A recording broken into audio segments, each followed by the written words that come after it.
All right, that's enough.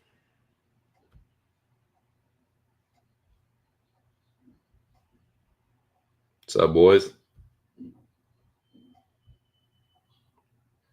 How's everyone doing today? How's everybody feeling? Good morning, good afternoon, good night. Whatever the case may be, I hope it's good or well, whatever is the proper word to use in that situation.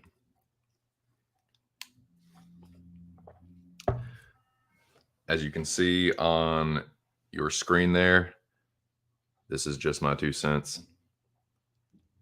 I'm coming to you live from the Eastern Seaboard. It is 12:19. It is April 18th in the year of our Lord, 2022. I hope y'all are doing good, man. This is going to be a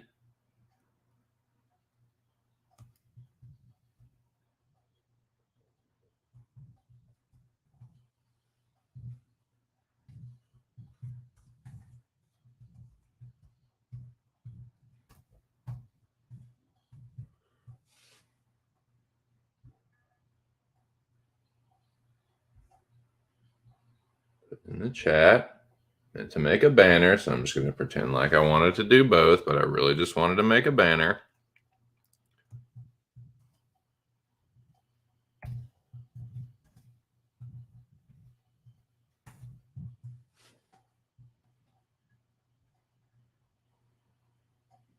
Pulling a TC 8-hour shift today, boys, or thereabouts.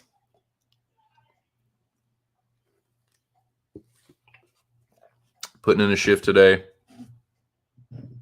Want to keep the people entertained during their workday, or if they're just chilling at home.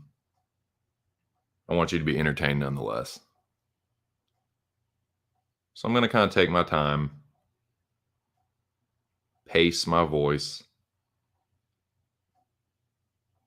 sink into the stream a little bit, and then we'll get started.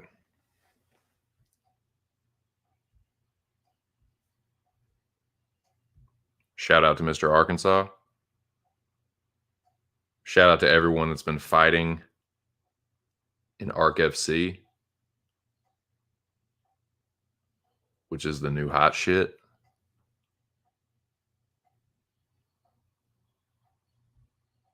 Lobby. What's up? Okay, let's go ahead and just address something.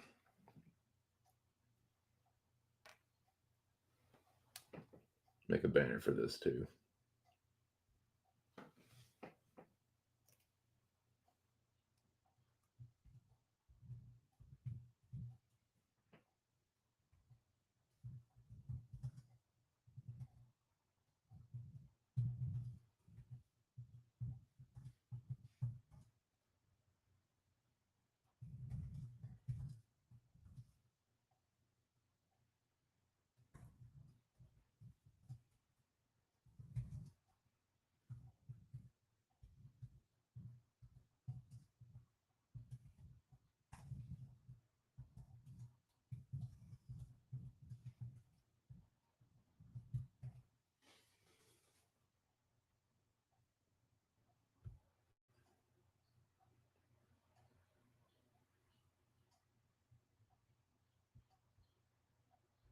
And I am putting this in both on purpose,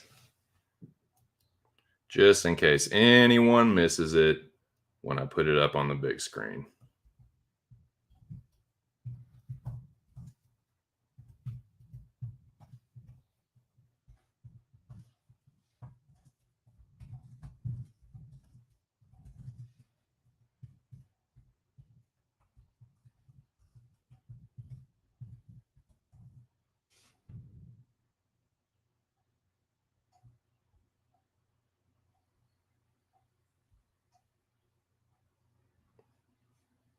Everyone understand? You can disrespect me, but you're not going to fucking disrespect my wife.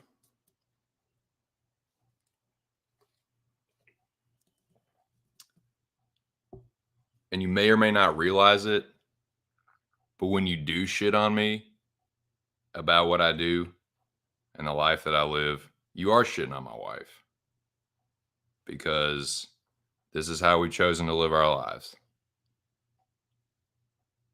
This isn't something where, oh, I'm doing this and my wife's miserable and like, no. So I just want everybody to understand that. You can give me shit about not having a normal 9 to 5, whatever. I don't give a fuck. But you're not going to disrespect my wife about it. And you're not going to make little smart ass comments over at Ark's channel and then think you're going to come over here and it's going to be all fucking Gucci and cool in the gang. I'm clocking all you motherfuckers. So just know that. It's not going to be tolerated over here. It's not going to be one thing over here, over there at Ark's channel, and a different thing over here. As far as that goes. You understand?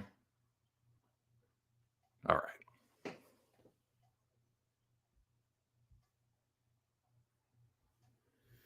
Now, Lobby, I thought about timing you out for that smart ass comment you made, but I know that you were just joking, and I know that you didn't mean like anything personal towards the lady.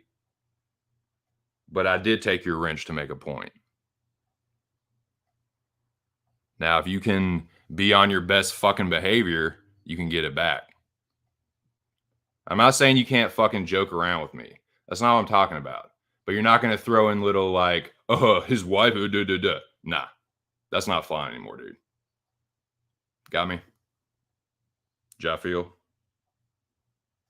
We on the same fucking page now?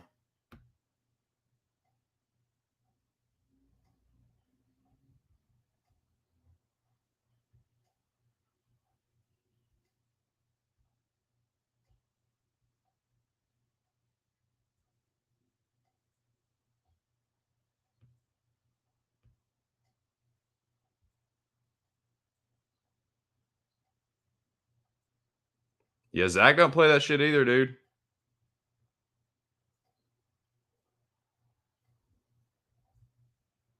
Not having it, dude. If you're just going to be a smart ass troll, nah, that's not what we're doing over here. You understand?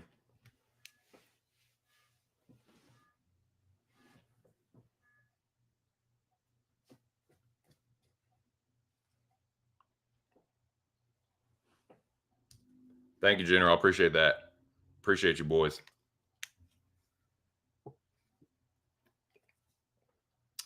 Now, I'm not here to be negative, not here to be angry. I'm actually trying to be a lot more positive, man. I'm getting older. I'm getting to the point where, fuck, boys, I'm pretty much middle aged. Like, I can officially call myself over the hill soon, but I am really just damn close. So, yeah, I'm getting a little bit older, starting to slow down. Need to do things like watch my blood pressure, things like that. Be more peaceful, you know? About halfway through this old thing we call life, you know what I'm saying? So I need to remind myself of things like that and just be more chill and peaceful. I don't want negative energy. I don't want negative vibergy. I don't want any of that. But like I said, I just had to make that known.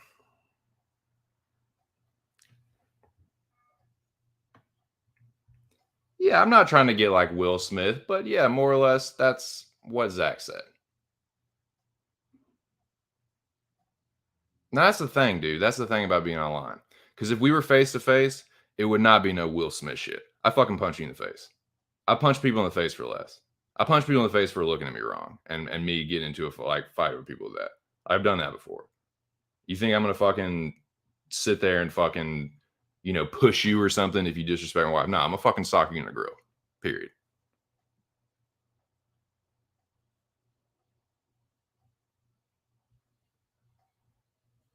Yeah, so you're not gonna shout out to Mr. Arkansas. You're not gonna do the slick talk over at Arcs and then come back here and it's all good. You know what I'm saying?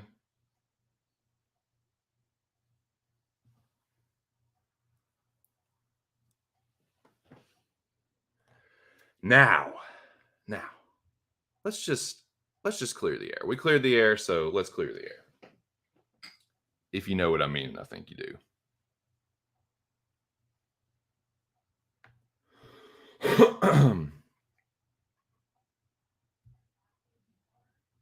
Yeah, dude. Dude, yeah, I'll fucking punch you in the face. If you like me, yeah, you can fucking rah rah rah bump your fucking gums at me, and I'll be like, yeah, go fuck yourself, whatever. You disrespect my wife, I will fucking punch you, for real.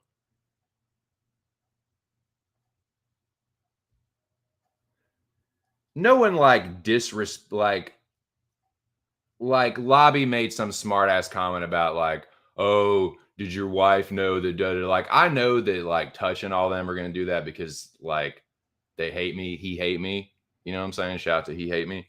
But nah, I expect that from them. But it's like if you're someone that like comes over here and you supposedly support my channel and like I know that he was joking, but like he's been making a few smart ass comments. And Lobby, I know you're fucking listening. You're making a few like little smart ass comments and stuff. And like it's all good. You can joke around with me.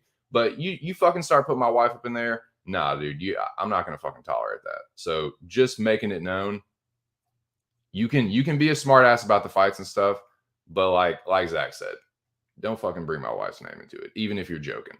Even if you're joking. You fucking understand me? Gotcha. Got me.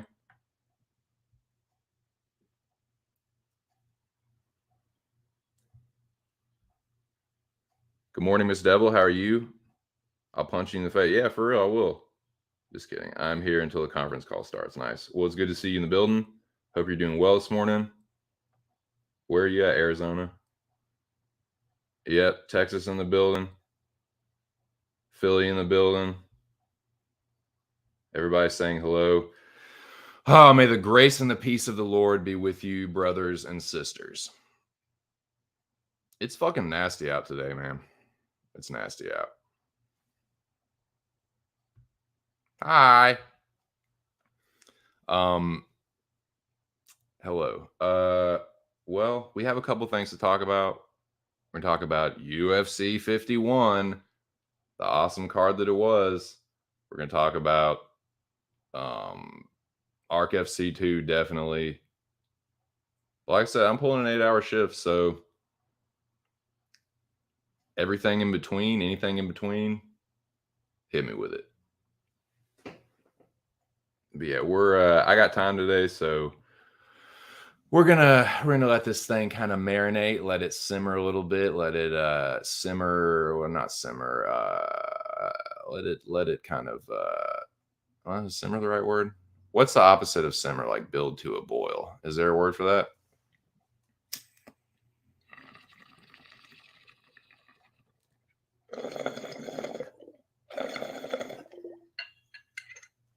What's the opposite of simmer?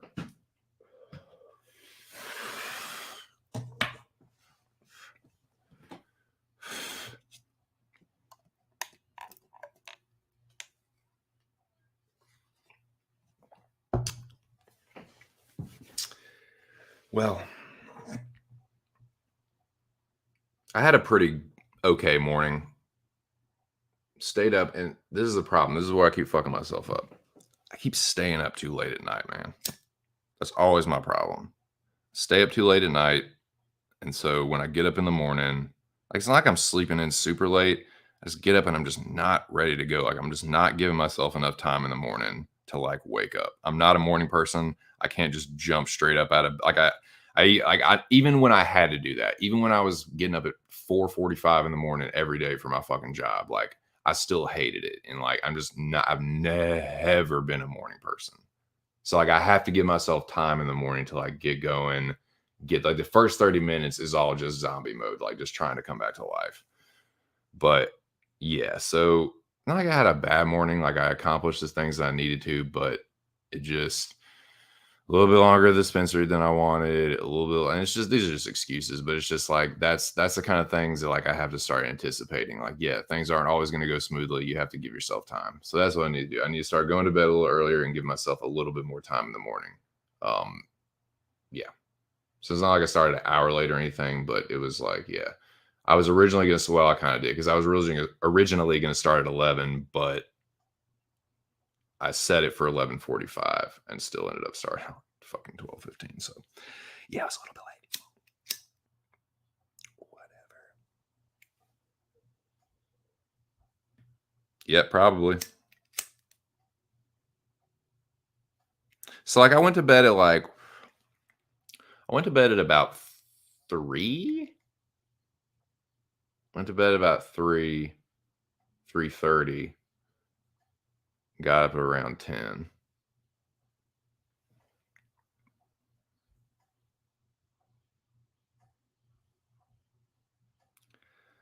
But it's not, I do that all the time and I get good sleep.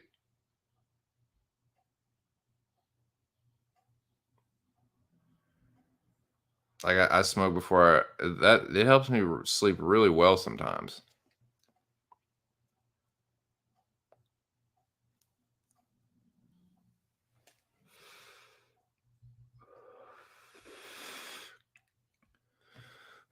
Dude, I do get REM though. I dream, dude. I dream deeply. I have very vivid, like, dude, I lucid dream like a motherfucker. Oh yeah, big. I am not surprised about that in the slides. I can just see bright-eyed, bushy-tailed, got the coffee ready, like, yeah, yeah, I can just see that. That's not hard to picture in the slightest. I do get, man. So there's a Burger King right by the dispensary, and Burger King, like, it's not the best coffee, but it's not bad, man. It's cheap. Like, I like the lid they have. It's like easy to fucking to drink from and fucking yeah, it's not bad. I had McDonald's coffee the other day and it really wasn't that great. Like, it's a little bit better than Burger King, but it's not like, you know, far and away. Like McDonald's coffee used to be the shit as far as like fast food, like getting a cup of coffee from fast food place. Used to be McDonald's. Like Dunkin's always been the king or whatever, but like just a regular fast food place, yeah, McDonald's. But this Burger King, it's not like that much worse. It's cheaper, but it's definitely the convenience thing. Like it's literally like right on the way. Like when I leave the dispensary, it's right there. But yeah, I got my golden strawberry. That's what this stream is being brought to you by today. Burger King coffee, golden strawberry. I did get some OG or lemon OG Kush and um something for the nighttime. G Mana or something. What's this? G Nana. G Nana. Yeah.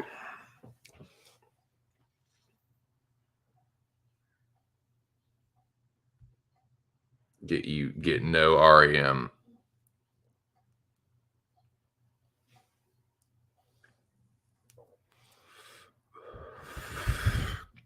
How though if I'm going through multiple sleep cycles and dreaming, like multiple dreams?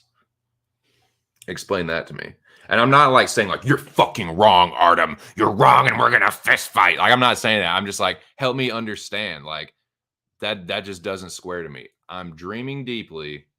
I'm having like more than one dream a night. So like, don't you have to be in REM sleep to fucking dream? Like, isn't it like you close your eyes, you start to sink REM, then it's like the deeper whatever, and then then it's like the 4 hour sleep cycle, and you start over again, right? Don't you need 2 sleep cycles to fucking sleep properly? Isn't that what they say? Four, 2 4 hour sleep cycles. I don't know, man. I'm just asking questions. I'm not saying that I'm right. Y'all know that I'm not like the sharpest knife in the blocks with some stuff. Like, you know. What is stripes? I'm not familiar with that. Tell me about that, General. Is that a fucking Texas thing? Is that a Tejas staple? Man, I love golden strawberry.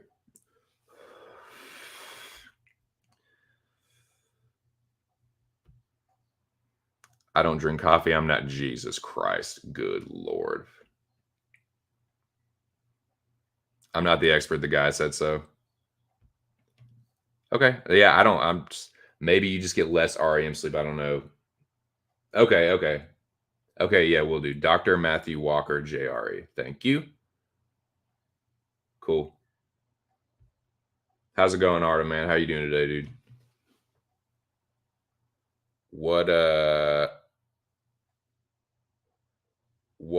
material have you been working on for your stand-up comedy? Your comedy. I think you should do that though, man, or something like that. Like you should do something in comedy, dude. You just like if you're not doing something making people laugh for money, you're just wasting your fucking life. You life waster.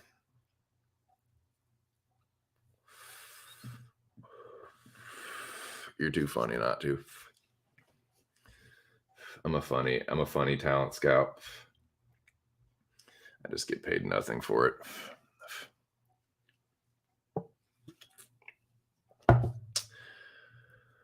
Um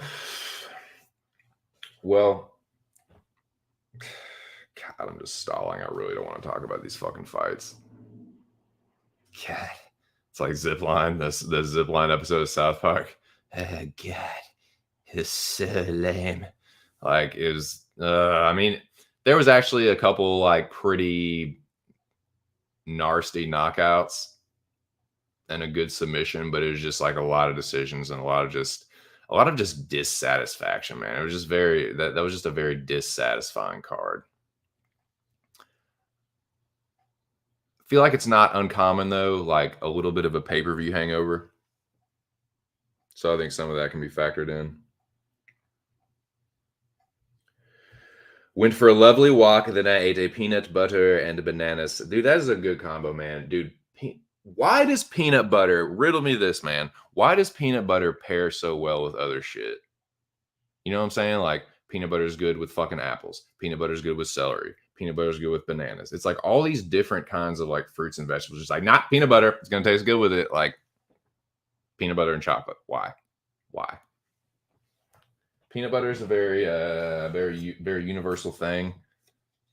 Um, good source of protein. Makes a nice little tasty, healthy kind of snack. Comics get paid jack shit. I know it. Why?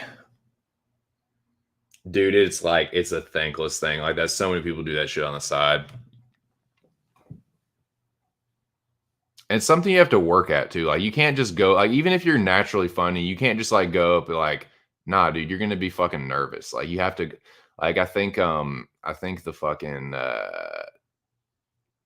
the somewhat rapey Crystalia was like you just have to go. I mean, say what you want about the guy, but he is pretty funny. Like I don't think his stand up is super great. Like his stand up specials haven't been that good, but come on, the guy's fucking funny.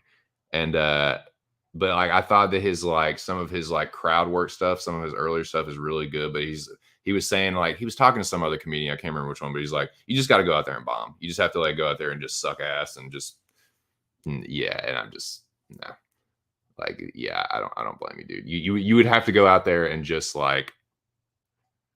fucking grind to try and get like it's like almost like being an actor.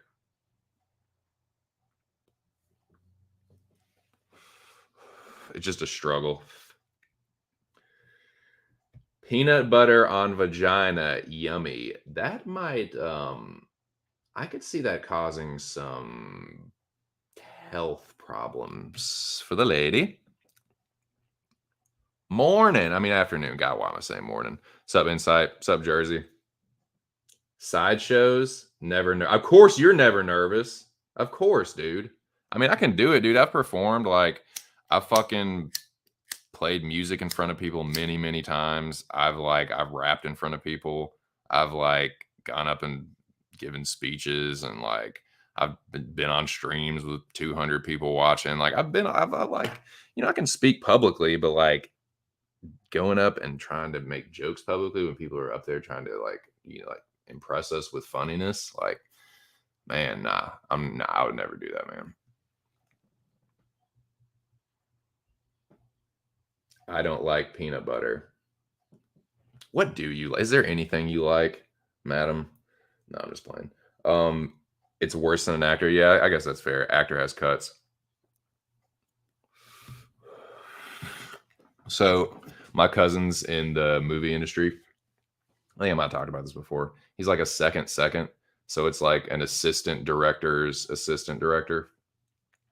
Basically, he fucking like, if there's a scene in a movie, he's going to make sure that everyone in that scene is there, accounted for, present, make sure that everyone has water and shit, make sure the set is okay, make sure that when they go to shoot that scene, when the director gets on the set, everything is fucking. So he's basically the one that cracks the whip on everyone in the scene.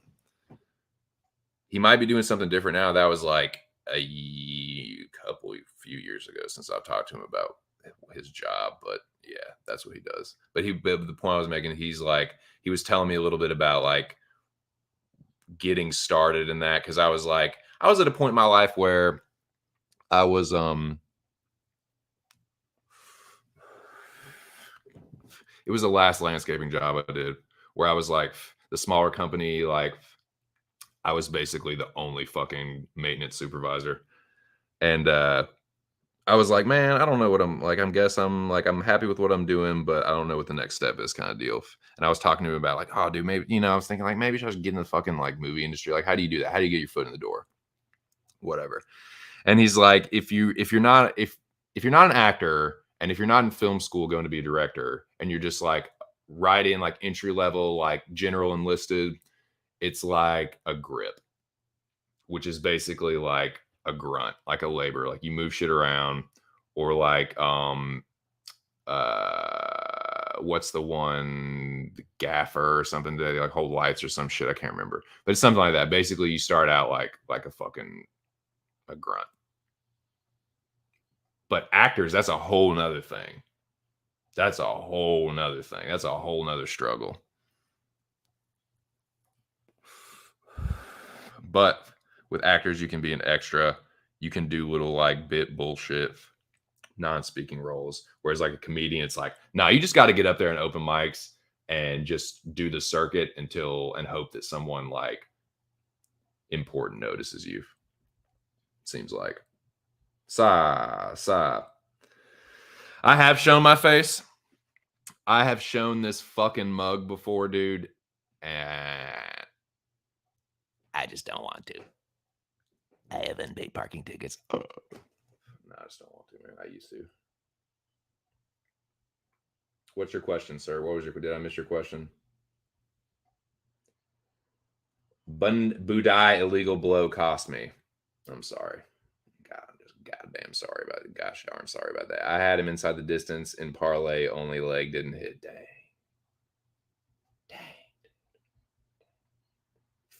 Phantom of the Opera. It's the Mandalorian of the Opera. See, do you understand my gimmick now, sir? Do you see why this gimmick works? Because I don't care to show my face, and I like the Mandalorian and Boba Fett, and this just kind of works. 2 + 2 = 4.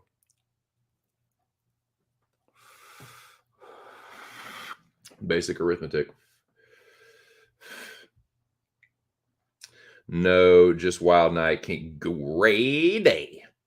Whipped cream, or that is sinful, Alex. That is a lustful sin. I want to see his face. I asked before, but he said no. See, that wouldn't be fair. I can't show you my face and not show everybody else.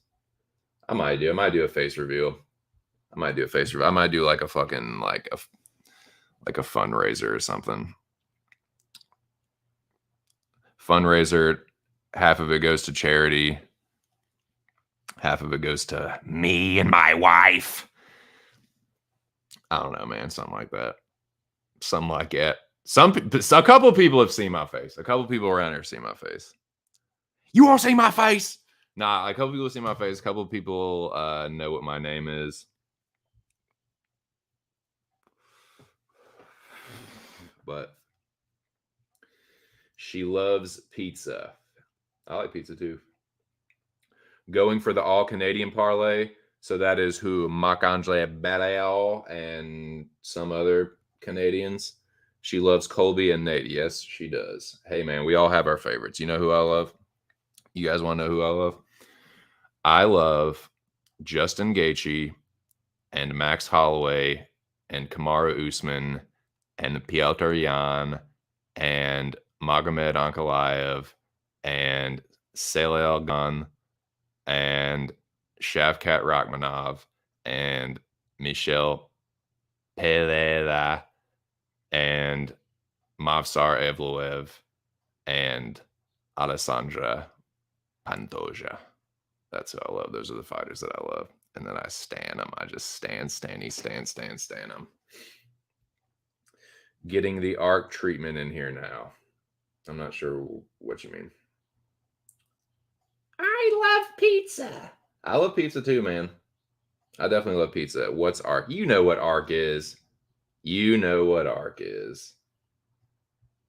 Vagina pizza. He said, yeah, vagina pizza. Vagina eating pizza. Devil, you don't like peanut? I'll have peanut butter once, maybe twice. God. So you don't like coffee. You don't like peanut butter. Man. I have thought of that. But here's the thing. I've seen what it takes to do that kind of thing. And I just don't want to deal with it. No, see, that's the thing, man. Everyone just thinks that I'm just like, yeah. And I joke about it, dude. Yes. Like, shiftless lay about how, yeah, I don't have a 9 to 5. But I'm not just like doing nothing, man. Like, I have side hustles, and my wife and I are planning on starting our own business, and we're getting it together now. We're starting the prerequisite steps towards forming a business plan, deciding what direction we're going to take it in. Basically, we're in the brainstorming part of what you do before you start to drop a business plan. So yeah, so this is like, it's like a 5-year, 10-year plan, more like a 10-year plan. 5 years to get to the place where we're going to have the business, and then another 5 to, I would say, like, get it up off the ground. So yeah, that's enough time, had this, run this business for 15 years or so, and then 15, 20 years. And then, yeah, it's a business that you can do. It's a business that you can do that you don't necessarily have to be, 35 years old for. You know what I'm saying? But yeah. So yeah, I'm not just like, I don't have like no goals or prospects. I'm just not going back to the fucking traditional workforce. I was a skilled manual laborer for just about 20 years. I did some other bullshit jobs. Fuck all that shit, man. Fuck that shit. I'm definitely not going back to do some 9 to 5 and get told what to do by some snot-nosed little 20-year-old brat. I'm fucking not doing that. You can fucking miss me with every bit of that. Not happening. I'm gonna be my own boss now. I'm gonna do what I want. I'm gonna stream. We're gonna get this business together. We're doing my side hustles. Yeah, dude. Don't y'all worry about old 2 cents, man. Don't y'all worry about old TC. Anyways.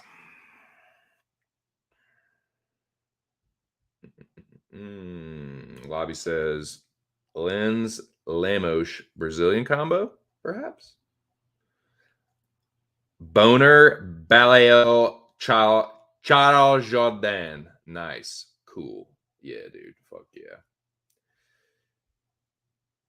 Can you talk about the business, or is it a secret? No, I wouldn't say it's a secret, but it's kind of just one of those, like, I don't want to talk about it too much. Like, I'd rather just be like working towards it, because I feel like that's what it is. Like, you talk about it, you know what I'm saying? Like, it's just that, it's like that energy is all just like going out of my ass. You know what I'm saying? It's just like going out the window. I want to just like harness any like energy towards that, towards actually like, because we're forming the plan right now in our heads. Like I said, we're in the brainstorming part. Like, oh, how do we want to do this? Like this thing here, this aspect of it there. And then it's like, once we get serious about it, like, and we're starting to get the money together. Once we get to that point, then it's like, okay, now we drop a business plan and we do this thing for real. Because part of the business is contingent upon what happens with certain things, legislature wise. federal government legislature wise, it's kind of dependent on, not dependent, but like I'd say the direction we want to take it in will be somewhat contingent upon that. It's happening regardless, but yeah.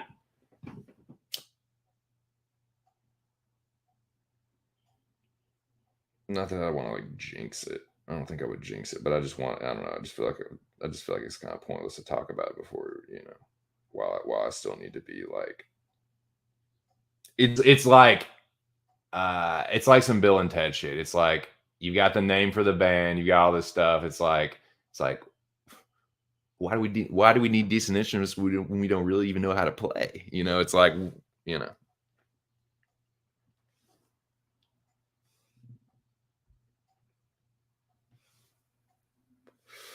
Jabio, you picking up what I'm putting down? Well, you're a sharp cookie. You're a sharp, clever fellow.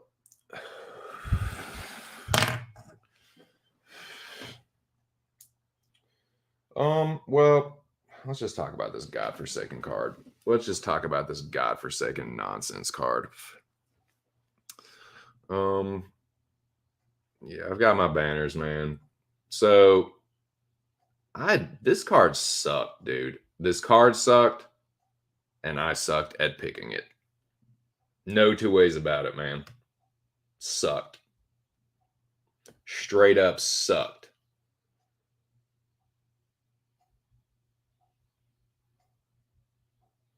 These are my free picks. Went 1 to 2 in the free picks lobby. Here's looking at you. One for 2, man. I've been 1 for 2 in the last 2. It's taking a hit, man. My record's taking a hit. So I was 7 out of 8 going into this one.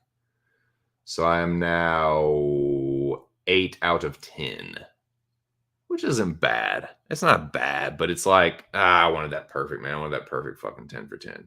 But hey, Altang. Told you about Altang. And Luke, whatever. I can take that one. Like the 2 that I've lost, the 2 that I've gotten incorrectly, the free picks, quote unquote, the rest are expensive. They're just going to cost you just a lot of money. But it was Jan and Luke. So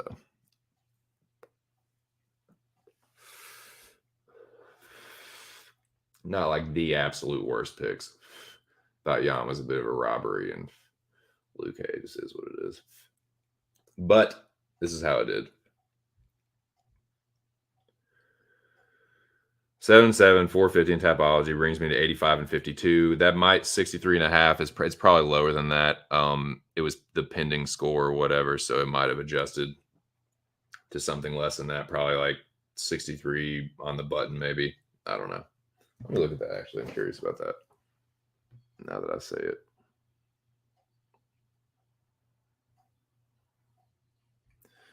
Zach said beef jerky. I only got into is I posted pictures of my annual batch for Christmas, and so many people asked to purchase.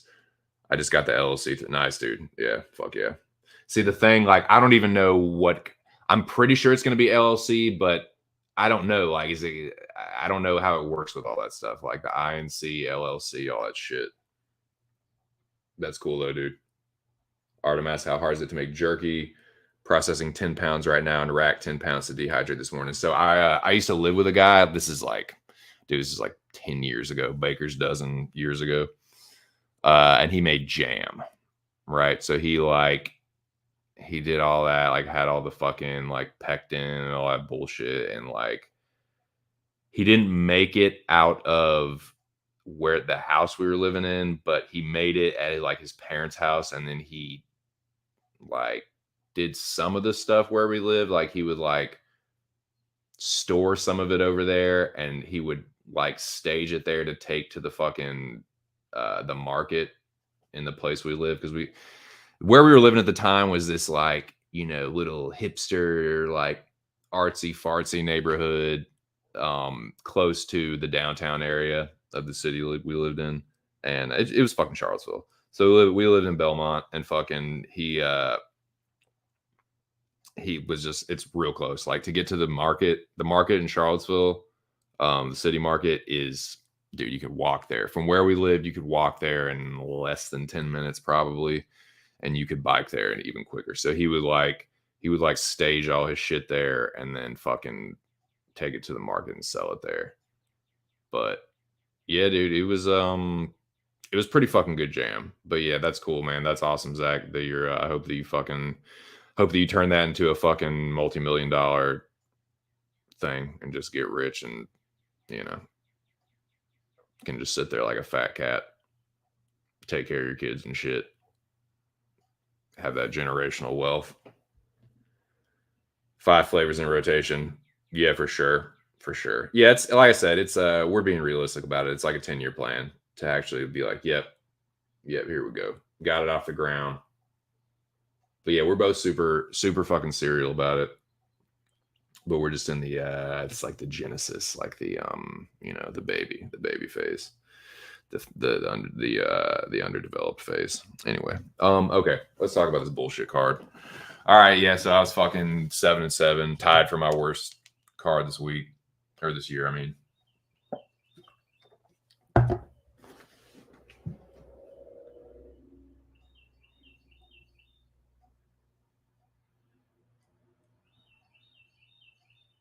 topology.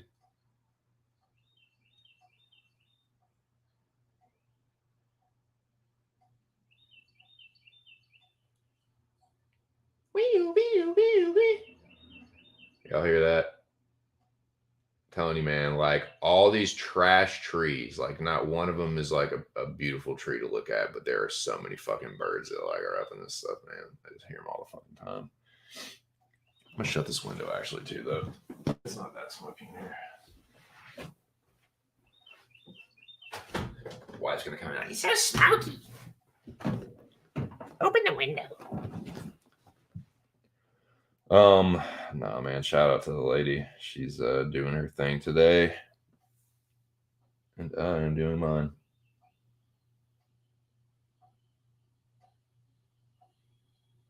63.1. I've dropped to 63.1, so let me edit that. So yeah, still 63%, which is like I'm trying to get to 65. That doesn't help, but it didn't. I'm still in 63, so I will take that as opposed to like 62.9. I'd be real fucking upset about that.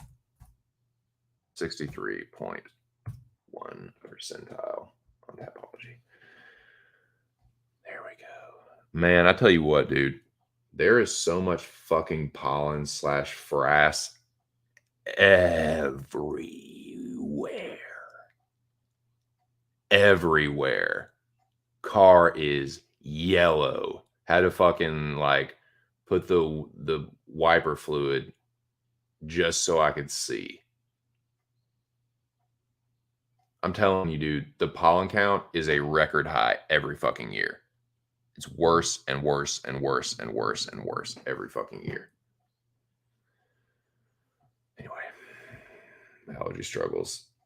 Y'all know about that in Arizona, man. Yeah, this is that fucking arid climate, just fucking like when it's humid and fucking just polleny, the fucking oak polleny. There's so many swamp oaks around here, and like fucking it's just horrendous. I mean, it's beautiful, man. It's really pretty. Like, the pears and the cherry trees and stuff that would already bloom, but like the red buds and oh man, there's a lot of stuff popping right now. It's really pretty, but the pollen is fucking out of control.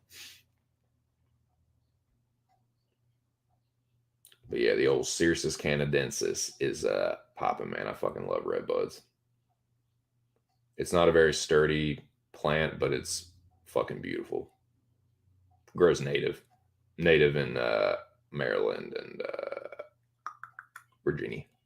Eastern redbud, all up and down the East Coast, actually.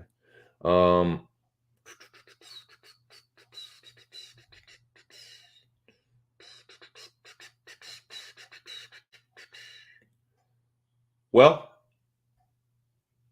let's begin at the beginning.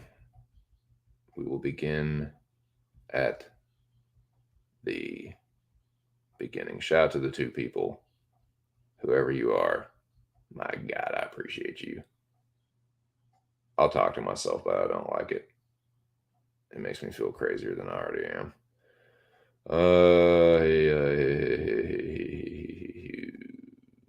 Why are these not in order, man? Why are these not in order? I guess they are kind of. All right. Well, I mentioned the free picks a second ago, and we will just kick this off with one of them. I did not expect it to go like this, though, man. I thought that Kroom, because Kroom usually comes out like a fucking spark plug, and he did, but Alatang looked really fucking sharp, dude. Him and Song Yadong, man. They're the Chinese / Mongolian prospects. A minute 47 into it. So yeah, it was basically a nasty overhand right that just completely discombobulated him. Left hook, backed him up to the fence.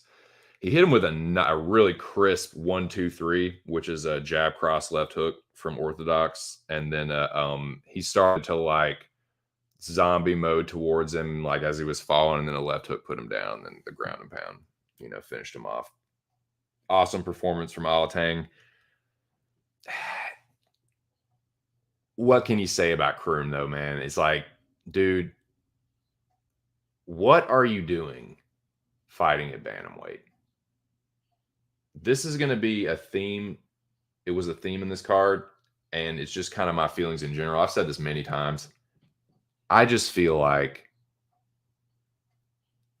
if you are dropping down like that because you're like, oh, I can have more success here, unless you're like Aldo or someone like that, why don't you just fight at a healthier weight in another organization?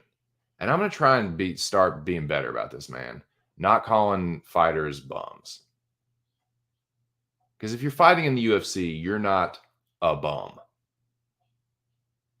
Bum comes from boxing. Before 1993, people were saying bum.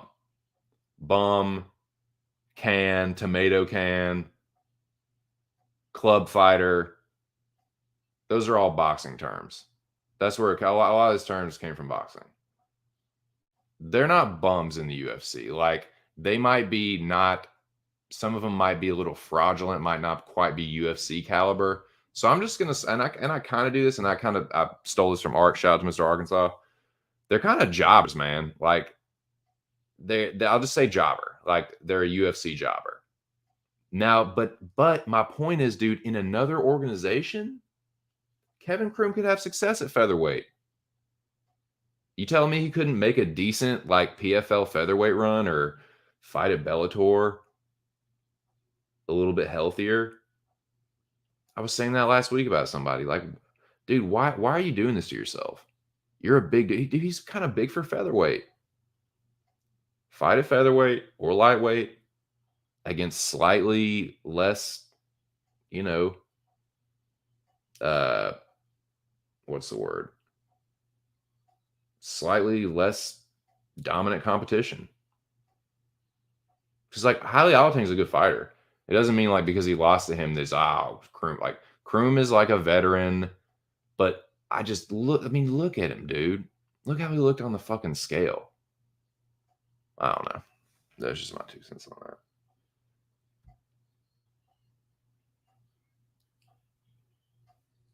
What's up, Spicy? How you doing, Bobo? Sa, dude. Should have known Kroom would have no chin at 135. Yeah.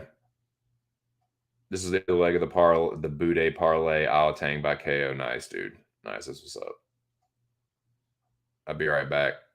I'll be here, brother. He looked like shit. He looked like shit on the scale. He looked like shit in the fight.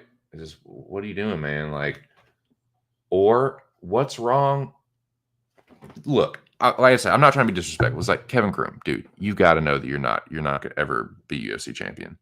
If you're going to be in the UFC, you're not going to be fighting like you're never going to be fighting for the belts. It's like, why don't you just fight at featherweight and take some, like, why don't you fight some of the guys that are either bringing from Contender Series at featherweight, though, or fight some other jobbers, fight some last chance dudes.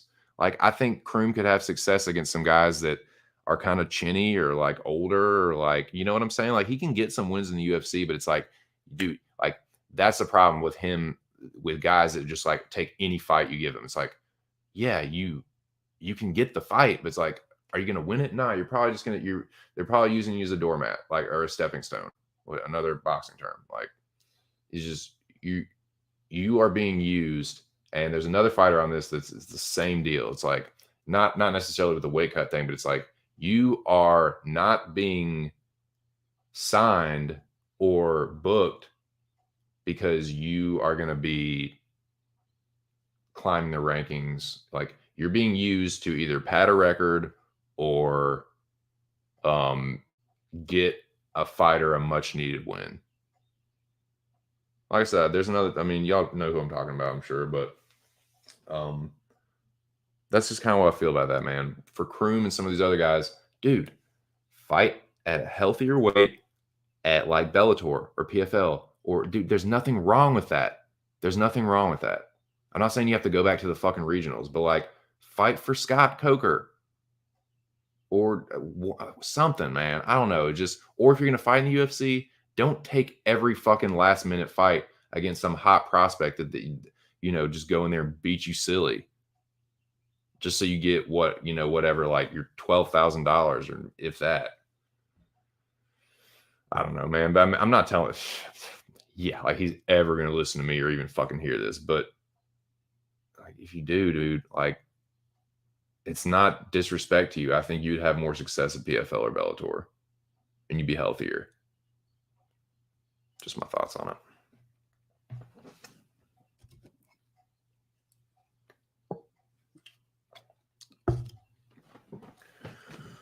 All right. Next fight. So this was an interesting one, man, because when I first saw this, I was on Stella Nunes, obviously. Gotta eat crow here. I went back and watched it. I can see how you could have given Estelle Nunes the third round. I'm not crying robbery, but like if you I think what won Sam Hughes the third round, or maybe it was maybe I'm thinking of excuse me, this it was the end of the second round is when she got that ground and pound in, I think.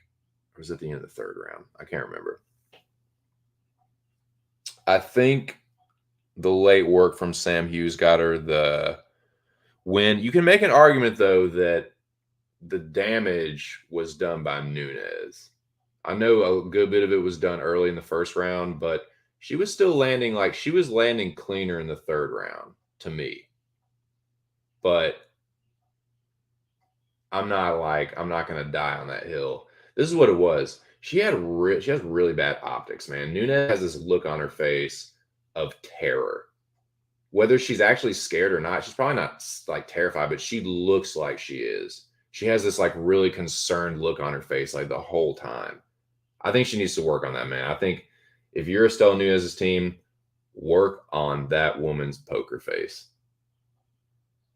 Because that's what it was. It was the optics of her looking like a scream queen in a horror movie with Sam Hughes just like with this angry fucking bloody face just like marching towards her. Like I said, I thought Estelle Nunes was doing the cleaner work. Like dude, she was lighting Sam Hughes the fuck up. Sam Hughes is such a future fade, dude. Like, and that's the thing. They're going to give her somebody better than Nunes, and she's going to get her fucking ass beaten. Like, Sam Hughes is not very good. But Nunes, like, she slowed down a little bit. I can see an argument for her winning the fight, but I'm not going to cry robbery. Like, Sam Hughes definitely won the second round, and she probably edged out the third. If it's close, you know, it should favor the aggressor. So yeah, that's yeah, probably. Oh yeah, and the point deduction too. There was a point deduction for the eye pokes. Yeah, it just is what it is, man. Like I don't know.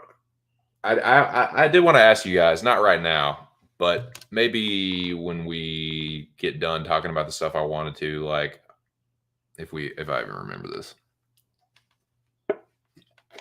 about eye pokes and whether they should be legal or not. Because I wanted to ask you guys. Well, fine, I'll just go ahead and ask you. Like, I know that sounds crazy, but like, should eye pokes be illegal? I know some people get like bad eye injuries from them, but like, I would like to know the statistics on this, and I'm sure it might be hard to quantify, but I like to know the statistics of injuries from strikes that are legal. I know it's kind of hard to tell because you don't know exactly if, oh, it's happened from this one specific strike or whether it happened just from the fighting in general and the training. So that's kind of hard to quantify, but I would be interested to know the statistics, the injuries from legal moves as opposed to injuries from illegal moves. Because because people say this all this time. People bring up this argument all the time. Oh, well, in a street fight, you can do it in a street fight, in a street fight, in a street fight. Poking somebody in the eyes in a street fight is not the worst thing in the world. You know what I'm saying? Like, you want to talk about like what? No, dude, like MMA is real fighting. Like, yeah, no, you know, don't fucking get Three Stooge eye poked. You know what I'm saying? Maybe slip the fucking lead hand a little bit more. I don't know. It's just what I just thought about it because I used to like bitch all the time about John Jones and like the eye poking and stuff, and it's really annoying when it's somebody like him that has this like retard reach. But yeah, I was just kind of interested, like, you know, should eye pokes be illegal? I know Bisbing and all, but Bisbing didn't get injured from an eye poke. You know what I'm saying? Bisbing did not get an eye. I mean, I think Stipe had to get surgery from the eye pokes from DC, so that's like, that's not gonna help your argument. But you know what I mean? Like, there's been a lot of knee injuries and stuff from people getting like legally kicked in the knees, and from like heel hooks and stuff, and like there's a lot of brutal injuries that happen from very, very legal techniques. So it's like with eye pokes, like, you know, slip the fucking eye poke. I don't know. I was just curious what you guys thought about that. I'm not saying like, God, it should be fucking legal. I'm just, just making conversation, man. Just giving you my 2 cents. That's the whole fucking name of my channel.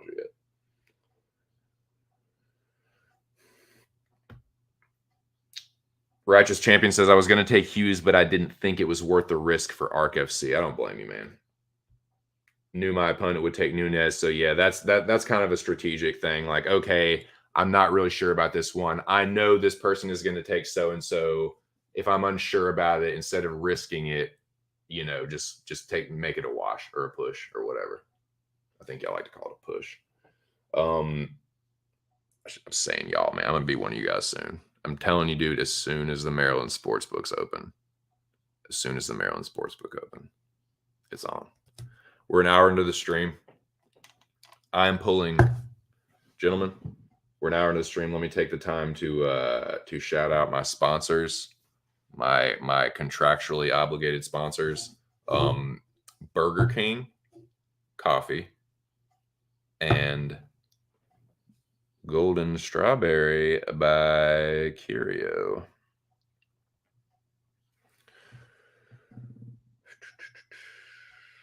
Now, where are we? Where are we at? You know what? I think that I'm going to take a bathroom break. I've been drinking a lot of water, a lot of electrolyte water, and this coffee is now beginning to talk to me. So let me throw on the tunes. I will do that and be right back. But I am pulling an 8-hour shift. This is a 2 cents 8-hour shift. I'm going to be here talking shit and doing my best to entertain anyone that listens, get them through the workday or the evening. If you're just sitting around like, fuck, I don't know what to do, come holler at your boy, smoke one. We'll talk some shit. I'll crack some corny jokes, man. We'll have a good time. All right, let me fucking hit this shit.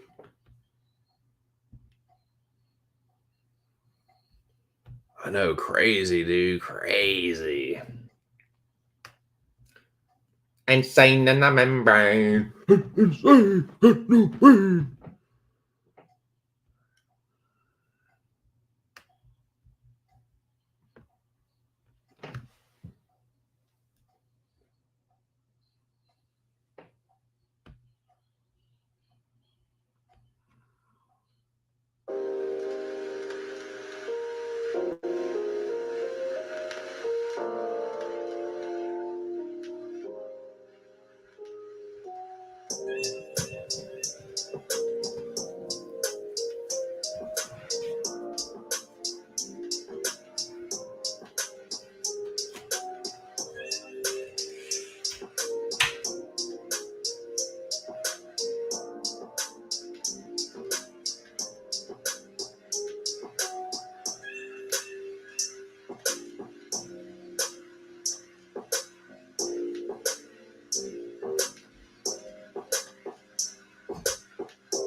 Okay, we are back in action, man.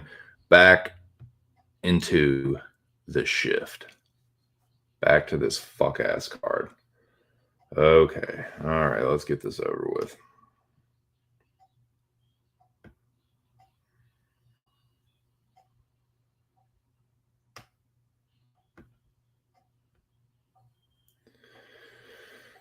All right, back to this.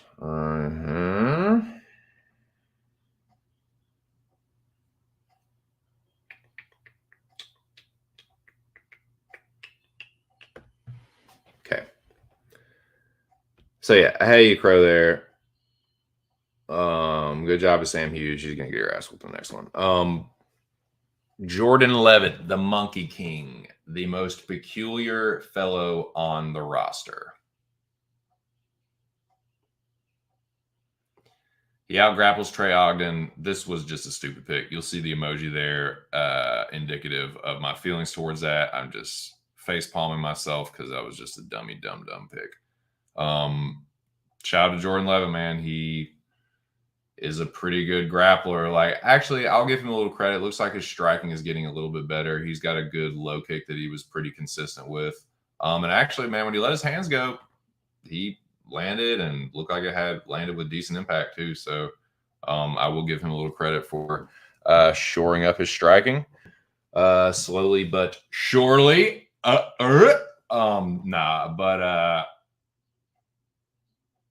Yeah, good job. Dumb pick. Budai, Martin Budai. Oh yeah, so I forgot that it went to the cards early, right? From the illegal elbow. I understand people were frustrated. That screwed up people's parlays. Again, I'm going to try and be a little bit more respectful. Chris Barnett's a jobber, man. He's a UFC jobber. I think that he would have better success at Bellator or PFL. Budai is not going to be a world beater or anything, but he's showing a basic understanding of all the different facets of MMA. He's got the striking, into the wrestling, into the grappling. He's got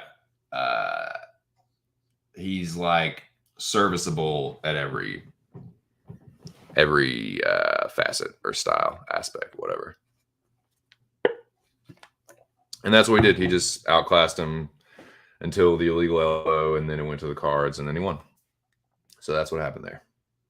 Budai, another future fade for sure. But Chris Barnett, like, here's the thing too, man.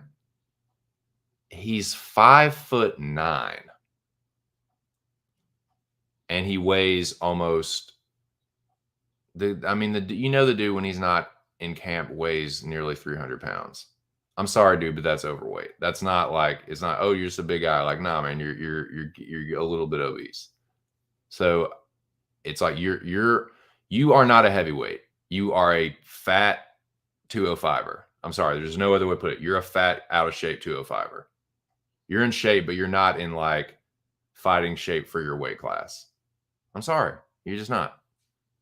You're that short and you're almost 300 pounds. You're anybody else, you'd call him obese. You just would.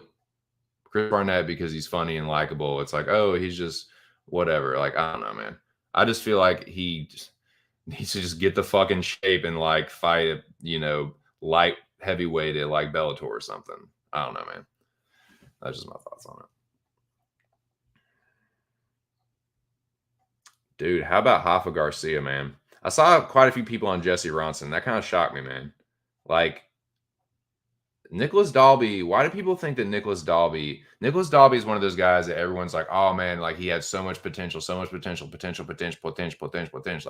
dude, he's kind of a jobber. Like, he's kind of a fucking jobber. Dalby. So for Ronson, there's like, oh, dude, Ronson dropped him and choked him out. Like, Ronson was on the sauce. Like, yeah, Ronson's a pretty good striker, but his defense is horrible. He doesn't have the greatest chin. And like, yeah, Rafa Garcia smoked him. I saw so many people dogging Garcia and like shitting on him and like, oh, I don't know about Garcia. Like, he's like, dude, I don't have Mystic Sense on here because I had Garcia by decision, I believe. Let me see. 1, 2, 3. Yeah. I had the first 3 by decision, Budai by knockout. So I didn't get the decision on that one. Again, the decisions and the shitty picks on this card actually just bite me in the ass. But I was kind of spot on with this one, man. I should have had the Mystic Sense shit up here because I knew that Garcia was going to have his way with Jesse Ronson. I just did. I was saying in the chat, I think I said it on shout out to Range, Capper Comparisons. Make sure you guys go subscribe to that channel. Give old Range and Dave and all those boys over there a like, and Mbae too, ladies and gentlemen. Give the boys and girls over there a like. But nah, That's a good channel, man. But yeah, I think I said it in range. I like Garcia. Like he swings pretty hard, man. He swings pretty hard, and he's got good submission skills. So yeah, I kind of called that one. But anyway, this is a Mystic Sense for real. This was a perfect. Why would you pick Brandon Jenkins to win a UFC fight? Not why would you pick him to win an MMA fight? Why would you pick him to win a UFC fight? This is the guy I was talking about earlier. This is the guy I was talking about where it's like, you are not being brought in because people think that you're going to actually do something. You're being brought in because they need a body to put on another fighter's record. Drakkar Klose needed a win. I'm sorry, if you could not tell that Brandon Jenkins was being served up to Drakkar Klose on a platter, you are out to fucking lunch. This was one of the easiest picks on the card. I should have made this one of my picks. I should have made this one of my 2 cents free picks because this was, man. And this is what I was saying, man. The better fighter will win 9 times out of 10. I should say 8 times out of 10. 8 times out of 10, the better fighter will win. You can't pick against somebody just because they missed weight or they look like shit. Now, Baeza will be an example to the contrary. But to me, those are kind of like, those are more outliers to me. Look at Arce last week. Look at Drakkar Klose this week. Like, if there's someone like Kevin Kroom and they look like shit against a guy like Haile Alatang or Alatang Haile, yeah, probably ain't knock the fuck out. Nah, I should have fucking known that. I should have fucking had Alatang by knockout. Pussed out on that one. So fuck me. But like, why would you pick Jenkins, man? That made no sense at all. So yeah, it was a nice Klose hurt him. And yeah, it was just like a nice little like right, left, right combo against the fence that put him down. Yep, I had that one perfect on Tapology.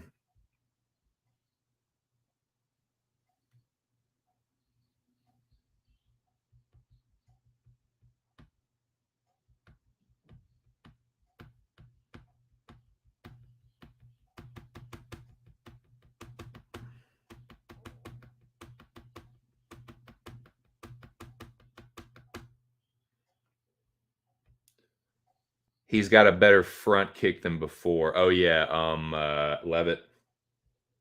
Yeah. Yeah, Levitt's kicking game helped him keep it on the feet, help him like win minutes on the feet. So when he did get the takedown, it was just like, yeah, rounds locked up. Yeah, I was dude, this was really pissing me. I'm glad you brought that up because now this jogs my memory to what was really pissing me off in the fight. Why? No, I'm not going to be super. I'm not going to be super negative, man. I'm trying to be a little more positive. I can't. I got to watch my blood pressure. Why in the world was Trey Ogden not punching Jordan Levitt in the face? He was backed up to the fence. Head. It's not like Jordan Levitt is Floyd Mayweather, dude. He is hittable with a capital H. And Trey Ogden refused to punch him in the face, refused to throw a right hand down the pipe. Just the most standard fucking like power punch you can throw. It was right there. He kept throwing to the body. He didn't like, I was like, why? Whoa, dude. And like, why? Like, Krause is his coach, right? It's like, why, Krause, why are you not telling him just to punch fucking Jordan Levitt in the face, dude? He's right there. That's how you, dude. It is, you aren't doing jack shit with the body stuff, man. All he's doing is continuing to low kick you. I would have been screaming in his face, punch him in the fucking face. Right hand to the face, right cross to the face. Do it, or you're going to fucking lose this fight. That's what I'd fucking tell him. I know, dude. It was right there. Every time he threw it to the body, like Levitt, he just ate it. It's not like he had his guard up. It's not like he's fucking slipping and like, it's not like he's Tyson Fury or Floyd or fucking Sweet Pea in there. Like, nah, dude, he's there to hit. You got him backed up to the fence. He's right there. That was really frustrating me, man. That was really pissing me off. But yeah, thank you for reminding me of that. Kraus, dude, tell your dude to actually punch people in the face. I don't know. People always say how he's some great fucking coach. I don't know, man. Like, why that seemed pretty fucking straightforward. That coaching seemed pretty straightforward. Punch him in the motherfucking face.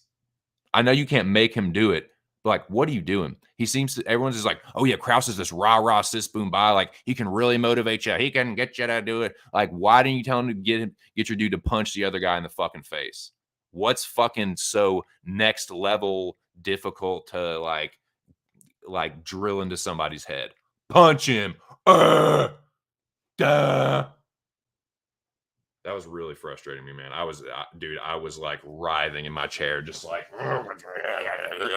Tasmanian devil. I know, dude. You're letting Jordan Levitt put hands on you. You're letting Mr.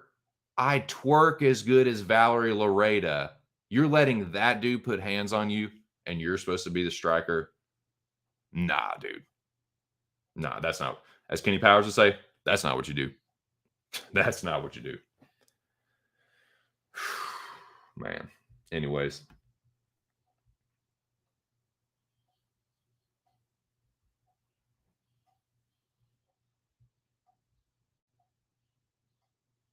Panty.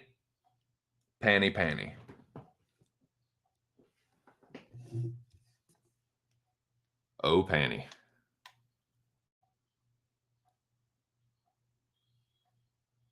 Yeah, I mean, this is another Mystic Sense pick. I was trying to think of something clever to say. I just couldn't, man. It wasn't coming to me. Panty Can that tunes up Lena Landsberg. She was on her way to a 30-27 other than the elbow. Lena dropped her with that elbow. You know, she is the elbow queen still. Like, she still retains that moniker faithfully, but she was getting her fucking ass worked. She's supposed to be the one that's like dominant. No, Panty was roughing her up in the clinch. Panty was the one landing knees in the clinch and elbows and stuff. And like when it was at boxing range, she was tuning her up. She was boxing her fucking ears off, man. Had her face looking a fucking bloody mess. Just painted her face up. Yeah, I had Panty winning the second round until she got dropped. She definitely got dropped with that fucking bow. But yeah, other than that, man, she ran away with it. So yeah, Panty's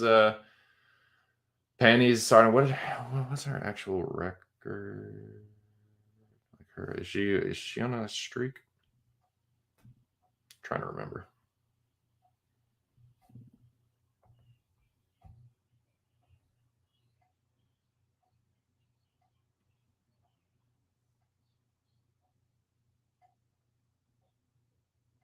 Tell you what, man, when Panty gets all gussied up, she's kind of a cutie.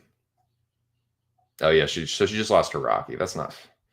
But before that, she was on a 4-5 win streak, man. Beat Jessie Jess. Ugh, I can't stand her, man. Betch, Sarge, and Alexis Davis. Just kind of decisionating.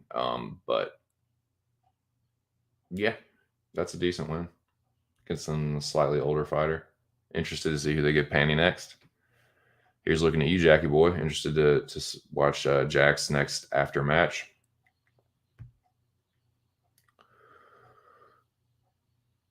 This was a dumb pick. Why, oh why, did I pick William Knight? Should have known. This was even dumb for someone that like wiki caps sometimes like me. Like even wiki capping this was just like, yeah, Clark's better. Like Clark has better experience. He's fought way better competition. Like he dropped Rakic. So like, what are you doing, man? Like, why'd you pick William Knight? I'll tell you why. Because I was being lazy. Straight up. I was like, oh, well, they both fought. Who did I do this? I did this 2 or 3 weeks ago, the same situation. Like, I thought it was a close pick. It was the toughest pick on the card, in my opinion. Like, okay, they're both, like, who's really better? they have a common opponent who did better against the common opponent. I picked the one that did better, and it's just like that's so lazy and stupid. That is so that you just triangle theory. It's like you know better than that, you fucking dummy. What like I just kicking myself for that. I should have known Clark was better. And shout out to Devin Clark, man. Shout out to Devin Clark. Yep, hit him with a left hook that hurt him real bad. Like it knocked him over sideways, dude. It like leaning Tower of Pisa, but all the way down. Like he slumped him over. He got up to his feet, and then he kind of crashed into him. With a right hand, and then the right hand just like the right hand put him down again. I think Herb waved it. I think it was Herb. Herb waved it out. But yeah, shout out to Devin Clark, man. Shout out to Brown Bear. Fed me a bunch of crow. Happy for him though, man. Happy for him. I know his dad was happy, so that's always you know. I think Devin Clark is a good dude. Like he seems like a pretty just down to earth. Like I think he's kind of like a country boy. I think he's like he grew up in like South Dakota, North Dakota, something like that. But yeah, it just seems like a just down to earth kind of I don't know, regular dude. But yeah, good win. Good win.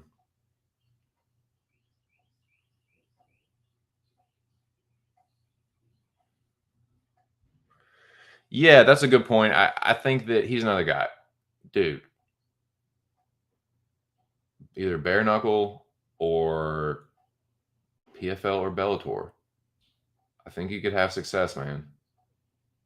As a heavyweight, you tell me you could knock some people out as a heavyweight. Because, dude, he has power. He definitely has power. Fighting slightly less good competition. Yeah, I think you'd have more success. Probably get paid more money.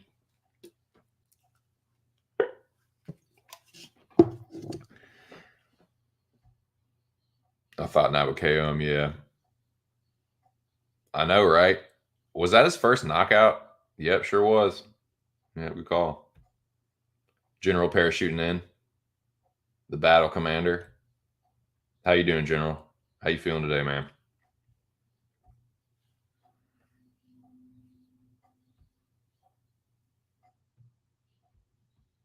So yeah, man. Shout out to Devin Clark. That was a good win. Not mad at all to eat crow there. I'm not. It just is what it is, man. I thought I had a good read on Angelo Losa. It I don't know, man. I thought he would be able to implement the grappling because that's honestly I didn't pick him for the striking. I knew that Lazez was the better striker, but I thought that Losa would have a little more success getting it to the ground because I was like, dude, if he gets to the ground, Losa has nasty ground and pound. Like I think he could hurt Lazez on the ground, but like he could never get it there and on the feet. Yeah, Lazez just he's sharp, man. I mean, they call him a sniper for a reason. He has really, really sharp long range attacks, and we started putting combos together they were it was like pinball machine time. So shout out to Lizette. Like that's why I just throw my hands up emoji, like, you know, fucking I do. It was like I'm gonna say it was like a dumb pick, but I don't know. I should have known Lizette like better striker, more experience. It's Losa's like debut. He fought tough against Jack Della in contender series. So I guess that was kind of I was looking at that like you know I do rate Della pretty high, even though he's kind of a you know a prospect himself. So yeah, I mean it was I was on the wrong side of it, but man, Lazez looked good, dude. Lazez looked good. Los was tough. You know I think he's gonna win some fights, man. Like Lazez is pretty damn good. Los is gonna fucking knock some people out though, because especially if they don't have good takedown defense, dude. When Losa gets on top, he goes to work, man. So I'm interested to see who they get. I want them to give him a winnable fight, man. Like it's like okay, yeah, maybe he's not quite like you know the hot prospect, but fuck, man, that was his debut. Get him a fucking winnable fight next. Get him one where he can like showcase his skills a little bit better. Is what I would say because I think the dude has potential. Like you know what I mean? Like he's tough. Didn't get knocked out by Lazez. He didn't get knocked out by Lazez or Jack Della. So put you know fought tough in both of those and losses.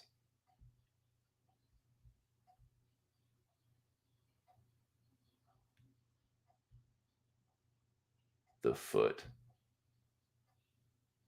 Oh yeah, the ankle, man, the ankle. How's your ankle doing, man? Is it better?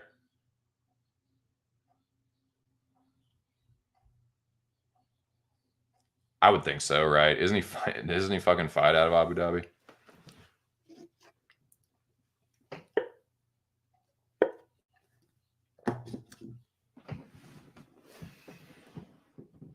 Am I mistaken about that? I know what I'm not mistaken about. That this fucking lemon OG is fucking danky diesel. I got this shit for real fucking cheap, dude. Allegedly. Damn. Yeah, it's just a bitch. Dude. So I think I've talked about this before. Dude, we were on this big, big job, like definitely over $1 million job. I fucking hurt my ankle. Roll it really, really fucking badly. Sprained, very severely sprained. Black, blue, purple, swollen. Thought I broke it. Sprained ankle. Very, very severely sprained ankle. So I'm off my feet for like about 2 weeks, dude. I was off my feet for 2 weeks. I had crutches for 2 weeks, 2 or 3 weeks. Was relegated when I did go back to work. I was relegated to a nursery duty, light duty. Basically just moving pots around and making sure the sprinklers were on and switching out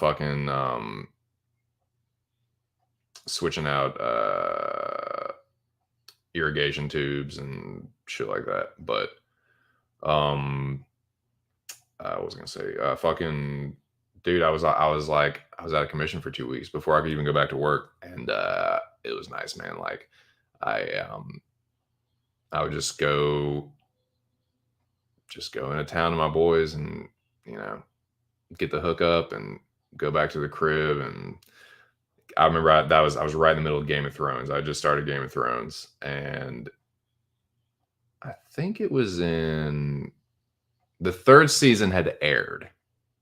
It was waiting for the fourth season to start, so I was catching up. So for that 2 weeks, I just like sat on the couch and fucking just stroked the bong and watched Game of Thrones. I think I watched the third season of Game of Thrones because back then they didn't have it. They were like you could rent them on DVD, but they would only have like you could rent like a disc at a time. So to have like a disc would have like 4 episodes on it or whatever. So I basically like, yeah, that 2 weeks I just watched the third season of Game of Thrones. But yeah, my ankle was nasty, dude. Like black, blue, purple, fucking. Ugh. It looks way worse than the actual injury is, but it's very painful, and it's just like you just can't really do shit. But I would say when you can, the more you walk on it as it starts to heal, the better. Like you don't want to just like not have any like pressure or contact on it. Not maybe if you just heard it a few days ago, maybe not, but like as soon as you can, like as soon as you can start to feel like you can put a little weight on it, start to try and hobble on it. I feel like that helped me. That definitely helped me. And it hasn't bothered me since, man. I haven't had problems with that ankle since. And I sprained it fucking bad. And Lazez had Daniel Kinahan call him out. Oh, shit. Yeah, sprained ankle. Yep, nasty. Yeah, it's a good call, man. Kratom is good for that. For sure. Good looks, pubes.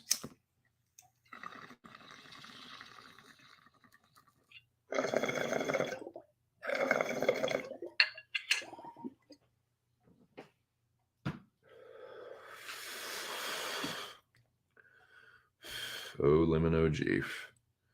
How I love thee. So, where we at?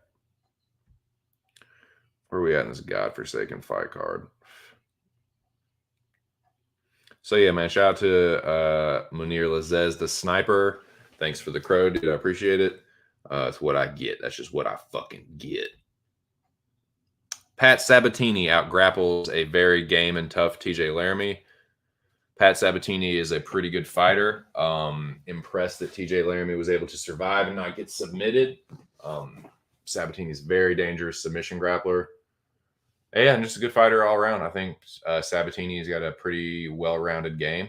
Looks like his striking is continuing to get better. And yeah, Laramie's a good fighter though, man. Laramie was I was impressed with Laramie in the loss. I think he will win some fights. I think he had been like injured or something, or he'd had a long layoff. So all that considered, going in there against Sabatini, yeah, I'll shake the rust off real fucking quick. But yeah, credit to him for surviving. And yeah, good win by Sabatini. Interested to see where things go for him, for sure.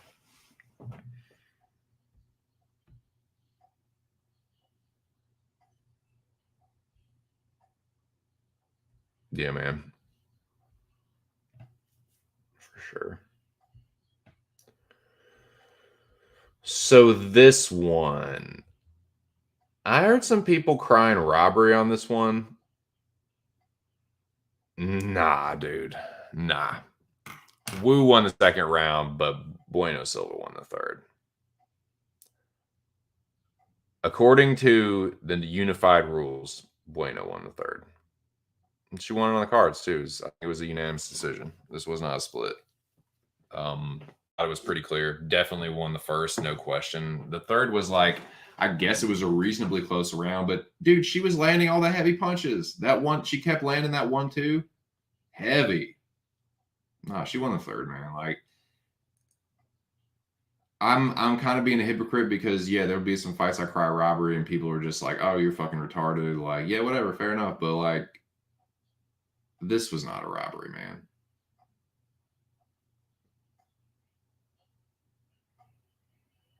There was another fight people were talking about robbery last week. It's like, what the fuck are you talking about? Like, you're mad that you lost your bet. I get it. I'm mad that I get my picks wrong and I look stupid. It happens, man. It just fucking happens. You can't cry robbery on every bet that you get wrong on a close fight. I don't know, man. Is Bueno won, period. She won the first and she won the third. You wanted Wu to win. You were trying to get Wu to win in your mind, even though it was close. Because I do that shit. I'm like, the side I'm on, a little bit biased. The round is close. I'm like, nah, the work that my fighter did is like, nah. Bueno landed the harder strikes. She walked her down for over half the round. Nah, Wu was too busy fainting and backing up.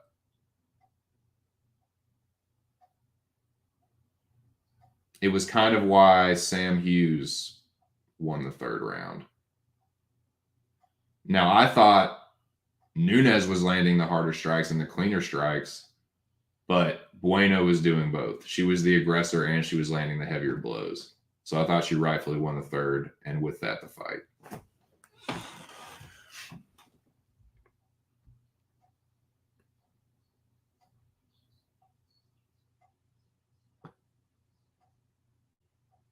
Did you hear about the big bet on TJ on Laramie? Dude. What was it? Great day. You knew? With Mayra Bueno Silva. Yeah, man. I've been a Bueno backer. It's burned me a couple times. It burned me against who? Chuk. Was it Chuk that she fought? That it burned me against? I can't remember. Somebody like that. But she's good, man. She's got potential. She got very good potentials for that. But yeah, unfortunately, she didn't get, or what's her fuck? Nunes didn't get it done. But yeah, Bueno looked good, man. So yeah, the parlay, man, the parlay didn't so well. Like half of it hit. Well, Fialho is Portuguese, right? So who's the other one? Luque, Nunes, Bueno, and who? Oh yeah, Caio. Caio Borai, oh yeah, mayonnaise. Quarter ham, petty cheese. Could I get the half of one? 1.5 of a quarter cheese. Yeah, man, good win for Bueno. Good win for Bueno. Is Wu Yanan going to get her fight bonus and walking papers like Mallory Martin? Maybe. Hello, $4,000. That's one you hate for a guy to lose. Yeah, man. $4,000. Yeah, Elo, man. Like Elo style. Oh, Elo. Oh, so it was Elo. You're actually good Lord. So Elo put $4,000 on TJ. That's the thing I don't get. Like, if you have money to bet like that, why are you making such stupid bets? Can't you like be a little bit smarter wagering like 2,000 in some better spots and like making money off of that instead of just like, oh, I got the money, 4 stacks on TJ. Like, didn't he lose like thousands of thousands betting Mamute? It's like cool, like weird flex. Weird flex.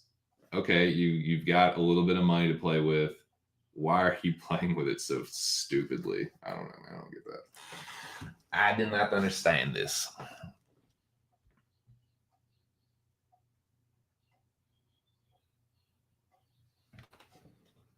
But it's one I'm sure is going to be like, oh, well, the value is a tough fight. It was like, people like they do that, that reverse engineering a lot.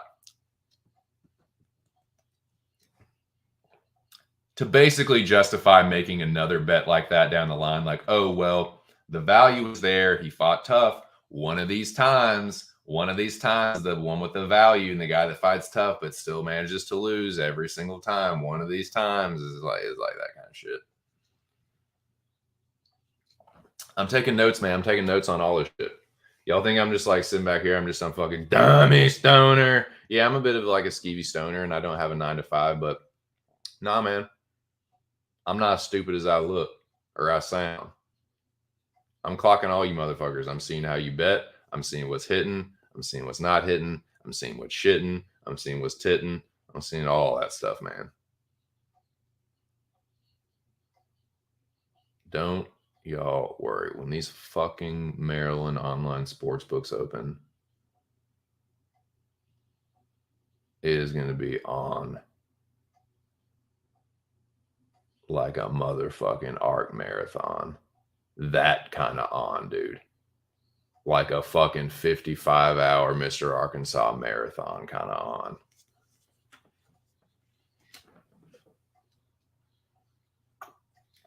FanDuel, here I come.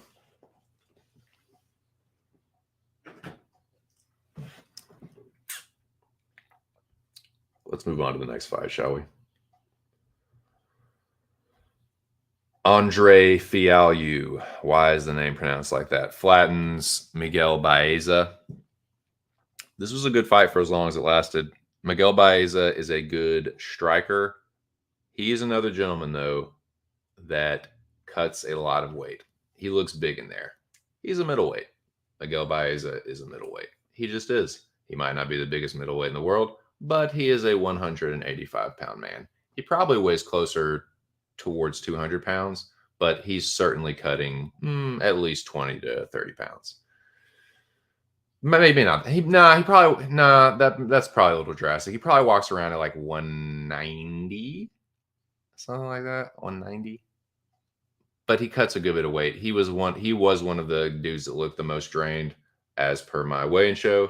And of course, some people will say that and be like, "Oh, was he Miguel? Well, he was weight drained, so every time the guy's weight drained, like I'm gonna pick against him." But like, again, I will refer you back to Drakkar Klose, who was the one that looked the absolute worst, nearly missed weight, smoked Brandon Jenkins.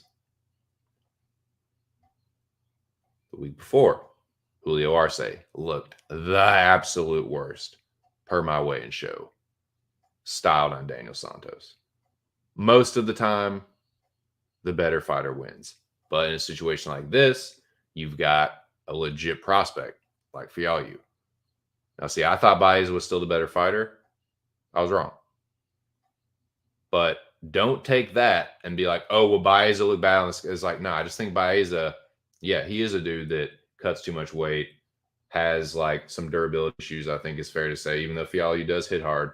Um, you know, Michel Pereira's been knocked out before too. But like he got cracked several times by Fialho, and he managed to weather the storm. I think Michel Pereira, he's a fucking good fighter. I think Demolidor is just a fucking beast, but that's just me. But nonetheless, Baeza, yeah, I think Caramel Thunder, man, he just fucking fight a middleweight or just I don't know, man.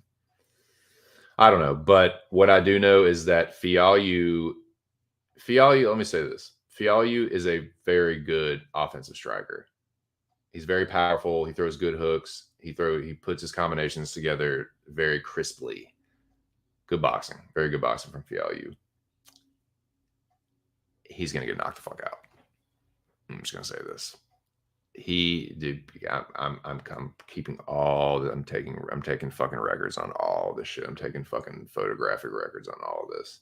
I have a pretty decent photographic memory. Yeah, he leaves his head on the center line. Miguel Baez was cracking him.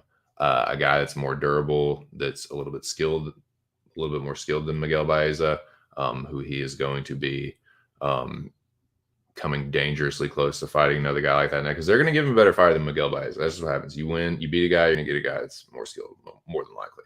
He's going to get knocked the fuck out. He got stunned several times by Baeza. Now Baeza hits hard. Don't get me wrong, Baeza cracks. But he's not a pillow-fisted dude, so it's not like, oh, I'm concerned. But no, man.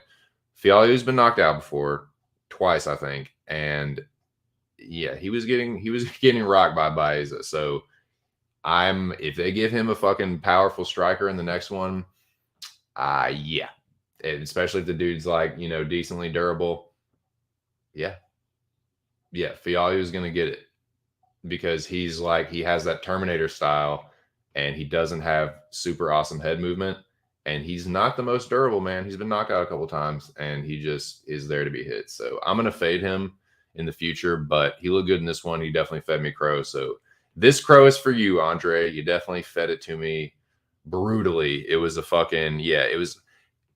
Baeza was having success until Fialho broke his nose. When he broke his nose, that's where the tide started to turn. Baeza was clearly bothered by it. And dude, I can tell you this from personal experience. When you get your nose all smashed up in like sparring or something, it bothers you.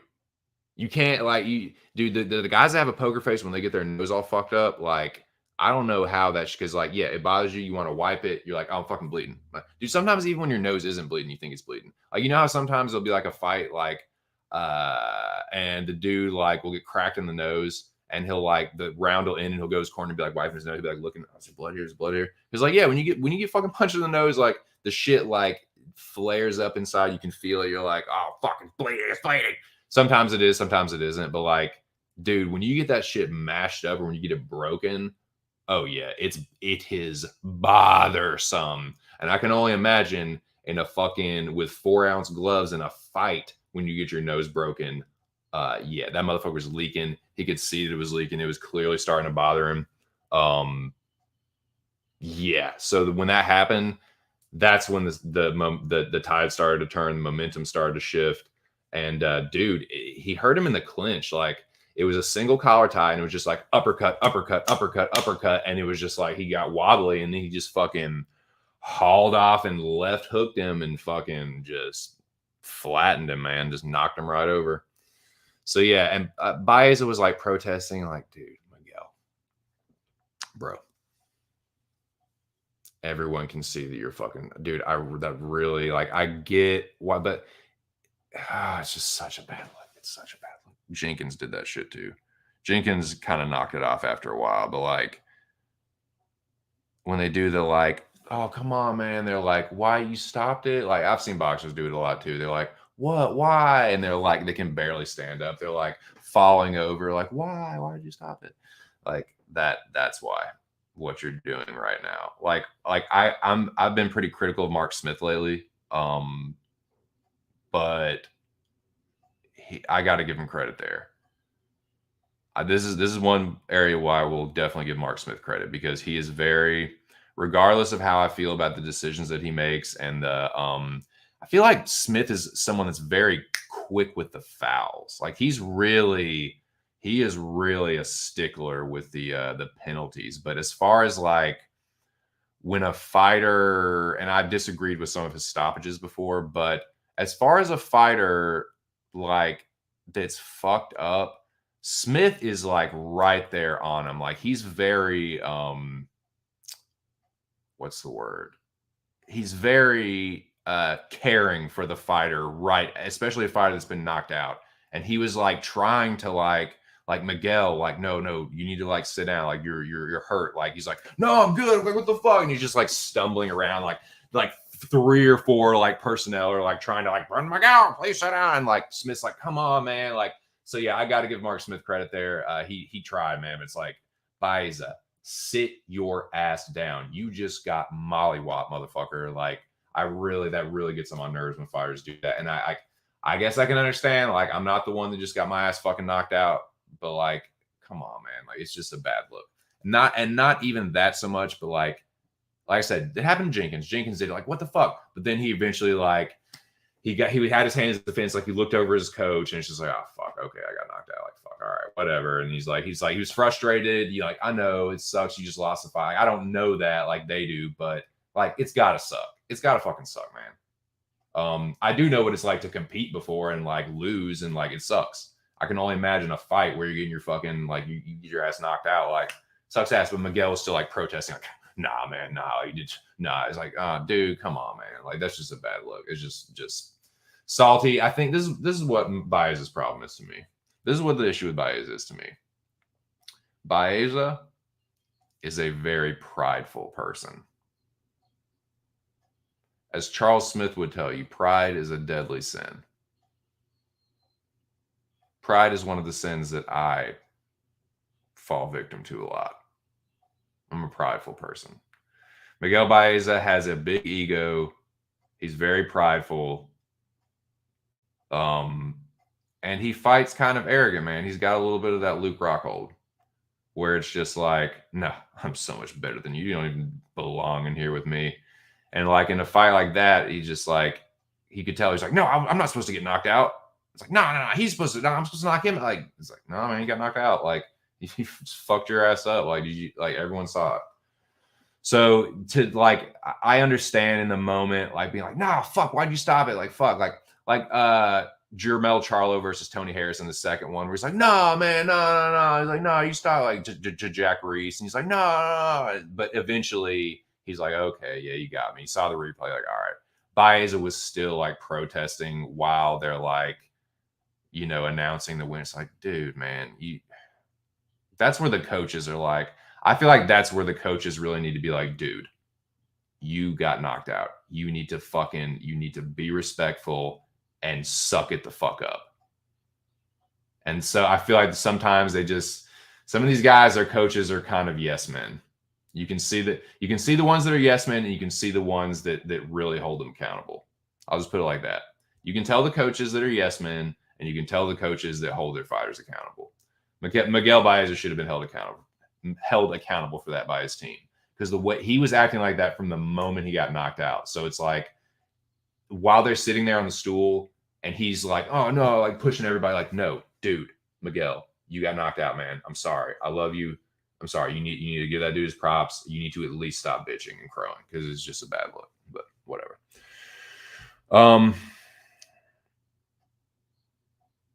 What's up, Noah? What's up, homie? How are you? Catch up to the chat here.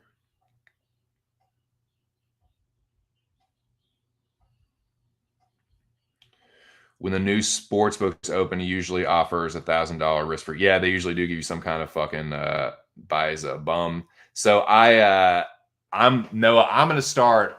Just me. I'm not saying anybody else has to do this. Just me. I'm gonna start calling them jobbers. Like, bums are like bums. If you're gonna like call like the pro MMA fighters bums, just in my opinion, I feel like the bums are the guys on the regionals that these guys are crushing to get to the UFC. Like, I feel like you're the UFC. I feel like at the worst, you're a jobber. So that's what I'm gonna call. I'm just this is just me. I'm just gonna start calling them UFC jobbers. Like, yeah, Baeza is kind of a fraud, man. To be honest with you, he's a little bit of a fraud. Like he's not like we were. Shout out to Fight Night Picks. We were sold a bill of goods with Baeza. Not saying he's trash, but he's kind of looking like a jobber, dude. He's kind of looking like a bit of a jobber or a bum, as Noah was saying. One of those guys that comes in. Yeah, exactly. Yep. I'm pointing to my nose and then pointing to you because that's right on the nose. No striking defense. Yeah, I was saying, I don't know if you caught that part. No, like he's got this arrogance to him, man. He got a little bit of that Luke Rockhold, where it's like, oh, I'm I'm in shape. I'm physically fit. I'm handsome. I'm powerful. My face was chiseled. My nose was chiseled by the gods themselves. Like I beat you. I beat you down, peasant. You know what I mean? He kind of has that kind of like air about him, based on the way that he reacted in that fight, and like just he was like, no, you don't knock me out. Nobody makes me nobody makes me bleed my own blood. Nobody. Like he was seriously on some White Goodman shit. Yeah, I agree. No, and Zach saying what up? Passing the Duber, passing through, nice. He doesn't, man. He doesn't. Yep. Boasting and bragging and being prideful will lead you straight to hell. Pride comes before the fall. Is that not right? Is that not right, Pastor Pubehead? Indeed. Quite right. Nice, dude. Nice. Right? No, he's certainly not a golden god. He's certainly not. I am the golden god. Chaos made sure he couldn't protest when he slept him. Hey, Touch, dude, I'm really glad you're here. I'm actually really glad you're here because you, sir, have inspired me to make a new segment. And I definitely need your straight up opinion. Oh no, he is a zero. Rate me, I'll rate you. You don't rate me, I rate you. Are you rating me now? What am I rated? Call it, Frank, call it. We got to call it. You don't blow the whistle prematurely, especially if you got a good one about a Dago fisherman.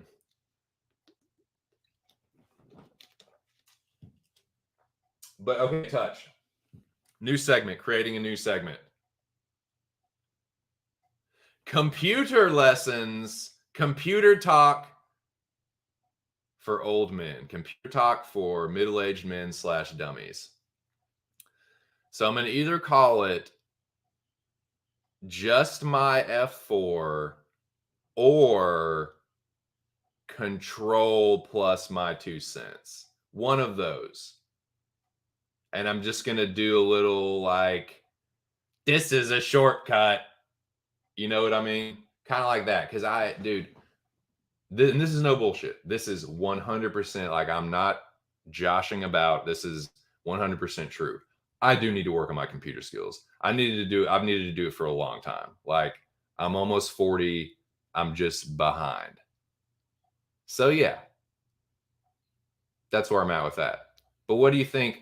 I'm thinking that it's like Just My F4, but that's what I'm going to call it, like old man computer time with Just My F4 or something like that. You like that? No, I'm not. It's dude. I'm not joking. I'm not joking. I really like. Seriously, you like that? Both are good. No, because I'm not. I know, like, it might sound like banter. Like I can see how you think that, but no, I do need to do that, and that was just a prime example. Like, I can take a joke. Yes, I was furious at the time, but I can take a joke. I can take a joke. And it's just like, yeah, of course, you just need to know that. So yeah, I think I'm gonna call it. Old man computer time with Just My F4. It was just a ruse. It was a ruse. Touch is a good fighter. He had me hurt in both fights. He will be back fighting for the belt soon. Yeah, it was so yeah, I am just about to launch into this ARC FC2 talk. I'm getting through this shit duty card, and yeah, I think we can just jump right into the ARC FC after that. He says I've been beaten to a bloody pulp. Um where are we at actually with this? Oh yes, more crow. Silly me, more crow just stuff in my fucking face. Caio Boraiho mayonnaise. Caio Boraiho outclasses Gadzi Omar Gadziev. Gadji Omar Gadziev. Crow for me. Caio Boraiho is a good fighter, and I realize that now. So this crow is not like I'm not like too upset about this.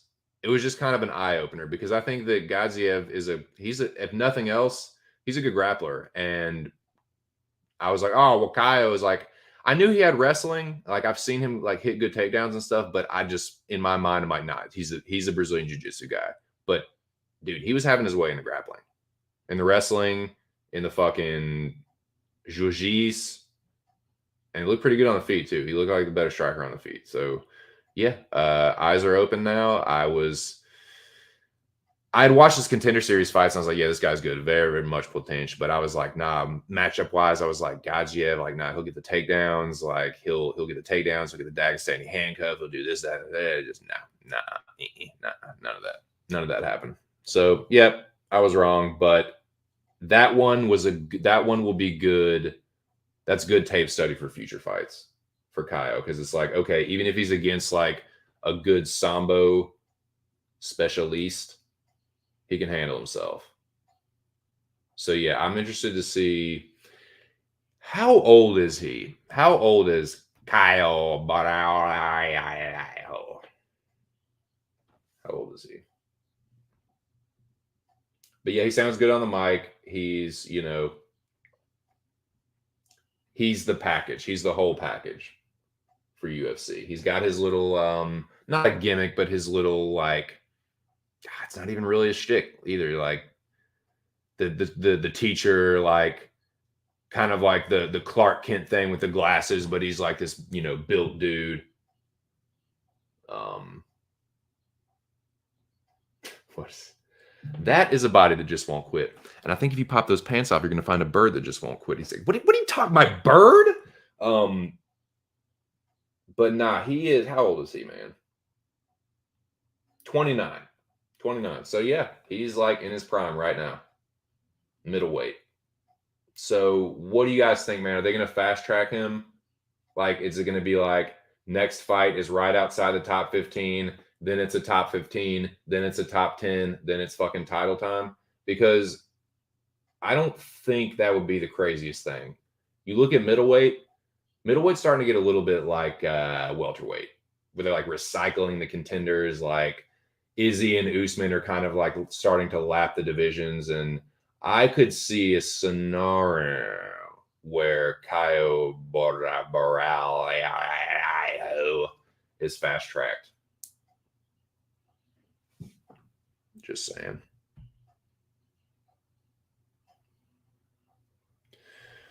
Caio's the only good pick I had on the card and almost DQ himself. I liked when Caio shouted out Jesus' resurrection after the fight. If I knew he was a follower of Christ, I would have picked him. Yeah, he's a man of the Lord, much like yourself, sir. Yeah, man. That's what the thing I was alluding to before. The grounded knee. The eye pokes, I'm sure that's a way more of a hot take. Allowing eye poke, I think they should allow eye pokes. But the grounded knee, we got to get rid of the grounded knee. How many? You tell me. You tell me. how many serious career-threatening injuries have come from a grounded knee? Because to me, playing that game is one of the more pussified things. Not saying they are pussies, but to me, that's a little bit pussy behavior. Like that's gamesmanship. That's like trying to like sneakily play the like it. Just get the fuck rid of it, man. Because if you get rid of it, they're not going to do shit like that. They're not going to put themselves in a situation like that. They're going to realize, oh, if I do put my hand down there, I am getting fucking drilled. So maybe I should try a different tactic. I think it will encourage more realistic fighting.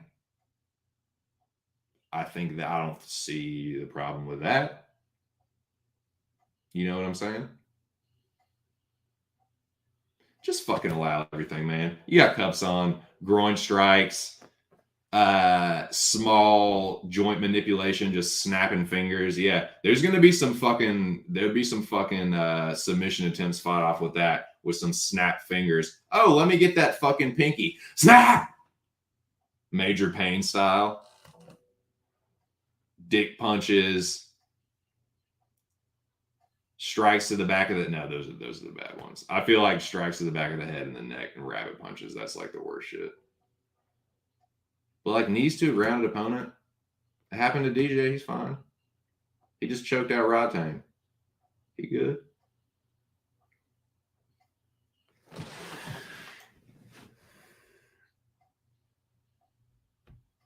But yeah, this guy literally sat down. Yeah, I know, man. I know. I get sick of that shit. I'm getting real sick of the grounded knee thing. That one's really getting to me. But yes. Well, we're at 2 hours, boys. We're now at the 2 hour mark. We are a quarter of the way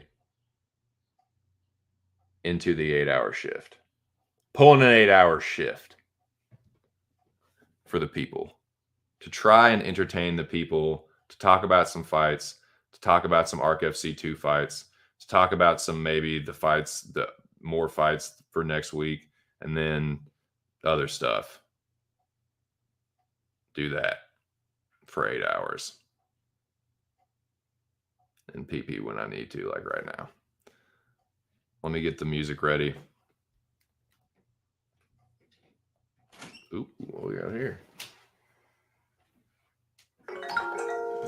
Jesus Christ. That is copywritten music. May or may not be copywritten music. Can't have that. Cannot have that anywhere near the stream. This channel only uses non-copywritten, royalty-free music. Okay? YouTube. Non-copywritten, royalty-free music for the people. I give the artists and the channels credit. And I hope that some people are going over to these channels and showing support. And if you like the music, just check out some of the other songs and shit they have. They're just offering, they're making this music and throwing it out there for free and saying, hey, you can use it if you want to. I think that's pretty fucking chill, dude. So yeah. And I've been getting this one channel in particular, the ones that I use for my recaps, non-copyright lo-fi music. I've been finding some, they have there, and you can kind of tell what kind of mood it's for by the thumbnail. But like, yeah, they have different kind of like styles and, you know, lo-fi music that fits different moods and times of day. So yeah, shout out to non-copyright lo-fi music, which you will hear now.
cause a fucking calamity, why don't you?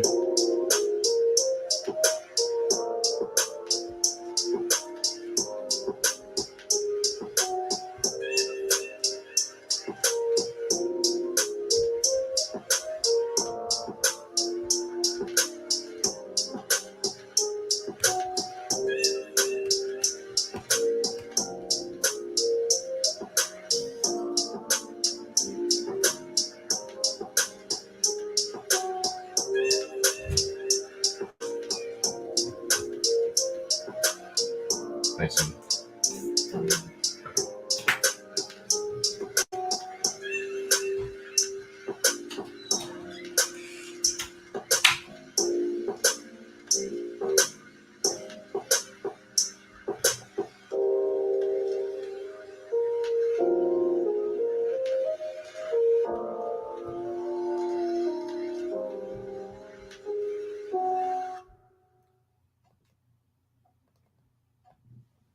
All righty.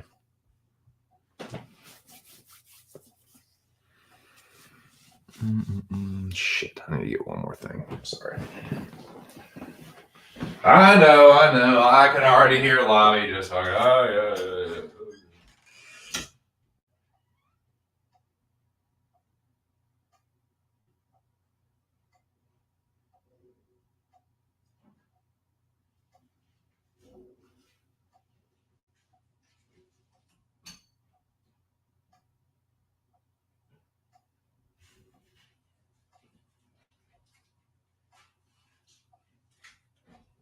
Sorry, man. I'm starting to get a little hungry all of a sudden, too. You're just like pissed and you're like, man, I'm hungry now. Oh, that's weird. But that's what happened. Sue me.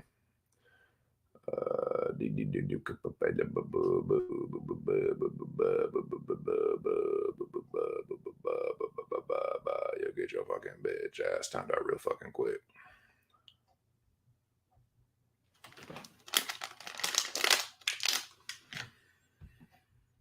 While you sit in timeout, hear me now. Here's your dunce hat. Cabbage. And while you sit there, hear this. I will allow you to stay in this lounge, but you will fucking understand this and you will adhere to this fucking rule, or you will be removed extremely quickly and rudely. Any fucking disrespect towards my wife will be met with permanent deletion. I will delete your account from this channel and any other account you come through here with. I will block all of it. All right? I'm a reasonable person. If you can behave yourself like a gentleman, I'll allow you to stay here. If you can keep with the flow of the conversation, I'll allow you to stay here. But like I told, and I know that like Lobby was joking when he said it, but you can like over at our channel, you can bust my balls all you want to.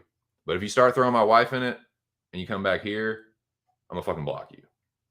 So any more like if you're gonna mention my wife's name at all or Lady TC or any of that, you do it with fucking respect or you don't do it at all. You understand? So yeah, while you sit there, here's your juice box. Read this banner and recognize. Now, where were we? Okay, we're at the fucking main event. I did not go back and watch this. I don't care to. Bilal won, sure. I don't give a fuck. I just, it was so boring. Like, that was such a lame fight. For that to be the main event, it's just like, this fucking sucks. It was a shit card. My picks were shit. Good job, Bilal. You fed me crow. I'm not going to fucking sit here and be like, nah, Veluque won that. Like, he probably didn't. Like, he might have, but I don't care enough. Like, I'm certain, oh man, that would be the last hill I would ever die on. So, nah, dude, I don't give a shit. Like, where is this thing? Damn it, where's this banner? Here we go. So that's it. That's the last fight on that fuck ass card. 7-7, 450, 85 and 52. So my percentage overall dropped a little bit, which I was not happy about, but the goal is still 65%. I think that is an attainable goal. So we're still working towards that. I think I can slowly build back to that if I have a successful card next week, which I fucking plan to. So without further ado, that's the card. I think we can now move to Arc FC 2, if that's what people like to talk about, which I mean, that's what we're going to talk about. So shout out to Mr. Arkansas. Yep. I'm not asking much, man. I'm not asking much. Cool. Later, dude. I'll be here. Appreciate you stopping through. Oh yeah, you'll probably be back in time for your little segment. Oh God. Oh man, no. Dude, I don't blame you, man. Yeah, it was in my mouth. So technically, you had it in your mouth, but it's like you just chew it out and spit like bulimia, bitch. God,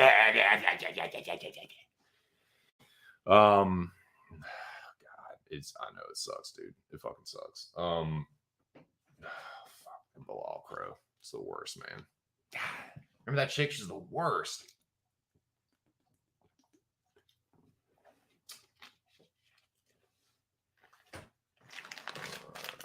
Dude, I know what's not the worst. This Kind peanut butter dark chocolate bar. This will probably have me doo-dooing in a little bit. With the fucking, what does it have in it? Not quinoa. It's fucking buckwheat, dude. It does have quinoa. It does fucking have quinoa. I thought so. Yep. Cane sugar, as opposed to high fructose corn syrup.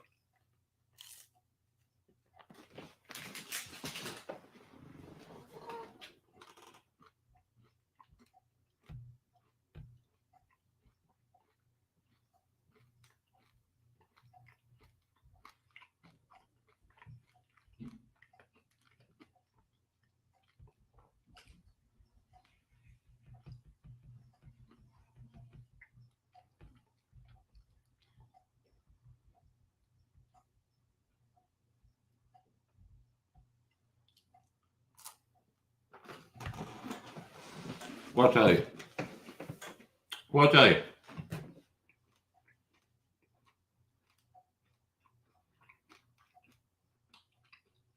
They went out there, scratch and gravel, Beefly whooped his ass. I told you he was going to give him that old West by God ass whooping. He came right up out of the holler and stomped his fucking ass proper. Stomped him black and blue. Just like I fucking said. Shout out to Beefly. Congrats, dude. Scroat. Well, I can't fire you more than you already done been fired. But I'll just go ahead and, as an homage, as a tribute to Ark. Scroat. Yeah. Fired. You're done. You're done around Ark FC. Scrotum. Couldn't happen to a nicer guy. Couldn't happen to a more arrogant braggart motherfucker.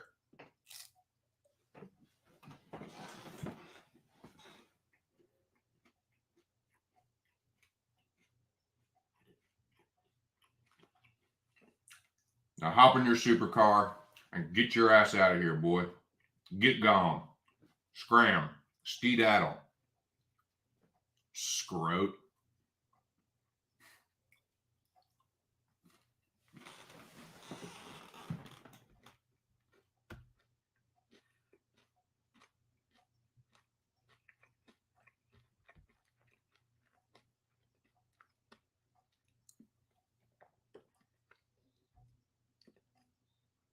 Want to have a minute, perhaps?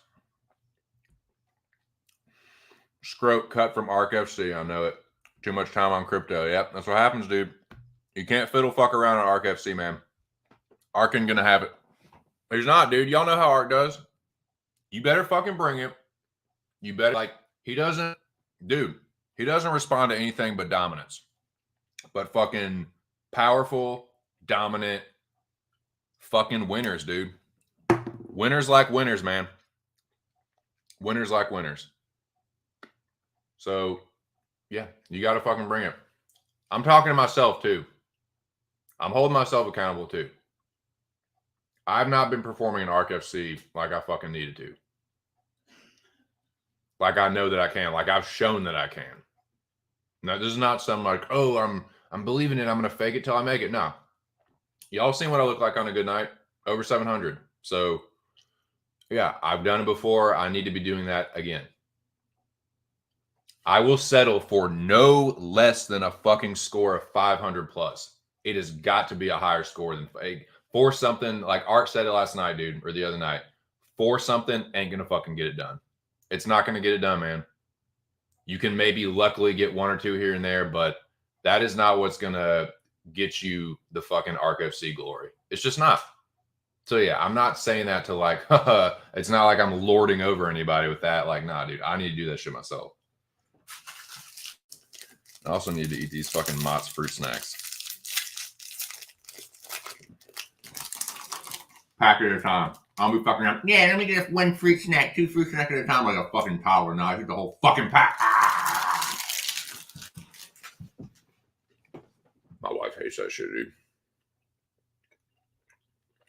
Nah, Zach, don't even start that shit. I'll fucking time you out, dude. Don't start that. You already fucking know. That's your warning. That's your fucking warning, dude.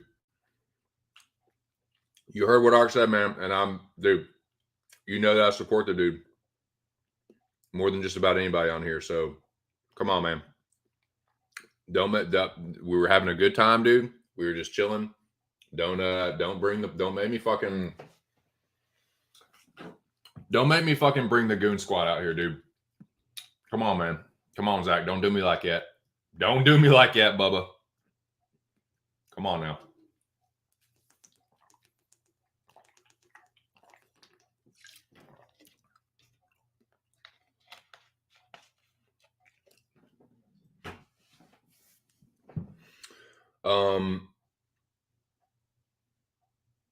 But yeah, I told y'all about Beefly, dude. I told y'all it was gonna fucking happen.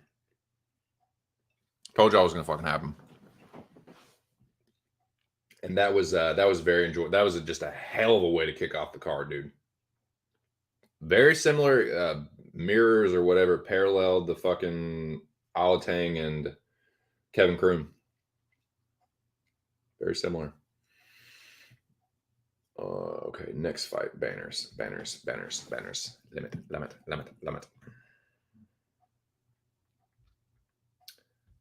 Dude, how about the motherfucking Aussies, boys? Nick Alexander versus Tigger. Had to stomp him out, mate. Whoop Tigger's ass, man. Like, late TKO. Ref didn't know if the ref was going to stop it or not. Waved it off at the very end, man. It's like maybe he could have let it go, but what's the sense? You know that Nick's going to win. What's the sense in letting Tigger take? There was like 23 seconds left. What's the sense in letting Tigger take all that fucking Nick wasn't going to stop. He was fucking teeing off on him. Like, I've said there's no need to put the final nail in the coffin. You know the guy's not going to win. He's getting his ass beaten pillar to post. Like, nah, man. I thought that was a good stoppage. It was late in the fight, but it was a good stoppage. So yeah, good win good way to put the stamp on it by Nick. Dude, the Aussies are looking fucking fearsome. 2-0, and that's a big 2-0 too. So shout out to my dude Nick. Yeah, tough sledding for Tigger too, man. This one, boys. This one. So we ARC FC 2 got off to a way hotter start than fucking UFC 51. UFC Vegas 51. Way hotter start. We had a fucking dominant ass whooping and 2 fucking knockouts back to back. This one was a knockout. This one was a stone cold, like, fucking unconscious knockout. Like, he wasn't like Smith wasn't out for long, but he did go out. Cage did knock him out. Shout out to King Cage, man. It was a rough fight for a while, man. It was sloppy for a little bit, but they were both roughed up. But in the third round, dude, it was like the start of the third round. Smith came out hot. He got a little overzealous. Cage leaned back and just threw this fucking massive overhand, cleaned his clock. Tough for Smith, man. I like Smith. He's a good dude, but fuck, dude, you can't fuck around with that fucking that Philly power, dude. So Cage with the Philly power on display. Hell of a knockout, boys. That might get, dude. I forgot to do the bonuses for UFC Vegas 51. Actually, it fucking sucks so much ass. Nobody gets a bonus. Not fine, but Cage would probably get knocked out of the night for me. That one was brutal. Tough to see that, tough for Smiths, but man, I think the fans definitely got treated there, and yeah, good win for Cage. Old King Cage. Shout out to Cage My IQ. Make sure you subscribe to Fighters First on YouTube. Check out Cage does good interviews, man. He interviews quite a few fighters, quite a few UFC fighters. So check him out. And yeah, good win, Cage. He's back on top. Yeah, he needed that one. He needed that one for sure.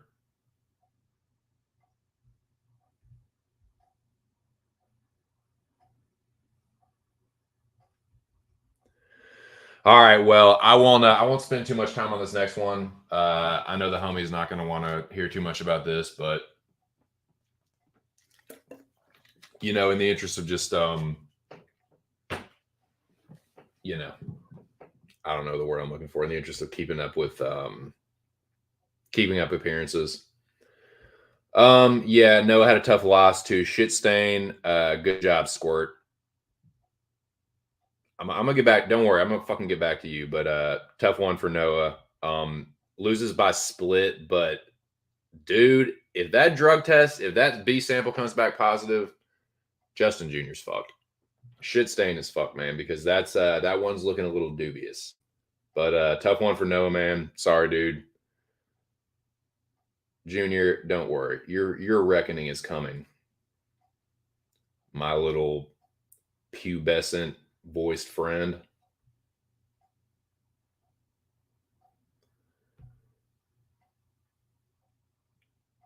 Well, dude, what was I saying about the Aussies? Fucking drunken boxing, man. And Solar Warden, that is stiff competition, dude. Solar's a good predictor. He's got a good Tapology record. He's been kind of, I'm trying to think of how long he's been around. Like, good bit, like over a year. Been pretty solid. So that's a good win. And Drunken hung 765 on Solar. Solar, I'm telling you what, dude. Solar Warden would have beaten, 95% of the field. He just ran into Drunken on the wrong night, dude. So, yeah, shout out to both of them for putting on a great fight. Tough loss for Solar Warden, but, dude, Drunken is putting on for the land down under. Him and Nick, that's a like I said, very fearsome tag team duo. Man, it's gonna be tough. That one is gonna be tough. Catch up on the comments. There he is, man. Speak of the devil. King Cage in the house. What's up, Cage? So let's go. 2 bad performances. Lucky to be 1-1. You want to talk about lucky? You're talking to a lucky man right now. If only Luke A. beat Bilal. Yeah, no, man. Cage says you'll bounce back.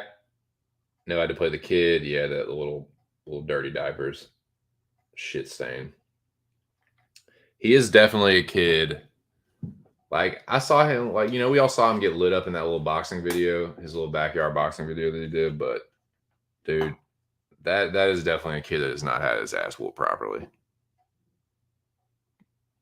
Like he's a kid that needs to get his fucking ass beat by another kid, mind you. I'm not talking about an adult beating up a child. I'm talking about one of his like he is a little kid that needs his ass whooped. That's all that is. He is just a mouthy little fuck. You know? And they are. Kids are just like that at fucking 14, 15. They're just cocky little spoiled fucking brat fuckheads, dude. But yeah. The stuff that he says online, the way that he talks to people that are old enough to be his father, dude, that kid needs to get his ass beat. He will. He will. Or that, or he's just a total fucking pussy when he goes out in the world. Like, and that's kind of what I just think. Like, he would never, ever, like, I'm sure he's very respectful, or however his voice is. I can't do his voice right now. But yeah. Yeah, I actually need to go back and watch the very end of Arc stream, kind of like the one before.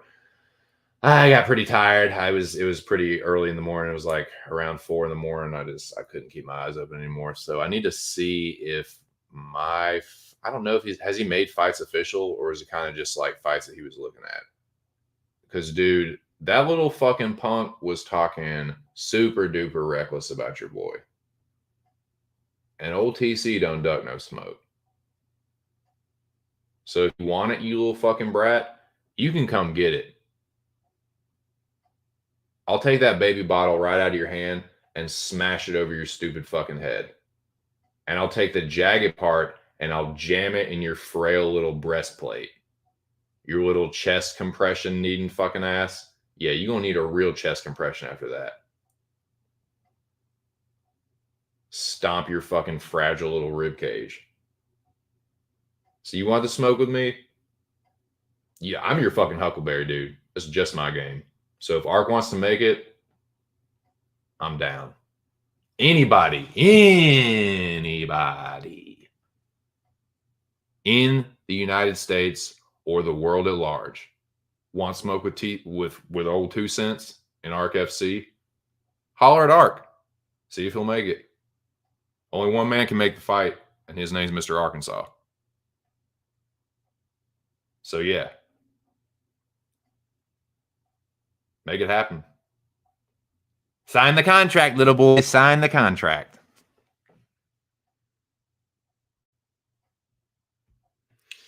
You're terrible. You stream for hours and nobody watches you, but there's 6 people watching me. Like, dude, that 12 hours, I had 0 people in there for literally like 1 minute at like 3:30 in the morning. One time. It was upwards of 20. Like, yeah, it's a teeny tiny channel. It's not gonna have like 50 live viewers. But yeah. And the other stream I did the other day, the one that was like 7 or 8 hours, I had like 11, 12 people in there a few times. Like, I know he's just trying to talk trash, but it's so weak. And like, yeah, you're clearly a 14-year-old, like grasping at straws with this trash talk. Like anything that like sounds halfway decent is like, okay, you stole that from somebody else. And when he really tries, or like you throw some shit back to him, he like, it's just like, okay, get this little weak knot shit out of here. Like, yeah, while most kids your age are out playing with their friends or riding their bikes or being normal children, you're like online stalking fighters and like doing like tape study and stuff. Like, you're a weird little shut-in kid. Like a little latchkey motherfucker. Your parents obviously don't spend any kind of real time with you Because if they did, you certainly wouldn't be behaving the way you are, or your parents are just clueless, like fucking, I don't know, man. Like, I don't get how you possibly could be being parented properly with like the hours that you keep and the fucking shit that you got to be being homeschooled. You have to be homeschooled. There's no way you go to like a normal school, because if you do go to a normal school and like your parents are still like, you're that much of a latchkey kid with your parents there, like, dude, there's some shit going on there. There's some weird shit going on in that household. Anyways, so yeah, and I'm just talking shit about this kid because yeah, you're not gonna fucking mouth off all reckless at me, and I'm just gonna sit there and take it. I can't like, I legally can't beat your ass. Um, and I physically can't because you're all the way across the country, literally. And this is just some online shit, but yeah. But yeah, I got some more cousin whoop your fucking ass. Nah, man. You want the smoke? Turd, shit turd, come get it. Come fucking get it. I'll make you fucking cry for real. I'll make you run away and cry for real.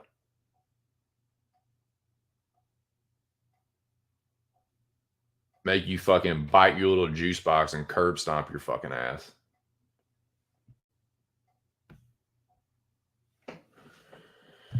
Yeah, because hey dude, shout out to my dude. I'm gonna talk about this in a second. Shout out to my dude Lip Picks, man. Because much like Lip Picks, your boy TC don't stay down for too long. So yeah, catch me on a good week and I'll fuck you up and make you look stupid in front of everyone.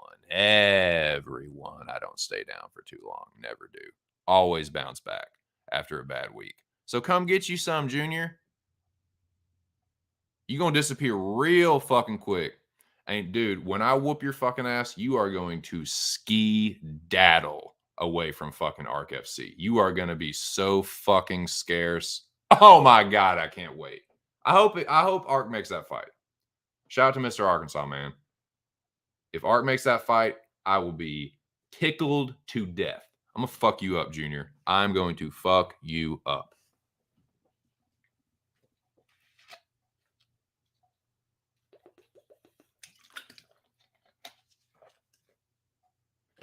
So to speak. In Tapology. In Tapology, YouTube, relax. We're talking about a game here. We're talking about a fight prediction game. I'm not really fighting a fucking pubescent turd. Come on, man. This is just jokes. Tell you what's not a joke, though. I'm going to fucking whoop your ass in Arc FC 3 or 4, whichever one it gets booked for. If that's what you want, it sounds like it's a fight that people want to see. We're both fucking 2-0.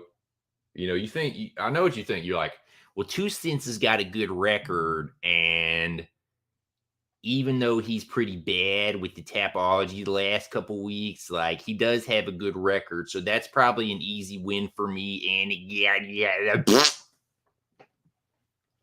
cool. One of us is going to be 3-0, me, and one person's going to be 2-1, you, and look real fucking dumb because you were the one mouthing off at me. Randomly, like, so yeah, I know that I've been living in your fucking head rent free. Because that was random out of nowhere. I want 2 cents. No, I've really fucking pissed that kid off a few times where he's like gotten like out of character. Yeah, 2 cents. Fucking punk. Like he was like about to cry one time on our stream. He was so mad at me. So yeah, I know he wants to fucking smoke. He thinks he does. He ain't gonna want it after this though. He ain't gonna want it after this.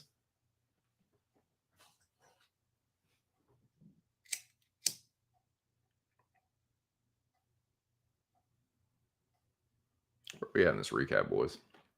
So yeah, man, shout out to Drunken and Solar Warden. I'm about to.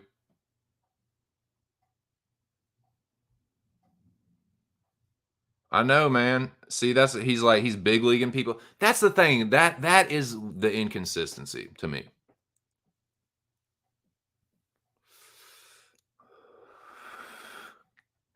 That seems inconsistent to me, right? So is it about the points or is it about the record, right? Is it about the points or is it about the record? Because if it's about the points, you shouldn't be calling me out, buddy. You shouldn't be calling me out, little buddy, because you big lead Cage for the same shit. You're like, you lost, so why would I play you? Well, guess what, shit stain? I'm at the very fucking bottom. So you better not lose to me, motherfucker, because I am going to never let you live this down. Because, yeah, I am the lowest scoring 2-0 on the board. So you better not fucking lose. You better fucking not. You sniveling little fuck. You sniveling little chest plate fuck.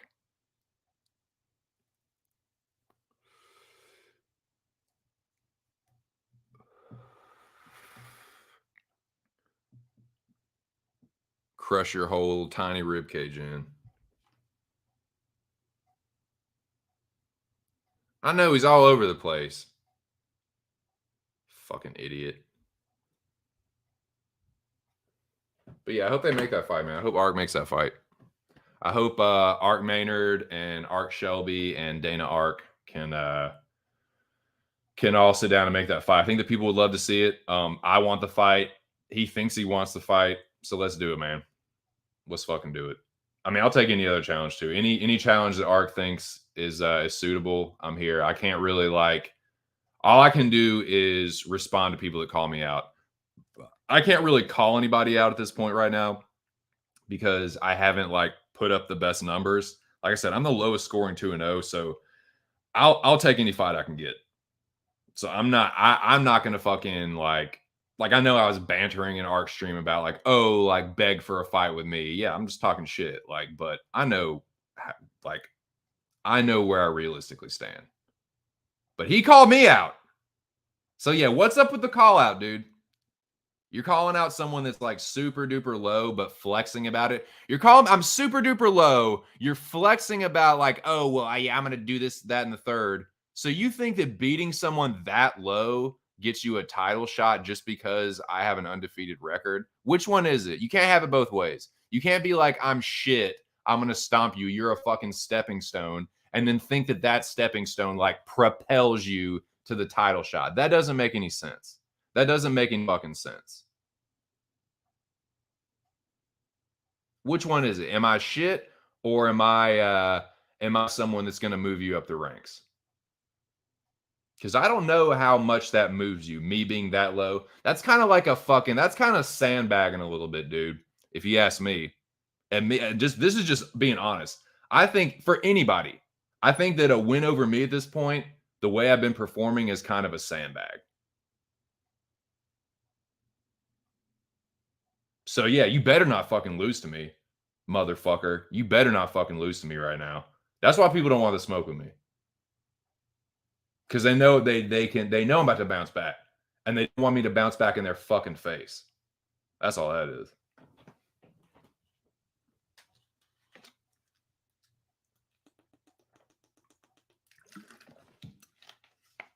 So you can be all rah says rah, rah, rah, rah, rah. I'm telling you, dude. I got that same shit Litpix does. That streak shit. Don't catch me when I start to get on a hot streak at your fucking expense. Next Arc FC fight. Oh man, this one stung a little bit. The second or third, depending on how you look at it, funniest man behind Ark and myself in Arcadia, Artem. Artem's a funny dude. Artem and No For Gay Jesus. No For Gay Jesus just edges out Artem in a split decision win. I guess it was the right decision. Yeah, I see why it was a split. I think I just edged it for No For Gay Jesus. You can make an argument for Artem winning, but I don't know, man. It was tough. That was fucking tough. We'll just move on from that. I'm just kind of Kind of fucking sucks. But hey man, what I tell y'all? What I fucking tell y'all?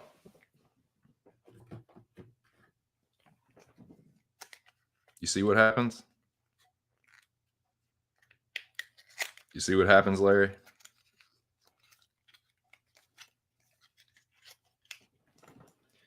You see what happens? Do you see what happens, Larry, when you fuck a stranger in the ass?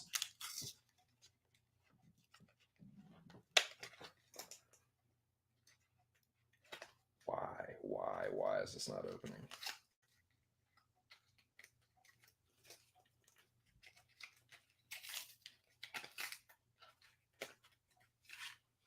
That was obnoxious. But it's open. It's open.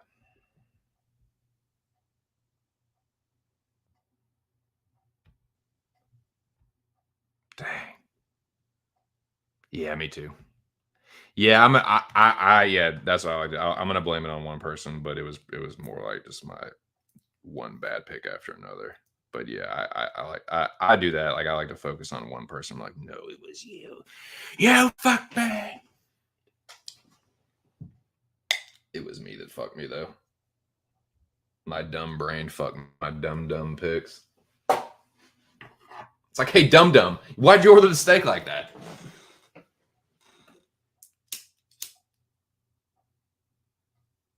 So, yeah, man. Hey, but yeah, shout out to Miss Devil, man. She is an ARC FC2 fighter that has performed well in 2 losses. She had 2 of the toughest matchups right out of the gate. Not having much experience in the Tapology, I'd say she did pretty well, man. I think she would have beaten me both weeks. I think she would have beaten a lot of other people too. So shout out to Miss Devil. Unfortunately, I don't know why they did that, man. I mean, they got balls, but dude, you live by the sword, you die by the sword with that kind of shit. Like, yeah, you get all the fucking glory if you win, like you survive, but fuck, man, lose or lose town. Okay. Should have just made it fucking surf and turf. Should have just made it a fucking lobster and steak dinner. Fish and steak. But it is what it is, man. So hopefully Miss Devil isn't permanently gone. So shout out to you, Miss Devil. Happy trails. Till we see you next time in ARC FC. But yeah. I'm telling you, man, Lit Picks, just the dude is streaky.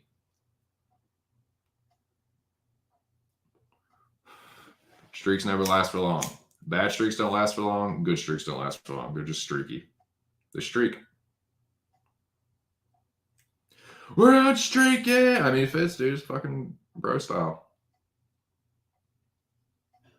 I streak. Not physically, not like nakedly streak, but like, yeah, I'm streaky. Streaky in pool. Streaky in fucking picks.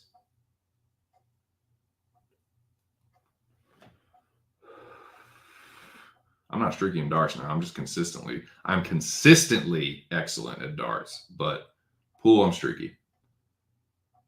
Shuffleboard, streaky. Real streaky with shuffleboard.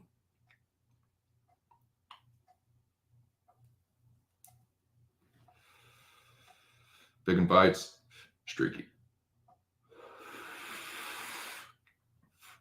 I'm usually never too bad, but when I have a bad week, I usually have another bad week, and then I bounce back. Then I fucking bounce back, dude. So, unfortunately, yeah, sucks for Miss Devil, but hey, dude, and while I'm on the subject, big shout out. Well, maybe I should. I'll circle back to that. I'm gonna put a pin in that and circle back to it. But speak of the devil, and he will appear. This gentleman was just in the chat a second ago. Put him over and put him over some more. I'm sorry, no. I got confused. King of Philly. Bo Jackson's the King of Philly. Excuse me. Yeah. Scratch that. Skip. Actually, we were just in the laboratory. No, forget that. The King of Philly, Bo Jackson versus. Is this Greg? Who is Greg Popovich? Who is Greg Popovich, actually? Who is Greg Popovich actually? That is a tongue twister. Who is this gentleman? Who is this gentleman, you ask? I don't know. Is it the person that he says he is, Greg Popovich?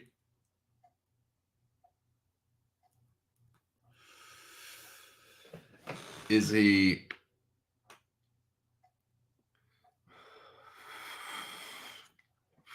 the ever strange MMA prediction guru? I don't know. I don't know the answer. These are just questions. The questions I must ask myself nonetheless, and that I would like to ask you. Who the fuck is this guy? Comes out of nowhere, seems to know the community, seems to be pretty good with picks. Chav was on the case, dude. With Chav on the case, with something like that, because that's the thing about Rush. Rush will only take up the cases that, like, he's just obsesses over. Like, if it doesn't jump out to him as something that needs investigating, he's not going to bother with it because he's so obsessive minded with that kind of stuff. So like with something like this, it's not, unless it jumps out to him, he's not going to fucking bother. So, yeah, the stuff, the evidence that he presented on our stream. So this is Saturday night into Sunday morning, was pretty convincing. A few too many parallels to be merely coincidence, in my not so humble opinion.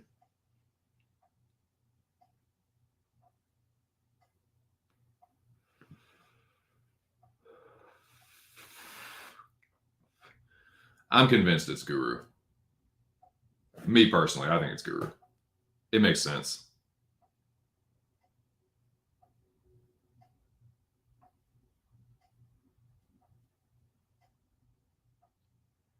Because he's kind of like a character. Almost, you know what I mean? Like a black dude caricature.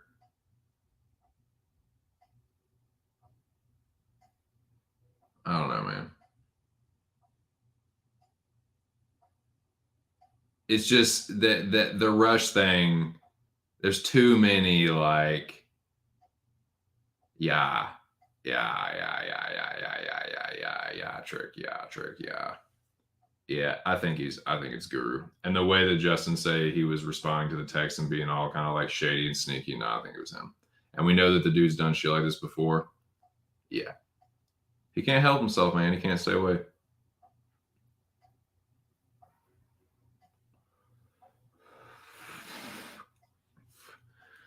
I'll tell you how I can prove it wrong, or how I can prove it or clear his name. Come on stream. Greg Popovich, come on stream. Because I know what Guru sounds like. I think I might have had Guru on my stream before at one point in time. Like one time I think he came on. Back when I had people on. Yeah. Come on stream, Greg. Let's hear your voice. Let's hear that you're, actually a black gentleman and not fucking MMA Guru.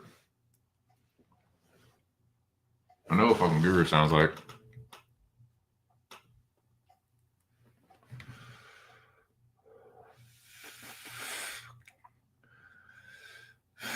I know, right? I know. Sorry, dude. My bad. Slip of the tongue. It kind of has to be like, there's too many parallels now.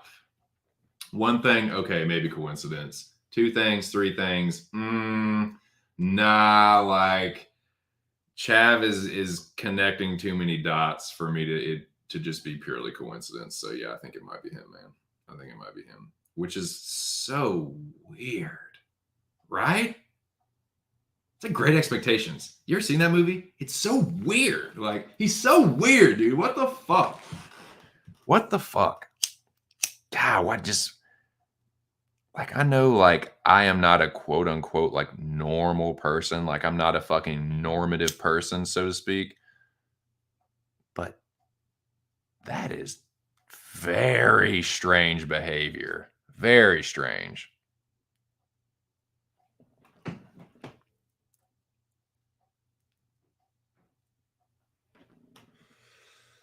Anyway, so Greg beat Bo.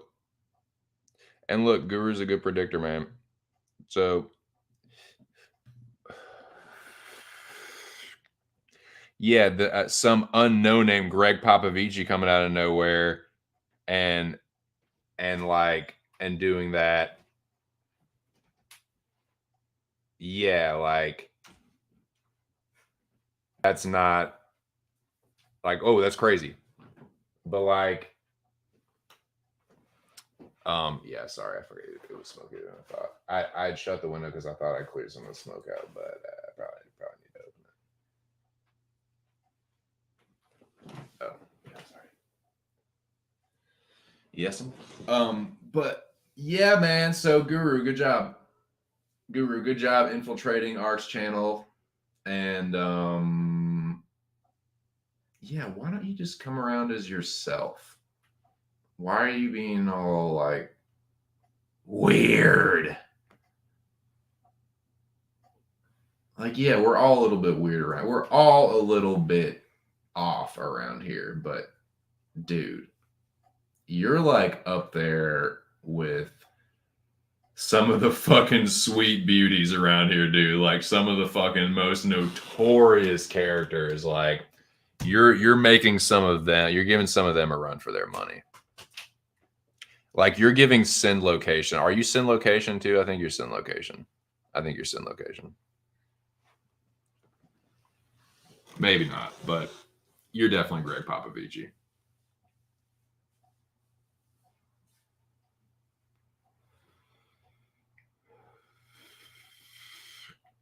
I'm convinced. Papa Guru. No, like Vegas vacation, Papa Giorgio. Papa Giorgio.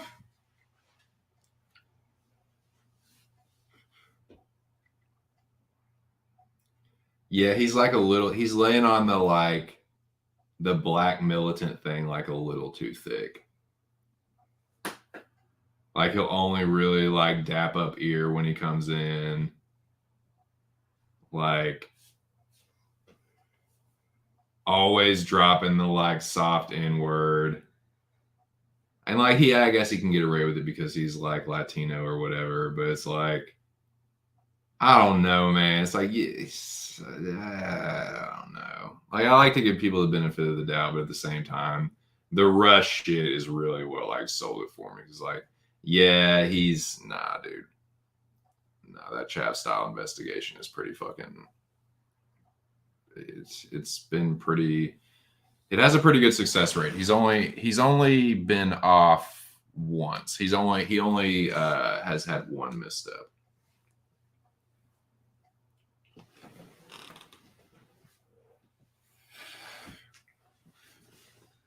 So yeah, he's got me pretty convinced. Now,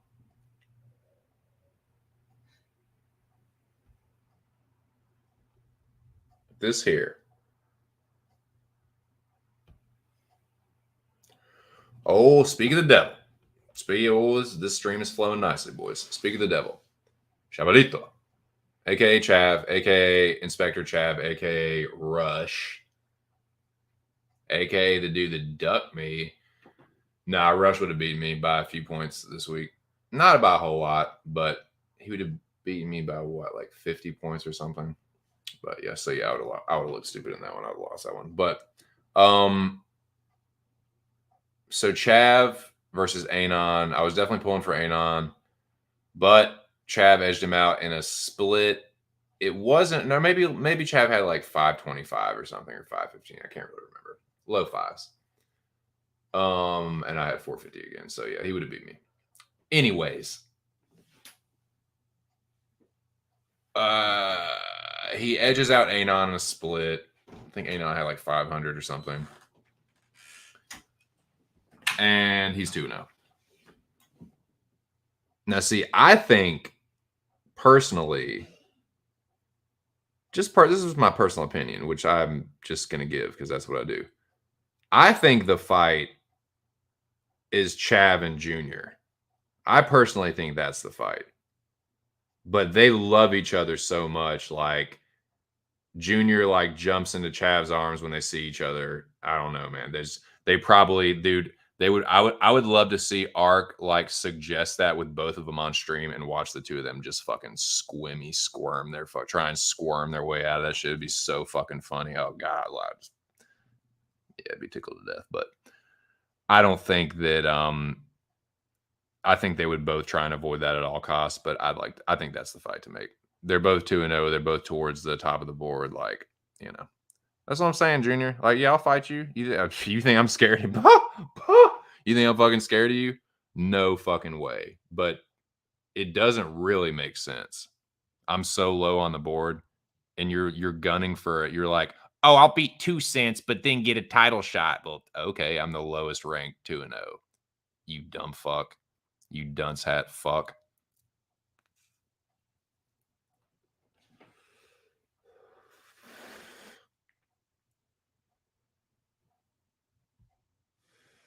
Now, we come to my fight. Myself and Ears tag team match between the number one contenders, the Brexicans, aka the Honey Badgers, aka the Sexy Brexies, aka there was some other name that was pretty cool and I forgot. But them, Jack and Alex.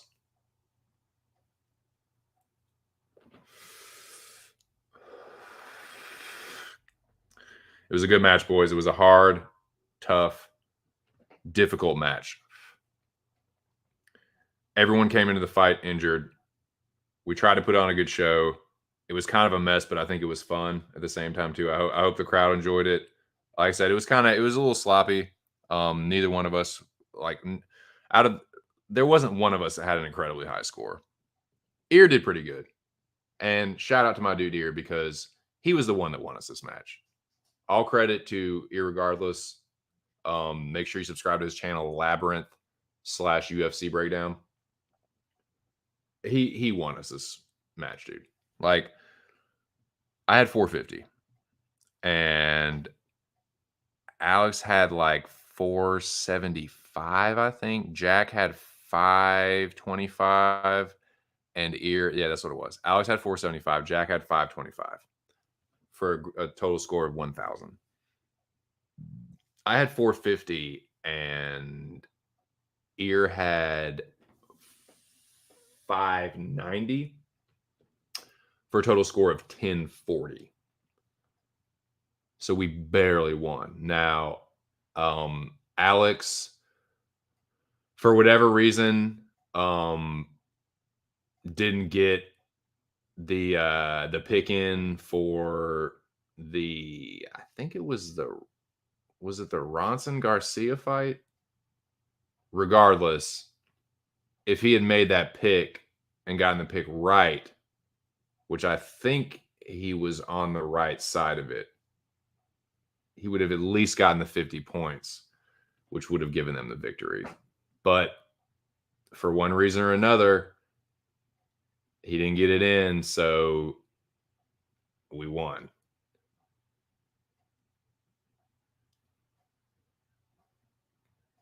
Yeah. It was just kind of weird how it all unfolded. I'm not too pleased with my performance. I had a shit week. 7-7, 450. That is a measly fucking little bitch score.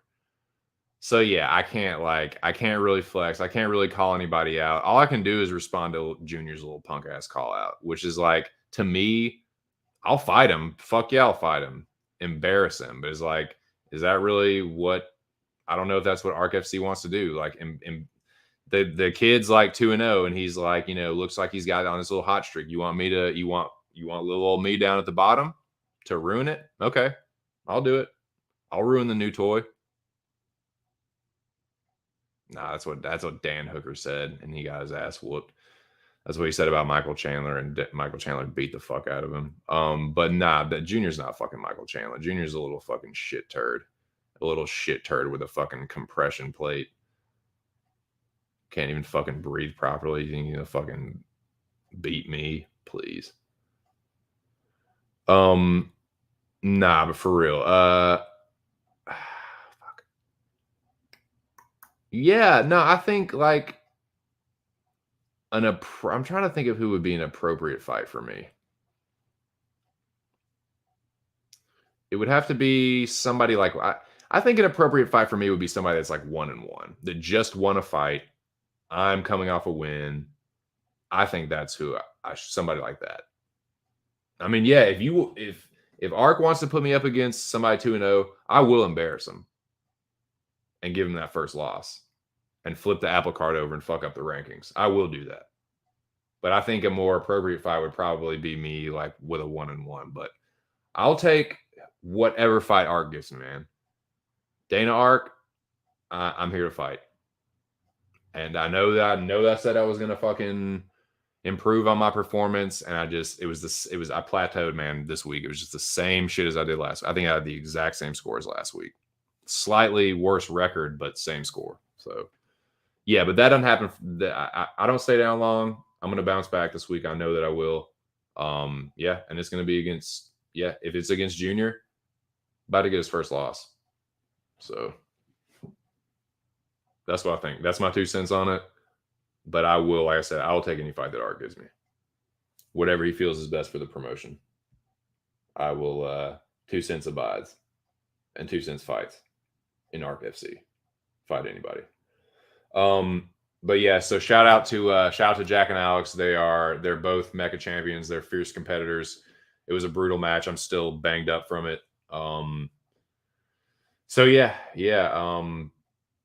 Don't want to see them again anytime soon. So I'm gonna just take the money and run on that one. Oh. Got to go back to this. I'm gonna make a banner for this. Actually, I'm gonna make a separate banner for this.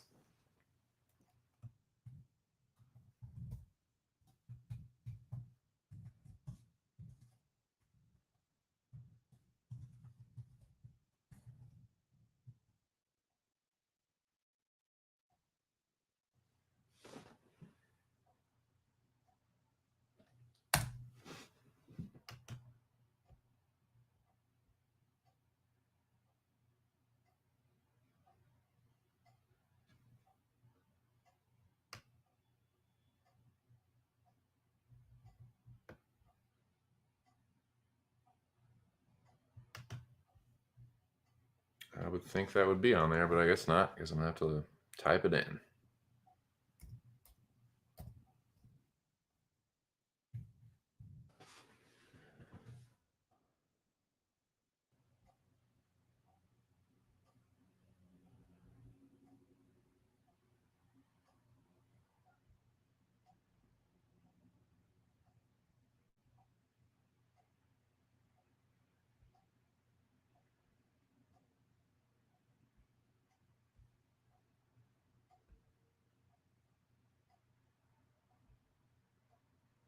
I can tell you from personal experience, LitPix escrow is airtight, son. I never worry about putting my money in his escrow because I know that it's going to be held securely and that the payout will be delivered like that. And I know that I'm going to get the payout. So shout out to BroPix. That is UFC BroPix on Twitter, on YouTube, on all platforms. Shout out to Justin. Appreciate you holding that money. And shout out to Jack, Alex, and Ear as well for all being men of their words and making this one fun. We did get the win, so yeah, that was a nice little hit this weekend. So yeah, it was. I guess you can say it was a profitable weekend for old TC, old 2 cents. But thank you to LitPix Escrow for keeping that shit airtight. And yeah, I would dude, I'm just saying, You should probably do that shit. Charge people a little small fee. That's what I would do. Because I think you just because I don't know, man. I feel like if you're asking somebody to do that, hold my money, like hold my money for free. Like, nah, man. So yeah, throw if you do something like that, man, throw Justin a little something, little service fee because he's keeping your money, keeping it secure, and paying out the winner. So I appreciate that. Shout out to Bro Picks, aka Jonathan Lit Picks, who got a big old win and sent the likable Miss Devil packing. It's unfortunate, but it is what it is. She was a woman of her word. He was a man of his word. And like I said, I appreciate the escrow services. But yeah, so me and Ear got the job done. 2 ears. So hey, I mean, we're the number 1 contenders now, I believe. I could be mistaken, but I believe we're the number 1 contenders for the tag team championship. Nick and Drunken, that is tough competition. But I ain't scared of nothing. I ain't scared of that. I tell you what, that's not true. I am scared of some things, but I'm not scared of that. I'm not scared of that competition, man. I would love to face them. It would be an honor to do battle with them. Be a bunch of damn warriors in there. But yeah. 2 ears and I will take on all challengers, and we're coming for that title too, man. It doesn't matter who they are. We will get it done. We got it done this week, right? By hook or by crook, as Ark likes to say. You know, is what it is. But yeah, man. So your boy's 2-0 in Ark FC. I'm the lowest 2-0, as I mentioned, but I am undefeated. Technically, haven't lost. So I'm interested to see what fight I get next. I'm not really going to call anybody out, but I'll take on whoever they give me. Whoever Ark wants to give me. Whoever Ark and Mick Ark and Ark Shelby, whatever they want to do, I will accept. Now back to the Ark FC. So man, like this was kind of a disappointing co-main event, and Ark expressed as much as well. Mushmouth Jr., aka Cabbage, who's just in here, edges Terlansky in a snoozer decision. Like Ark blessed y'all with that co-main event spot, and you just spit it back in his face, man. Disrespectful to Ark to put on that kind of performance, man. But yeah, so Cabbage, aka Savage, call me Savage.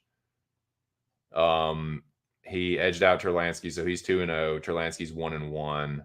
Yeah, kind of a snoozer. Kind of like my week 1 fight, just boring. And not worthy of the main card. Certainly not the co-main event. So that brings us to the championship.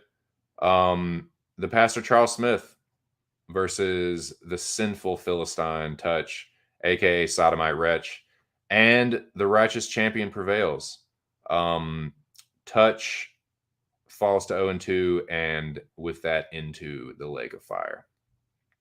So that was Ark FC 2, man. That was Ark FC 2.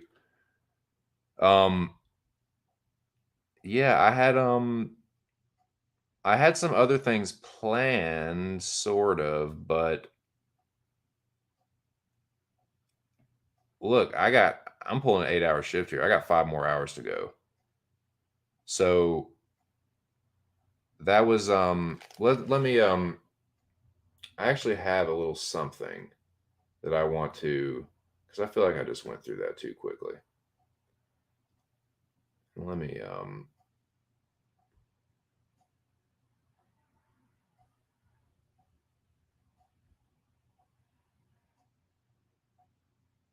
gonna make a new banner. Have something. So shout out to the righteous champion, the Pastor Charles Smith, Pastor Pubehead, a man of God, a follower of Christ. In honor of the glorious victory that I know that if Pubehead was here, he would thank his Lord and Savior Jesus Christ first. So now where is this?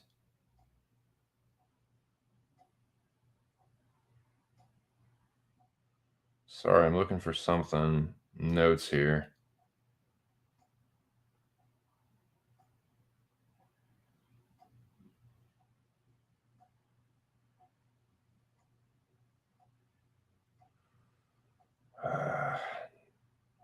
Dang it.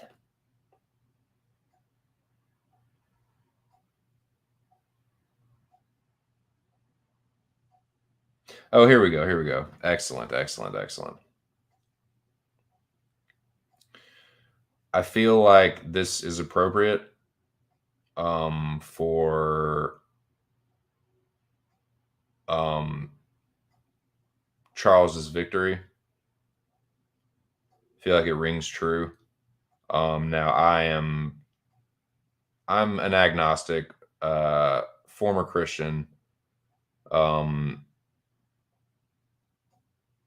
And you know what? Like the thing with being an agnostic and what the criticism of agnosticism is mainly is that people say, "Oh, well, you're using that as a crutch to not really commit to anything. You're using that as like, oh, well, we don't really know what it is, so there's no way to like it. So either you're just it's a built-in like rejection of anything that like you're just using it as a crutch to reject everything. So like atheism, it doesn't respect it because it's like, oh, you're too pussy to just straight up say there is no God. You say, oh, well, there could be, but we don't know.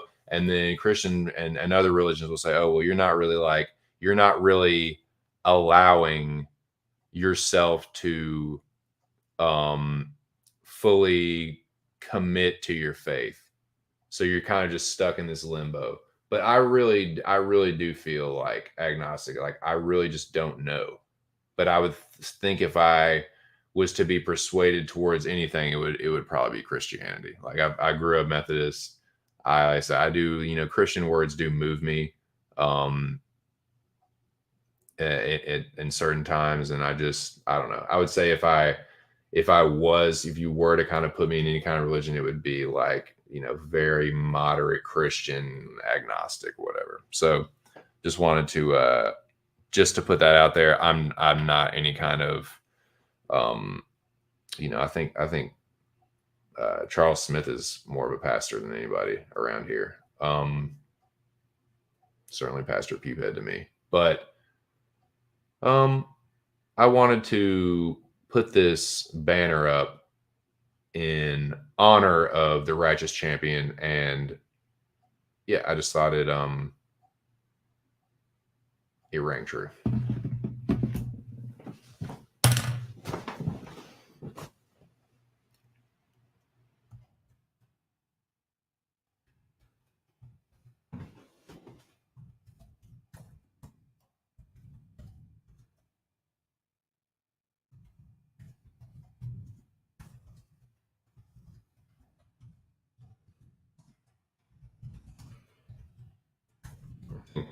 I think Charles might like this one.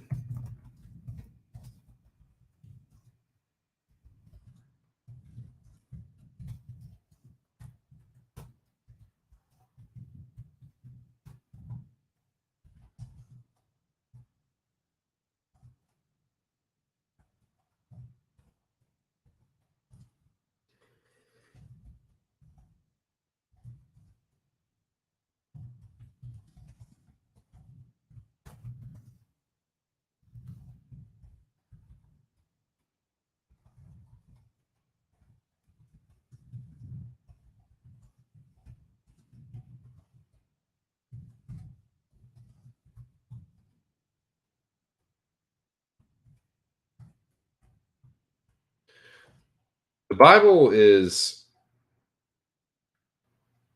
whether you think that it's true or not, I think there's some things that are definitely meant to be more representations than actual literal. I'm definitely not a fundamentalist at all, dude. I think it's like some of that shit. Okay, do we really think there's like an actual like man lived inside a whale, like that kind of stuff. Like, okay, that's maybe more of a representation. That's how I look at it anyway. The point I'm making is, even if you say, okay, well, some of this stuff didn't really happen, just the language itself and the way that some of it's very powerfully written. Very powerfully written. Say that. I'll say that. But yeah, this is not, it's not going to be, this not stream is not going to be about this, but in honor of the champion. This is the champion, man. This is the ARC FC champion. So yeah, I think that Peephead will like this one. And then then we can move on and talk about whatever the fuck we want to, man. Talk about the next fight. Anything else that's on y'all's mind, man?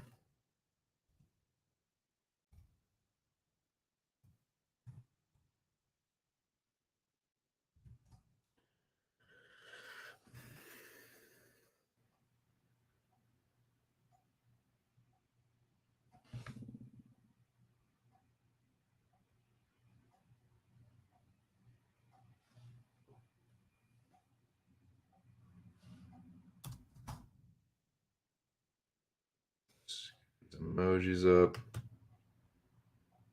Shout out to the two people still hanging tough.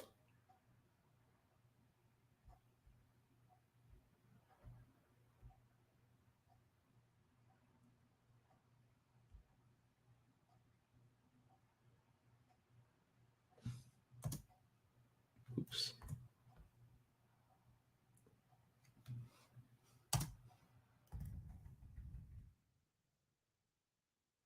Oh man.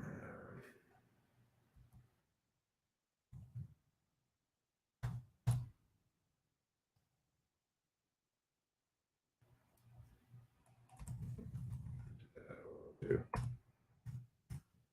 1, 2, 3. Okay, let's keep this in the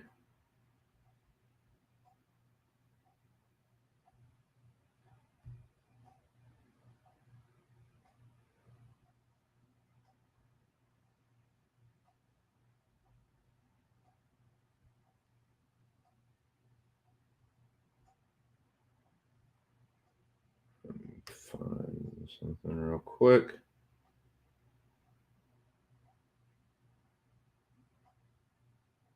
Well, where in the fuck is it, man?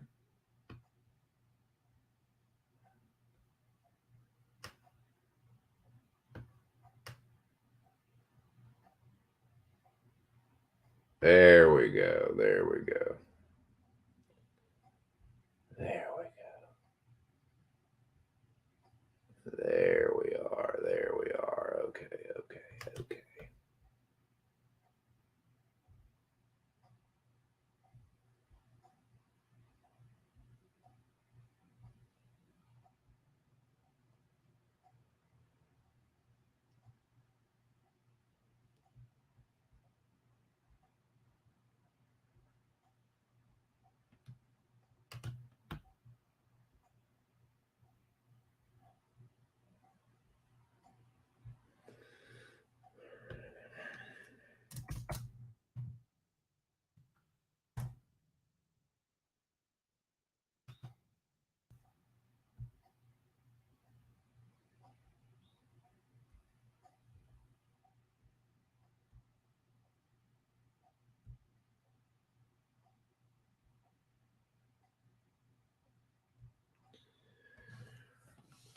Okay, this is for the righteous champion, Charles Smith. I felt like these words would ring true for him and speak to his victory in ARC FC. Whoever sows to please their flesh, from their flesh will reap eternal destruction. Whoever sows to please the Spirit, from the Spirit will reap eternal life. It's Galatians 6:8.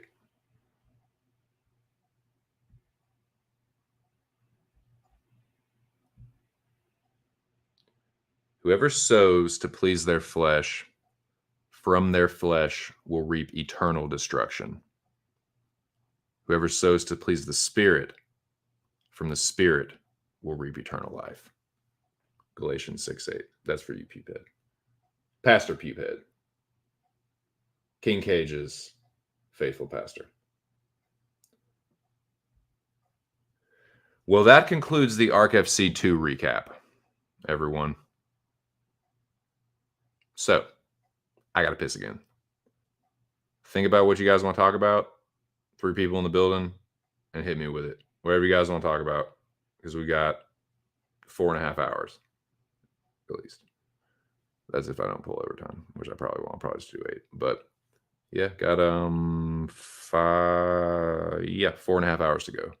So I'm gonna hit the head, and yeah, see what we got next. See what we got next, man. What should we do next? I suppose we can preview the next card, but I mean, it's whatever you want to do. Let me get this up there.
Silence. All right, dudes and dudettes. What's it going to be, man? One person in here. Who's still in here? What you want? What you want to do? What you want to talk about? Got 4.5 hours. Trust me. You gonna leave it up to me? I'm gonna talk about some shit. Might not be what you want though. So that's why I'll leave it up to you. Tell me. Tell me what you would care to hear about. I can bullshit about quite a few different subjects. So just point me in the right direction, man. Leaving it up to you guys. You want to talk about the next fight card? You want to talk about other sports? Or you want to talk about movies, music, whatever. Prefer not to talk too much about politics and stuff, but if you want to, I guess we can a little bit. I mean, I'm not really that political, but whatever, man.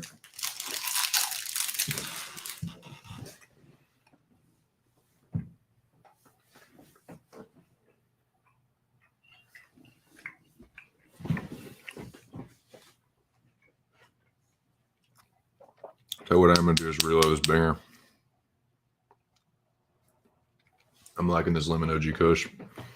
Haven't had in a while. My cousin grew some lemon OG a few years ago.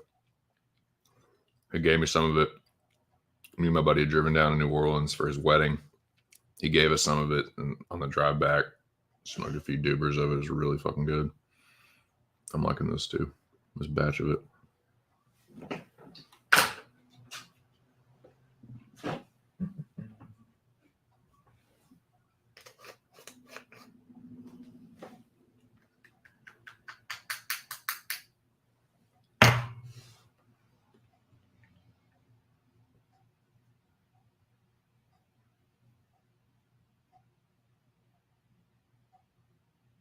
Yeah, it's nasty out there today, man.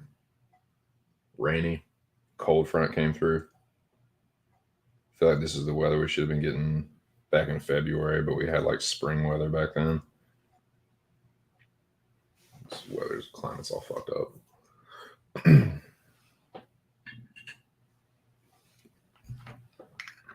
To me, I'm sorry, man. Like, whether you think it's man-made or not man-made, the global warming is happening right now.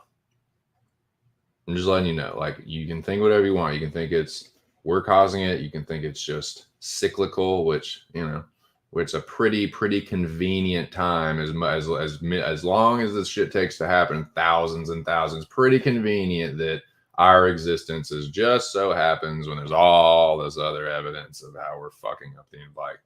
Come on, man. We're not helping. I'll say that. We're not fucking helping at all. You're just a blind man if you can't see that. But yeah. It's global warming.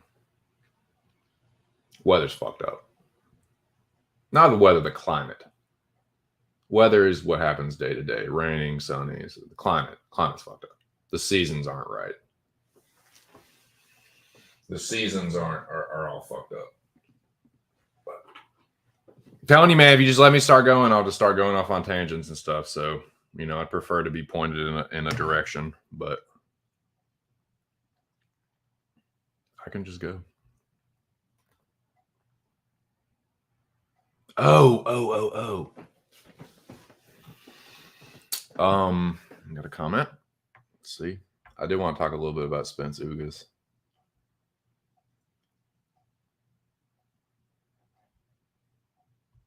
Tree hugger. I used to be more of one than I am now. I'm not political, dude. Like, very, very centrist. If you can call it that. Like, my mom's a tree hugger for sure.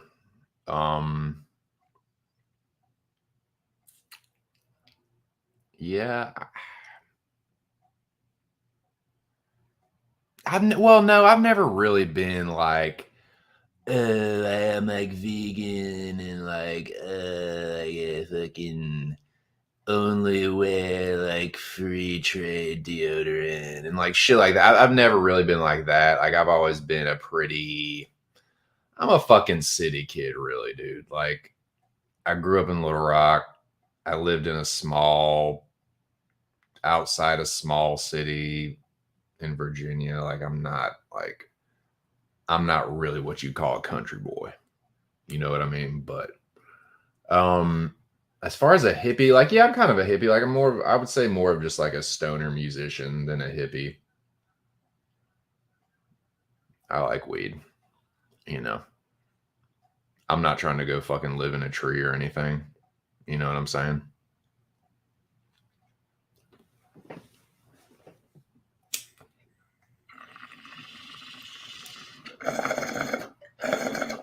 But I will say this. I do really like the great outdoors, and I do need to spend more time outdoors, and I do feel like when I went down to Virginia, dude, when I went down to Louisa County, I felt it was a breath of fresh air, man. Breathe that fucking country air.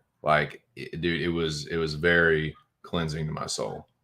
I enjoy that shit. I don't like the city is something to visit to me.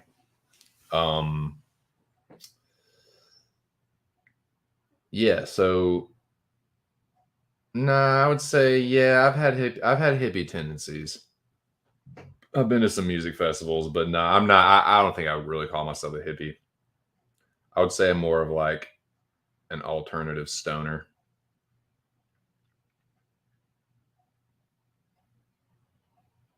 Stoner musician. That's what I would say. Do I only buy Orgo? Like with food? No. Fuck no.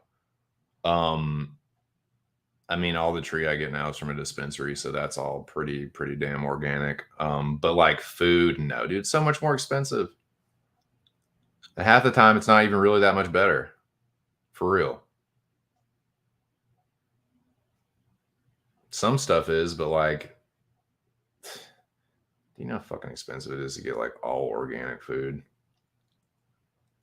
You have to be well off to do that shit. That is it sucks. That is one thing that like I do feel has been really like, man, it's just eating healthy has become an elitist thing, and it's rich people have taken over healthy food.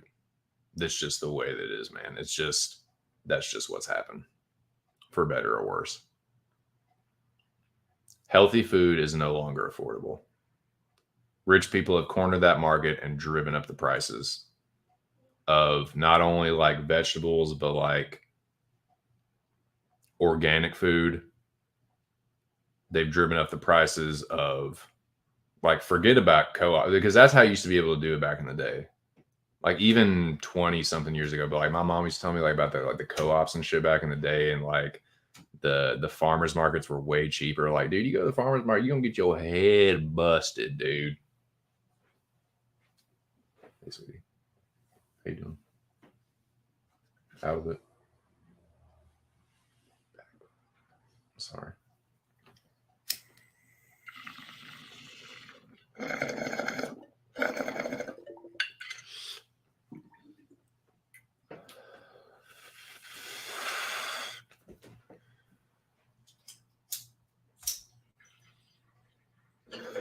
Yeah, it's not worth it. Like you can buy like regular like some stuff, yeah.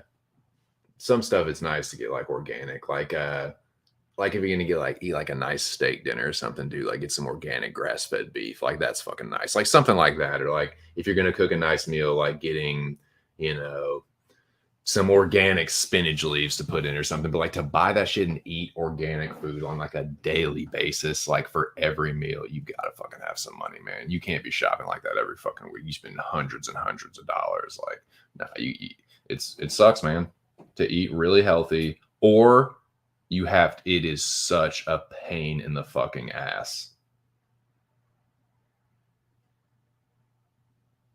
It just is.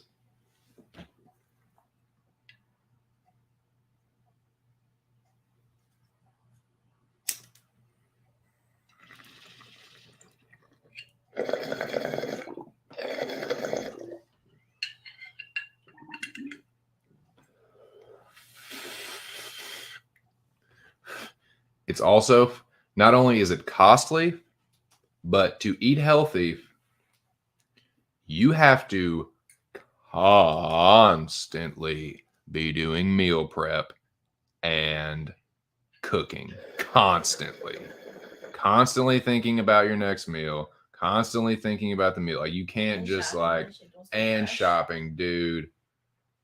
Organic stuff goes even faster. I mean, think about when you were like crazy on that shit. Like, dude, you paying out the ass. You spending all your fucking time. Like, it's just, you're Like like, a full-time you're like job. missing out on life, dude. Yeah. Just to be like, I want to be as physically fit as I could possibly be. Like, it's not easy. It's very, very like, it's a painstaking thing. And it's just, Militant. it is, dude. You have to be militant about it.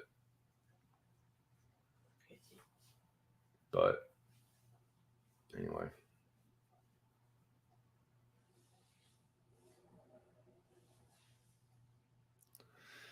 Yep, 4 o'clock. Just about halfway into this shift. That's the way to go, dude. That's the way to go. That's a great fucking idea, man. I need to start doing more of that shit. Some fucking what do they call it? Superfood smoothies. The green superfood smoothies. Like pineapple juice and like vegetables and pineapple juice. It's just crying out. But yeah, that's berries like juice, juice and berries, like those kind of smoothies, like fruit and vegetable smoothies. That's what's up. Those are good, man.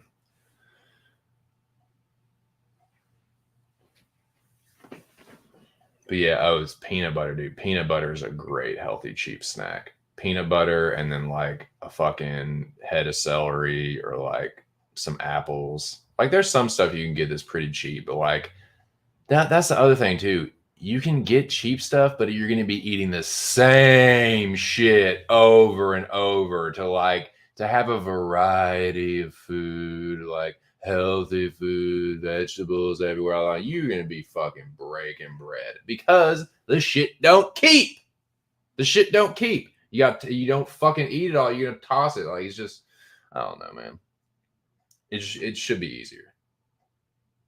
The shit should be cheaper. It should be easier to do. But, you know, they make money when people die.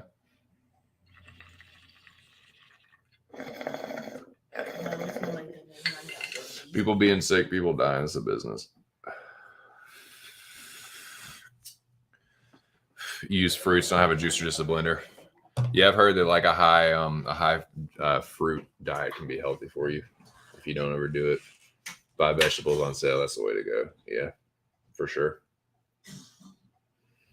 Like I take a multivitamin that's supposedly got like a vegetable blend, like powderized basically like vegetables that have been pulverized into a powder, and like that's so I'm supposedly getting like some servings of vegetables every day with that, but like I don't know exactly how bioavailable that shit is. It's all about the bioavailability, but I don't know, man. I try to eat like as healthy as I can, but like I don't know. It's not like we eat bad or anything, but to eat like you're supposed to be eating every day is very expensive and time consuming. But that's just my thoughts on that. But if you want to stay healthy and want to get healthy, you'll do it. Find some way. Find a way to cut back on this, save on that, sacrifice this. But yeah, I mean, like I'd be eating pretty healthy today. We had some leftover Indian food, so I had some biryani, which I don't know how healthy that is, but it was sure tasty. It was like egg biryani, and I've had some kind bars and some fruit snacks. So it's not like I've been like eating incredibly unhealthy. Like I haven't just been eating like candy and sugar and shit, but it is what it is. Oh, dude, we had some fucking got these like boils from the seafood place for Easter Sunday yesterday. It was so fucking dank. It was like andouille sausage, like a half. Each boil had some andouille sausage, half pound of shrimp, like a corn on the cob cut in half, like a mini corn, sweet corn, and then snow crab, like a big ass snow crab, and some fucking new potatoes, just like a big ass boil. It was real fucking good. Me and the wife each got one. So chronic, man. Crab legs are so fucking good, man. Coming out perfect, man. Crack those motherfuckers, just the meat just slides out perfect, dude. So dang. Thank you. Yeah, I had that yesterday.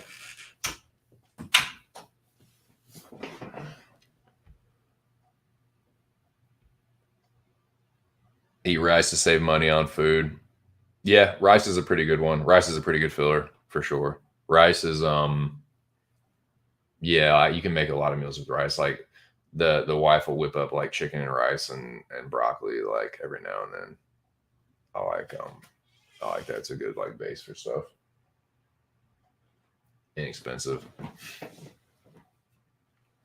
Whenever I get Chipotle, I make sure you like brown rice. Popcorn on stove is good, yeah, for sure.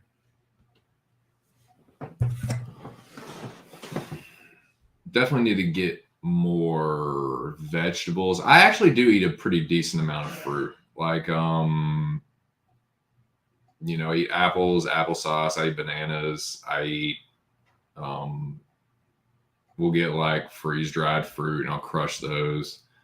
Dude, we get plenty of fruit cups, so I'll eat like, diced peaches and pears and mandarin oranges and stuff like that. So I do a decent job of the fruit intake. Vegetable intake I could use a little more of for sure. But I've been trying to cut back on eating too many like empty carbs, and I do pretty good job of protein intake. That's usually not a problem, but yeah, trying to cut back a little bit on the carbs and increase the vegetables, but got a pretty good, I usually get a pretty good daily servings of fruit and protein for sure. But me and the wife have been talking about like we need to really start monitoring the diet. Getting older, like can't just when you're in your 20s, dude, it's fucking, you're invincible, dude. You can eat whatever the fuck you want and your metabolism will just fucking burn through it and be like, all right, you're good to go. All right, we processed it all, you're good to go. But now it's like, oh fuck, like send in reinforcements. Like it's the shit don't work on its own. You gotta boost the shit now. Like you gotta help your body out.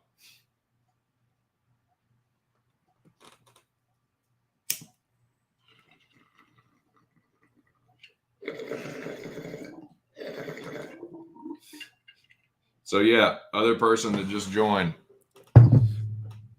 and just left. Fuck you then. No, it's fine. Shit's just me and Lobby right now. Bullshitting about food. All right, Lobby. I know you want to talk about some fights, dude. I'm not gonna torch you, man. You've been fucking hanging tough. Despite my admonishment, I appreciate you taking it on the chin. What do you want to talk about, dude?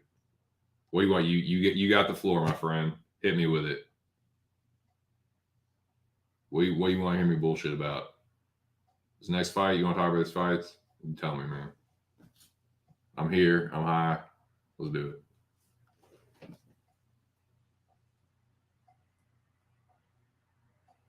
Fucking lemon OG is good, man. I love OG Kush.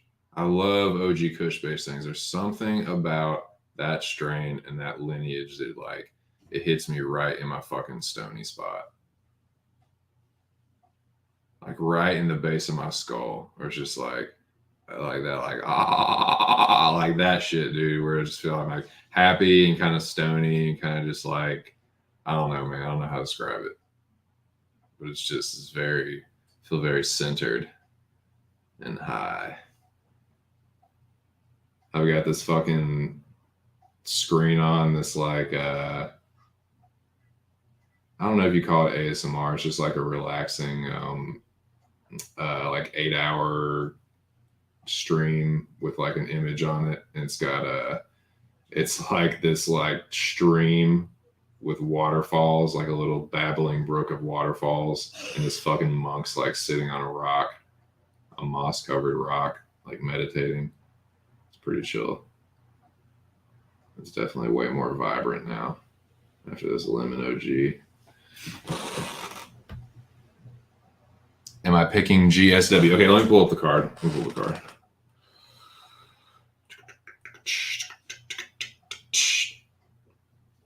UFC Sketty.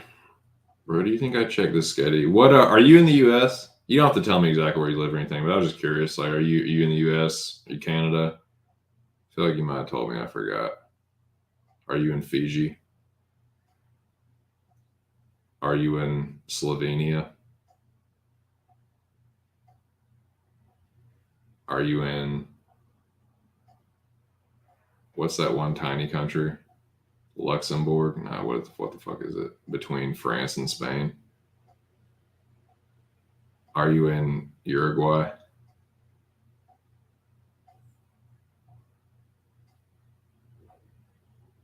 Are you in Uzbekistan?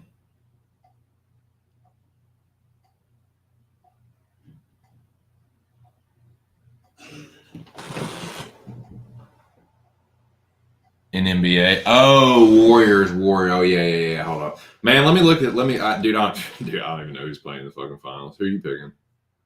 Who you getting greasy with in the finals, dude?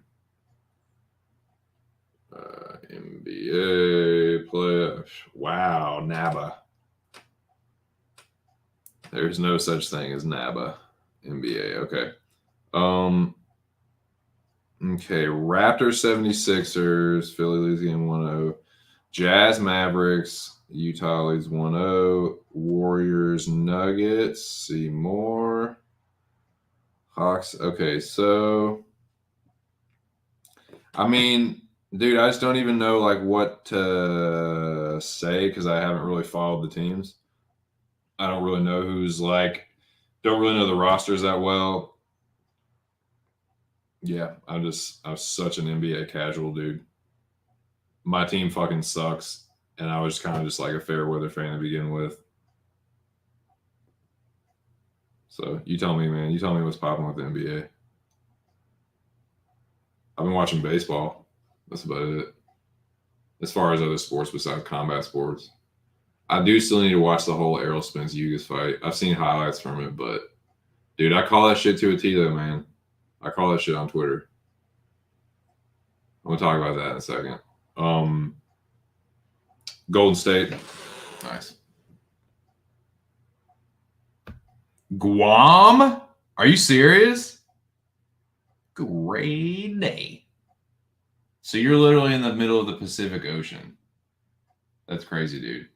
Are you lying to me? Are you lying to my face? I don't trust anyone anymore. Touch is giving me trust issues. You know, you have a good friend like that you've known for like 10 plus years just deceive you. You know, it's gonna kind of give you some trust issues, man. So I'm sorry, I don't believe you. I think that you're in Missouri or something. No, I'm just joking. If you're really in Guam, that's crazy. What's like the weed penalties like? Do you get your hand chopped off or something if you get caught? Like, do they like throw you in prison for 10 years or something? In USA, yeah, I figured you were just pulling my leg the way you fucking joke around with your old bud. Nice, USA, nice. Well, I'm not gonna press you or anything. I'm not trying to fucking dox you or anything, dude. I was just curious. Well, yeah, USA, cool. Well, yeah, me too, dude. I'm in the USA. Dude, it's fucking kind of nasty out there, man. Kind of nasty out there today. So NBA, Golden State. You like Golden State? They still got Steph Curry, right? They still got Klay Thompson. They still got fucking dude, I can't remember from 2015. Yeah, man, you're talking to like a huge NBA casual.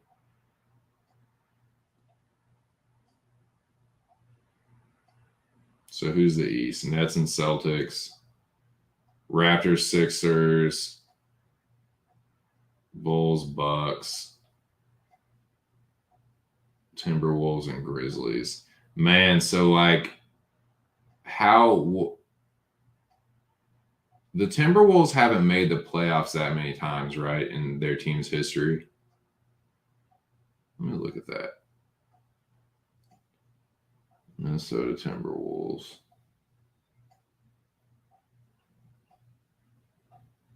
Damn, dude. They've only had one division title in 2004.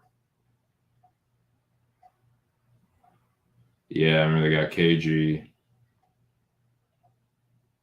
Despite losing in the first round in their first 7 attempts, they won their first division championship in 2004 and advanced to the Western Conference Finals that same game. Yeah, with KG. He got MVP. And then he got to Boston and actually get a ring. Do we have any Pete's Dragon left? What? Pete's stuff. No. Okay. Well, I'm about to go in a meeting, so I need something. Oh. Well, no, like I can use the bubbler. Gotcha. Oh, no. Fuck. I haven't ground anything else up. No, just give me something I can. I think that's what his stuff was. Was in here. Are you using it? No. I'm good. Okay. I still got another. I won't interrupt anymore. Apologies. No, you're good. You better fucking apologize.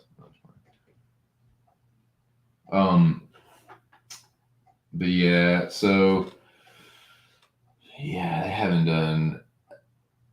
When they returned to the postseason in 20, have they won a playoffs? That's my question, Lobby. Have they won a playoff series ever? Besides, the Western Conference, 2004, obviously. Have they won a playoff series since then?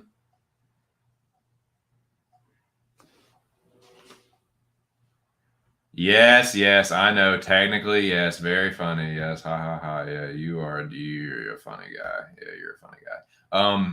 Wiseman is hurt. Probably Suns or Golden State going all the way this year. So that's going to be Western Conference Finals. That's going to be Western Finals, right? Suns, Golden State. Yeah, I've been hearing the Suns have been way better the last couple of years. I have seen that sort of from afar. Yeah, dude, I'm a Magic fan. We're shit. We're like the worst team. That's why I'm just following my Cardinals, following my St. Louis Cardinals. Can beat the fucking Brewers, dude. Oh, I hate the Brewers so fucking bad, Lobby, man. I'm sorry if you're in fucking Milwaukee or if you're in Wisconsin, but I cannot stand the fucking Brewers, bro. I cannot stand the Brewers. I hate them worse than the Cubbies. Do you hear that? Everybody hear that? I loathe the Milwaukee Brewers worse than the Chicago Cubs. And this is coming from a Cardinals fan. I'm just telling you.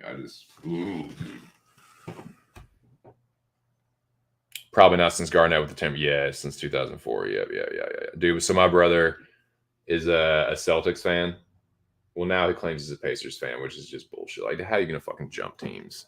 Fucking flake. But, like, he was a Celtics fan back when they had, like, KG and Paul Pierce and like Ray Allen. They had the three-headed monster and like Big Baby or Baby K or whatever the fuck, Kendrick Perkins and fucking who else is on the team?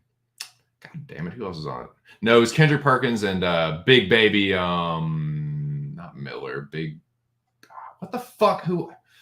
You know what I'm talking about. You know what I'm fucking talking about. I can't remember his name. It's like their center is power forward or something. He was a fat boy. But yeah, that was a really good team. He was a big fan of them, like when they had him, and then when didn't they win 2 or did they just win 1? I can't remember. But yeah, he was a Celtics fan. I was a Magic fan. It's been rough, dude. It's been rough. Basically, just checked out of the NBA for like the last 15 years. Truth be told. Yeah, man, that fucking OG. That fucking lemon OG is good, dude.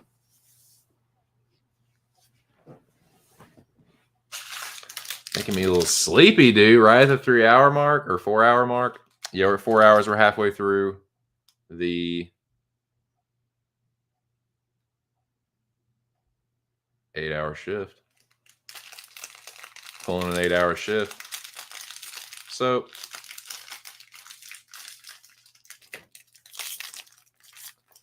Talk a little NBA.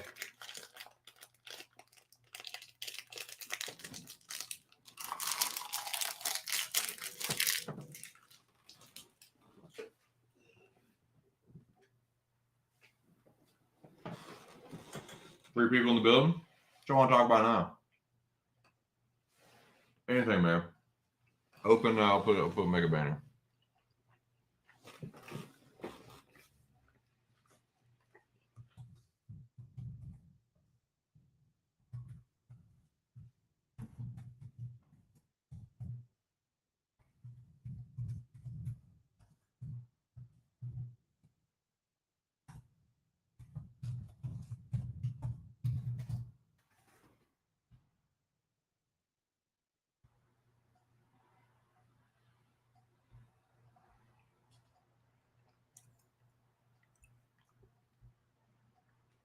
Clay over 23.5 is plus 100. Dang.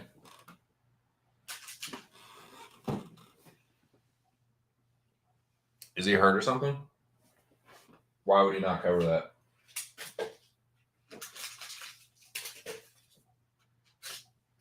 Isn't Thompson the fucking shooting guard? Isn't that what he does? Is fucking like jack threes?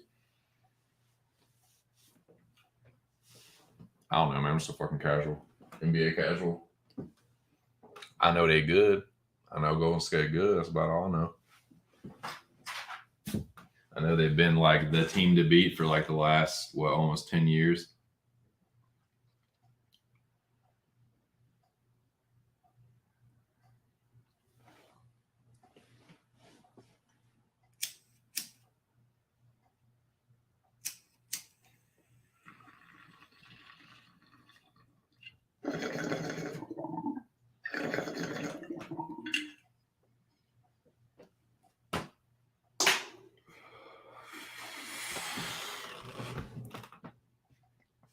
Curry's back. Was he hurt? Was he hurt?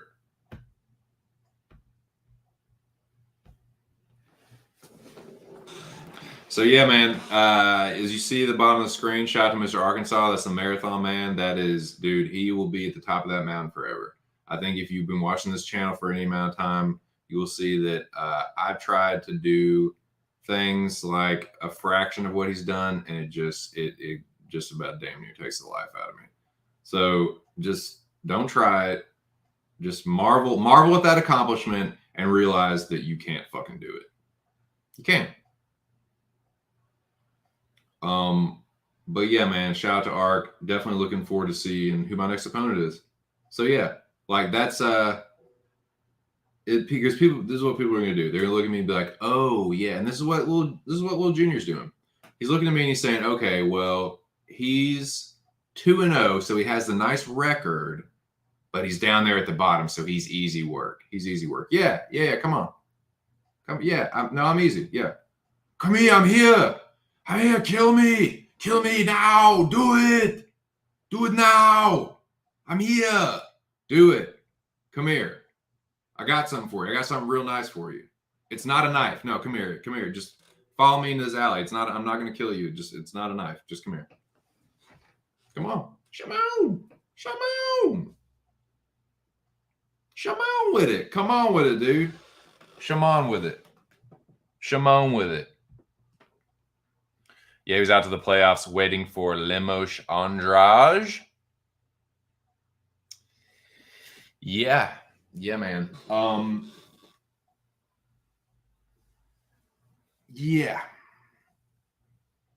that's a good fight. That's a pretty good fight.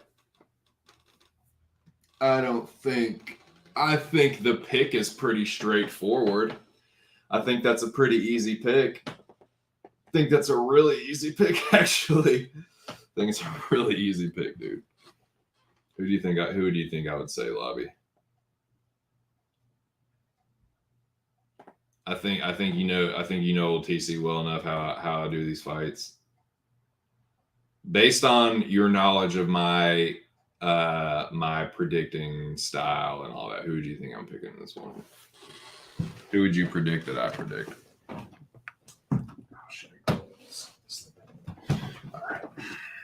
All right.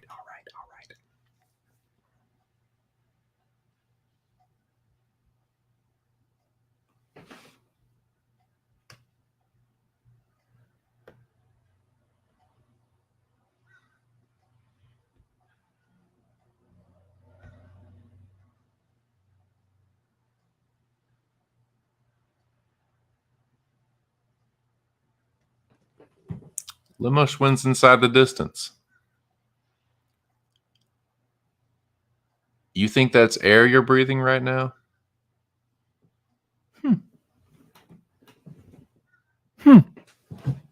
Interesting. Interesting.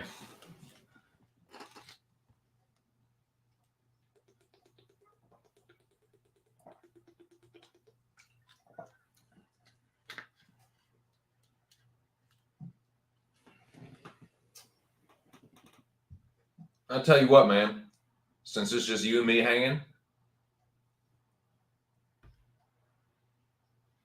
he ain't fucking in Guam. He's a fucking character. I know that. He's a fucking jokester. He's a fucking chucklehead. He's not in Guam, dude. Motherfucker's probably in like Illinois or something. Lobby's a character, man. I fuck with Lobby. Marathon Mando. Yeah, mini marathon. Like marathon mascot. I'm the mascot for the marathon. I'm the like, hey, look at me. I'm the marathon. Like fucking if like I'm like Green Man, you know what I'm saying? Like, nah, dude, Ark's the marathon man. I'm the fucking like marathon jester. I'm like the joke of what happens like when you try to do a marathon and you just like fall apart, dude, when you just like come apart at the seams. That's me. What's up, buddy? What's up, dude? Bullshit work day over. Well, it is just so nice to see you, my friend. Would you like a Bing toke here? Would you like to stroke this old binger here? It's fucking got some lemon OG in it. It's for you here.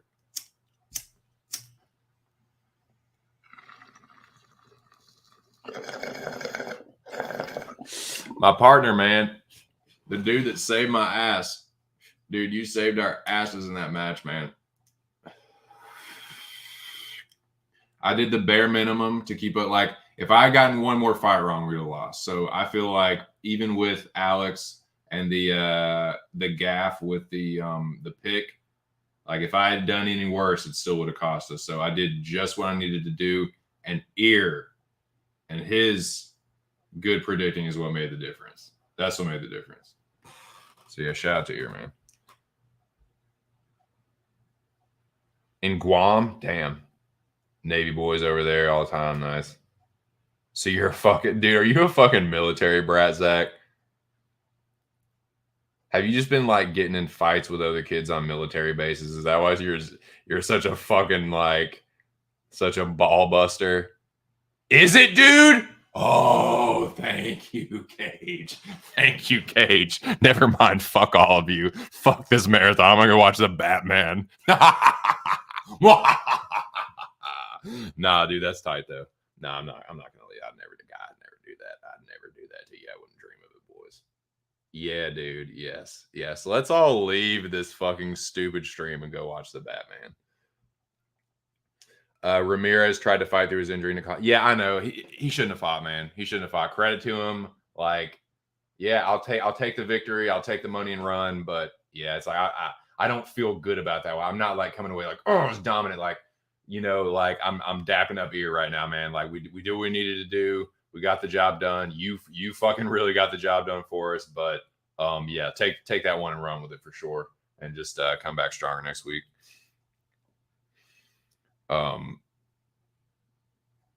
Yeah, dude, I've been wanting to see Batman some kind of bad. Dude, as soon as this stream is over, I'm gonna go watch that shit. Because that shit looks pimp. She look pimp.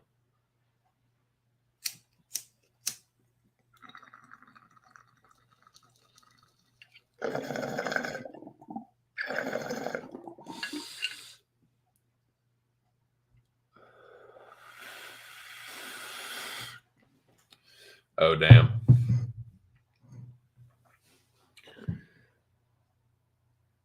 Nice, dude. Oh, shit. Like I said, I'll take it, man. I'll definitely take the victory. And Ear, yeah, I cut a nice little promo on Junior. So it's basically like, and this is just kind of like my policy since this promotion started. any fight that Dana Art gives me, or any contract that he gives me, I'm gonna sign it. I don't care who it is. I'm not gonna duck it. Like, yeah, I'll talk shit, like, and I'll banter with people in like the chat and stuff. But when it comes down to it, if he wants a fight, if he's like, "Yo, I want you to fight this person in ARC FC, whatever," I'm there. I'm signing it. Just automatic, just auto signature, like, you know what I'm saying? Like when you do like online signatures, yeah. So if it's Junior, that's the fight he wants to make, I'm there. I'll whoop that little bitch's ass in front of everybody. Somebody else, cool.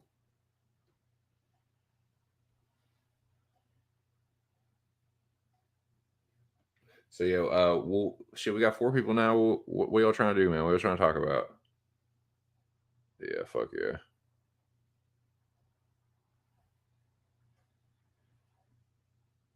Dude, I don't know, man.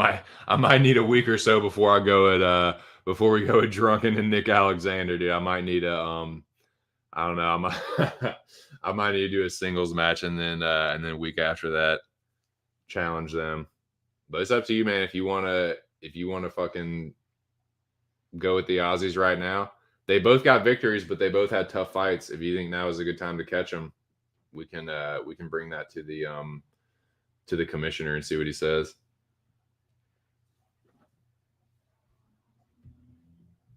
Are you serious? God, already? Man, what the fuck? Yeah. Yeah, it looks greasy and stinky and just not good. Not good. Let's look at it. Let's look at it. I don't want to, but I need to. I glanced at it last night briefly. UFC schedule. Lemos versus Andrade is just going to be one of those kind of fights. I'll tell you the fight that jumps off to me that's the closest to pick, or the toughest to pick.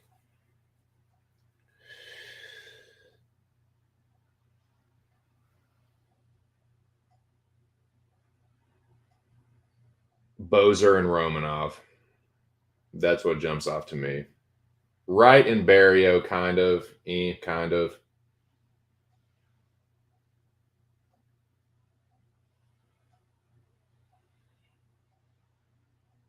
Prachniow Lins, God, what a fucking bum bash, dude. Prachniow Lins is a fucking bum bash. Sergey Kondosko. Who in the fuck is that? Honda.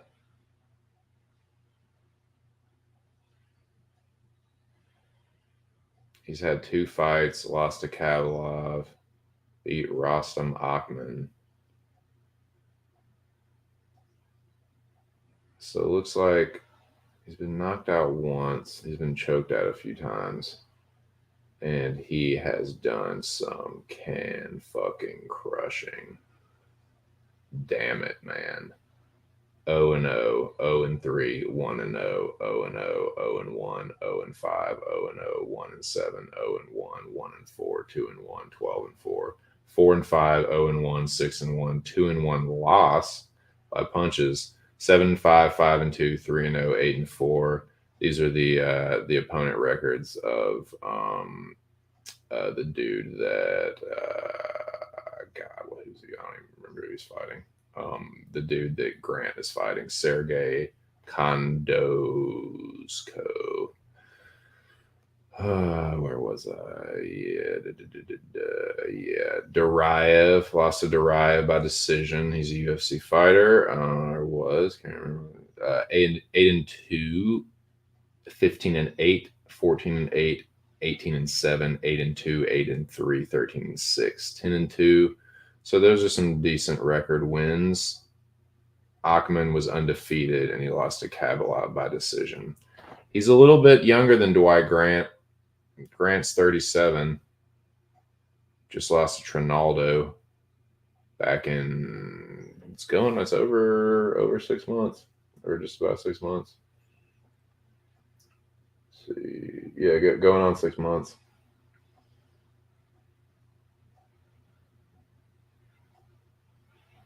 I don't know, man. That's an interesting one.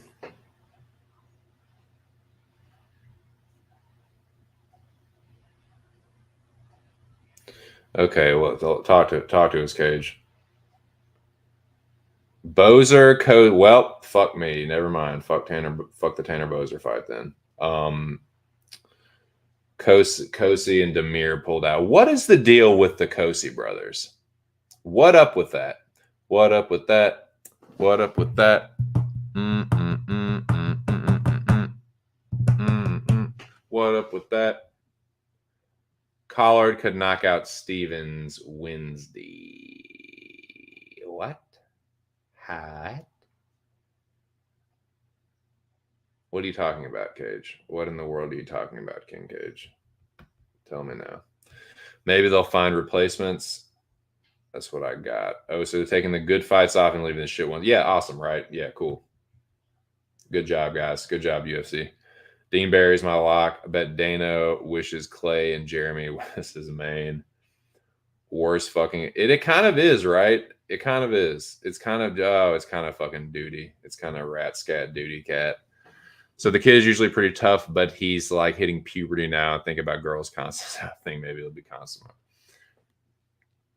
Oh, you're talking about Justin Jr. Oh yeah, he's like his voice is getting there, and it gets real deep. It's kind of like Jiminy Glick. It's a bit like Jiminy Glick. Bozer hurt, Cozy COVID, and Demir visa issues. PFL. See, man. This is what Kevin Kroom and William Knight and who is the other fighter that was like this? They're not like bums, but for the UFC, they're jobbers. In PFL, they can have more success. They can have a chance to get that fucking that milli. A milli.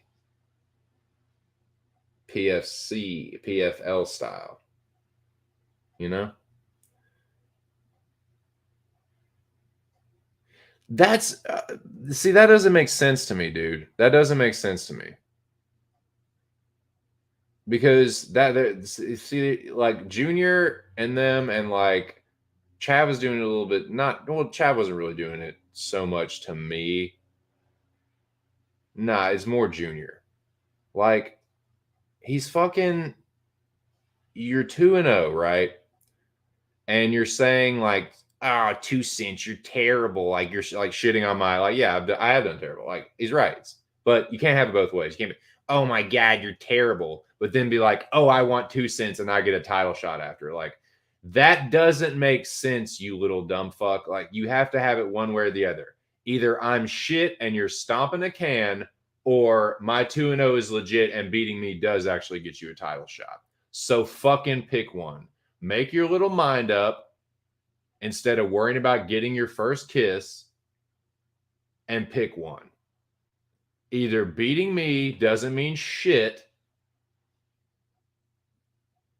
or it does. But you can't like be like, ha ha ha, you're pathetic, and then be like, oh, but I get a title shot if I beat you though. Like, get the fuck out of here, dude. That's corny as fuck. That is as corny as the sweet corn mini cob that I was eating in my fucking boil yesterday. My fucking seafood boil. That was dank as fuck. Which one is it, Junior? Clock's ticking. Pick one and decide whether you think a fight with me is actually going to get you something or not. Because I'll tell you what, first of all, you ain't going to fucking win it. So either I'm a legit 2-0 and you're about to get beat by legit competition, or you're about to get motherfucking embarrassed by the lowest scoring 2-0 on Chavalito's spreadsheet. Which one is it, Bubba? Pick one, little Boudreaux, little buddy. Collier just KO'd by Yoel this in round 1 boxing. He's 2-0, but highest week was 560. Yeah, he's another little kid that's like flexes a lot, but is like too big for his britches. You realize the loss of Stevens is coming off of, yeah? Me? Oh, you're arguing with Cage. Gotcha. All right, dude. I'll be here. Yeah, I'll be here for another like 3.5 hours.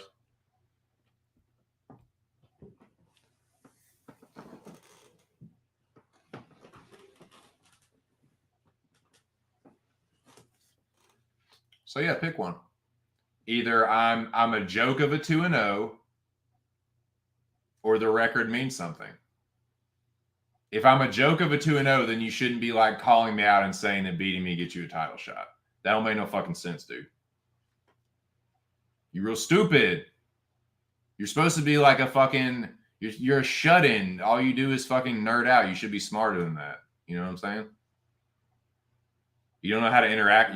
I mean, the way you fucking like interact with people, I really don't see how you have friends. Like, I know you're just a little fucking loner, weirdo, school shooter type. Like, I would think you would be a little bit smarter than that.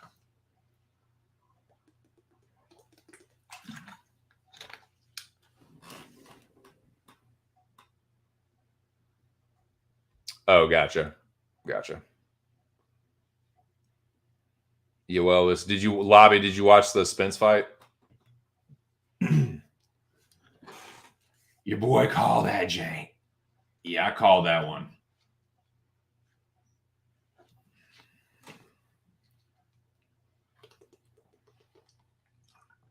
Man, down in the 10th. I think I called it on the stream, actually. Shout out to Boxing Barbecue, man. If you guys like boxing, follow him on Twitter, Boxing Barbecue. Cool dude. Got some good boxing content on Twitter. He had put up a little like poll, like, hey, reply with your quote tweet your pick, and if you're bold, like the round, and I nailed it. I haven't nailed a boxing pick like that in a while though, so I felt the need to flex a little bit. Nice, yeah. Spence pulled the fucking pulled the Bisping, man, with his mouthpiece. Michael Spence Jr. Errol Bisping Jr. He Ugas knocked his mouthpiece out, and it looked like he was stunned. It looked like he was. You know what it looked like he was doing for a second? It looked like he was pulling a Charles Martin for a second. Like he got hit so hard that he didn't know where he was, and just like, pause. Can we stop the fight real quick? Ref, can we stop the fight real quick, please? I thought that's what had happened. But what happened was he got his mouthpiece knocked out. And when he went down to look for it, Ugas said, "Bah!" and fucking popped him right in the fucking face. And he got knocked against the ropes, dude. And that actually did hurt him. So it was a lapse there, a momentary lapse of mental focus from the truth there. But you know what he did after that? He came back in the next round and broke Ugas's orbital. So, dude, credit to Ugas, man. He fought for 7 rounds with a broken orbital, but that mug was closed shut, dude. Like, his eye was fucked up. And, like, in that round, dude, in the 10th round, Spence was starting to really fuck him up. So, like, basically, like, Cole had to stop. And Cole, I'm not going to sit here and, like, tell you that Lawrence Cole is, like, the epitome of, like, good refereeing. Far from it. But what I am telling you is that I think it was the right call, because it's not Rocky, dude. Like, this isn't Rocky. Like, it's not a movie. Ugas is fighting Errol Spence with one fucking eye. You don't want to let that go on for 2 more rounds, because Spence will put the final nail in that coffin. Like, when Spence knows you're hurt, he's got good finishing instincts, man. Like, he Spence is fighting. Spence is an avalanche. It's not some, like, he doesn't have like the one punch power, but he does hit hard, and like it's a steady, like, constant building barrage of punches. And Spence does a lot of his nasty work late in fights. Like, he dropped Porter in the 11th round. He usually stops people. He has some like early stoppages, but he usually stops people like midway or like later in the fight, or hurts them later in the fight. But yeah, man, the truth. So this is another one. This is another one where it's like, okay, now I know that like all the Bud Crawford fans are going to be like, I mean, what do you want, man? He called him out. Spence called him out. Does this not make sense? Like, does it not make sense that he waited to have all the other belts to call him out officially? It's like, look, dude, what else is there? I'm going for the Infinity Gauntlet. You have the gauntlet. The motherfucker's been built up for like almost 5 years now. Let's do this shit. I got 3 belts. You got 1. Let's do it. Let's, for undisputed, for, and hey, 147 is like 155 of the UFC. It's the fucking glamour division. It's the sexy division. It's the one that everyone's fucking focused on. Everyone's been talking about Spence and Crawford. Believe me, when it comes to 147, that is all people have been talking about in the boxing world for the last few years. You can fucking trust and believe me on that one. It's not all people have been talking about in boxing, but when it comes to that division, that is the only overlying discussion. So we're going to see it now. And that's what's up, man. That's tight. Nice. Yeah, man. Go check out what is it? Fighters First.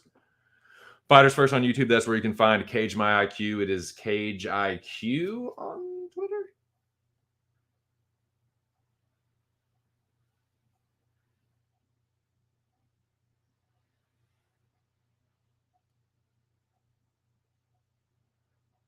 Yes, at Cage IQ on Twitter. That's where you can find that dude right there. He does great fighter interviews. He is very knowledgeable wrestling, WWE hardcore, and definitely knows his MMA as well. Oh, Cage. Oh, King Cage. Check him out. What were we talking about? Oh, yeah, I was just talking about Spence Ugas.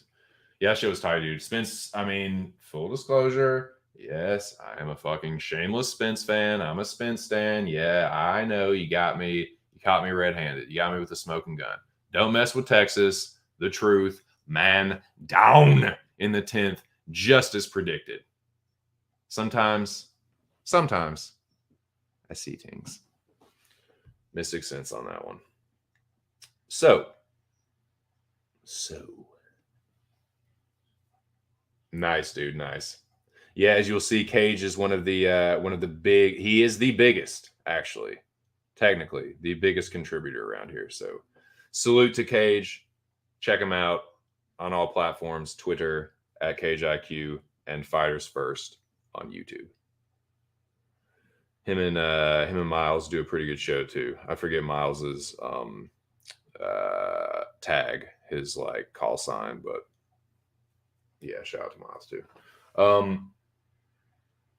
Where are we, boys? Oh, we were just talking a little bit about before I started talking about Spence Ugas, I was just kind of looking over the card. Yeah, it's a kind of a like Zach was saying, it's kind of a fucking stinky dinky card, dude. Just a little fucking duty card. But we got to pick it, man. We got to pick the fights. I think I got to watch that's the other thing I need to do. I need to watch the very end of Arc stream and see. I'm assuming Arc FC3 is this weekend, and that we're going to get the actual, like, you know, who's going to actually be fighting. I'm assuming that we should get a rabid dog stream some point this week, which I'm definitely pumped for, man. Shout out to Mr. Arkansas, the mastermind behind Arc FC, the Dana White, the Vince McMahon.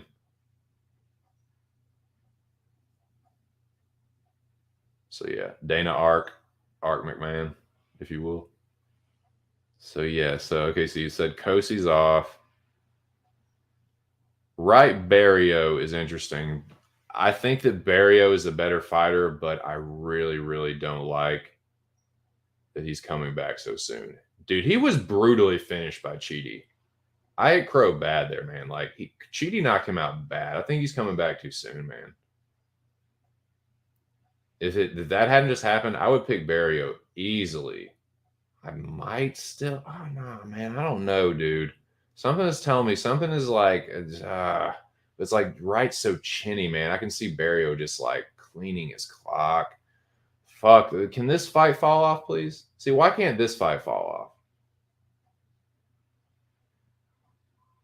Why can't we get Bozer and Romanov?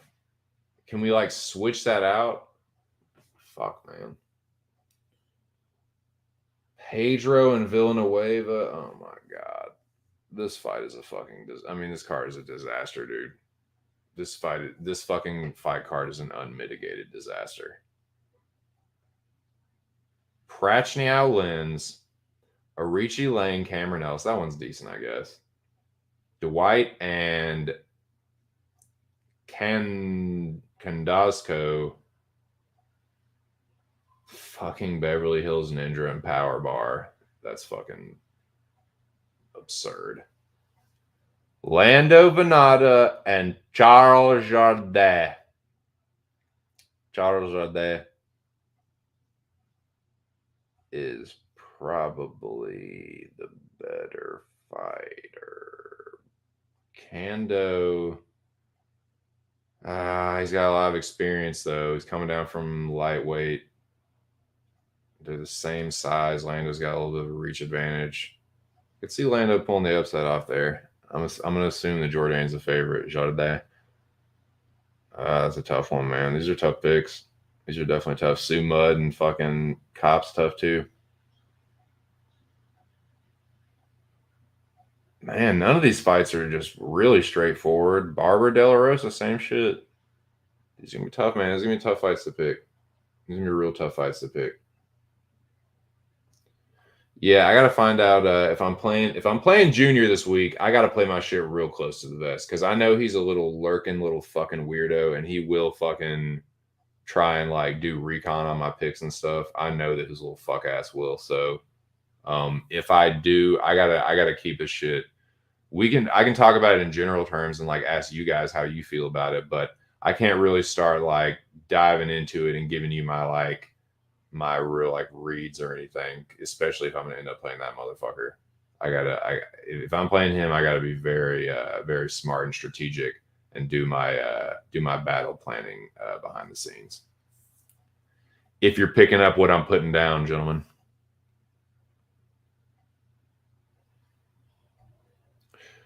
Shit card, but yeah, you would think, right? Like not a whole lot of places to go but up.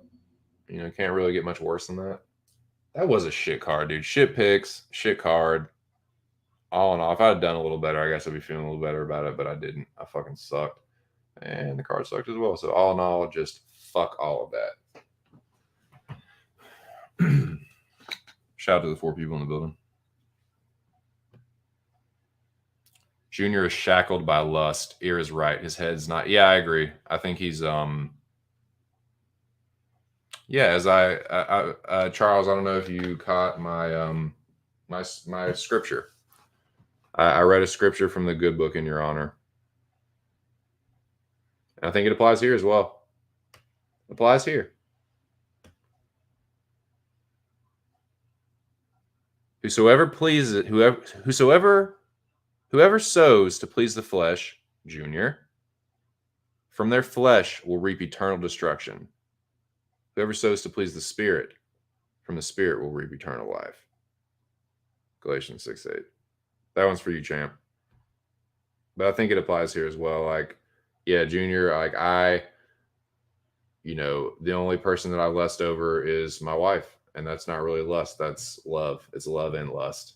And see, that's the beautiful thing, man. When you can have both, that's where it's at, man. Everyone that's married and like, they know that. You got both. You got the desire and the love.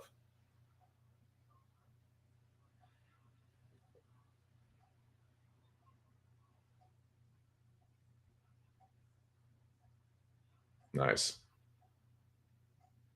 Yeah, there you go.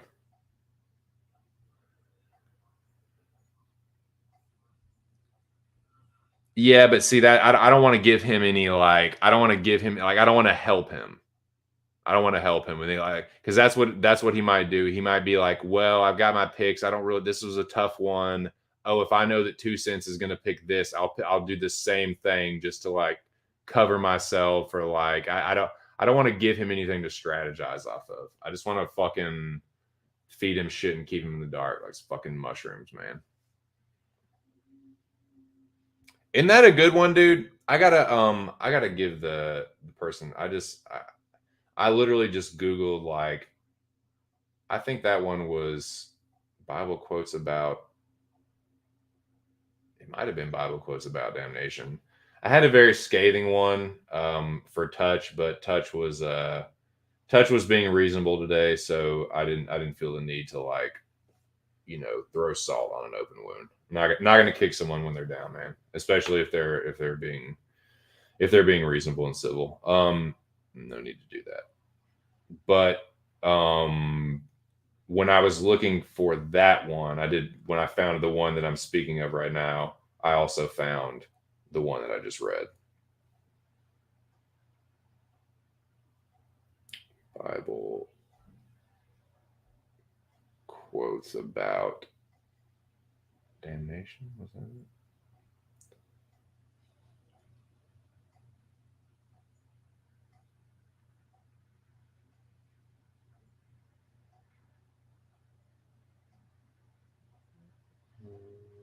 Might not have been this one. Revelations. 101 Bible quotes about damnation, like half of them are like from Revelations. Okay, yeah, here it is. It's Galatians 6. Okay, so this is where I found it.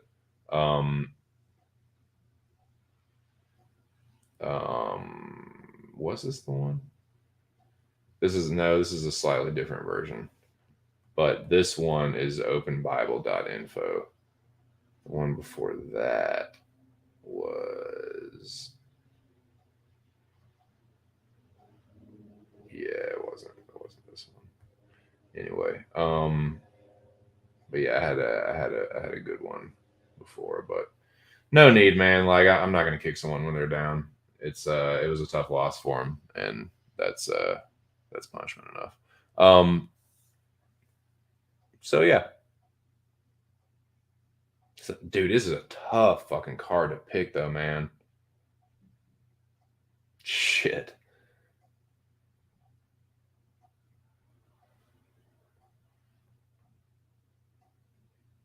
I will give. I know one pick that I have for certain. And I think I'm not going to say it's like a total mismatch, but it kind of is. Andrade is going to whoop Lemos. Just to let you guys know that. Jessica Andrade is going to whoop Lemos. It is a mismatch, now that I think about it.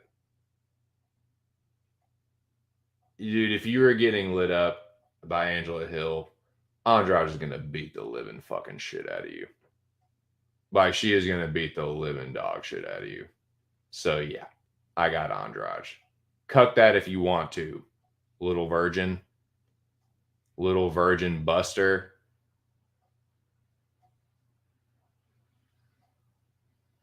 Duty in your diaper. Cuck that if you want to. Andrade is going to fuck Lemos up. That's a mismatch, dude. She ain't no fucking like. Please, dude.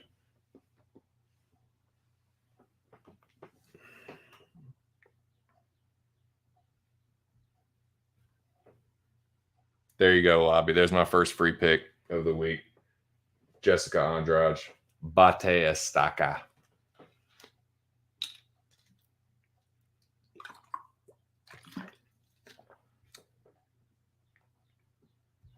Maybe she'll haul off and knock Lemos out in the first round.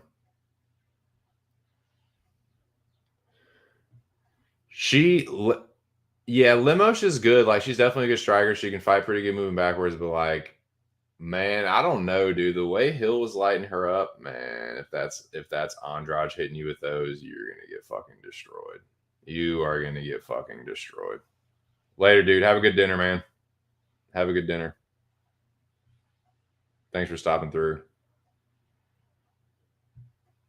Yeah, I really don't like, yeah, maybe the first round, but like Lemos, like, let's look here, dude. Yeah, it's a good win over Monster Rat. Good win over Monster Rat. Is Souza a good win? I mean, split over Angie, that's pretty good, I guess. Mizuki in a way. Granger, not UFC caliber Miranda Granger. I don't know, man. I think she's not ready, dude. She's not ready. Andrade is still almost 5 years younger than her. Nah, dude, Jessica's gonna fucking mollywop her. See, people.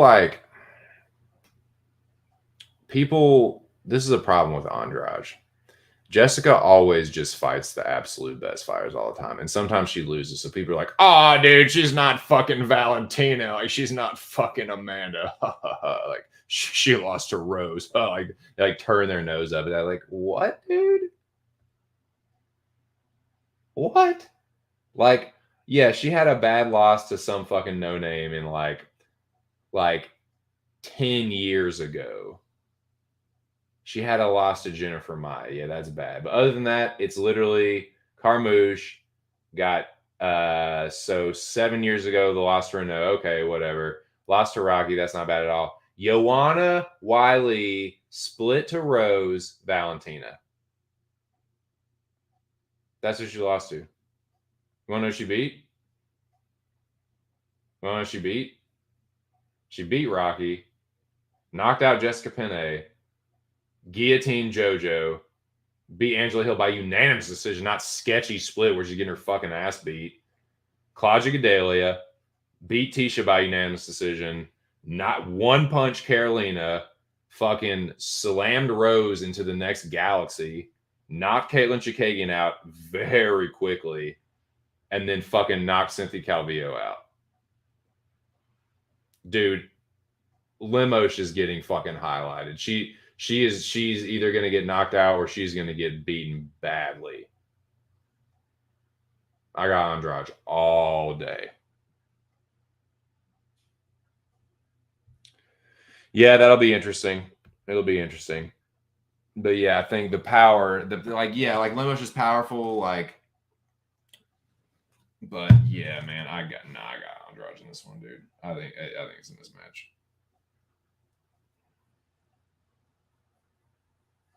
But I'm also a big Andrade stan, so I got to put that out there. I got to at least be forthcoming with my my biases.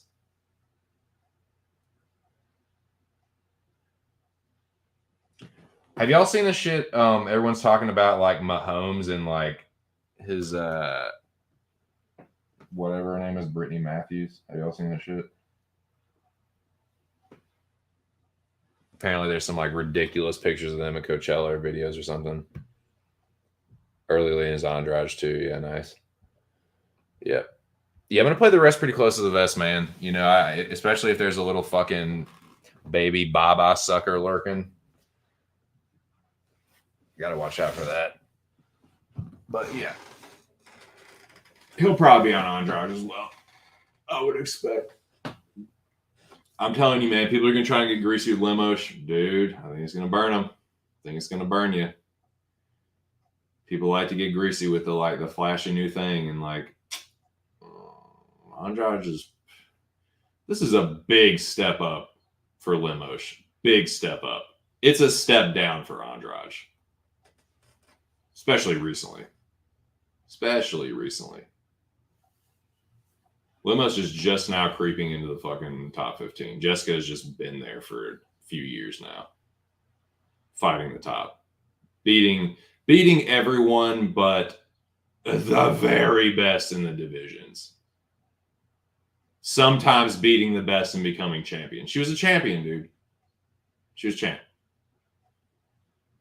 Got Andrade.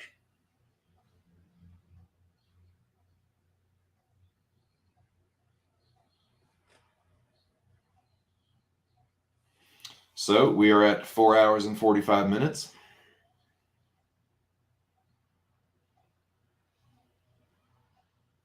I'm thinking it's 5 o'clock. I'm sort of thinking about making myself another cup of coffee. I had some Burger King coffee earlier. It's definitely worn off. And I feel like I kind of just want another one, especially if I'm going to be streaming for another few hours. I don't know if I'm going to make it like right now, but maybe, yeah. We're at 4 hours and 45 minutes. So maybe at the 5-hour mark, I'll take another little break and I will make coffee and come back and spark this last golden strawberry pre-roll and talk some more shit. I think that's a good plan. I'm starting to feel myself like getting slightly groggy. Like I said, coffee's just wearing off. I feel like I need to catch my second wind here in a second.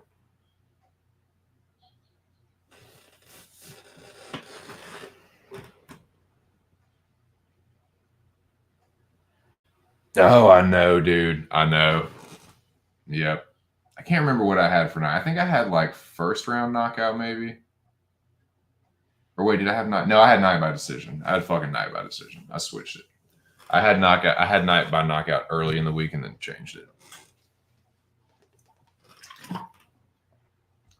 I know, man. I was saying that, like, I agree. I think it's just fight IQ issues. I think he would be better suited to like PFL or Bellator, where like he would be fighting slightly less like dominant competition, could have a little bit easier of a time. Like, I think he could fucking reel off some highlights, man. Some highlight reels. Reel off some highlight reels.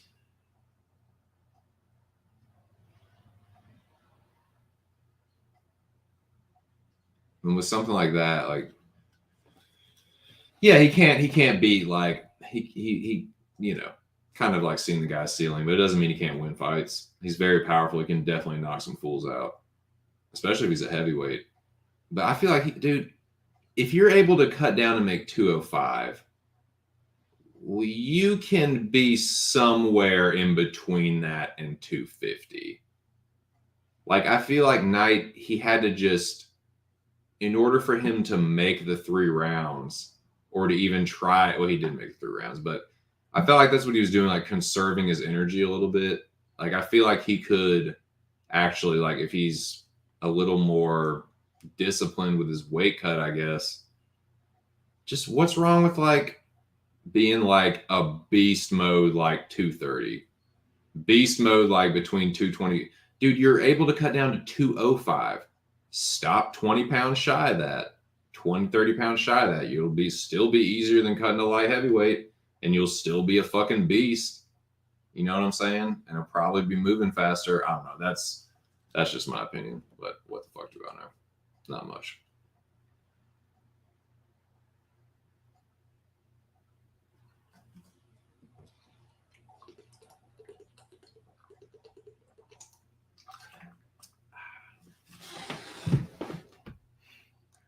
Charles Smith said I had Budai by 3rd round. Oh, man, that sucks, dude. That sucks. It's close, man. Close, but no cigar.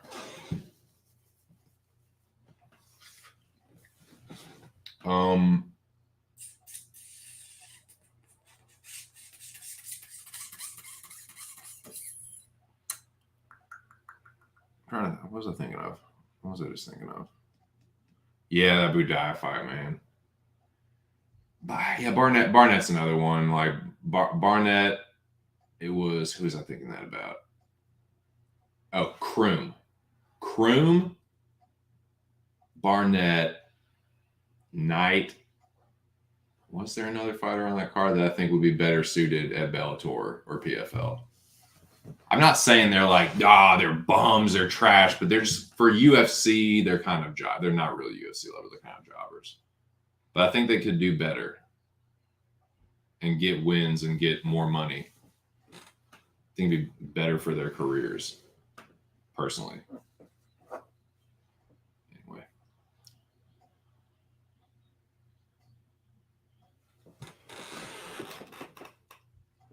Yeah, man, for sure. For sure. See, I'm yawning. Yeah, I got to get some coffee here in a few minutes, boys. Can't be doing that.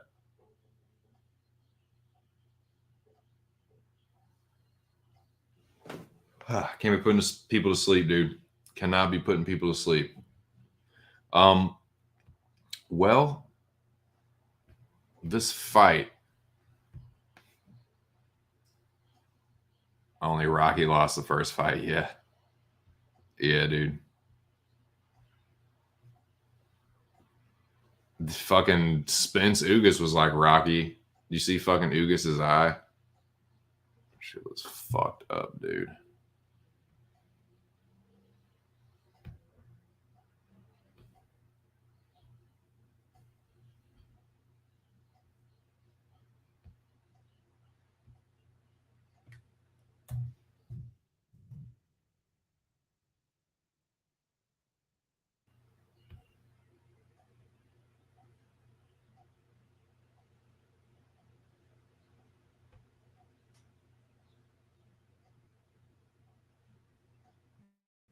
Great day.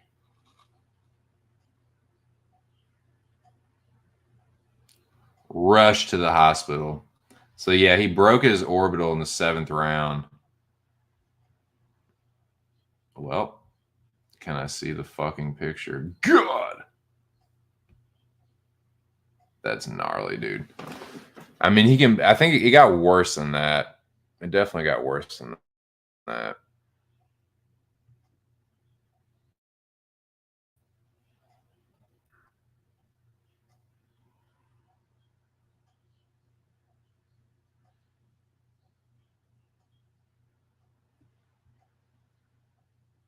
Yeah, I mean that's a broken orbital. It got broken in the 7th round, but it's completely shut. It's not Rocky, man. Like you can't be going and fighting Spence with one eye, because like he goes over there like like even if they let him continue, Spence knows that his eye is just done. So it's just like, all right, here we go, Errol. Just like left hooks to the fucking eye, or like fucking left crosses right to his fucking eye.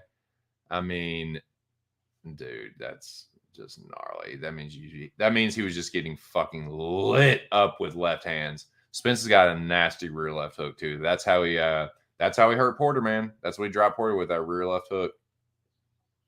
Gnar. It's first dude ever stop Ugas. He didn't like knock him out per se, but yeah, you can't go 6 rounds with Spence with one eye when he knows you're hurt. Like Spence is too much of a finisher. Like he'll put you away. Dude, Spence be breaking orbitals, dude. He did this shit to Kell Brook. Motherfucker just be smashing people's faces up. He doesn't have the one punch power necessarily, but he ain't sweet, dude. Look what we did that man's face. If you're 147, Spence will fuck you up. He'll do the same shit to Bud Crawford too. That's my fucking word. Anyway.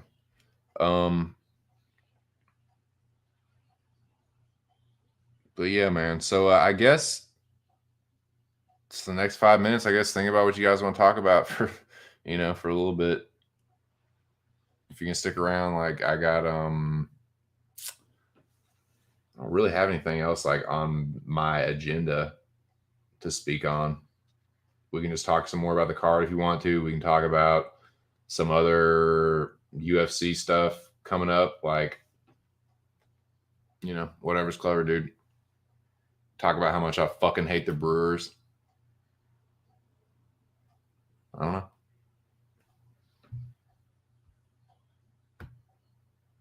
Charles saying thank you.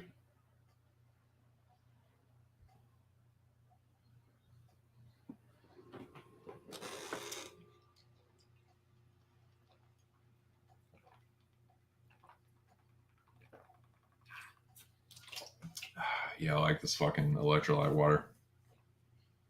I like it better than alkaline water.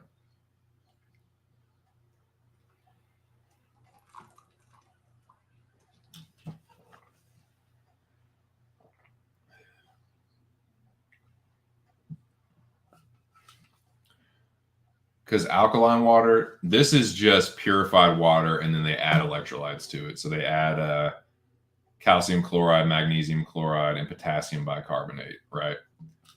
With alkaline water, I think that's vapor distilled, and then they might add electrolytes to it still, but they add something to it to ionize it and make it like bring it back to like a perfect pH balance.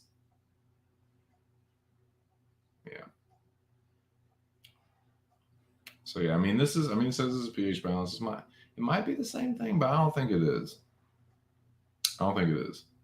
Because they have a different, like they have a great value alkaline water. And it's different than this. Price is different, label's different.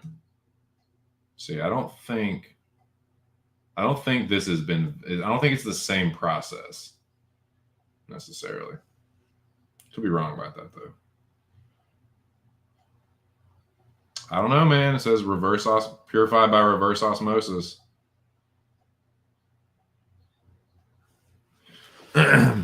But dude, I used to, man, but that stuff, it make me shit. I drink this and make me shit.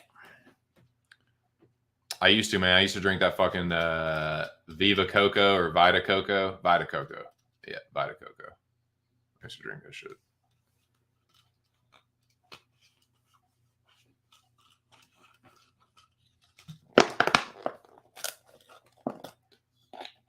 Excuse me.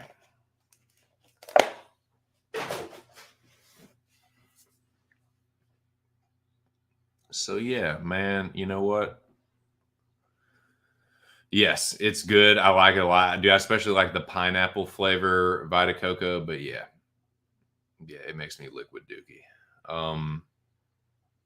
Well, we're coming up on it, boys. I'll just go ahead and fucking start this song. I'll go and get this other cup of coffee. I'll come back out with my coffee and my marijuana cigarette. And yeah, we'll have a good old time. But yeah, think about what you guys want to fucking talk about for the next few hours. Or if you're just going to be in here for, the next few minutes or so, what would you like to talk about for the next few minutes? Send me on a tangent, man. We got time.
Perfect.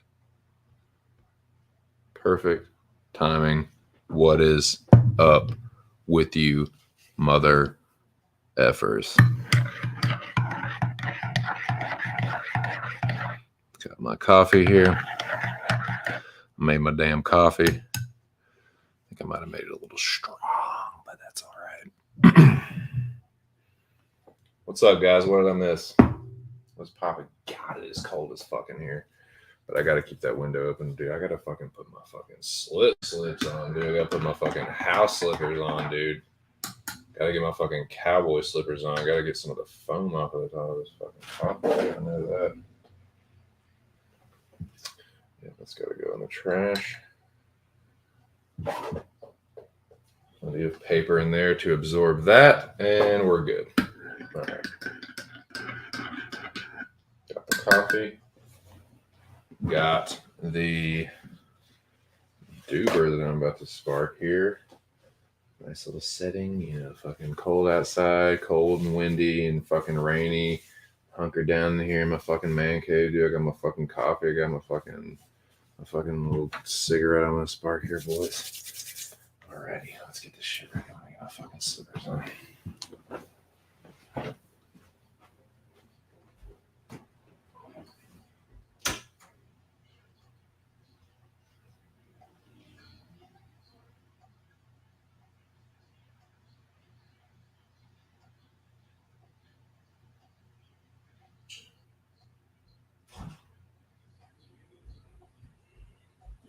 I'm set now, dude. I'm fucking set now.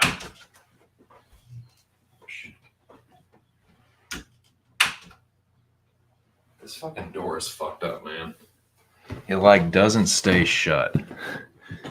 They're like, dude, the way they fucking design these apartments was, well, they're not shitty. Like they're definitely not luxury, man. They were advertised as luxury. They are not. Maybe in the year 2000 they were, but they are not now. Some of the things they definitely took shortcuts on. The door frames was one of them. Motherfucker don't stay shut. That's all there is to it. Motherfuckers just don't stay shut. But alas, that's not important. You know what is important? The 4 people watching this stream right now, y'all are important. You're important to me. And I want to know what you guys want to talk about. What would you guys like to shoot the shit on? Hit me with it. Hit me with it. Woo! Here said he about to fucking burn down West Texas. He don't get that $900. About to go buck wild on some people. You better not look at irregardless sideways. Get your ass whooped.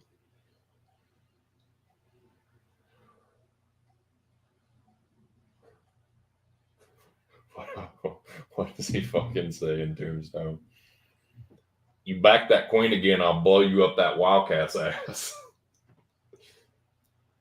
Damn right you're scared. I can see that in your eyes. Fucking love that movie, man.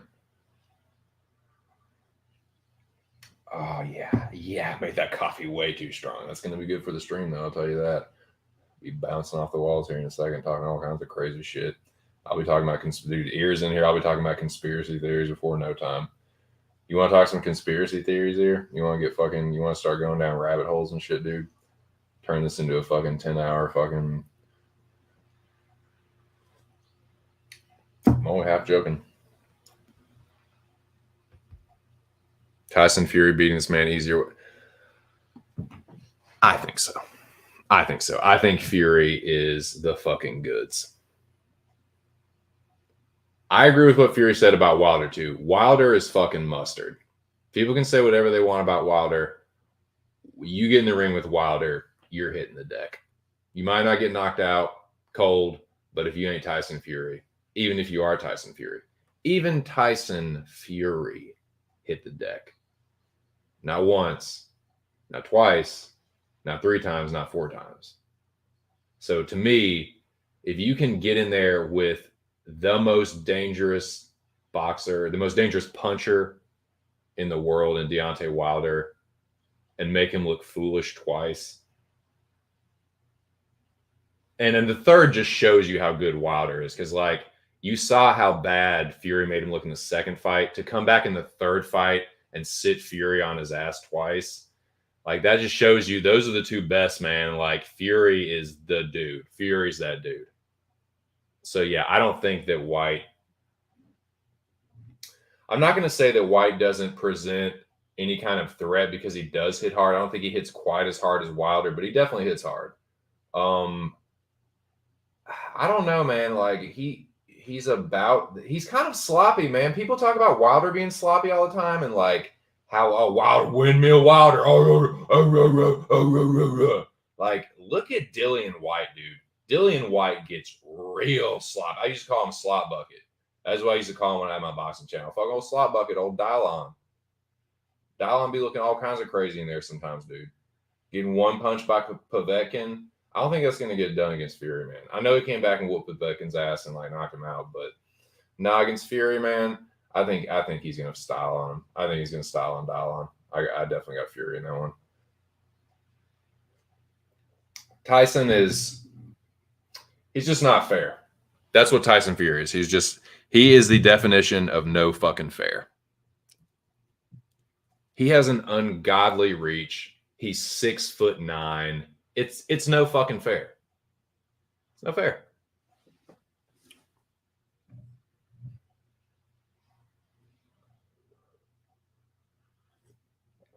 But yeah, boys, sitting here in the man cave, hunkered down, talking some fucking boxing and UFC and other shit, other man shit. Turn the light on here. Turn the candle light on. Spark up this tuber.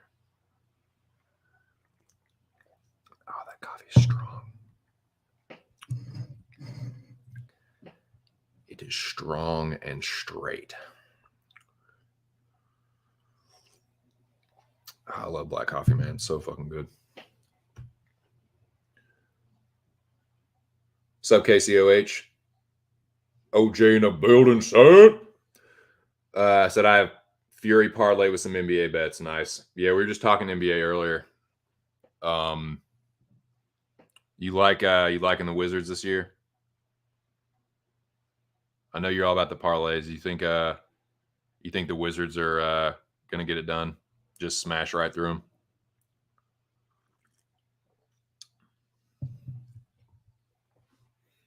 But yeah, I think Fury gets it done. OJ knows about some boxing, dude. I think OJ used to box. Yeah, I like Fury in that one, man. Like, yeah, dude. Like Wilder, like the shit he does outside of the ring, some of it, especially the stuff with like the Breland accusations, that really made me sick. But he's fucking dangerous. Like, no one has gotten in the ring with him and not at least gotten sat on their ass. So for Fury to just like make him look foolish, that's that dude at heavyweight.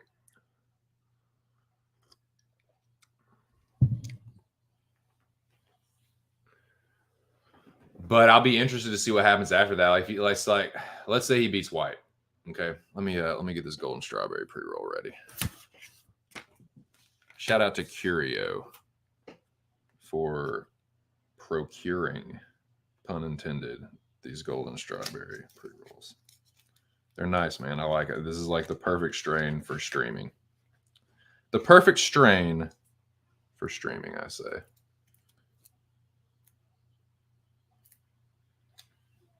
Pairs well with coffee. Pairs well with talking shit for extended periods of time. I like it.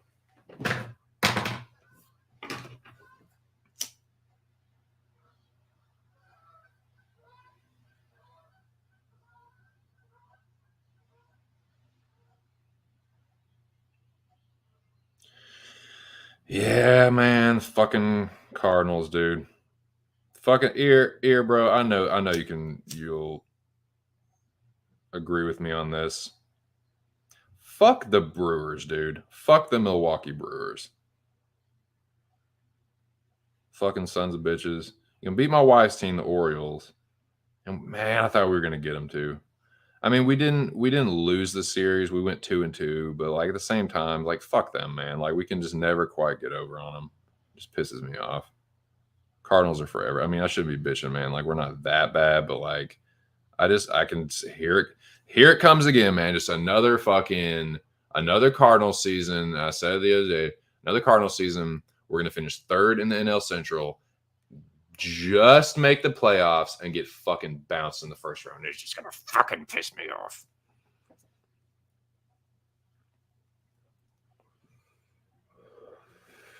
Bro, I was just saying, right now, I hate them more than the Cubbies. I know that's like blasphemy to say, but like right now, yeah, fuck the Brewer. I can't stand them, dude. I mean, I don't like the Cubbies. I'm not saying I like the Cubbies. Don't get me wrong. They're definitely a fierce rival, like, but right now, dude, I can't fucking stand the Brewers, dude. Ooh, dude. Anyway.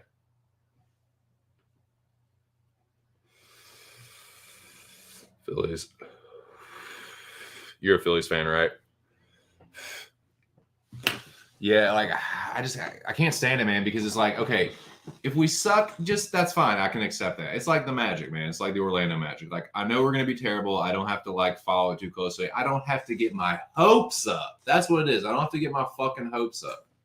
The Cardinals will give me hope sometimes. I'm just like, no. You thought, nope, you're going to finish third in the NL Central. You're going to finish third in the Central. You're just going to make the playoffs and then sayonara in the first round. It's the fucking life of a Cardinals fan anymore.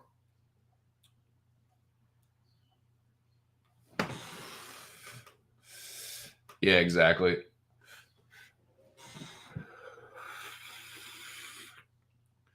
Just diseased bears. Just diseased bear cubs. Just fly right over them, brother. Just fly right over them. The redbird soars above. Nah, man, I like we got Pujols back.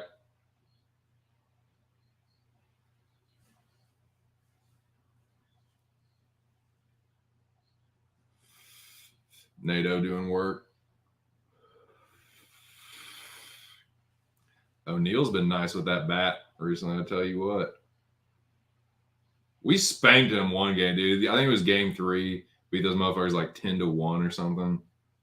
That felt good, but yeah, of course they evened it out. Pieces of shit. Hell yeah. Nice. Yeah, we'll see what happens, man. We'll see what happens. I've been getting into baseball the last few years, though. I like it because it's a long season and you can kind of just like pay attention to it, but you don't have to like watch every fucking second. You can just like, watch viewings of a game. If it's an important game, like in a series, like with the Brewers or something, like a close game, like trying to close out the series or something. Yeah, like watch that whole fucking game. But like, it's something to keep me occupied sports-wise for a lot. Like other than UFC, it's a long ass season.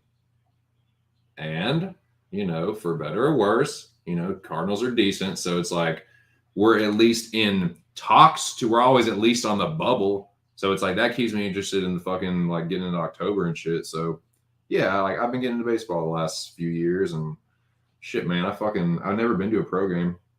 Never been to an MLB game.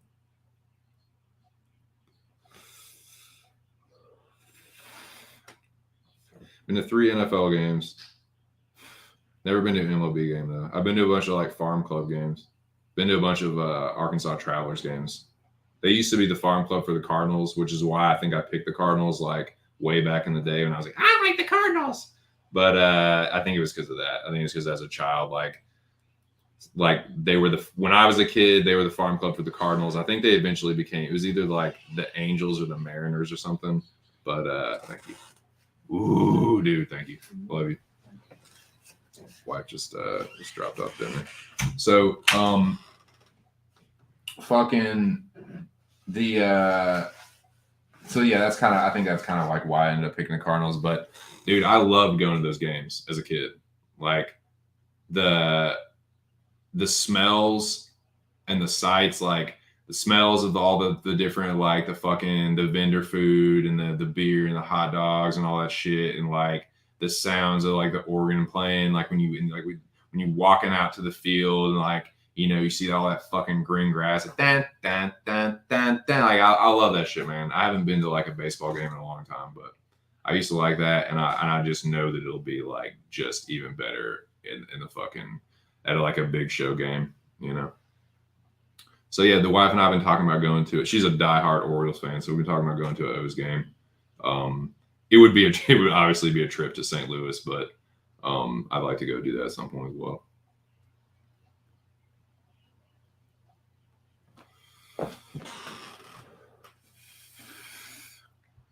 Nice, dude. Fuck yeah. Knock a few beers back. Peanuts and some popcorn. Fuck yeah. Nice, man. Fuck yeah. That's tight. That's what's up. Hell yeah. My dad used to listen to not baseball games, but he used to listen to Arkansas football games on the radio. That was fun. But yeah, baseball games are awesome on the radio. You can kind of just see how like listen to it while you do an activity, a leisurely activity. It's fucking awesome, man. That's tight, dude. I really want to go to a Busch Stadium game, man. I really want to go to a fucking game. Just talking about it, man. Just talking about this shit, man. It's America's pastime for sure. You can make an argument about football, but like there's something about baseball, man. I don't know. This is very, very. I mean, baseball, basketball too. They're just very American sports. I don't know. Very, very like baseball, basketball, football. They're just very, very American sports.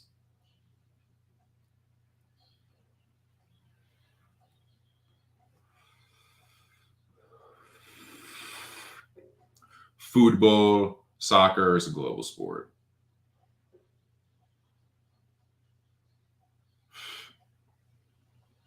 Hockey is more of a global sport, I guess. More of a Canadian. I guess there's a good bit of hockey culture in America, like Northern America, Minnesota, and stuff like that, and like the Northeast. But other than that, it's really just like pockets of the country. Like I'd say hockey is like a Canadian sport, or like there's some Russian, definitely some Russian hockey culture, but Scandinavia. But I think hockey's a little bit more of a global sport. I don't know. I don't think you could call that an American sport, really.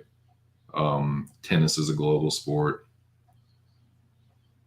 Golf is a pretty global sport, although golf is really, really based. I mean, come on, like the big tournaments are in America. Like the best players are usually from America.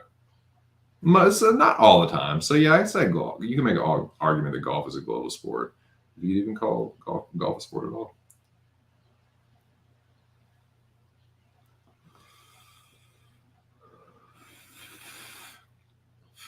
Some people might consider it more of a physical game than a sport, but yeah, it's the big ones: baseball, basketball.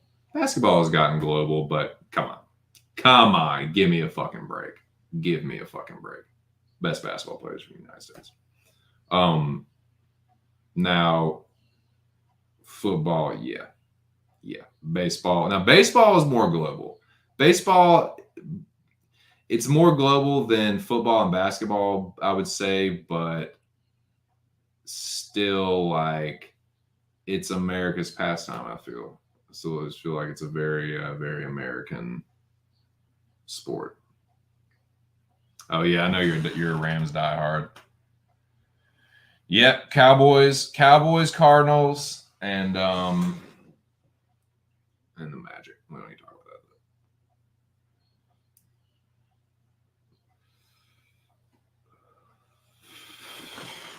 that. Man, I love this golden strawberry, dude. It's so dank. In fact, man, I'm gonna put it out and save the rest of it. It's so perfect for these streams, man. It doesn't get me too stoned that I forget about what I'm talking about, but it also kind of keeps the gears turning with like the conversation and stuff. Golden strawberry is the perfect strain for streaming, in my opinion.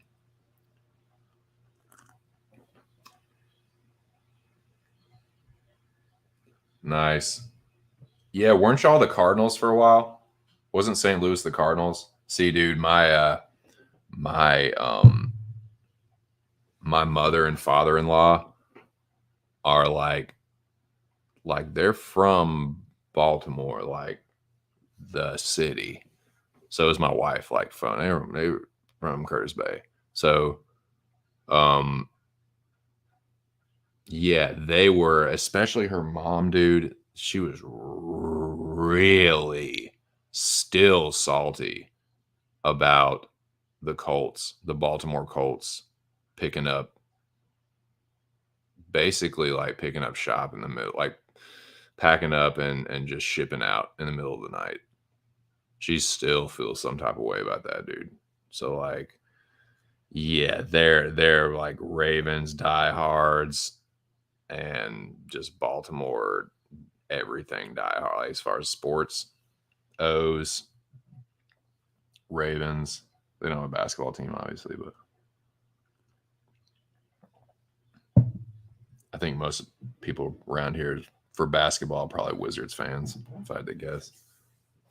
Probably some like 76ers and probably a good amount of 76ers and Knicks fans as well, but maybe some Nets. But yeah, probably a good bit of Wizards fans as well. Let's say. Yeah. Yep. Yep. It was yeah, it was weird. I wasn't into baseball as much when I was younger. Like I had a baseball glove and a baseball, and I would definitely like go out and play catch with my dad a lot for sure. Like I'd probably say I played catch with a baseball as much as I played catch with a football with my dad. So he was really into like the baseball a little bit more than I was, even though he's still really into football. But like when I was young, yeah, I don't know, for some reason I was a little bit more into football. I think because my friends were. Like I played t-ball and shit, but I didn't even play like little league. I just played t-ball when I was really young, like fucking 5 and 6, and you know what I'm saying, like I didn't even play little league. So I wasn't into baseball as much when I was a kid. I didn't play much football either. I played one season of Pop Warner, but when I think I was in 5th grade or something. But uh, yeah, dude, I definitely, like, that's when I became a Cowboys fan, like when I was 10 or whatever, and we won the Super Bowls in the early 90s. So yeah.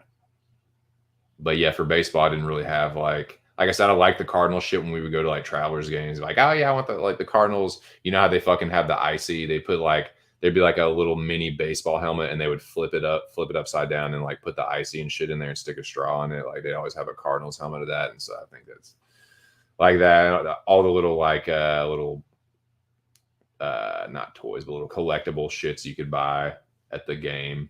Um, was a lot of Cardinal stuff. If it wasn't Travelers, obviously. Where the fuck? Hold on, let me grab a fucking sanitizing wipe. Wash my hands and fucking scarf this down real quick.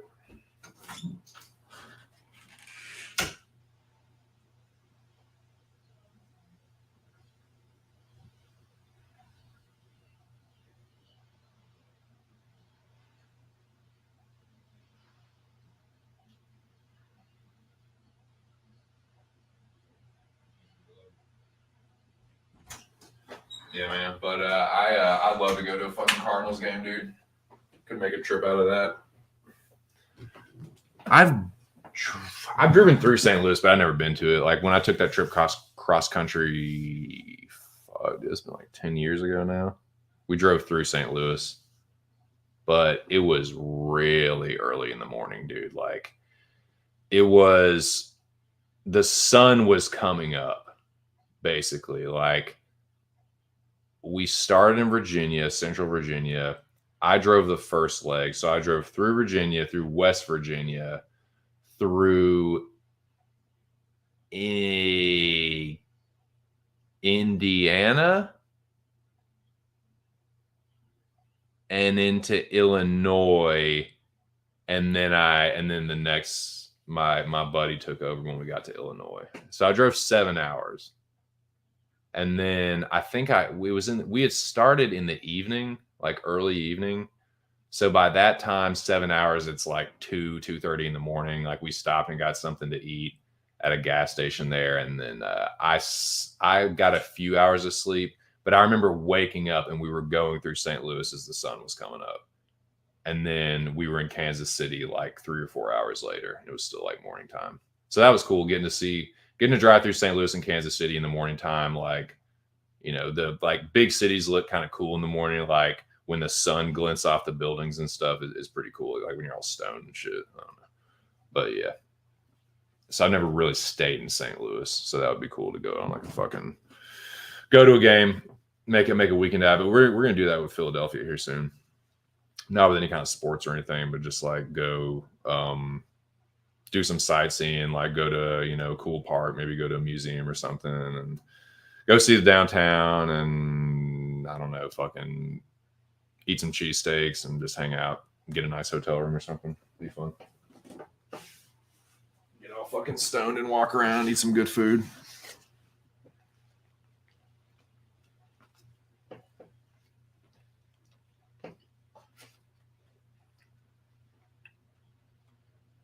Mm-hmm. I'll be 40 in less than 3 years. I'll put it like that.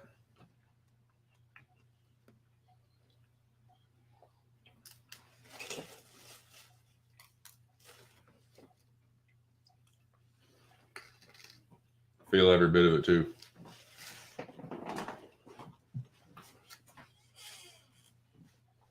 Fucking door, man. It's just gonna piss me off, dude. For some reason, they just did not make the doors right. The shits just aren't lined up right.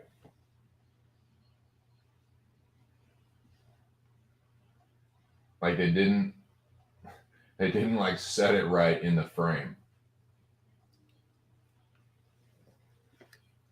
Foolish carpentry.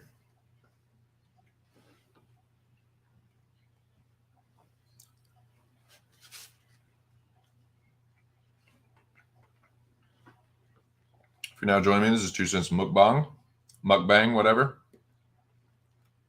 Sorry, the old lady brought me dinner in here. I didn't want it to get cold. So, what are we talking about now?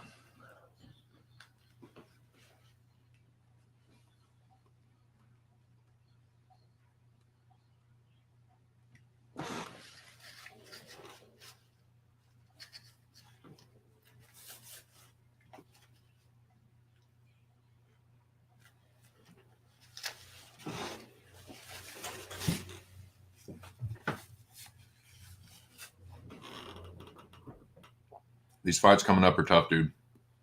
They're real tough. I have to do a lot of tape study. Might start tonight. In fact, I think I'm going to.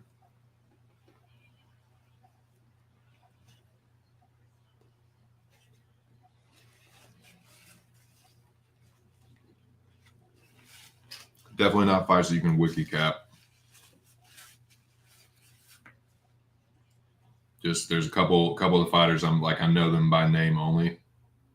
So you have to do a lot of tape study. And then I feel like that's better than me going with my predisposed notions. Like that works pretty well with very well-known fighters. That works the best. Wiki capping works the best with very well-known fighters that you have a lot of UFC tape study to go on. It's harder with lower level fighters, debutantes, people where it's like they haven't fought in a while, shit like that. But if it's like an established fighter that fights on a regular basis, like those are pretty easy. Like, yeah, this guy's a better fighter or this woman's a better fighter.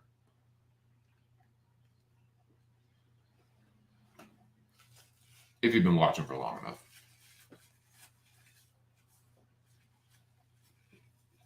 So yeah, I don't wiki cap out of my ass. I do it because I've seen enough fights from fighter A. I've seen enough fights from fighter B. I know who the better fighter is. Boom, there you go. Like Katlyn Chookagian's last fight, she won. It was easy. Boom, she's gonna win. Like Arce and Santos, boom, Arce is gonna win. Jakar Close and fucking Jenkins, yeah, Jakar Close. Like they were just easy. Just boom, boom, boom, boom. But with some like this, like most of these I'm gonna have to fucking tape study.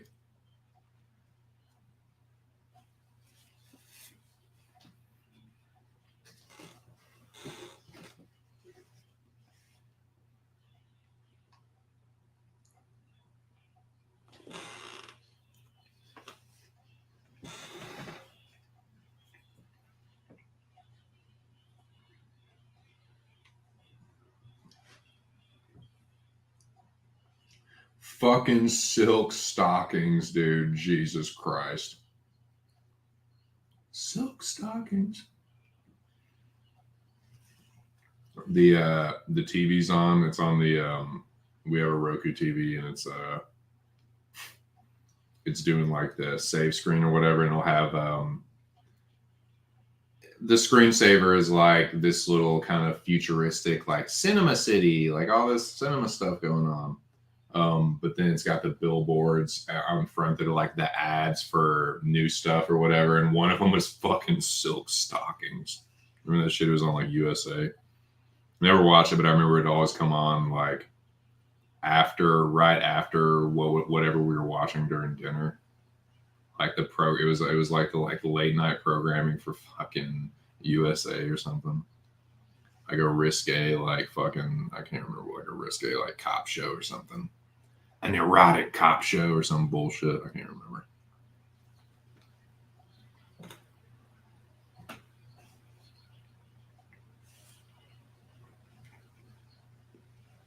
Erotic murder mysteries.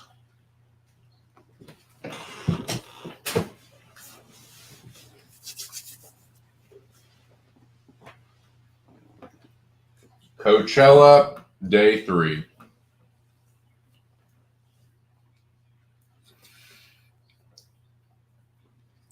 Coachella, man, I'm sorry. Coachella's turning into a fucking stereotype. Coachella is turning into what people used to talk about Bonnaroo. Because Bonnaroo, like, dude, I don't know if you guys know this, and we're talking like 20 years ago. 20 years ago, Bonnaroo was the hot shit. Just to let you guys know.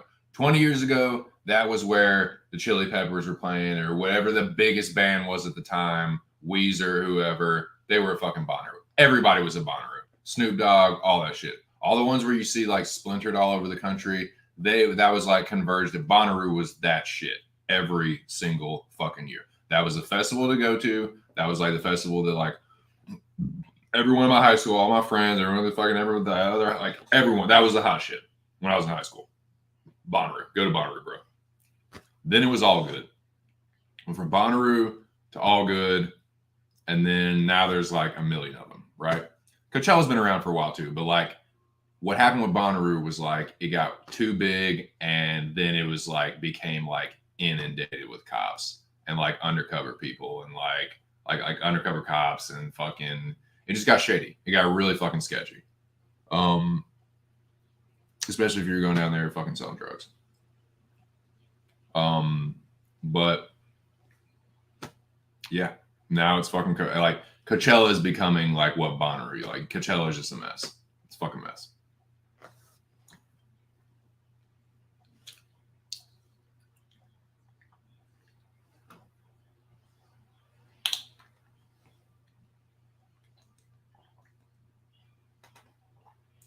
Burning Man is like everyone's on acid there. Like everyone's tripping there.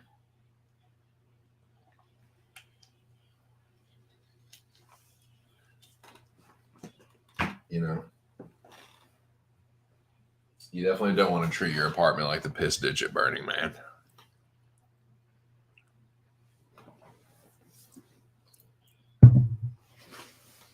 Man, that was a tasty meal. That was a tasty little meal, boys. Grilled chicken sandwich. Some strong black instant coffee. The rest of this golden strawberry pre-roll. The company of you fine gentlemen. Boys, what are we talking about? What are we fucking talking about here? What am I bullshitting about right now? We talking UFC? We want to talk violence?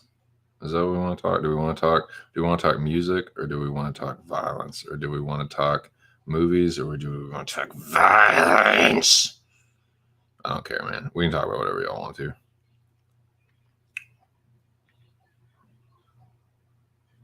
Word? Datura, and I haven't heard of that. I've not heard of this Datura. Yeah, man, I got ear in the building, dude. We can get fucking conspiratorial if you want, bro. I got plenty of fucking shit for that. I got plenty of fucking OG Kush for that, dude. Excuse me, get real deep. Take a old deep dive. Mm-hmm. Some ayahuasca, dude.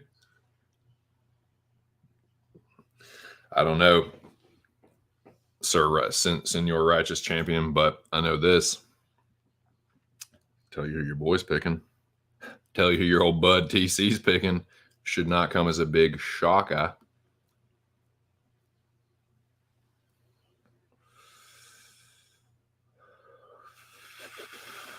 One of the biggest Justin Gaethje stands on Twitter. Still waiting on that follow, Justin. Come on, bro. Follow me. You know you want to. You know I'm just hilarious and just entertaining, and I just kiss your ass all the time. You should just probably just follow me. But no, man, I like. Look, I'm not going to disrespect Oliveira. I've disrespected Oliveira in the past, and boy, has it fucking cost me having to eat the worst tasting crow. But this is, even being the massive Gaethje stan that I am, that I happen to be, like, I biggest Gaethje stan, I am him. I am him. Like, it's a 50-50, dude. If he overswings and Oliveira takes his back, it could be over right then and there. Charles is that dangerous where he can just, he can go submission over position and just snatch something before Gaethje can do anything about it. Am I worried about that? You bet your fucking sweet asses I am.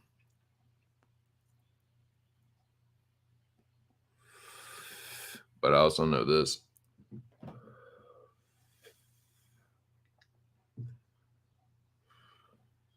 Because I've seen this happen time and time and time and time again.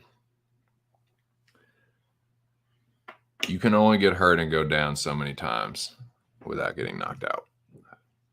And without, you can only go to the well with that so many times. The getting hurt and coming back. Like, I know everyone loves that meme, like, the one with Charles Oliveira sitting back in his seat, and then, he gets knocked down 3 times, and then he sits up and starts playing. You know, then the fucking boss music kicks in. It's like, yeah, that's cute. Like, yeah, that's happened a couple times, but I'm telling you, man, you're fucking rolling the dice with Gaethje in that game. Because of what Justin does. Yeah, Chandler kind of does the same thing. And like Poirier too, and like, hey man, both of those guys sat Charles on his ass. So you're telling me you don't think Justin can do that? And the thing about Justin is, like, he swings really hard, man. He does swing really, like Dustin, Chandler swings hard too. So I shouldn't say that. Chandler swings really hard, but like, dude, Justin does swing for the fucking fences. And like, I think that that's the thing. Charles, not only because he can get clipped and hurt and then kind of go down and be like, okay, I'm safe. But if Justin hits him hard enough and he falls the wrong way, it's not going to matter, dude. Like, if he falls down face first, and Justin starts, like, he gets side control and starts teeing off, oh no, it's going to be bad. He's not like, nah, Justin is too vicious. But am I worried about him getting submitted? Yeah. Is it a real possibility? You bet your ass it is. Like, I'm not stupid, man. I'm not stupid. I'm a fucking stoner. Like, I know I can kind of be like slow on the uptake sometimes with some shit, but I'm not that stupid, man. I know how dangerous Charles is. I know how good he is. He's a respectable champion. He really is. Right now, he is the best lightweight on the planet. Hands down, no question. But I think that that time is coming to an end. Right now he is, but he's not going to be after his fight with Gaethje. Gaethje's going to take the title from him. Right now, it's Charles. It's going to be Gaethje.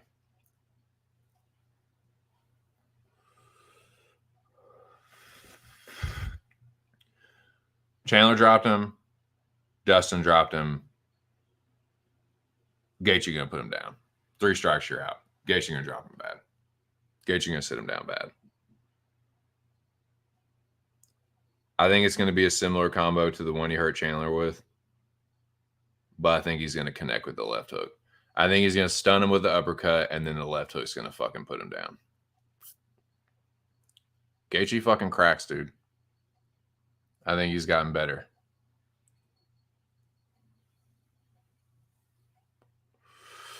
They're both in their primes. Says Datura is a deliriant. Datura is a poisonous wildflower. The seeds and leaves will leave you nothing but bad trips. Jesus Christ. That sounds hardcore as fuck. That sounds hardcore as F. That's pretty fucking nectarish, dude.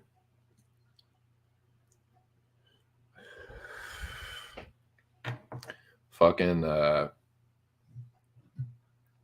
yeah, I'm not just a real big psychedelic dude. Like, I like tripping mushrooms. The last trip though, we had some good chocolate caps. Like, they were good boomers. Tripped hard. Enjoyed the trip. Didn't have a bad trip, but like there was a couple times where I was like, okay, I feel like I'm starting to kind of like lose control of this a little bit. Like, this is very, very powerful. I feel like I'm starting to like teeter on the edge of going into like a territory. And I don't know, man. I don't like feeling that out of control of myself. There's sometimes where I feel like out of control as it is. It's hard for me to completely like surrender like that. Like, I don't know, man. I don't, just not a big hallucinogen, psychedelic, deliriant kind of guy.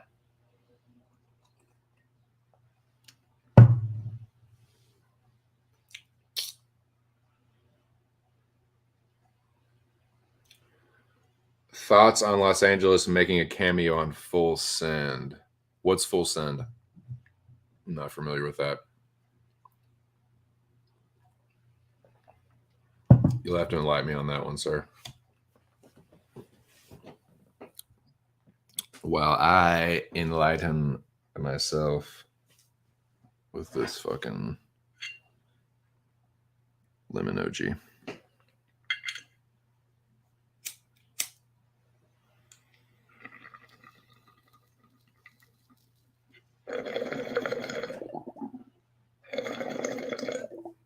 But yeah, dude, like, I've never tripped acid before. I've only tripped mushrooms like 6 or 7 times.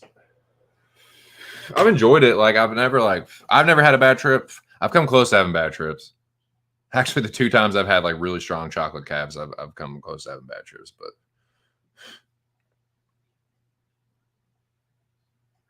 oh no, not really. No, I haven't. I had a busy morning and then I just hopped on this shit. What is it? Let me peep it out real quick.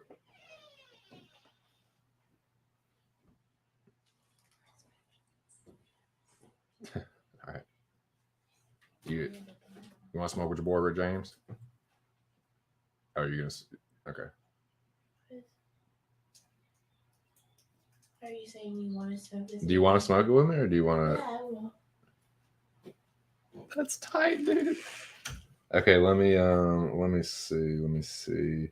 What time? Oh my god. Oh my fucking god, dude. What is this? What is this nonsensory?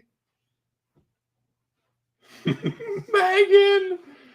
God, Artemis hilarious, dude. Jesus Christ. What is he in? Oh my lord. my God. Okay, I've got to watch this. Goodness gracious. What is this world coming to? Where this man is seen by a large audience, like water, weed, dune.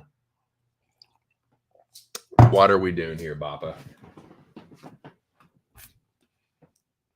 Where's my fucking, where am I? Jesus Christ of Nazareth. I'm sorry for taking the Lord's name in vain. I'm so sorry, righteous champion. I'm going to burn. I'm going to burn with touch. Burn with touch and the devil and the false prophet and the beast.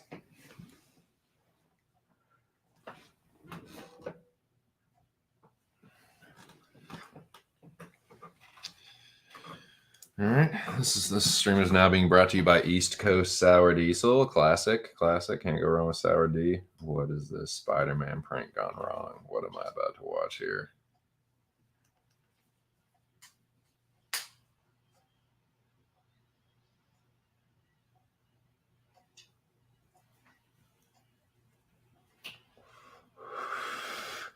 This.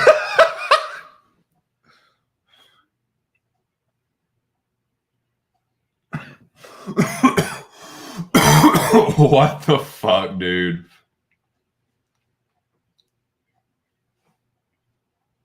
What is this?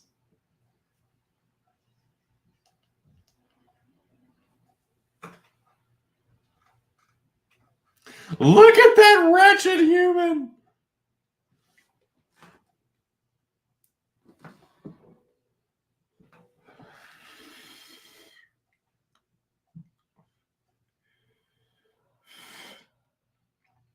So basically, he got fucking pranked.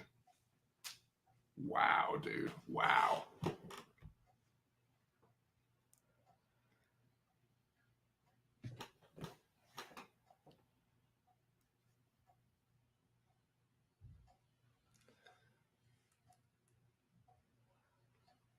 Full send. Catching a shoplifter prank.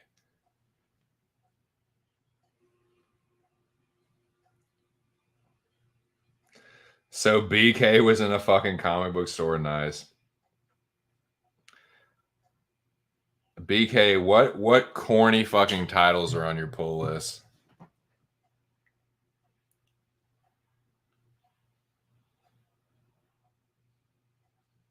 What fucking Sailor Moon titles are on your fucking pull list? Okay, I'm at 105. I just want to get the background here.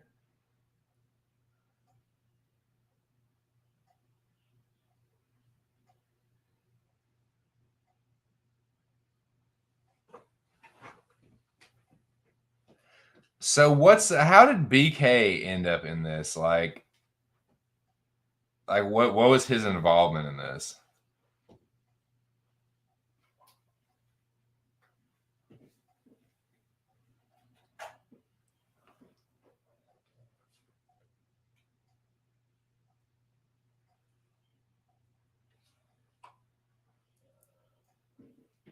Okay, so I'm watching this full send video. Excuse me.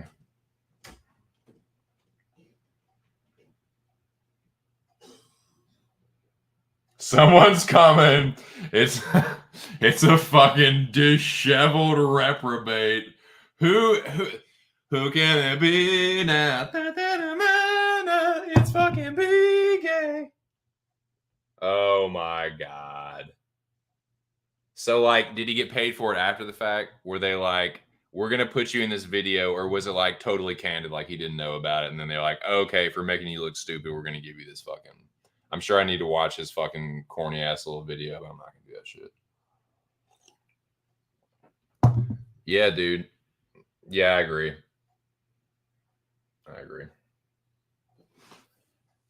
Oh my God. What's up, pussy? So he wasn't in on it. He was getting pranked.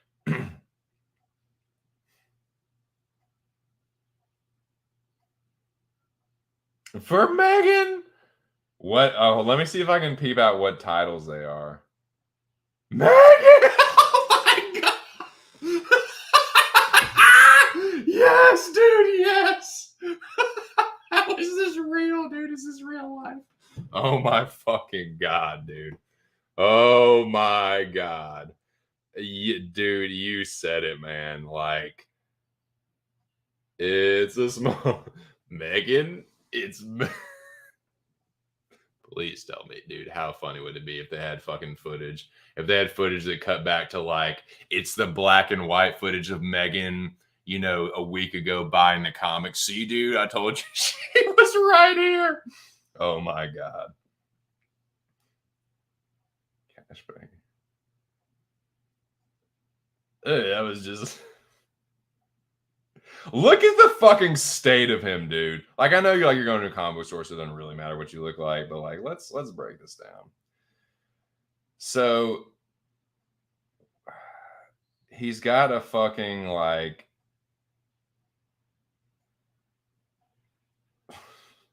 he's got like fucking like judo shirt on, like it's like Samurai Panda doing judo.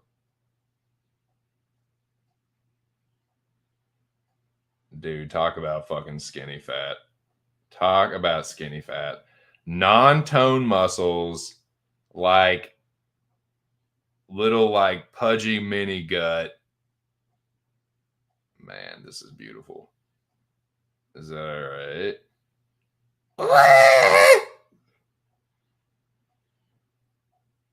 So I was like, all right, I'll just fucking like, yeah, you can stick your finger in my butt. It's like it's Megan, so she does that all the time. Megan? Okay, it is confirmed. That is fucking confirmation central. My girl. That's my girl. You are dating Megan. You are boyfriend and girlfriend.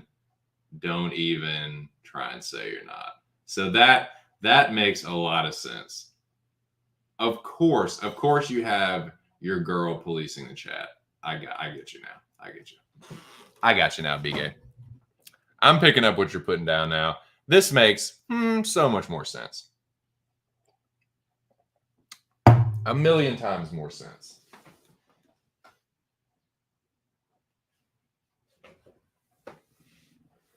That is hysterical. That is just really funny.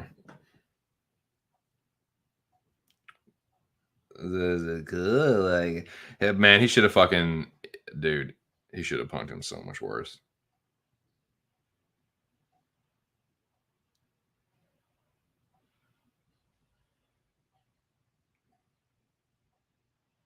Look at this fuck.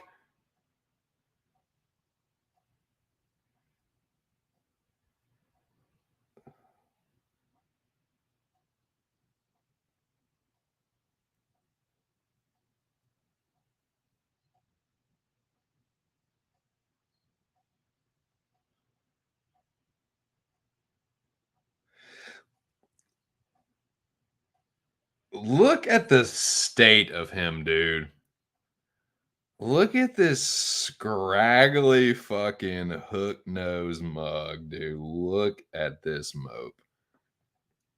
God, this is endless material right here, dude. This is gonna like, man, dude, I cannot, dude. I can only assume that Ark has wind of this, but when this catches, I feel like this is just, you know what this feels like, boys? This feels like a little like, you know, in the movie, like the little spark that like catches like the little like it looks like the fire isn't gonna catch, and then and all of a sudden like I feel like it's just starting. But dude, when this catches on, oh my fucking god. I'm just taking a look around. Like, I don't know. I'm still fucking glowing from Megan pegging me 5 minutes before she fucking like ordered me to come in here. Look at him fucking strolling around. Jesus Christ of Nazareth, dude. I'm sorry, Charles. My God.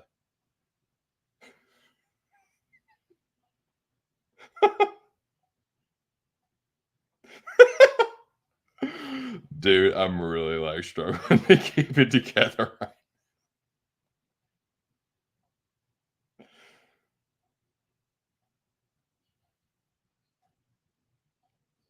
So you do cash back or you don't do cash back? He just told you they do, you fucking retard.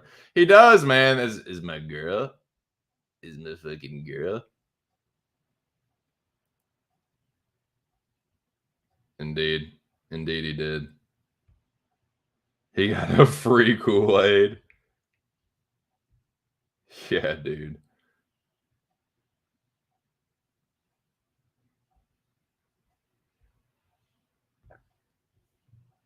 I mean, the prank itself is really corny, but just the fact that it's him, like, oh man. Ark is gonna have a fucking field day with this. Look at that scraggly fucking mug, dude. Like, Bean, could you look any more like a schlub?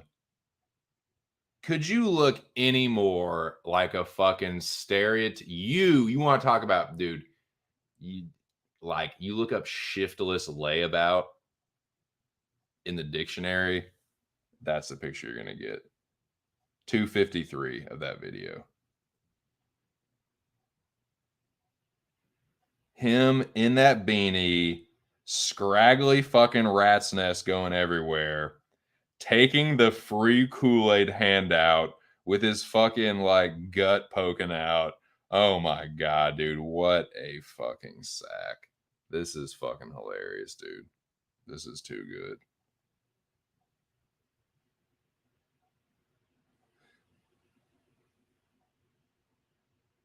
Some of the guys about guns.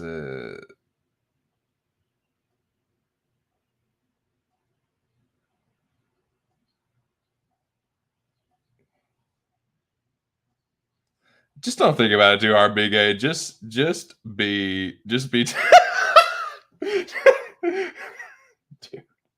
I paused it at 3:15 and you can see his just like it's a perfect shot of his shit-eating grin. He's starting to like process it, like he's trying to be like, wait, this doesn't make sense, but I'm just like going with it because I'm still thinking about Megan pegging me relentlessly. She pegged him and sent him to the comic book store. She's like, I want to go back there. God, what a fucking dude. It is, dude. Stringy fucking mop top of a rat's nest under a fucking dirty beanie. Like what is that Burberry mask? And fucking God, you just look so unclean and fucking unkempt and disheveled. Like all you're missing is the literal mustard stain on your shirt. Right, dude? What's up, Beefly? What's up, dude? I was putting you over earlier, man. Congrats on the dub, man. I knew you were gonna fuck that dude up. Scrote, fucking idiot. Yeah, man, this is like 3:15, 2:53. It's perfect. Like, dude, it's like Touch was saying, like, what a crazy, like, small world. Like, God.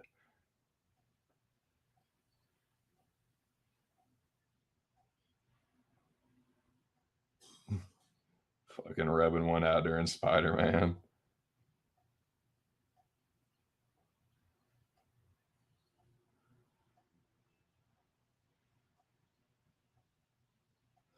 Yeah, I mean, the video itself is pretty corny, but Big A's involvement is just, oh man, that is classic material. I know, dude, and like the fact that that was like candid, like that's how he really is in his natural state. Like, dude, I don't fucking like dress to the nines or anything, but I at least dress appropriately for the weather, and I don't fucking I keep my hair cut and like I have basic personal hygiene. Like I bathe on a daily basis, and if I don't bathe on a daily basis, it's definitely the very next day before I go out. Like I don't go out in public like stinking and fucking looking like I've been playing fucking what does he play? Look like I've been playing fucking Destiny 2 for 27 hours straight and fucking getting pegged by Megan and sent to the comic book store to get her fucking pull list. God, what a life. Is that how they say at the fucking end of that Sunny episode? Like gives them the new rat stick. What a life. Yeah, and just you run your mouth like that. Yeah, dude. Thanks for whooping ass. Thanks for putting on a show. Went out there scratch and grab with Beefly. What are you thinking about, Scroat? Of course you're gonna whoop the fucking tar. I said something like Beefly coming straight out of holler or something. Coming straight up out of the holler. The note, dude, it's like my girlfriend, not exactly. He said my girl. He literally said my girl. Like if it was his friend, he would just said his friend. It's my girl, dude. My girl equals Megan. My girl, what's her name? Megan. My girl equals Megan. Period. It's confirmed. He can no longer say anything about, oh, dude, that's just my side piece. Oh, dude, like, nah, dude, I get all the pussy. Like, nah, none of that shit. The only pussy you are getting is me to the G-A-N. Meg to the N. Megan, motherfucker. That's your girl. That's who you're tagging. Just own it, man. There's nothing wrong with that, dude. There's nothing wrong with that. But just don't act like that's not your girl, because it definitely is. You literally said it on camera to pretty much the world to see. For the world to see. Hilarious, dude. Hilarious. Megan. It's for my girl. It's for my girl. What's her name?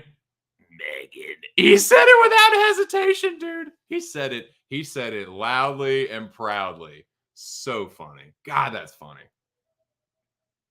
Perfect. Classic.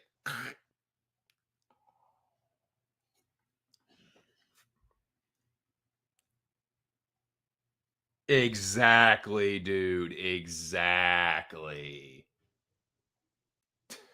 God. Fucking nincompoop. Fucking silly ass.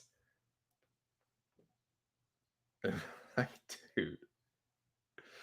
Cut. What does Wesley Willis say? Cut that rat's nest off your head. Tell your barber you're tired of looking like an asshole. Cut the mullet.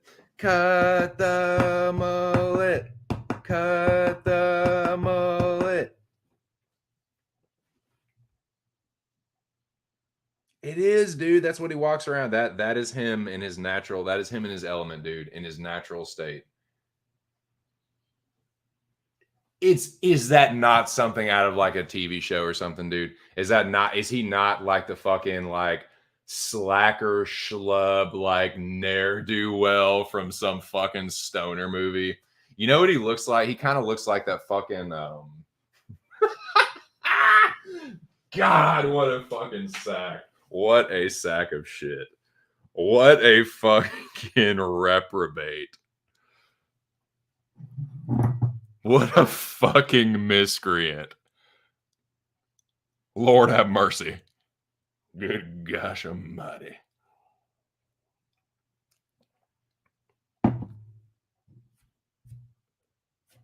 That is someone where it's like, sir, I'm sorry if you're not going to buy anything. You're not like, that's someone that you like, you check to make sure they're not like a fucking, they're not the riffraff just coming in off the street. Like he could, dude, he could definitely be in a fucking down at Skid Row. Like you ever watch that show or the that channel Soft White Underbelly? I think that's one of the most fascinating YouTube channels. But dude, I've seen people on Soft White Underbelly that come in like more clean and like have better like hygienic upkeep than the nose. That was just a treat. That made my day. Unbelievable. He is a joke. But he is a walking fucking joke. I mean, fucking look at him, dude. Look at that shit. Gut all hanging out, fucking rat's nest all hanging out, like just being a walking stereotype. You are Big A. You are just a walking stereotype, dude. Mask off, buddy. Like, especially with Megan. There is no ambiguity, no like, oh, maybe he meant this, maybe he meant that. My girl sent me in here, dude. My girl sent me in here to get this fucking pull list. What's her name? Megan. Bam. Just like bam, there it is.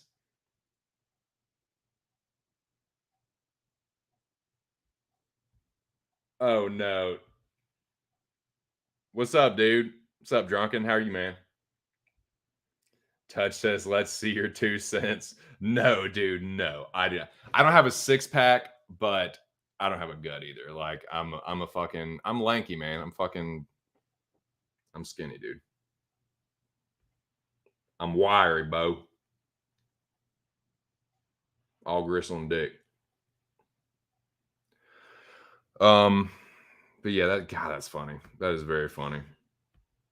What's cracking with you, bro? I'll tell you what's about to be cracking with me. Motherfucking pack some more of this lemon OG up. Tell you that. What, dude? What's it like in the future? You fighting a fucking robot war? What's the future like, man?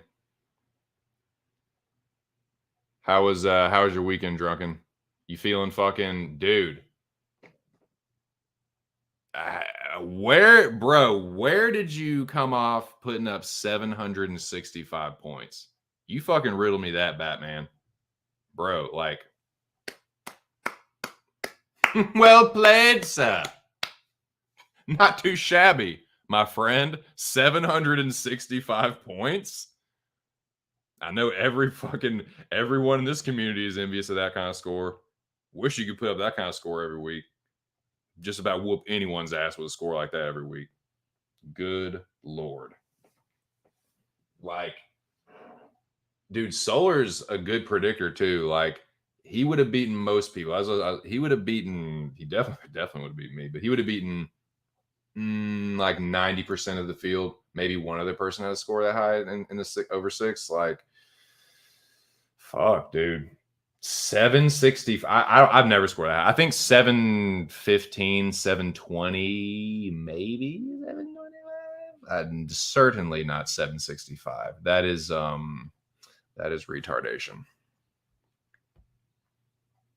Oh my god, dude.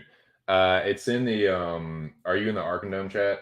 Dude, it's in there, and the video is like I think Touch said in the chat earlier, like you just type in full send with the F and the S capitalized, and it's the first video, the prank video, the shoplifting prank.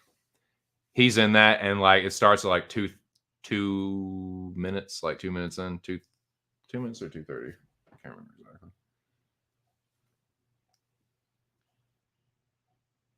Yeah, like the 2:03, I think, is when he fucking comes in. Oh yeah, he strolls in. What's up, pussy? So the guy already obviously like.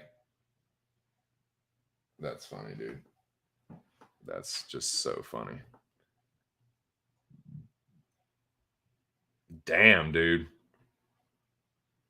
That's wild.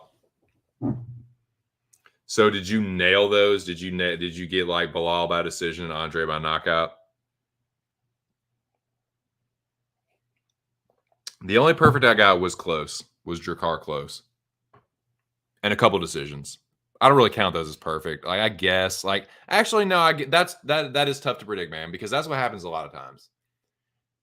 You like so certain, you're like, nah, it's like you want the knockout or you want the finish sometime, or at least this is what I do sometimes, and it bites me in the ass. I'm like, oh, I try and like manifest the finish in my mind So I'm like, no, they're going to win by finish. I want them to, and they're going to. Kind of like that. It's like, sometimes it's going to be a decision more than you think. Like there's usually, I was keeping track of it a little bit for a few cards where it was like at least 5 decisions a card. Usually it's more like half or more, like where it's like 7 or 8 decisions and just a few finishes. I feel like that happens quite a bit. So getting the decision, even though it's not like the perfect round and the perfect method, like I feel like sometimes that is almost as hard to predict whether they're going to finish the fight or not. Sometimes it's easy. Like sometimes you can tell. There's some people it's like they're a fucking decisionator, like they're, you know what I mean, depending on the matchup. But sometimes that's tough, man.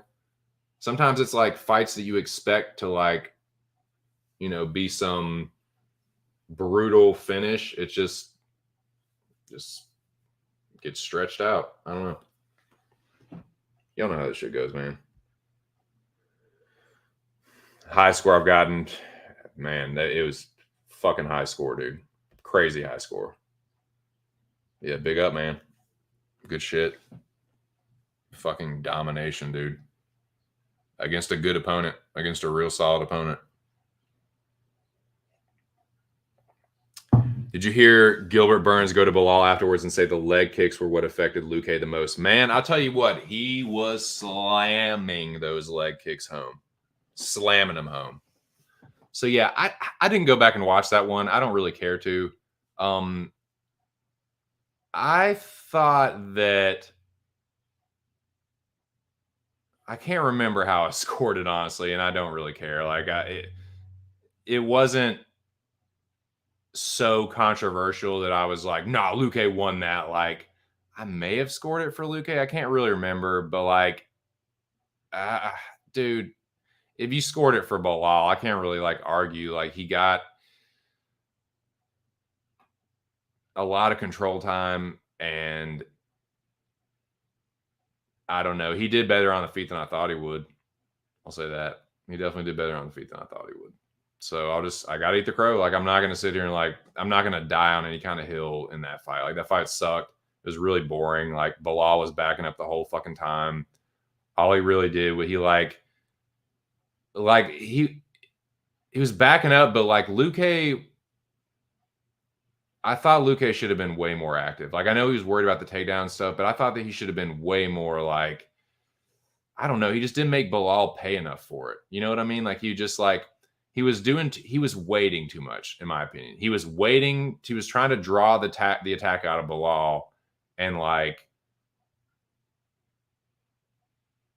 he was just trying to get the perfect counterattack. I think, dude, I feel like a broken record with this shit, man. Luque needs to be more consistent with, what do you think I'm going to say? Luque needs to be more consistent with, see who gets this first. In my opinion, Luque needs to be more consistent with his,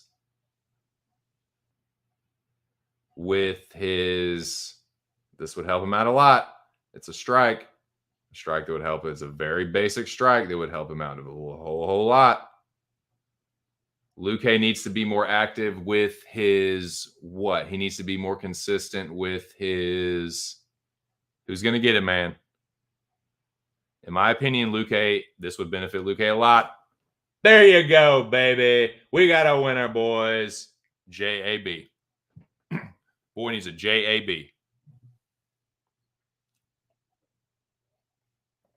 First punch you learn. First punch my boxing coach taught me. It's the jab. Fucking jab, boys. If you got somebody backing up, especially, dude, they're already frustrated. You got somebody backing up, they're frustrated. You're already making them play your game. You backing someone up and sticking a broomstick in their face, putting that broomstick in their face, yeah, they're going to be frustrated even more. Like he was just doing too much feinting and not enough striking. So yeah, like Kay said, he does need to be more active. He's got a good hook, and he's got a good counter right hand, but it's like he kept like hand fighting with Bilal instead of just popping that jab. Bilal isn't Floyd. He didn't have crazy head movement. He's a very basic guard. Put your jab right through the middle of that motherfucker. He doesn't move his head that much. He moves lateral, side to side. Can't cut him off. Like, I don't know, man. Kind of disappointing from Luque, but it is what it is, dude. Credit to Bilal. He won the fight. Like, what can I say? Dude won. Fuck it. I'm not that upset over it. It's a jab, dude. I know, and he's got such good boxing. Why? Dude, it's a safe punch. Especially if you bring it right back to your face. Offense become defense. Pop that jab out, dude. Bring it right back to your fucking... Bring the left hand right back to your fucking chin. Come on, man. It's so basic. It's so like... And the people that... Dude, look at the fighters that use it to great effect. They can win. Dude, Lazzez has a good jab, man. Munir Lazzez has a good jab.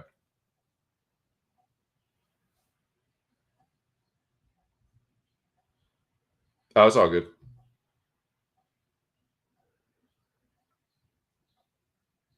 Yeah. Yeah, Luque does. Luque likes the hook, man. He does. Luque likes the 3-2 and the 2-3. He likes the right hand and the hook, or he likes the fucking hook right hand. It's a good combo, but like you can put the like you don't like you can still throw that combo with the jab. Dude, one of the nastiest combos is a jab and immediately followed with a hook right hand. Because that's what people, if you're doing it enough, you start to realize like, okay, a lot of times, especially a guy that just like spams 1-2s, it's like, okay, I know the jab's coming and then the right hand's coming behind it. So you start to time that. But if you switch it up and do 2 punches with the same side, it kind of throws people off. So like, okay, I know a punch is coming from this side and then a punch is coming from the other side. So I can slip one way and slip the other way. Or like, I know that they're both coming like in this direction.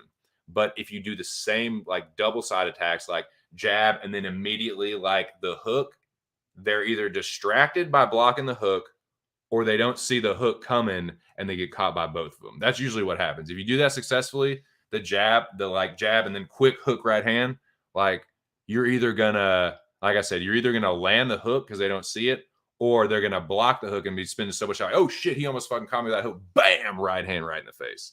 I feel like that's the money shot. Like I feel like that could help Luque out a lot. But it is what it is.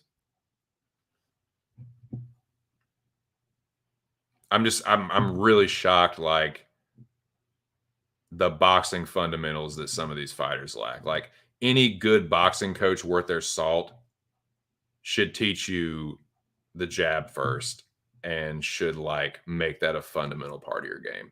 Every pro boxer worth their salt has a good jab. I know it's boxing, I know it's different, but look at the UFC fighters that use the jab to good effect. The right hand is what wrestlers duck under. The fucking or the power hand, the overhand. That's what they time. It's hard to time a jab if you're good with it. Like because you can vary it up. You can throw the jab so many different ways, dude. You can throw a power jab. You can throw like a piston. Pop, pop, pop, pop, pop, pop. Every punch works off the jab. 1-2. Jab, left hook. Like jab, left hook, right hand. You can like jab, uppercut. You know what I'm saying? You can, dude, you can throw every other punch off the jab. And you can just throw the jab and frustrate your opponent, keep them off you, offensive and defensive. It's just, I could do a whole fucking stream about the jab and they just don't use it enough. And it blows my mind. It blows my fucking mind. Yeah, I mean, credit to Bilal for the good game plan, man. Like dude, what can you say? He did what he needed to do. Did what he needed to do. Did it with Wonder Boy. Did it with Luque.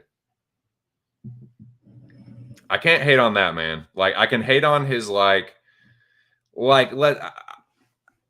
I'm just gonna be real with you. Like, I thought, that is kind of fighting like a bitch a little bit.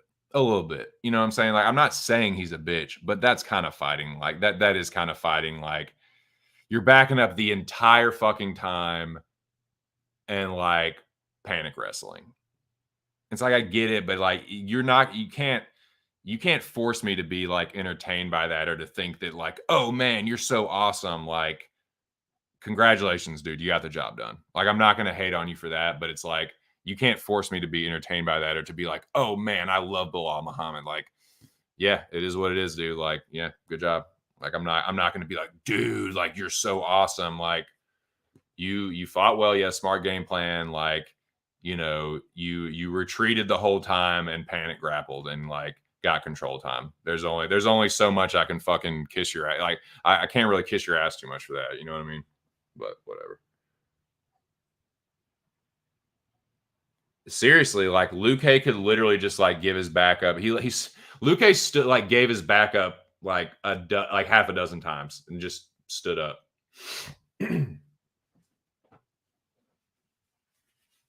Well, here's the other thing too. Here's the problem with Bilal. And this is the problem that he's going to run into. The problem with Bilal Muhammad is that he will be forced to stand and bang with Colby and with Usman. That's the thing that they both have that Luque doesn't have. You ain't ragdolling neither one of them. And if you're not careful, you're going to be the one that gets ragdolled. And if you're not careful with Usman, you're going to get knocked smooth the fuck out. You know what I'm saying? So, like, it's still like, yeah, I didn't expect Bilal to win that, but his ceiling is like, Bilal Muhammad is not going to become champion. I can guarantee you that. It's really like, it's the lack of a threat, period. Do you know what I mean? Like, the only thing that threat is the takedown, to get taken down and controlled. That's the only thing that he really has to threaten you with. If you're like a top welterweight, what do you threaten with Bilal Muhammad? If you're Usman or Colby, what in Bilal Muhammad's game is threatening you? He doesn't have better cardio. He doesn't have better striking. He doesn't have better wrestling. He doesn't have better submissions. What is Bilal Muhammad going to do to Colby or Usman besides fucking lose? Tell me. I'll hear you out. I'll hear your argument, but I just don't see who could possibly make one. Like, what is he going to do to either one of those guys? It's not like he's younger either. He's like the same age as them. They're just clearly on a different level. To me, anyway. Well, what the fuck do I know? I'm just some fucking skeevy stoner. I do know that I need to grind some more of this fucking lemon OG. This lemon OG I got for super duper duper cheap. Dude, I got this lemon OG for fucking cheaper than street prices, dog. For real. For real. Not that I know anything about that or anything. No, I'm not a street dude. I am not a street dude. I'm a fucking square.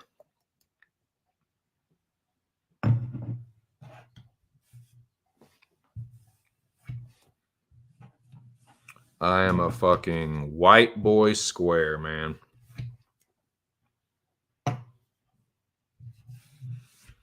I ain't trying to hurt nobody. Just trying to live my life here on the Eastern Shore. My loving wife. Smoke my plants. Just have a good old time. Crack jokes. Watch fights. Oh, I'm waiting for these fucking floodgates to open too, boys. These fucking Maryland sports books. It is FanDuel. Here I come. I can't wait to join you boys. I'm excited, man. It's the one thing that I kind of feel left out with. Like, I'm just like, because I do. I feel like I don't like. I'm almost ready, man. I'm almost ready. Getting a little bankroll together.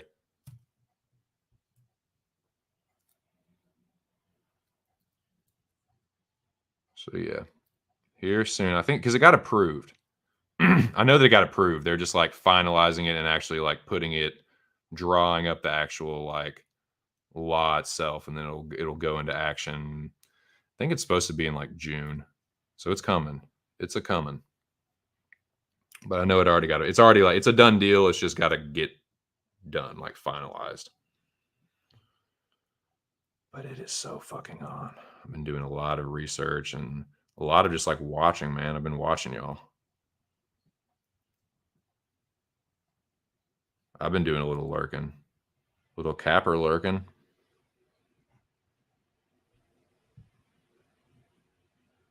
I've been sitting back, watching how these cappers move in the streets, soaking up game. I haven't been just here doing nothing, man. Doing my research, seeing what works, seeing what doesn't work for y'all,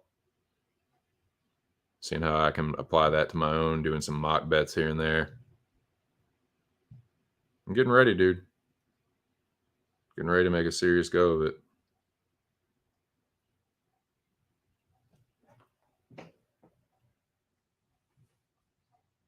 Yeah, Bobo. I know you like DraftKings. I'm not using DraftKings though. I'm gonna use FanDuel. Hear good things about FanDuel, and the best thing about FanDuel is they accept PayPal. They accepted my PayPals, and I use this. The only reason I don't have PayPal on here for donations is I know that some people don't like to have their names known. They like to, like myself, be behind an alias. So, yeah, I can certainly understand and respect that. But like, if it's just fucking FanDuel, I don't give a fuck about FanDuel knowing my name. So yeah, I think that's what I'm gonna do.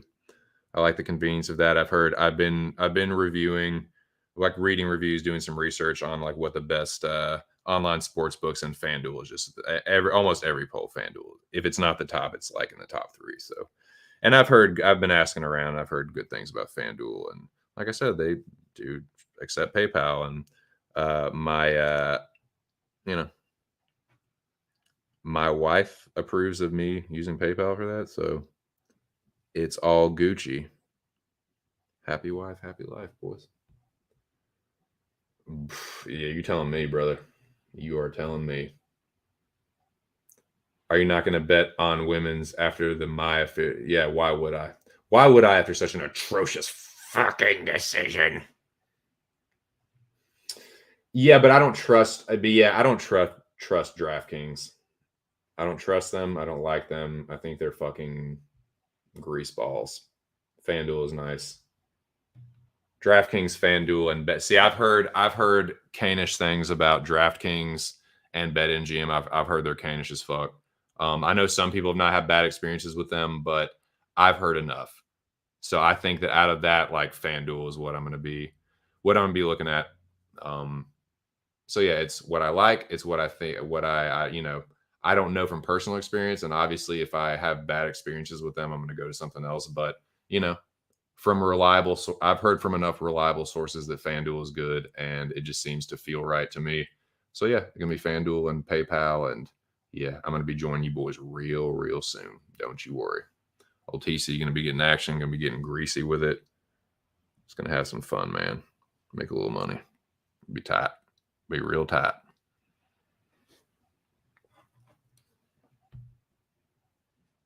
Yeah, fuck my bookie. Fuck that shit. I'm not doing that. Oh, dude, I've heard so many horror stories about my bookie. There's no way I'd use that shit. I'm really shocked that so many people like promote them, that so many people like get sponsored by them. Like, I'm very shocked by that actually, because like I had a tough time. Like, I actually had signed up for my bookie when I was trying to do this before I realized, oh, idiot, you're in Maryland. Like, it's not going to work unless you do something like shady. My bank account was like blocking it basically. And yeah, they're fucking terrible. They are fucking greasy in a not a good way. Not even talking about like gambling greasy. I'm talking about like greasy, like shady, like fucking scandalous. So yeah, I'm not fucking with them. But yeah, I'll fucking FanDuel. Very highly rated, highly reputable. And yeah, I asked around. So that and my PayPal's. Nice and convenient. I don't have to do any extra bullshit with my bank account or anything like that. The online check, none of that dumb shit. I'm not fucking doing any of that, man. FanDuel, PayPal. Sock it to my PayPal pocket. So yeah, that's the game plan, boys. I'm real excited about it. Yep, just doing my research, watching how everybody moves, thinking about, I make some mock bets up, think, oh, how would I approach this fight? What are some plays that stand out to me on this one? Like for this fight, for instance, what stands out to me, let me look at some of the lines. Let me look at some of the Jessica Andrade lines, because I'm all over Andrade in this fight. And I wouldn't mind taking a stab at Andrade inside the distance or Andrade by TKO.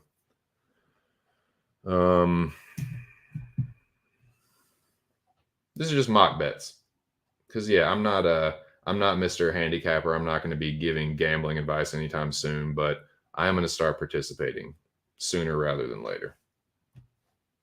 So might as well, right? And I'm just pulling an 8-hour shift, got about an hour and a half left to go. So why not, right? Why the fuck not?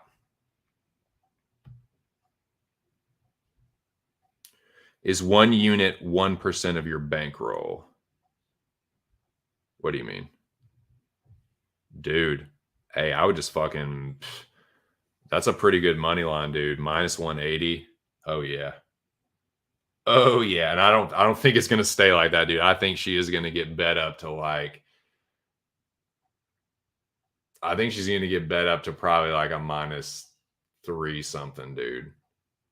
At that, Andrade, former champion, against someone whose best win is a split over Angela Hill, dude?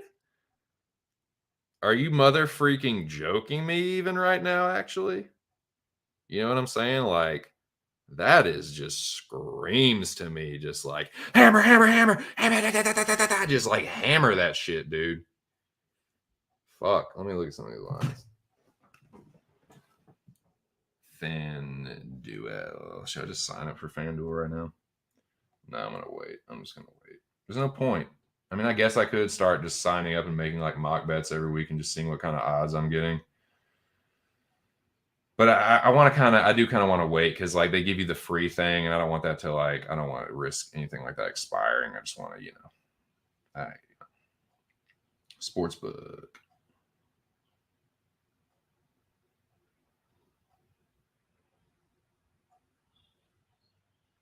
MLB, ML Draft,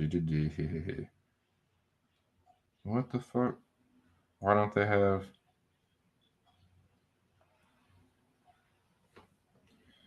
all sports? Okay, MMA. Oh, here we go.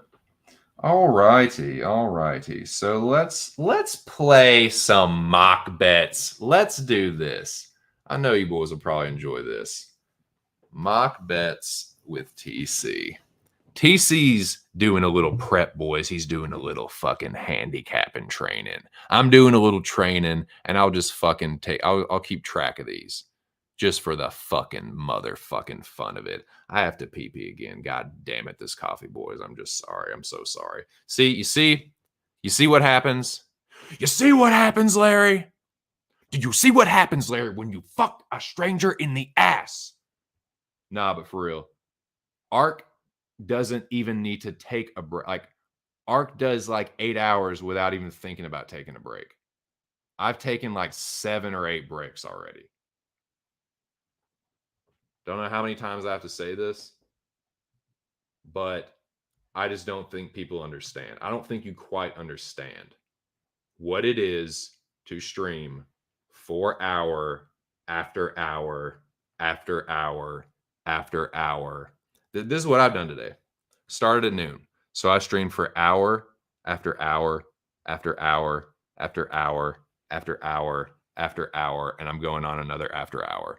Ark does that over and over and over and over and over and over and over and over to 55. It ain't happening. You're not doing it. It's not happening. You can't do it. I'm telling you right now, you can't do it. I'll say it to your face. Whoever does the things they can try, you can't do it. You think you can, but you can't. Let me get this going. When I come back, make this banner. When I come back, when I turn, we will do some mock bets with old TC.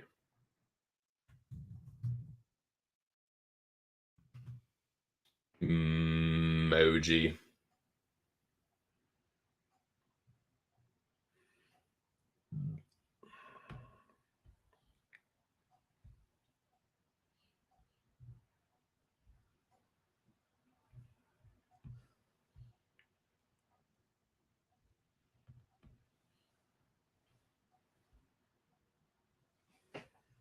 Okay.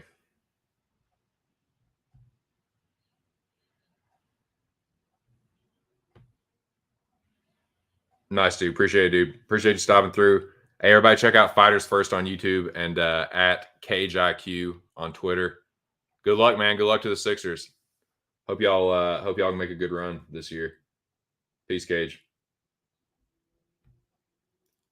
Do you know what a unit is? Do I know what a unit? Are you asking me? Yeah, unit is like, however, it's like a percentage of your bankroll, right? Like, say you're betting, it's either $20. Like, okay, a unit is $20, or like a unit is 50, or a unit is 100. It's basically like a percentage of your bankroll, right? A unit is yeah, exactly. Depends on your bankroll. Yep. Limosh is a 2-to-1 dog. And some people will be like, oh, the value on Limosh, the value. Yeah, the line's good because Andrade is a former champion and she ain't fought nobody like that before. You know what I'm saying? Like that's the reason the value is there, not just the value in and of itself. All right. I gotta fucking go to the bathroom real bad.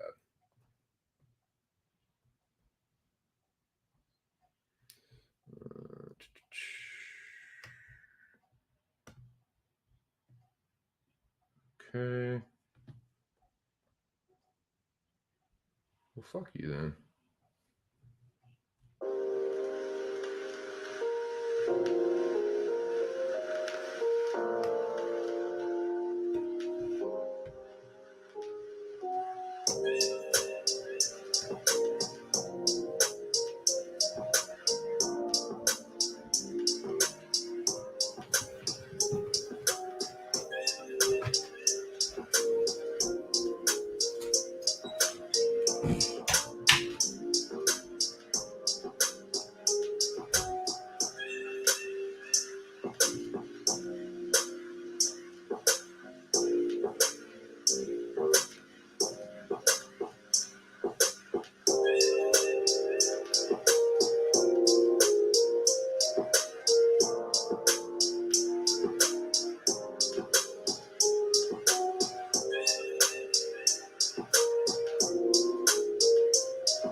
Welcome back.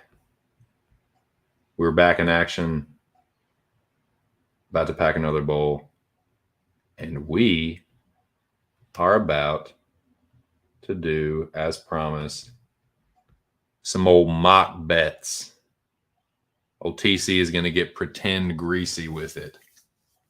Now, I'm going to still do it as if, I was actually doing it, as if I would realistically bet. So talking about units, I imagine I'm not going to be playing with a huge bankroll. So a unit for me is probably going to be like $10, I imagine. Maybe 20, but probably 10. So yeah, something like that. Probably. Nah, five is too little, man. I'll probably do 10 for me. So looking at this, what? We go to the main event. So Jessica Andrade on FanDuel is minus 188. So if I wagered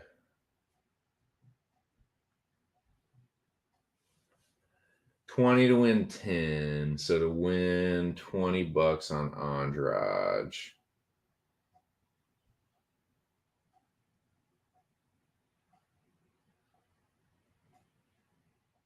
So yeah, I think I would probably put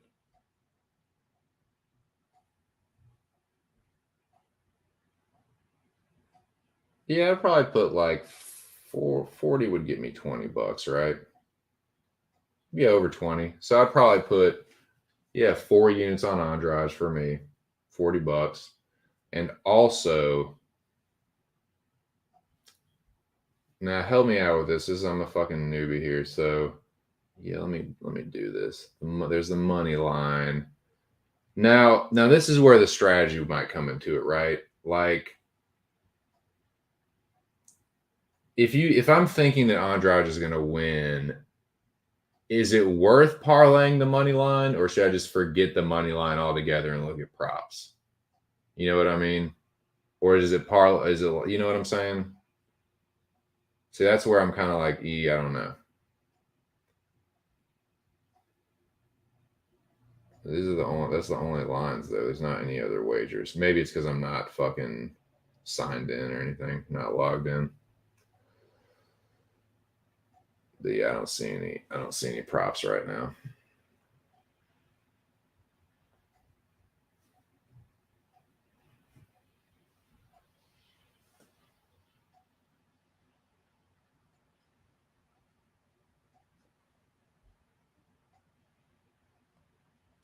So let's see, catch up with the chat real quick.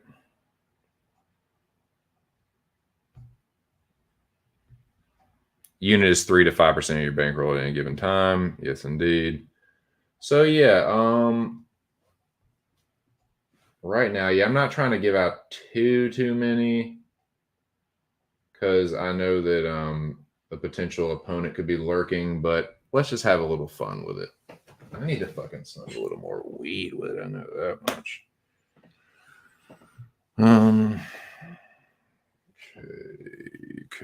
Okay.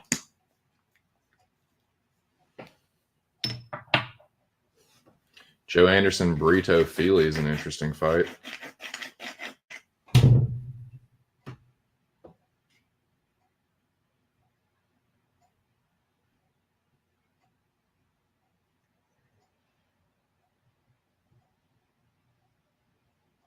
Richie Lang, Cameron Else, Pedro. Man, Ike is a really big underdog against Tyson Pedro. He's a jobber, though, man. Ike's a jobber. Pedro is pretty good, but he hasn't fought in a while, right? That even money line on Sergey and Dwight Grant is interesting. Jordan Wright at plus money is interesting. Dude, Charles Jourdain at like pick'em odds is interesting too, man.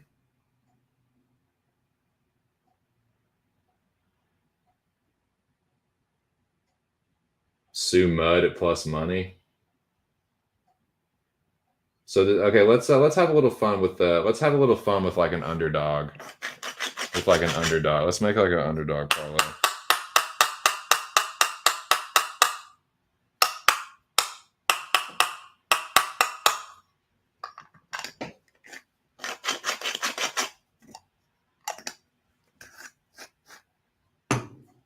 Shout out to Lemon OG by, who's this batch by?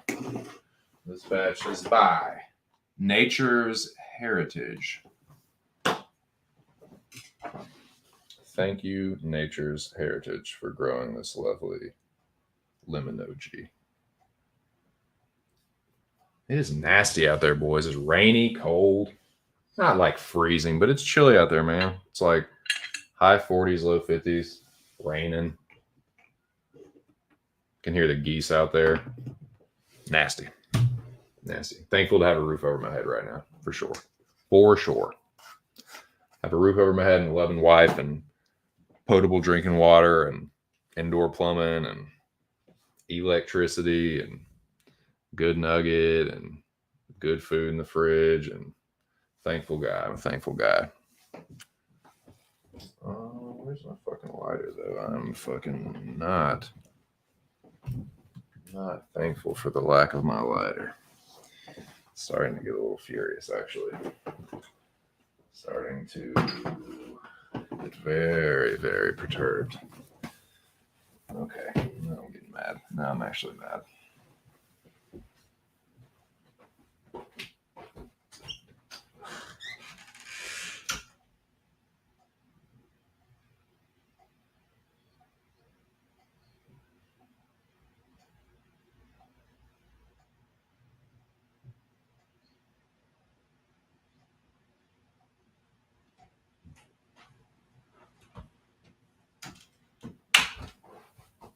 She was all conked out on the couch. It's hilarious. She did have all the lighters out there, though. Thief. I got one though. No, I don't have to be that quiet. Just right, exactly. If your unit size was 100, you bankroll 25. Yep, gotcha. Yep. So on and so forth. All like that.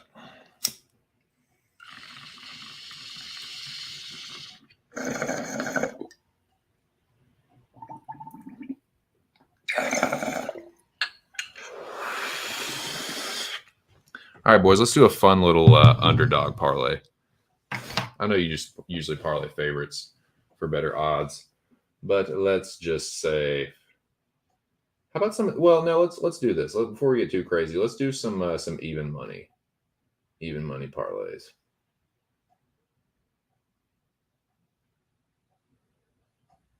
If we do, let's say we do Dwight Grant.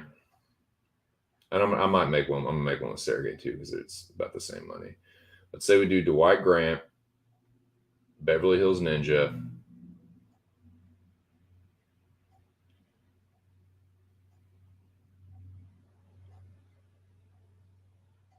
Charles Jourdain, just that three-legger, just Dwight Grant, Dwight Grant, Jordan Wright, and Charles Jourdain is $659. Dang. Wright makes me a little nervous, of course. Neither of those are like locks, but those are all like Jordan Wright is barely plus money, and he's a small underdog. And then Charles Jourdain, and I mean Dwight Grant's that's a fucking pick 'em, but Jourdain's a slight favorite.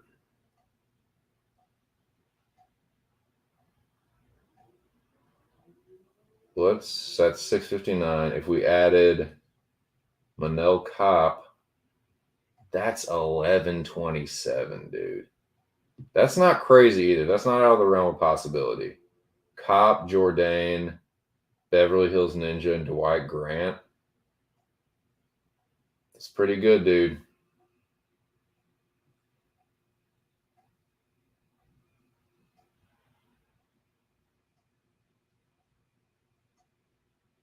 It's the same thing. So see, that's something where you could do like, dude, let me fucking. Okay, so $10. $10 wins $112, right? So I would probably do something like that. And then I would also make another one with Mark Andre. So I might have like 4 lineups right there. You know what I'm saying? Like the 2 I feel most confident with, like Jordan. Like, so let's say I'm gonna back. Let's say I feel pretty good about Jordan and Cop. Have those, or maybe I do 2 lineups and switch out. I could feel like a few different combinations of that. Some and just take, I like that. Mo does that shit too, where like he has several different parlay lineups, and just if one of them hits, it covers and gives you small profit for, or even medium sized profit for the night. So yeah, I'd probably do something like that. Like, God damn it. Get. So, I mean, I think it's worth a little stab on Ike. Even if it's just like, yeah, $10 wins almost $40. Yeah, it's worth a little stab on Ike. Little stab on Ike.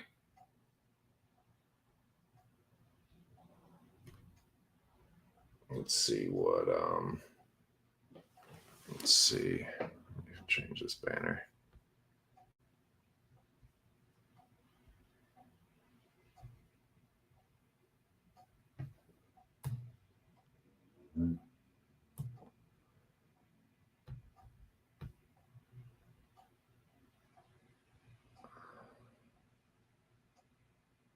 So that up there,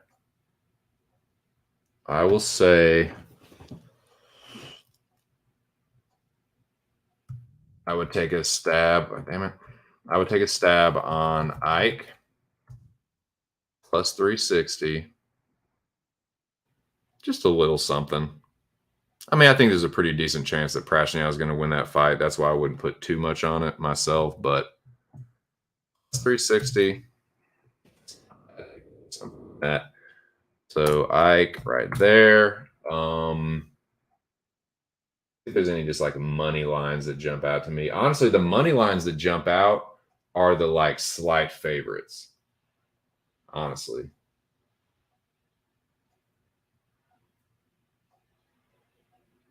But yeah, Andrade, I would definitely put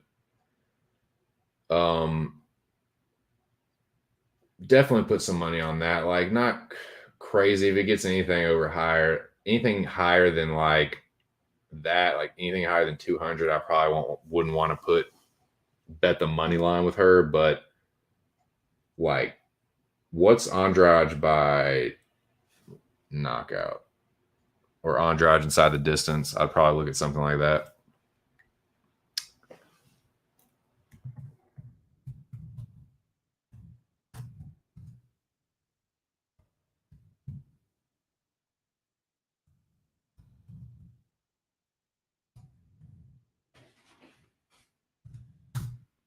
Just putting some mock bets together here, boys.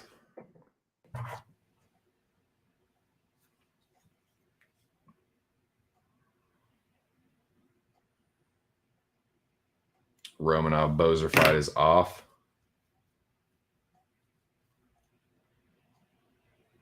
I think Poyez at even money is kind of a steal, to be honest with you. I don't think you give Guida an up and coming prospect like Poyez to get Clay Guida a win. You know what I'm saying? I don't feel like you do that. I feel like unless he makes a big mistake, that Poyes is probably going to win that fight. With the like Guida's advantage is the grappling, and I don't think Poyes is a good wrestler, dude. I don't think he's going to let like 40-year-old Clay Guida like ragdoll him. He's a decent striker. Like Clay's pretty sloppy on the feet, and he's not the most durable guy. Like he's pretty slow. I don't know, man. Like I think Poyes has got a good chance of winning that fight. So yeah, maybe Poyes on the money line. I don't know. You're getting even money on a guy that I think is going to win the fight. Like, yeah, probably could have put a couple units on that money line.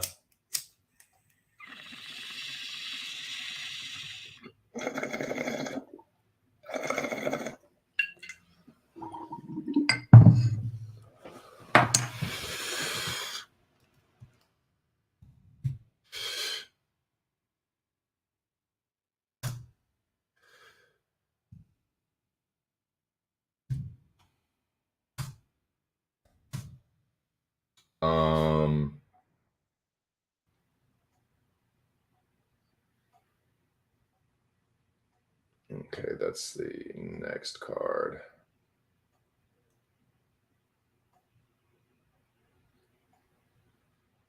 Yeah, now, damn, that sucks. The Bozer Romanov fight is off. Now, a parlay. Let's put together some parlay options. Now, like I said, I would probably make 3 to 5 lineups, 3 to 5 small wager lineups for one of them to hit and make my back. So, like, I would probably have a lineup with both Dwight Grant and a lineup with Sergey Kandazko. You know what I'm saying? Like, so I'd have one with Grant and Jordan Wright and so I do like this. Do Grant, Jordan Wright, and Charles Jourdain. Then I do one with Grant, Mark Andre, and Charles Jourdain. You know what I'm saying? And then I might have one with, and do the same thing with like Sergey. Like have one with Sergey, Jordan Wright, and yeah, then maybe switch, have a couple with Lando, and just kind of like that. Let me see if I did it.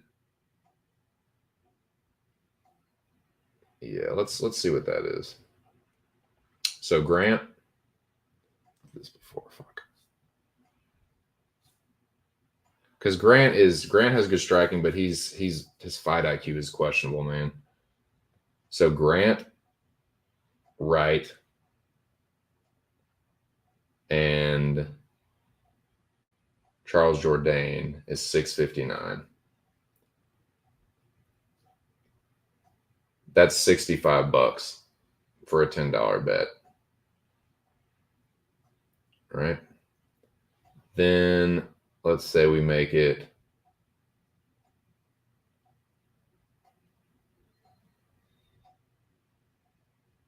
Sergey. Same price. It's even money. With even money on that, make a lineup with one of each. That's still 659. That's another one. Either one of those hits, that covers me. Now, do the same thing with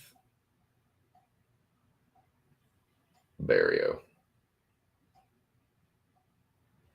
The odds will be a little bit less. Still pretty good though. Still pretty good.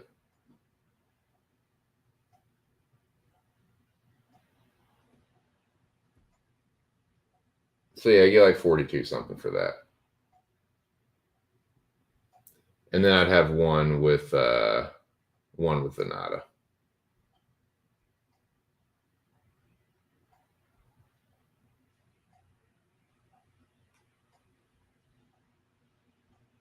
So yeah, if you do Venata, let's do Venata, Beverly Hills Ninja,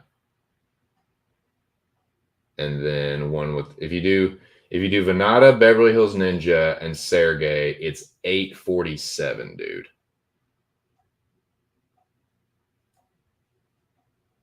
It's pretty good.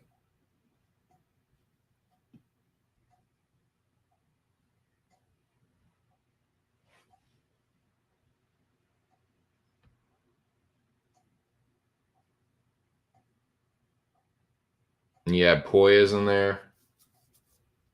That Poyas in there.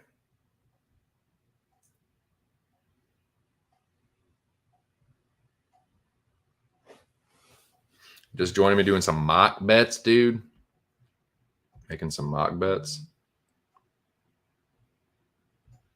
You like Cop? Nice. Yeah, Bozer fights off. He's injured. Yep, F word. F word for sure, dude.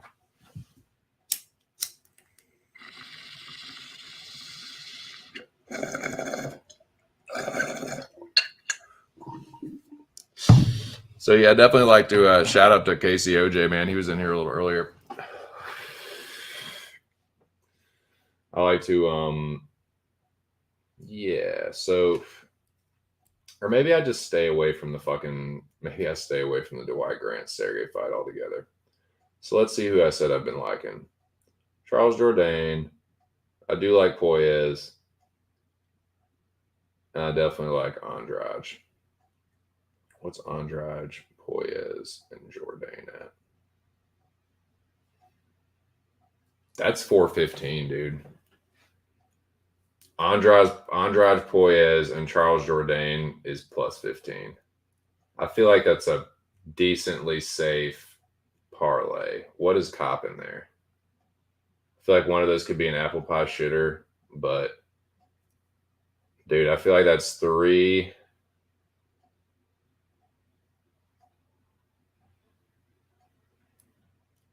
Man, both of those are pretty good. I feel like I could have one with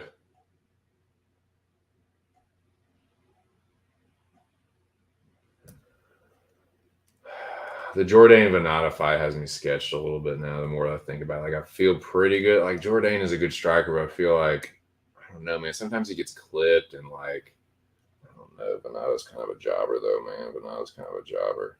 I don't know. What do you guys think about that Charles Jourdain Venata fight? I feel like Jourdain's the rightful favorite. I feel like he definitely has more upside, but I don't know, man. Something about it. It's tough, man. I see why this shit's tough. So many ways you can go, and you just feel like you just gotta fucking.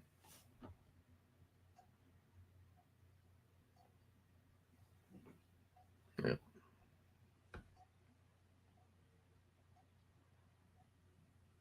Need to do some more tape on some of this too. These are just kind of early thoughts. Definitely going with Andrade though. Definitely not backing off of that square. And I feel fucking pretty good about Poyes, man. Like I said, I don't feel like think about it. Are they really like trying to get Clay Guida a win over Poyes? Like, if anything, I feel like they're trying to get Poyes a win to see, like, okay, like you can beat these guys like Jordan Levitt, and like, can you beat like a vet like Clay Guida? I feel like it's kind of not like a layup, but I feel like they're trying to get Poyes a win here. I feel like they're trying to get Poyes a signature win. Like Levitt's a good win, but it's not like really going to do anything for your career, really. Like I think like Guida is like, you know, it's a name, but a beatable name. So yeah, I feel like Poyes is pretty good there. And with Cop and Jourdain are kind of like sketchy, but I feel like I might have like, yeah,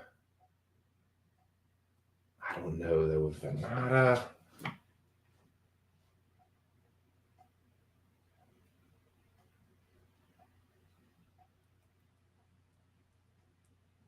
Lando Venata. I feel like Venata kind of gets his ass whooped in fights late too.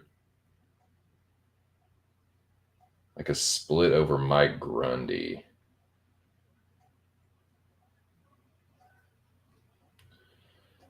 Beat Yancey.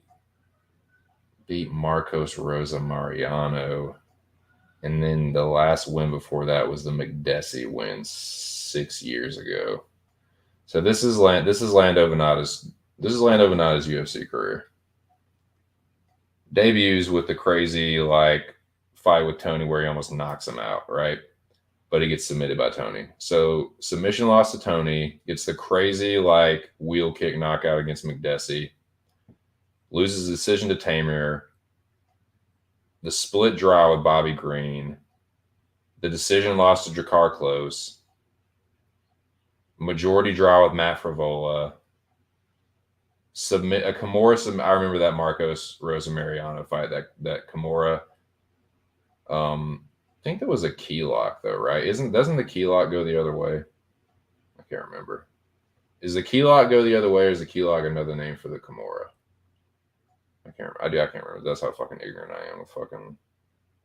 I know they're both a double wrist lock, and one goes one way and one goes the other. You pull the arm one way and one goes the other way. Kimura's, you put the arm behind the back, and like one of them, you like they're flat on their back, and you just like bend their arm back the front part of their arm back the other way. I can't remember which one is which though.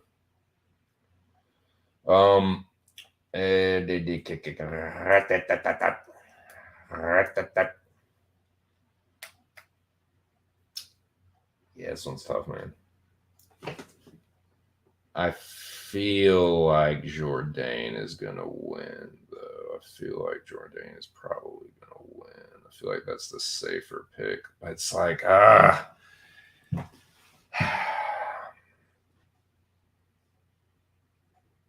decision loss to Desmond Green. That's not good. Knocks out Doo Ho Choi. That's not bad. I mean, Doo Ho Choi kind of. I don't know. Split loss to Feely. Draw with Joshua Coulibaly. Knocks out Marcelo Rojo. Looks good early against Arosa, but then gasses and gets Darst in the third, and then a decision against Ewell, who is not in the UFC anymore. So, man, it's tough because Jourdain is literally like, if he beats Venata, he will be breaking his win one, lose one streak if you don't count the draw with Coulibaly.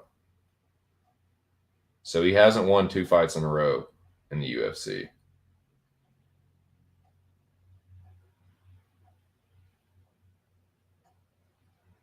I think his ceiling is higher. Like he's 26, Venata's 30. You know, I feel like, I don't know, man. This one's tough. This one's real tough. Yeah. That one, yeah, maybe stay away from that one. I don't know.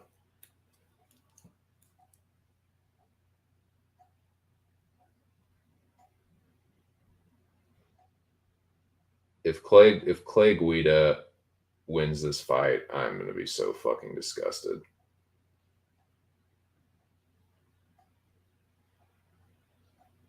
I respect Clay Guida, but he really annoys me. I can't help it, man. I just have to be honest with you. I can't say that he doesn't annoy me. He just does. It's not that he's not a good guy. Like, he's a good dude. I know he's a family man. Like, he's all that shit. But, like, he just annoys me. I don't like his hair. I don't like his, like, he's just corny to me, man. He's just fucking corny. Like, he's a good dude. Yeah, he's just kind of cheesy to me. I've just always felt that way.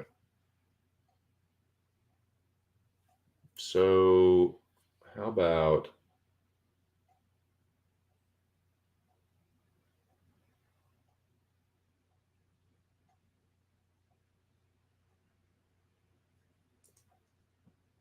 Jordan Wright, Jessica Andrade,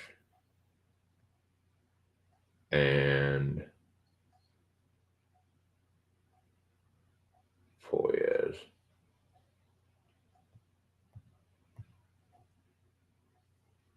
That's 609, dude. That's plus 609. $60.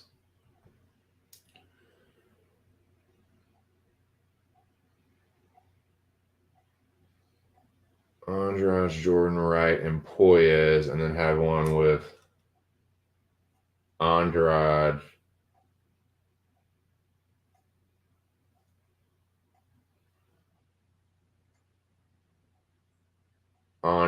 Barrio, and Poyes.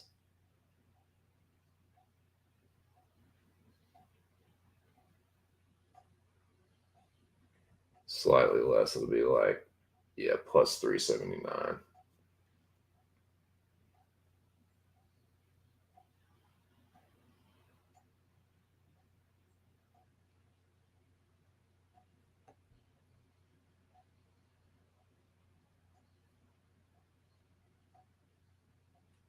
Like, I feel like Barrios a better fighter, and I feel like he can knock Wright out, but Wright just comes out so blazing fucking hot at the very beginning of these fights.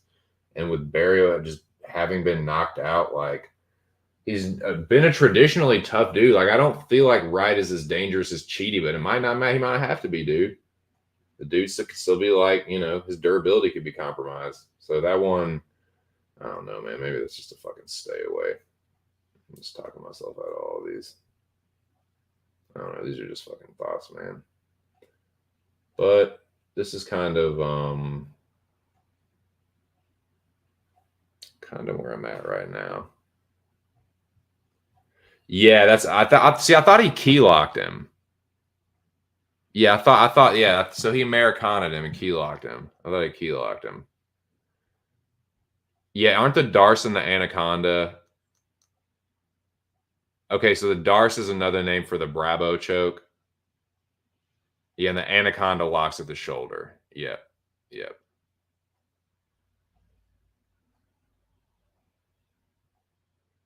Gotcha. Yeah.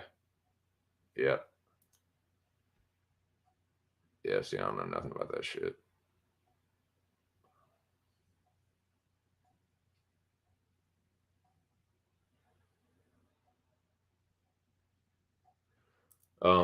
So Poyes and Andrade are what I'm feeling, but I'm looking at like Andrade inside the distance would be what I would look at, me personally. And I'd also take a little stab on Ike. So that's all I've got right now. And then I'm looking at a couple little like potential parlays.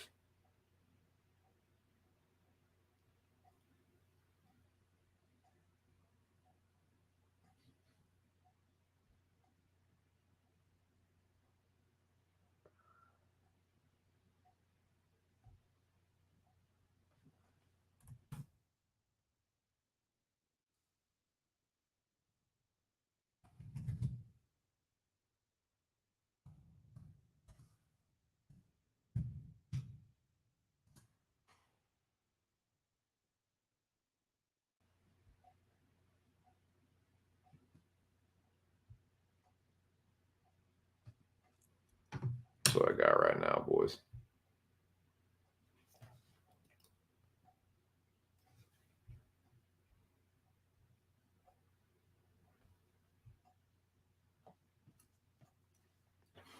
Take a little stab on Ike. Definitely put a unit or two on Andrade inside the distance or KO, whichever one. Like, I don't feel Andrade knocks people out, man. If she hurts someone who's going to finish them, she's not going to sub them. She's going to fucking knock them out.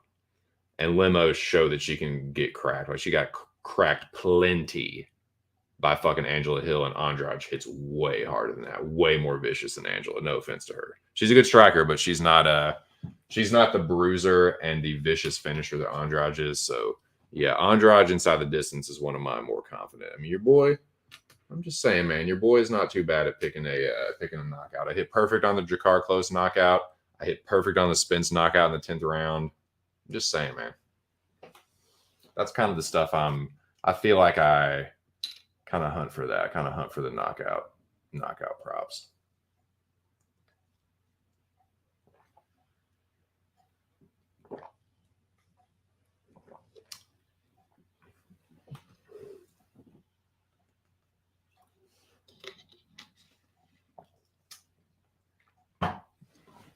But yeah, I feel like after a little tape study, I'd probably be a little more confident in some parlays. Just a little stab.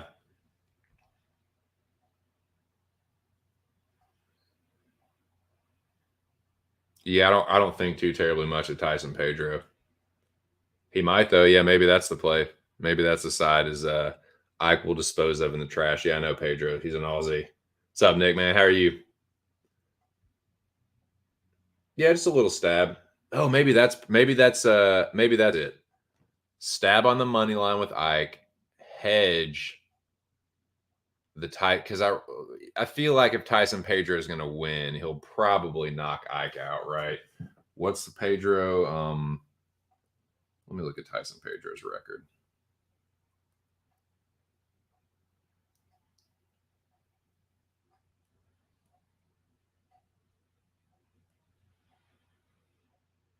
Yeah, man. He got knocked out by Shogun like not that long ago. He hasn't fought in a while. Like, okay, he has good wins and okay losses. I don't know, man. Yeah, Ike. He should beat Ike, but yeah, this is one I would definitely like hedge. Like, yeah, maybe the Ike money line hot hedge with Tyson Pedro inside the distance.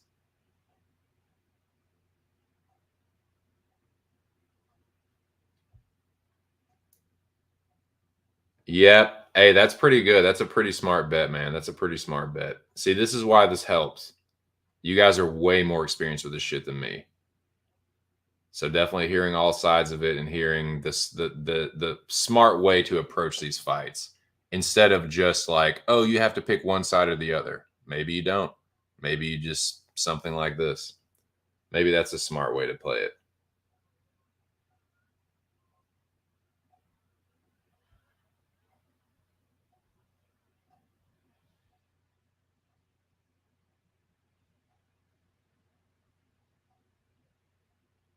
Man, so what is this redundant and stupid? I'm just asking, it might be. To have a little something on the Ike money line, to have a little something by Pedro inside the distance, and then to have fight doesn't go the distance.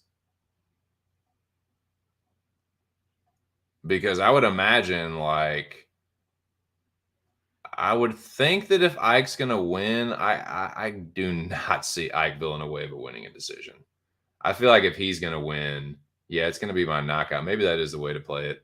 Maybe that is yeah. I just answered my own question. Nick, you're smart, dude. So yeah, Villanueva, Ike. We'll just say Tyson, Ike. Fight does not go distance.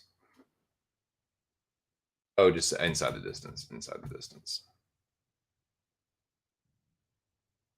Same deal. Same thing, right? Even if that's not technically how you say it, that's for my purposes. Yeah. So Tyson Ike inside the distance. Andrade inside the distance. Poyes at pick'em odds with 40-something-year-old Clay Guida, a 26-year-old prospect, grappling prospect who's pretty decent on the feet, getting better on the feet. He's not incredible standing up, but Clay's so slow and old and just like kind of awkward and old.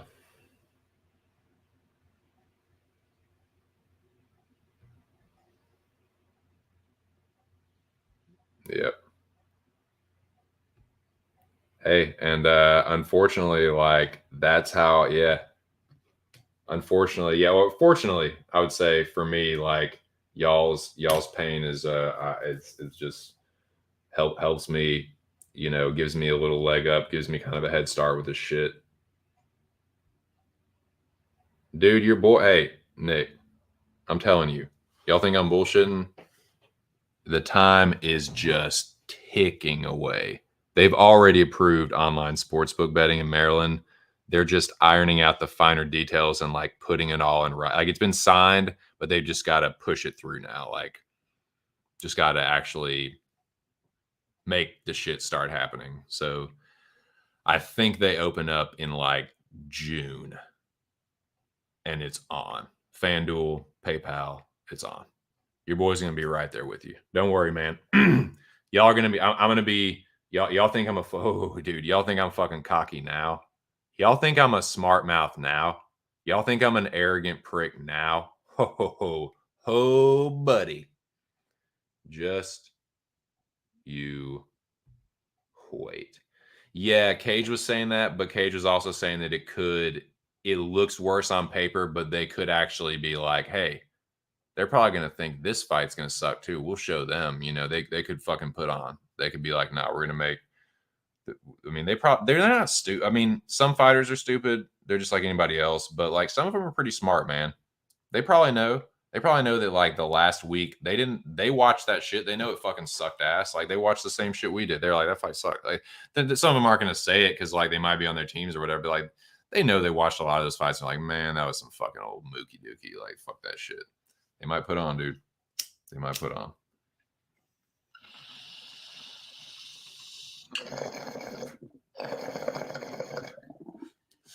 But yeah, dude. Your boy's got a method to his madness. This hasn't just been like bullshit. This has been practice. A lot of this shit's been practice.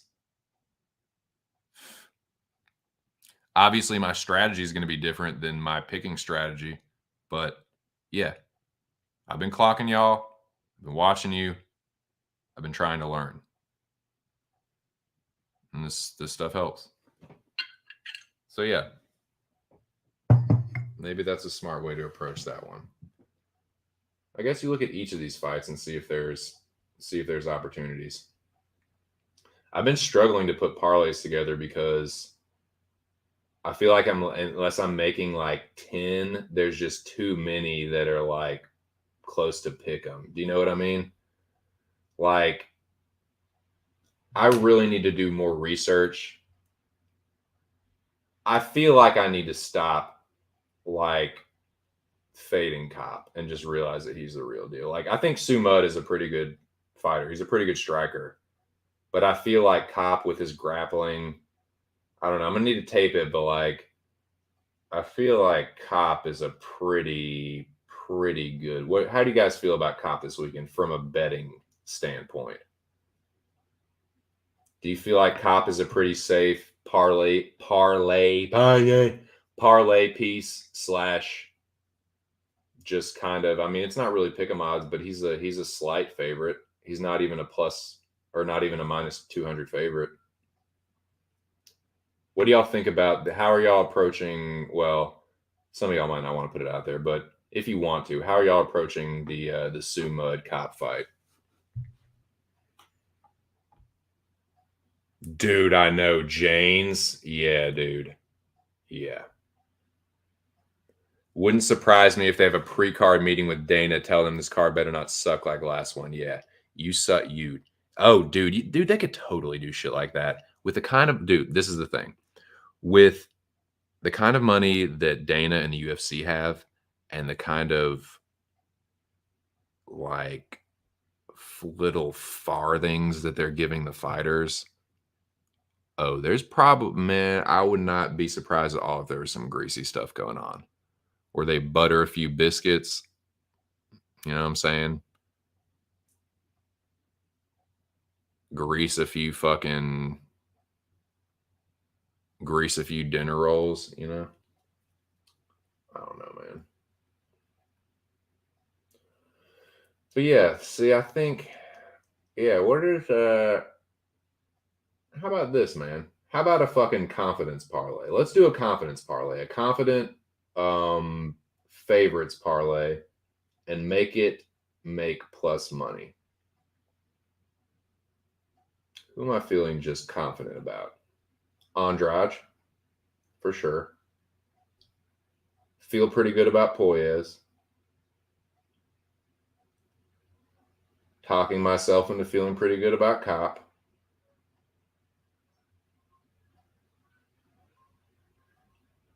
Just that right there is plus 385.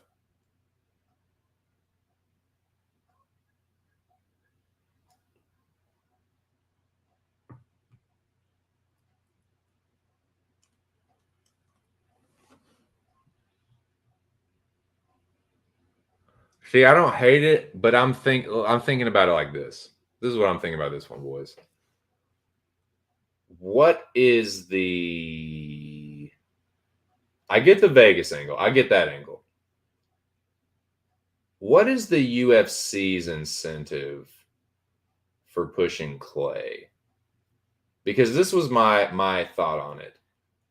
And I mentioned this earlier. I think that Poiez needs a signature win. Poiez is the prospect, not Clay Guida. Clay Guida is on the way out. Poiez is the prospect, but he needs a signature win. It feels like they're trying to give him a big name that's a winnable fight.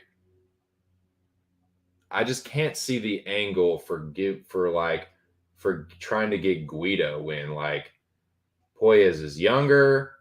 He's a good grappler, which would be Clay's advantage. He's like bigger and longer and like a crisper striker on the feet. I don't know, man. I feel pretty good about Poiez in this one. Maybe I'm gonna get burned. Maybe I should only have one. Maybe I shouldn't go too heavy on Poiez. Maybe I should just have straight, couple unit straight bet, and then have him in like one lineup.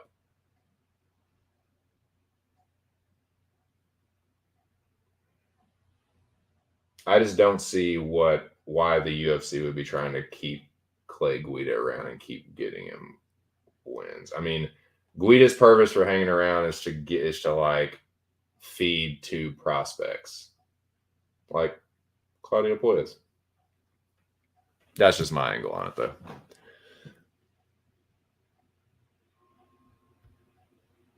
Yep, for sure.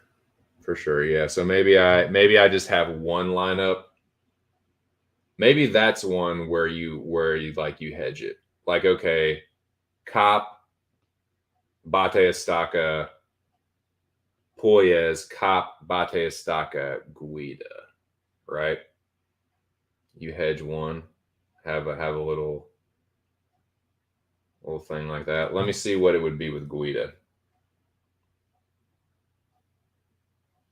Like, take the two most competent ones and then have hedge it with the last one. Let's take so I feel pretty good about Cop. Feel pretty good. Let's make it Guida. About the same. It's a pick 'em. Yeah, I forgot it's a pick 'em. It don't really matter. I feel like they're almost like daring you to pick Guida. I feel like Guida's a trap, but what the fuck do I know, man? I'm just starting. I haven't even really started to do this shit yet. That's just my feeling. When I looked at that, I was like, man, yeah, like Guida's kind of been winning, sort of. Oh man, look at this shit. Clay Guida, 40 years old. 40 and a half, just about.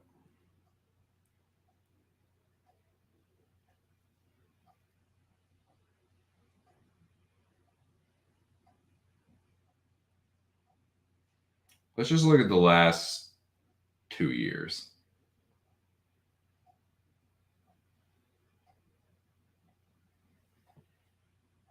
Bobby Green, Michael Johnson, Madsen, Leonardo Santos.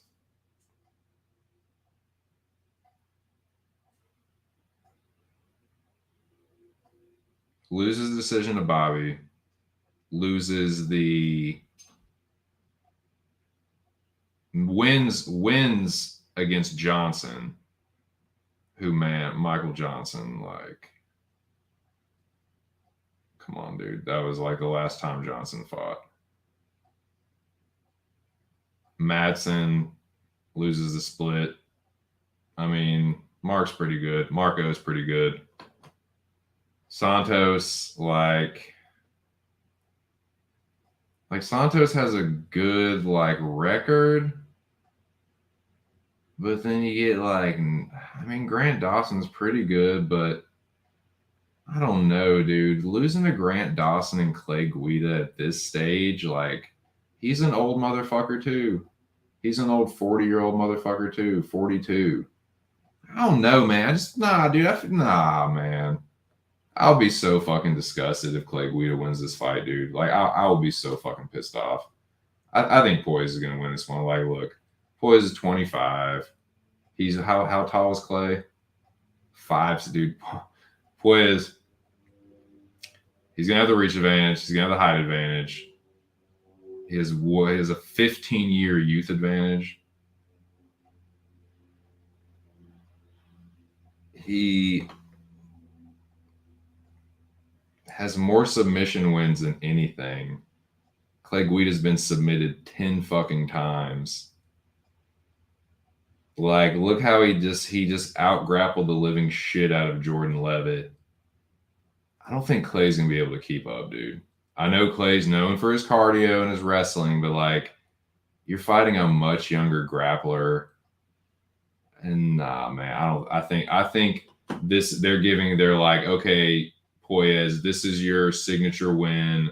This is a winnable fight for you. That's still a big name. I think that's what the situation is here. So yeah, I feel pretty good about Poyes, man. Maybe Guida is what I hedge with, but I'm not going crazy with Poyes. I would probably have a little, like a unit or two at the money line, and then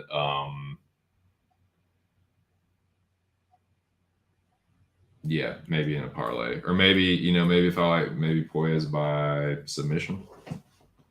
I don't know.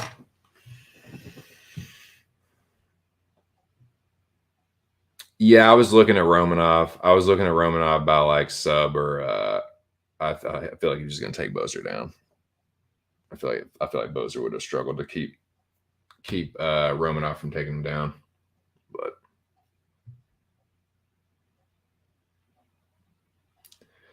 I mean, I'm not like trying to influence anybody, but I'm just that's just the tail of the tape. The tail of the tape doesn't win the fight, but that is the tail of the tape. He's taller, he's longer, he's younger. He's a good grappler that has a submission threat. Guida's been submitted 10 times. He's not like, look at this shit. Let's pull up some Clay Guida UFC stats. You want to get stat dorky with it? Let's get stat dorky with it. I'm not a stat dork, but let's get stat dork with it. Yeah, I mean, Clay Guida has good takedown defense, but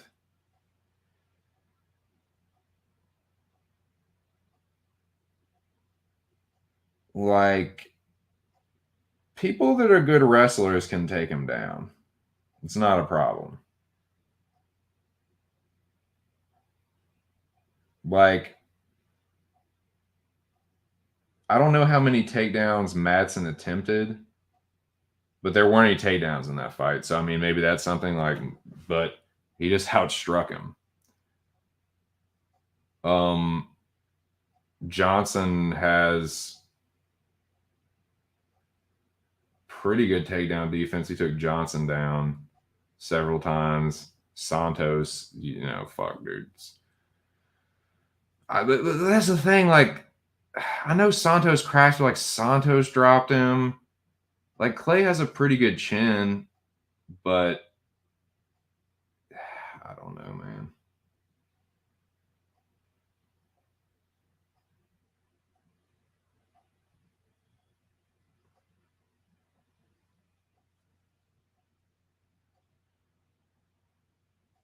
I mean, Poyes, like, yeah, he's not the most durable, but dude, Poyes gets takedowns in every single fight. Every single fight. Clay's going down at some point. He's gonna hit the deck from a takedown at some point.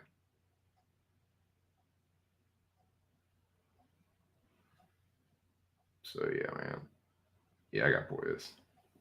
Maybe even Poyes. Maybe even it's a pick'em fight. Yeah, I mean, What if I was gonna take Poyes, what's the smart thing to do there? Poyes by submission? A prop Poyes by submission or Claudio?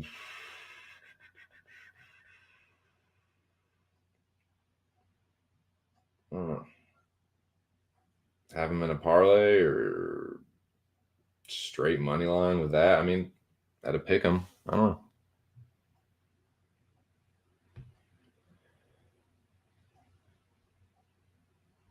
Yeah, Poyes sub. Maybe that's the way to play it.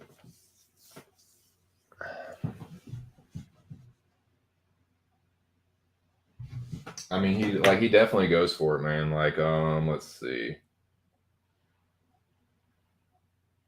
In 3 out of 5 of his UFC fights, he's attempted at least one submission, gotten 2 of them. He attempted 2 submissions against Marcos Mariano. Did not get them, but he got the win. He took him down 4 times. He took Levitt down 4 times. He took Mariano down 4 times. He took Felipe Silva down twice. I mean, these are guys like, these are jobbers. I mean, Levitt's okay, but I mean, he kind of exposed Levitt. Like, Levitt's a pretty good grappler, and he just kind of like out grappled the fuck out. And he's basically just like floated on top of him and like out grappled him at like every turn. I kind of just see him doing that to Clay too. If it was Clay a few years ago, yeah, but I mean, he's 40 years old, man. Like, I'm sorry, the shit's gonna catch up to you at some point. Against a 25-year-old on the come up, building momentum. I don't know, man. I like Poyes. Yeah, Poyes by sub is maybe the. So yeah, I'm gonna keep track of how these shits go. Clay gets subbed a lot. He be getting subbed a lot. Let's see. I mean, he gets subbed by good fighters. Let's not get that twisted.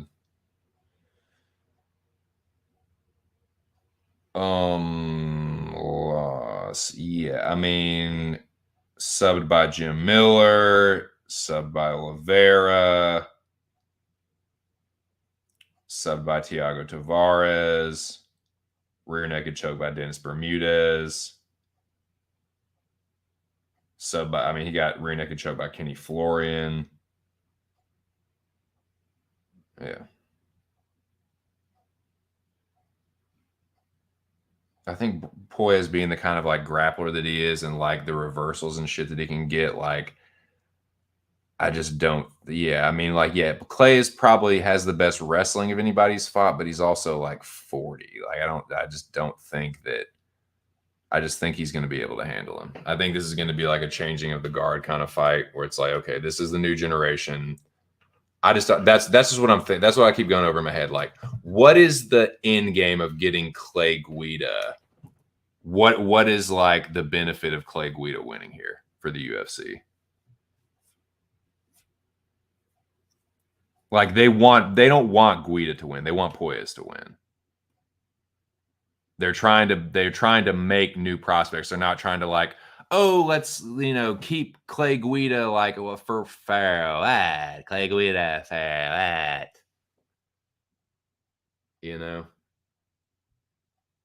Guida fair lad. Yeah, maybe that's the stab. More wagers. I can't see anything.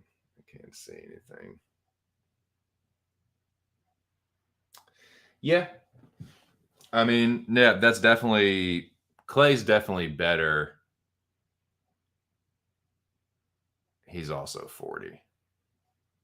And yeah, like, Poyes is probably about, but like Santos is 42 and Johnson is fraudulent.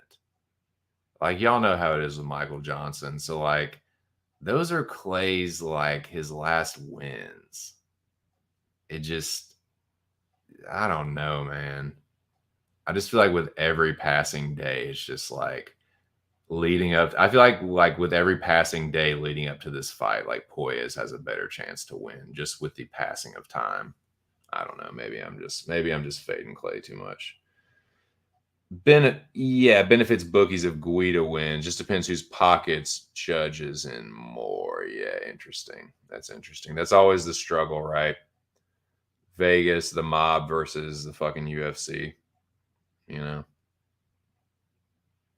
So yeah, exactly. So let's look at that. I'm glad Ear's in here. I'm glad some people that like to think outside the box are in here. Qui bono, who benefits? So with a line like that, are they daring you to take Guida, or they're daring you to take somebody? With that kind of line, with that kind of like age gap, and like it's clear whose ceiling is higher, right? Do we really think that Clay Guida's ceiling is higher than Poyes? In another 5 years, Clay Guida will be 45 years old in the lightweight division. You know what I'm saying? Like in the next few years, like Poyes will be coming into his prime. So I think the UFC wants Poyes to win there. But what I'm asking is like, is it a trap? Are they tricking you or try to like trap you to take Guida? Be like, oh, Guida, you know, all this experience, like at this money line, like, hey, this looks pretty juicy, right? Like, you know, here it is, pick 'em odds for Guida. Or is it like that the other way? Oh, pick 'em odds for like Poyes. Like, am I falling into that trap? I'm asking myself these questions. Just curious what you guys think.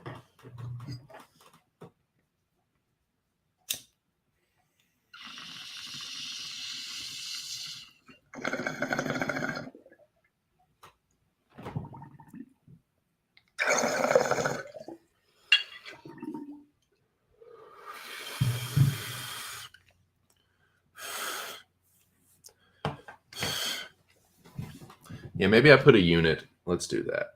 Let's put a unit on Poyes by sub.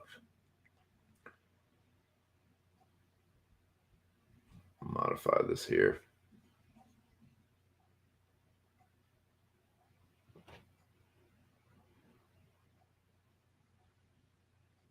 Did I not? Man, hold on.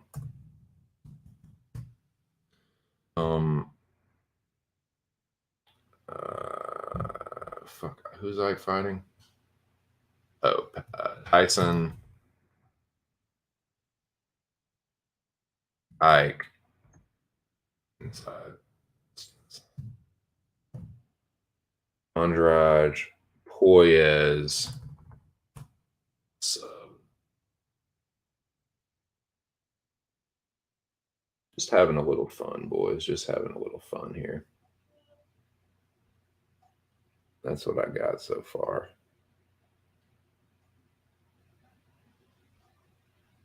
What do you think?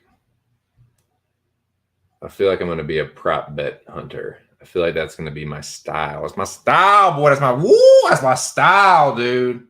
KO props. Whoa.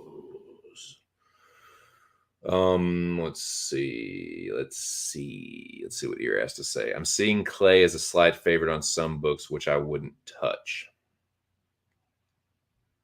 Only playing Guida if I can get plus money. Not sure if all bookies have this option, but mine has double prop bet, so I can bet Poyes by sub. Ooh, nice. So if either one of them hits, you get it. Nice. That's tight. That's tight, dude. Ooh, you hear that rain coming down? Yeah, boys, it's rainy on the eastern shore. Oh, it's rainy out in the sea, boys.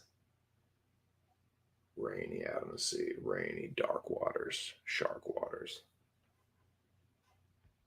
That's pimp tight, Nikki.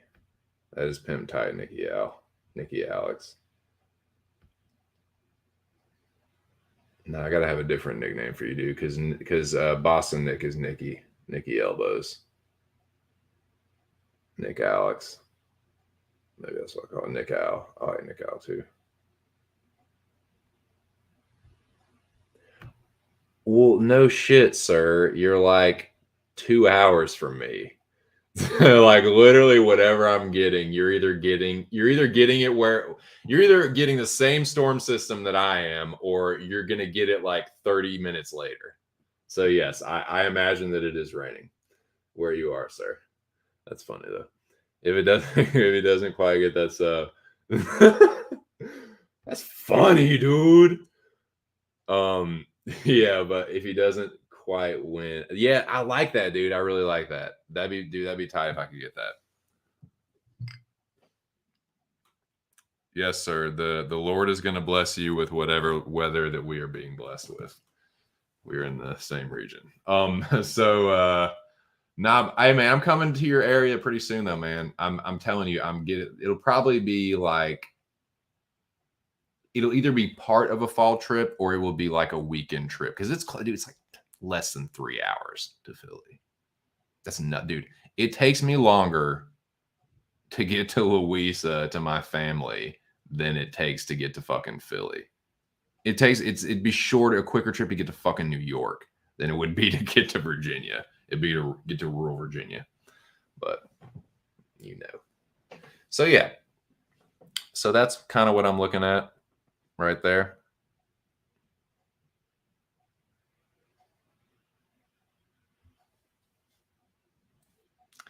I'm smoking the herb. This is the green. This is the green that the Lord hath made. This is the day. This is the day that the Lord hath made, and the plants that he grew for me and for you.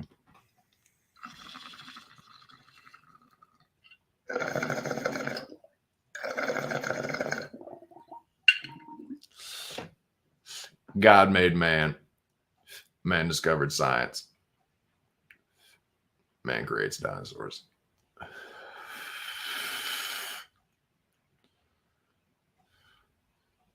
God creates man. God creates dinosaurs. God destroys dinosaurs. Man becomes God. Man creates dinosaurs. Reading Terminal Market. Interesting. That's fucking interesting, man. That's fucking interesting. See, I don't know if you heard me talking earlier, Charles. I mean, you could either call me like a moderate, like lost his way Christian, or like an agnostic, because I feel like that's the criticism for agnosticism is like you either get criticized by atheists for like, oh, you're a pussy, like you're just a true, you're just too pussy to admit that there's no God. And then Christians are like, you're too pussy to believe in God. So you're kind of just like trapped. Like I'd say if you put a gun to my head, I'd say I'm a Christian, but I'm a, kind of a lost his way Christian, you might say.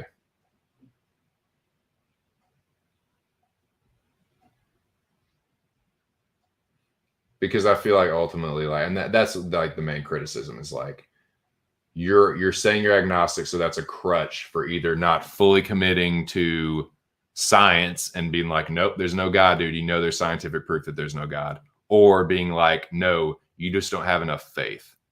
You don't have enough faith. You don't have enough belief, and you're just gonna say no matter what happens, you're gonna keep moving the goalpost. Like, oh, well, we can't prove it with this. We can't prove it with that. So that's why it's like I feel like agnosticism is kind of like a stopgap for either like fully either go into atheism or like following a faith. But I mean, I just have to be honest about where I am, See what I mean? Know what I mean, Burn? So yeah, let me look at the rest of this card, man. Let me fucking look at the rest of this card. Hey, we're coming up on my shift, man. We're coming up on the end of my shift. Okay.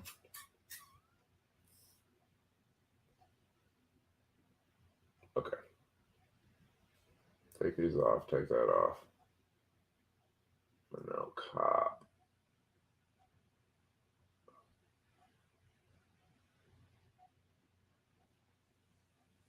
So, are there any other fights that I just am confident are going to finish?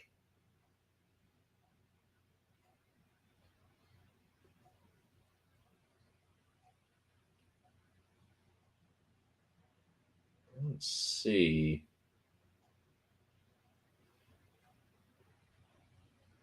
Now, Barber De La Rosa, I just don't even want to touch that motherfucker. I just don't even want to touch it. Don't want to do it, man. I don't want to pick it, to be honest with you. To be perfectly fucking honest, I wish it didn't exist. Really don't. Really do. Wish that it did not exist. Sorry, I'm starting to talk crazy. See, this is what happens to you when you stream for just hour after hour after hour after hour after hour, and it's like not even like a small fraction of what Art does, man, or what Art did during that marathon. This is a cautionary tale. Let this be a warning. Yeah,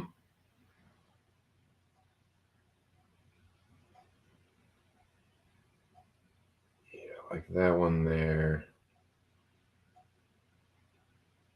So parlay. A parlay. A confidence parlay. Andrade, Poyes,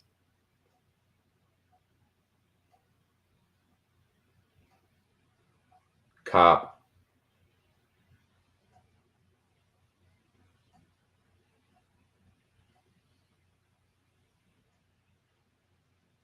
yeah, those are my three most confident.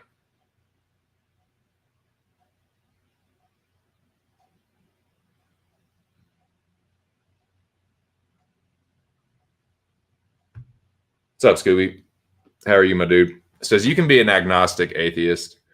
That would be someone that doesn't think there's a God, but acknowledges they don't know for sure because they can't know, not that they're undecided. Interesting.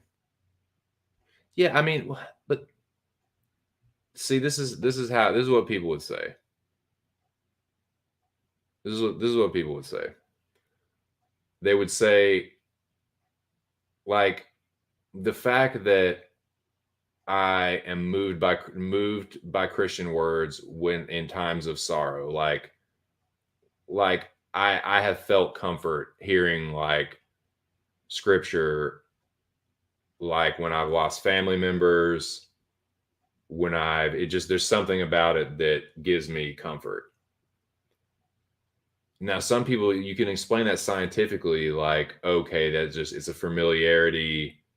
It's done on purpose to kind of comfort you and just help with your deal with your emotions, not necessarily proof of the existence of God. That's how it would be explained scientifically.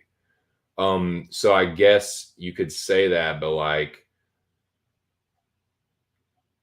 I don't know for sure. Like I would say if anything, I'm more of like, but I can't really say that I'm a Christian because that's not having faith, man. Like Christianity is you believe in the Lord Jesus Christ. He is your savior. He is the Son of God. He was resurrected. He was crucified, like was buried, rose again, will come again to judge the living and the dead. I can't remember all of that prayer, but I mean, that's kind of what it is. So I can't be like, oh, well, I'm just like this fucking, yeah, I guess he might have, like, he was cool. But you know what I'm saying? So that's why I'm kind of like, I don't know what you would call me. I was definitely raised Christian, Methodist in a couple different states, but like I went through confirmation when I was a kid. I was in a youth group, but I didn't really take it that seriously. I was just kind of like, you know, something my mom was like making me do. So I don't know, man. I don't know. That was my experience. So, but yeah, let me add this parlay.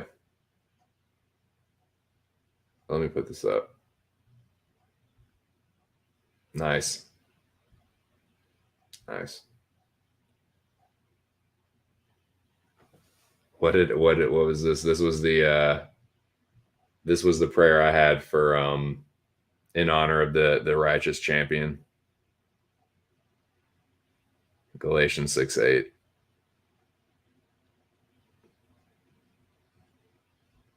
Yeah.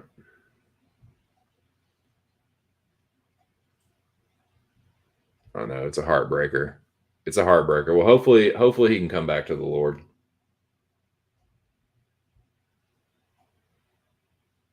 Yeah, I mean it does. You can say no matter what you want to say, like it has, like it does, it does help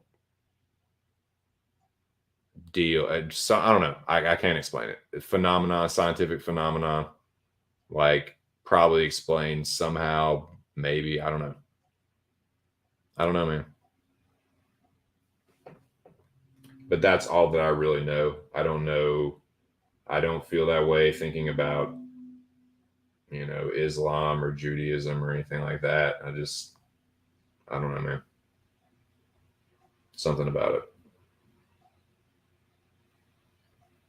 But yeah, let me put this parlay up.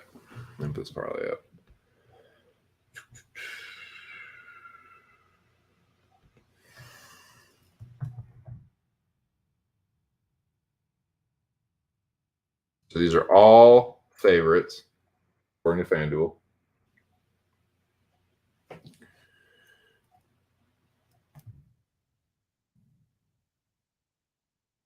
We'll start. We'll make it official. Who's started on the card first? UFC Sketty. Appreciate everybody joining me, man. It hasn't been incredibly busy today, but there's been someone in here the whole time. So I'm glad that I can at least entertain someone and help somebody get through their day, like bust up the monotony a little bit. It hasn't been like an incredibly exciting stream, but just doing a shift, man. Doing a shift for you guys. And yeah, trying to provide a little bit of entertainment if I can. But here's the schedule. So let me get this in order.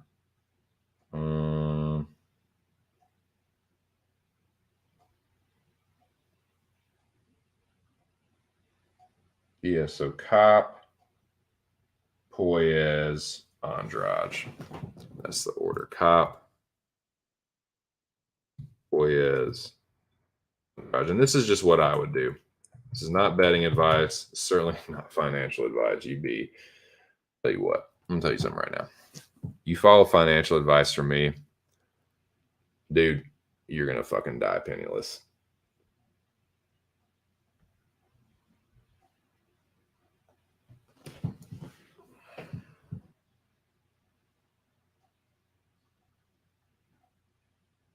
Those are the three I'm feeling the most confident with right now.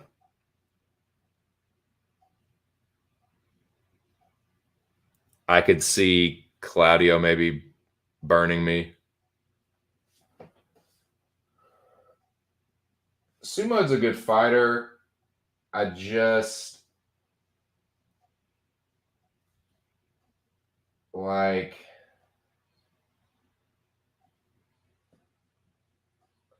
Gordon. I know he's won his last couple, but I still think he's kind of a little fraudulent. Like a decision against Sukumtoth, a decision against Zaruk Adashev. The dude that got like one punch by Tyson Nam. I don't know, dude. I don't know, man. Like, I think Cop is better than that. I like what I've seen from Cop. Suma does get hit quite a bit. Yeah, I like Cop here, man. I like Cop here. Poyes could, I mean, I'll be so pissed, but yeah, I would put a unit on this. I mean, it's I'm looking at it right now. Poyes, Cop, and Andrade. 3-legger is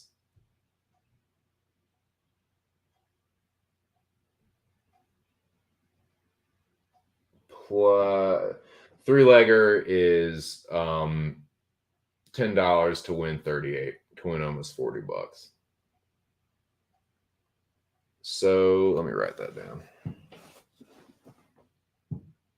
TC's mock bets. I'll put that up. So these are mock bets. I'm just curious to see if your boy would have done well or if I would have lost my ass. Let's just see. So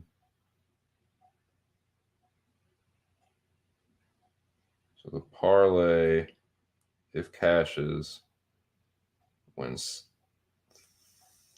38, 1 unit. Oh, hell. I'm confident in it, right? $20. I put $20 on that.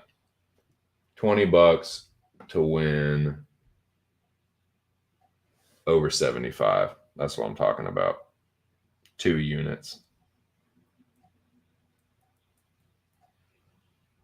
2 units for 77.20.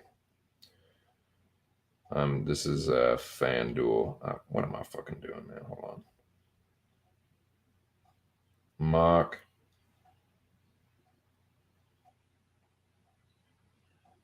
Man, this is fucking dumb.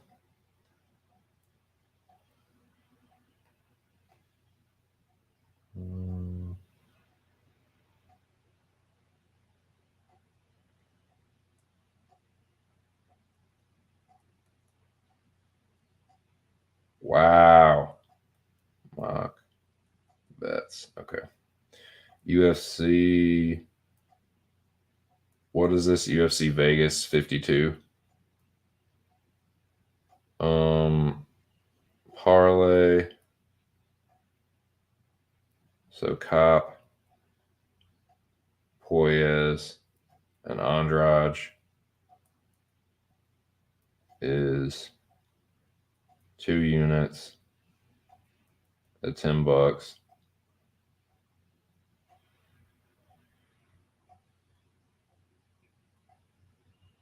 Which would give me 77.20. Okay. I don't know what the odds on the other ones would be. Anybody? Can I see? Can I at least check? Like,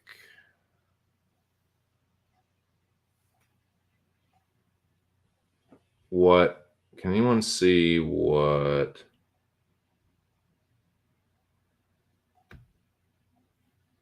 Let's pop the chat real quick.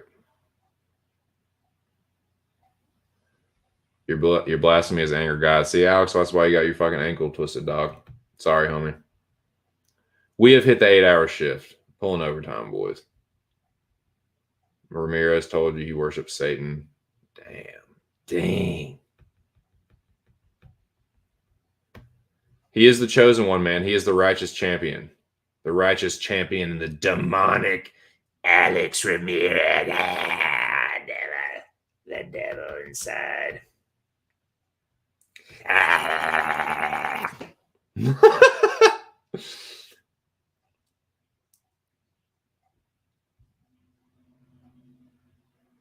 Alex, the fucking Alex Beelzebub Ramirez.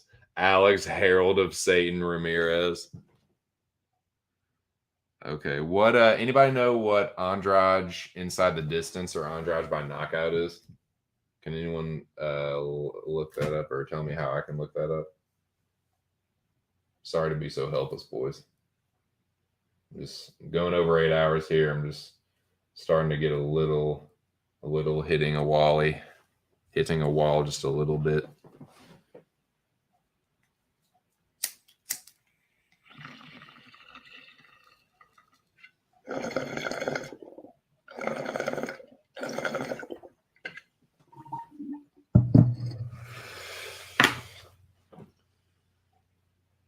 UFC props.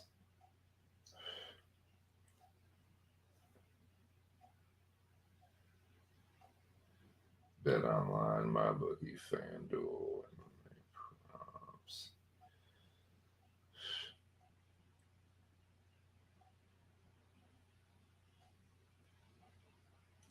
Yeah, but there's no fucking prop bets, man. I guess you have to sign in. You probably have to sign in or log in or something. Sign up or log in, I mean. I have trouble navigating that. Let me see if I can sometimes I have trouble navigating that site.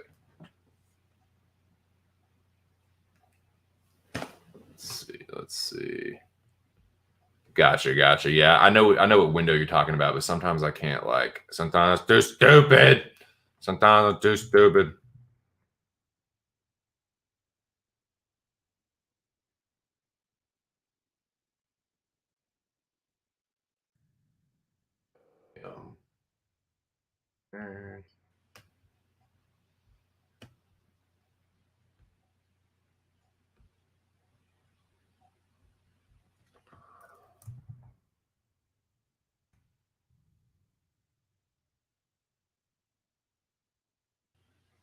Let's fucking go, boys. Pulling overtime. Fuck it.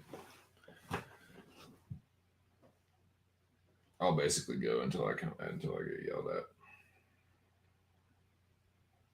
Because eventually I'll get a text and be like, "Are you still fucking streaming?" And then that's when I'll stop. How about that? How about a? How about a?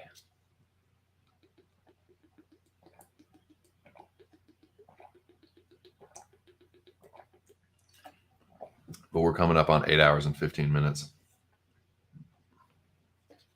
How feel?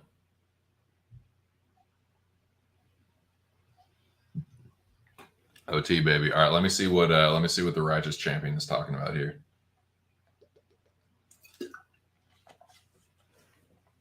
Plus 50 on 5 dimes. Nice. So let's see. If I put 20 on that, so plus 150. So a $10 bet would be like what? 1550. A $20 bet would be 25 something. Let's just lowball it and say 25. Right? No,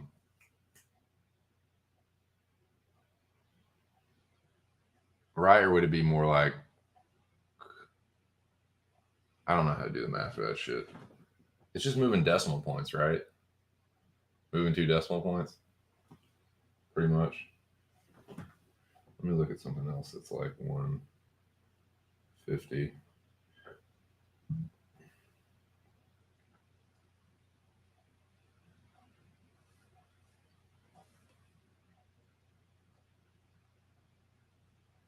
Yeah, so Amanda Lumos is plus 152. $20 on her is $30.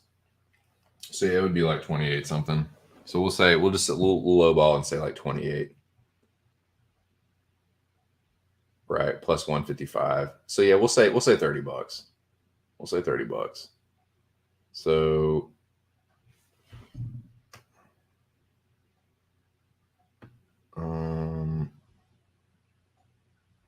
oh yeah, I was making a note. I hadn't put it up yet as a banner. Apologies.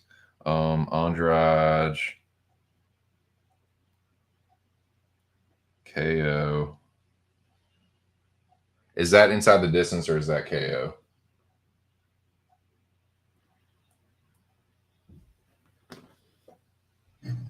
Which one was that, partner, if you don't mind me asking?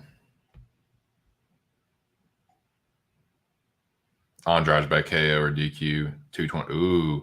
Ooh, dude. See, that's what I think it's going to be. Yeah, Andrade by KO. That's what I'm looking at. Andrade by KO. Because she don't sub people. When she hurts people, she just knocks them out. She's vicious, dude. Bate Estaca. It's fucking pile driver. She just fucking pile drive your ass with them fists. Yeah, dude. Now let's see what that is. Let's see who's got like a similar. Who's got a similar shit on that?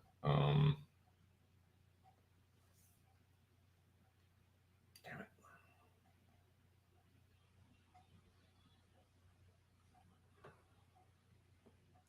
Plus 250. Nobody's like quite that. Some plus 220s. Nobody's like plus 250.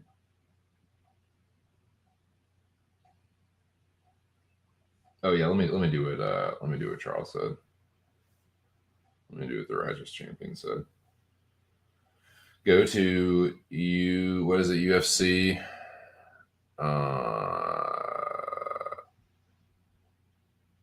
Best fight odds, yeah. Best fight odds. Okay. And best fight odds per pube heads suggestion. Okay. Andrade. Okay, now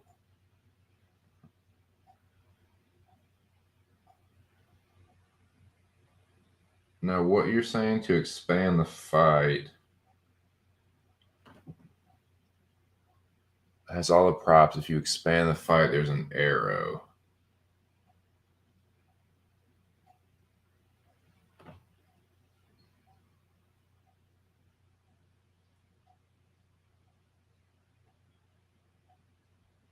Where's the arrow? Is it on like the actual? Do you have to select one of the actual like bets from one of the websites?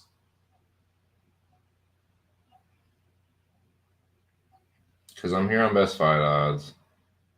I'm looking at. I press on Andrade.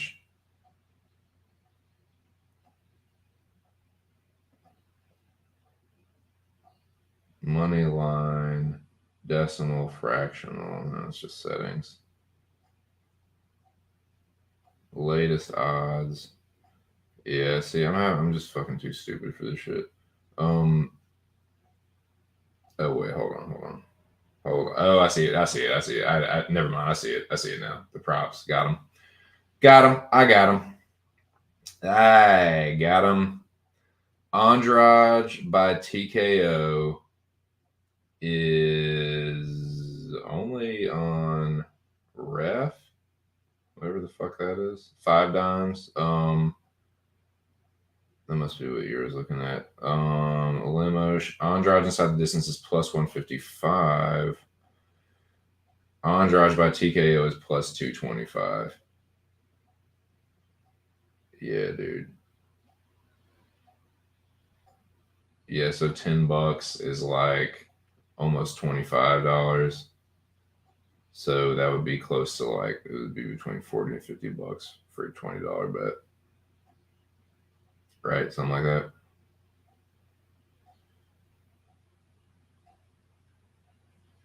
Yeah, man.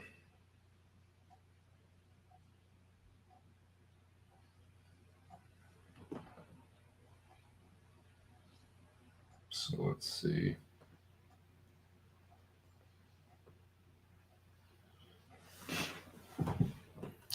New comments. 155. Yeah, dude. Yeah. Yep. Gotcha. Yep, I found it.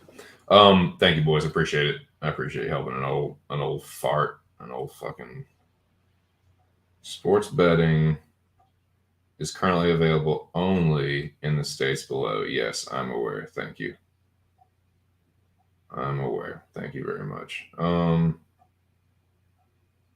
Ease.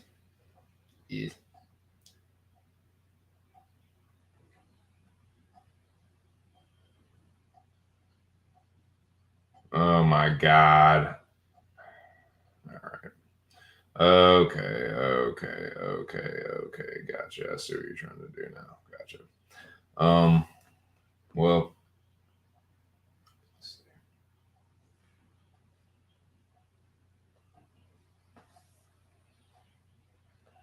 FanDuel.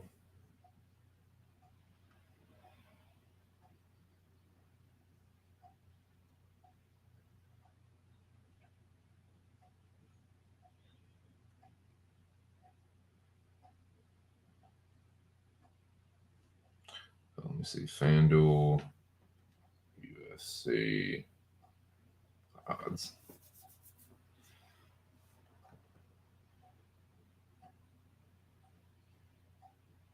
Oh yeah, here we go. All right, we're in action now.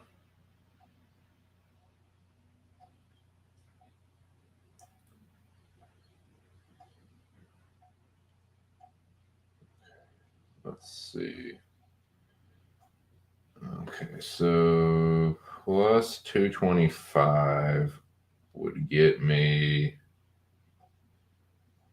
yeah, just about $50. We'll just lowball it at 45. We'll just do that. We'll lowball that at 45. Andrade by KO. That's what I would if I was betting. That's what I would do right now. 2 units on that.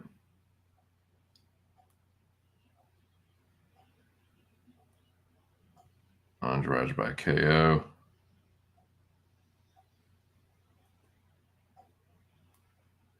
And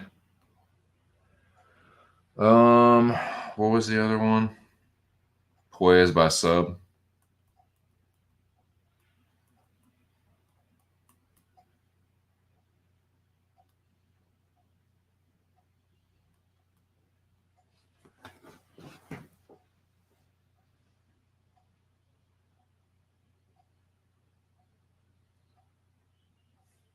Let's check out what that is.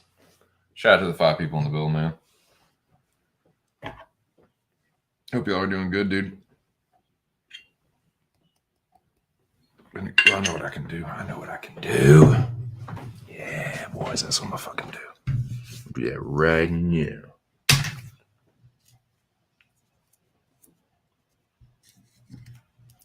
Take these little roaches and pack myself a little fucking resonated golden strawberry bowl. That'll be a nice way to get through this overtime sesh. Shout out to the 7 people now in the building. Can we crack 10 today? We haven't cracked 10. I think we had 8 at one point. Let's see. Can we get 10 people in here? Nope. 6. Nope. See, we're getting colder now. Not going to happen. Not going to happen. Yes, man. Earth. Weed of the earth. Yeah, man. Holler at that fucking Arkin Dome. Tell them your boy's making bullshit bets. Fake bets. Conducting some fake business. You're making real bets. I'm making fake bets. You're conducting real business. I'm conducting fake business.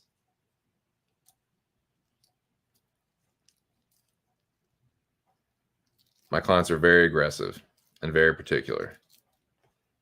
Shout out to the GOAT, Tim Dillon.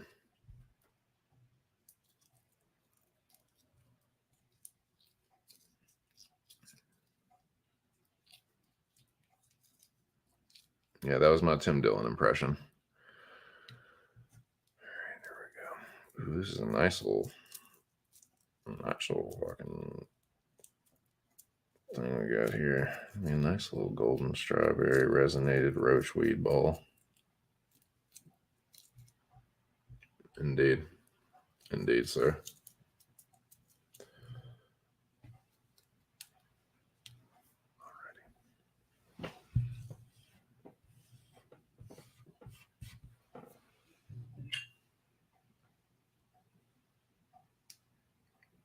Nice, dude. Nice. And I'm going to put a little lemon OG on top of it. I'm going to stream until I get 10 people in here. If it takes me 17 hours, I'm going to get 10 people in this fucking chat. I know that I can. Spread the word on Twitter. Get your ass to Mars. Get your ass to 2 cents. Make fun of my mock bets. Tell me what your bets are. I crave attention. I'm an attention whore. I'm a prideful, lustful attention whore. Give it to me. Give me your attention. Listen to what I'm saying. No, I'm just playing, man.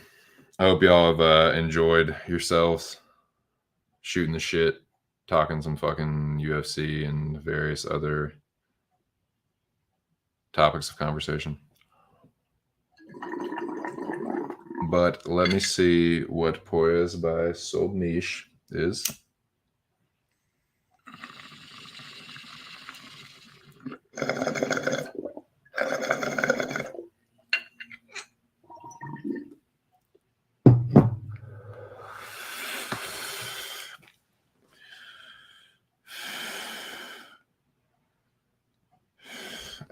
Should I put 10 or 20 on Poise by submission? I think he's going to win. I'm not incredibly certain he's going to sub Guida. I could see him like getting close a couple times. I don't know, man. I don't know if I'm going to put 2. I might just put 1 on it. Wager $50 total. It's a nice even number. I'll just put a unit on Poise by submission. See, I'm not trying to make a crazy amount of plays and bets. Just a couple that I feel pretty good about. And the rest, I just don't want to reach for them. And if I shit the bed, if I lose my ass, and fuck, man, it's just a mock bet. But I am trying to take it somewhat seriously, like how I would, or be realistic about how I would actually bet, which is not very much. So what we got here? Poise by sub. I don't know what the total odds are going to be.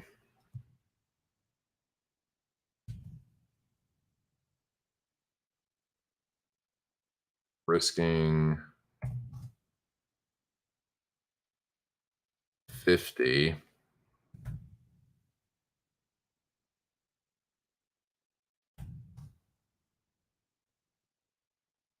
for a payout of, let's see what this poise. Let's see what poise by sub will be.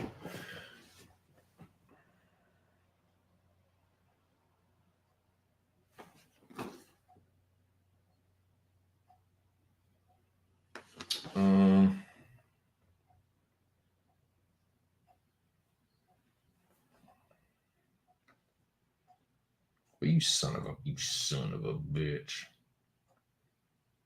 You rotten son of a bitch. All sports. All sports. All sports. There we go. MMA.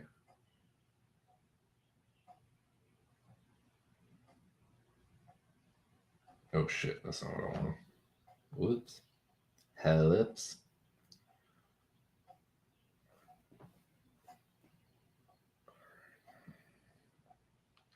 UFC odds.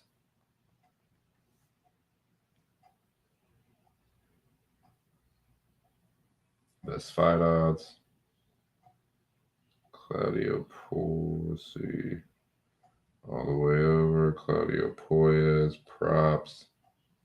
Let's see some Claudio Poyes props. Ooh, Poyes by submission is plus 450. Yeah, that's a little sprink. That's a little young sprink. That might be, ooh, dude. Yeah, that is tempting. That is tempting. Yeah, but I'm still just a little, I'm not incredibly confident in. I mean, I think the submission is the most likely win for him, and I do think that Poyes is going to win. So yeah, but I'm gonna stay disciplined with the 50 because that's a nice little return, man. Plus 450. Yeah, dude. Yeah.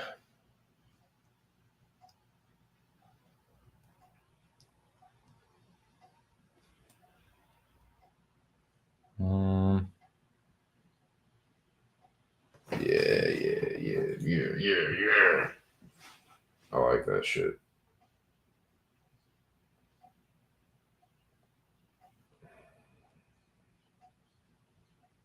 What the fuck? Did I really? I thought. Oh, here we go. All right.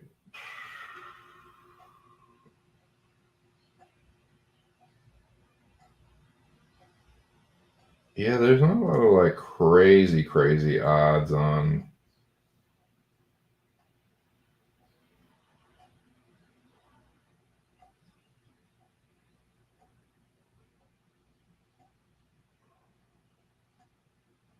Well, does that have a little Does this have a little fucking?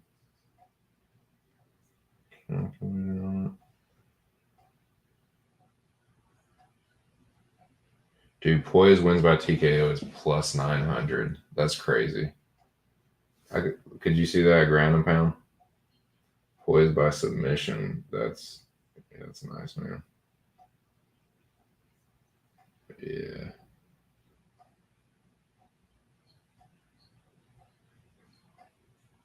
Yeah. I like that. That's real tasty. Poised by submission. 8 people, man. Can we get 10 in here? Can we get 10 people in this motherfucking stream? Is it possible? Can we do it? Can it happen in the world?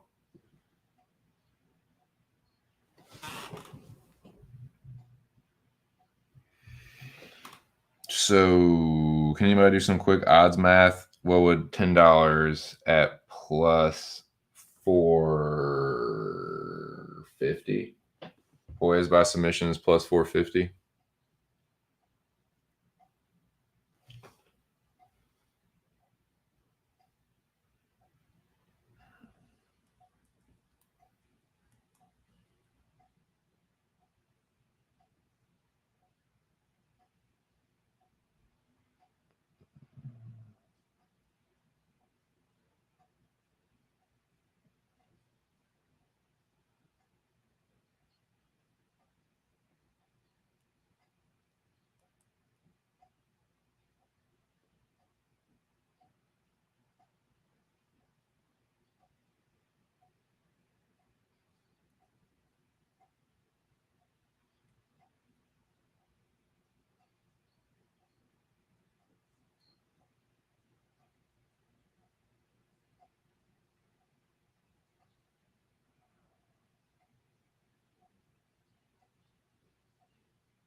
Yeah.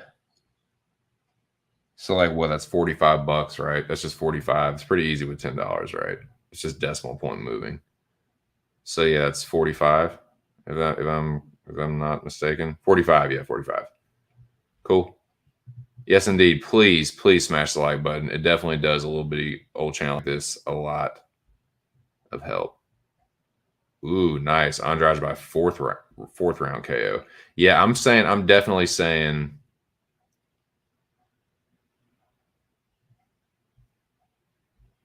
Yeah. 45 profit. Gotcha. Yeah, we're turning 55. Yeah, that's what that means. Yeah, I did a bet odds calculator. Yeah, because I was confused about that. So total payout of 55. 45 plus the payout because they're giving you your 10 back too. So yeah, so that would be 45. So that's 45 profit. Okay, Puez by sub, 1 unit. Yeah. So I'm interested, man. I'm gonna watch this and just see what happens. This is my mock bet or mock bets for this card.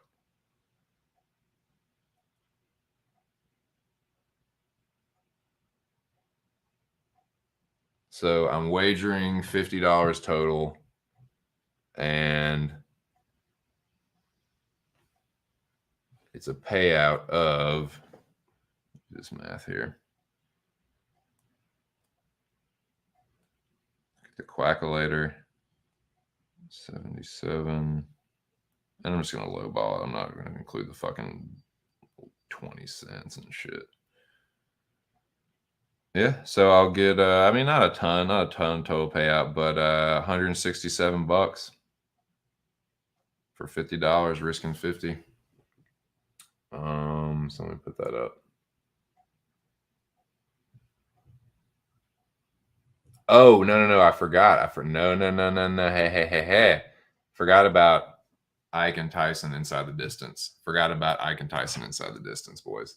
And that I'll probably just put a unit on, because that's the kind of shit, like, watch that be some sloppy, like, horrible, just, I'm only going to put 10 on that. I'm only going to put 10 on that as well. Yeah, so, 20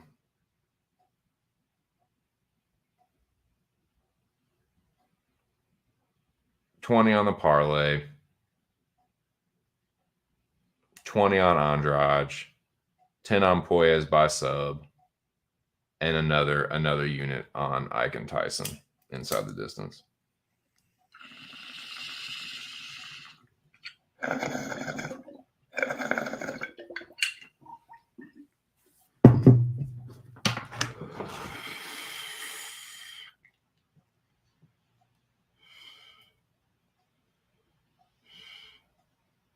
Let's see what that does. Let's see what the odds on that are, gentlemen, shall we? Ike and Tyson Pedro. Fight does not go the distance. Those are terrible odds. It's minus 400. Fuck that.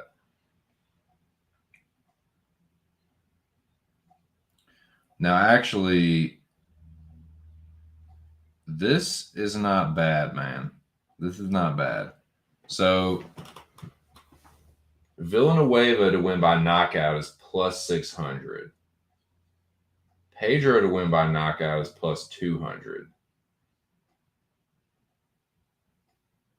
You think Pedro's the kind of guy to knock Ike out or sub him?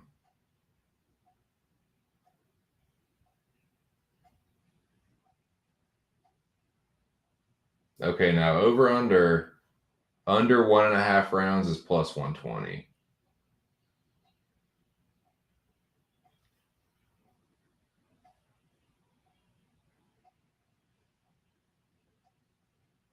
I don't know, man. Those are terrible odds. Maybe I won't bet that. Those are shit odds. Fight doesn't go to decision, minus 400. I'm not reaching for that fucking shit ass fight. Nah, I'm staying away from that fight. I'm staying away from that fight. I'm taking that off. I'm staying away from that. I don't like that. Does nothing, like, even.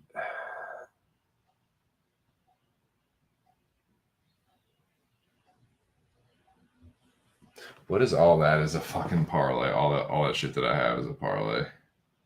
Not the parlay itself, but like those three props. Let me see what all that is.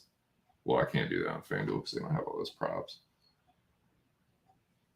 And maybe this is like stupid because will they have the props like later on in the week? And if they do, they probably won't be the same odds, right? I don't know, man.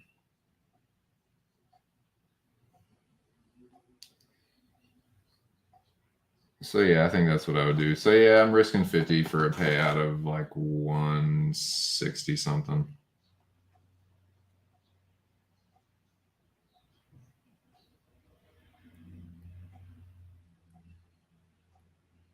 Yeah, 167. So yeah, that's probably what I do. Let me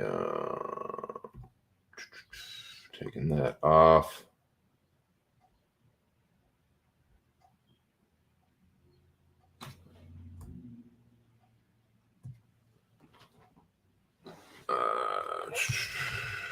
Let's see. Fight night. Lemos versus Andrade. That off.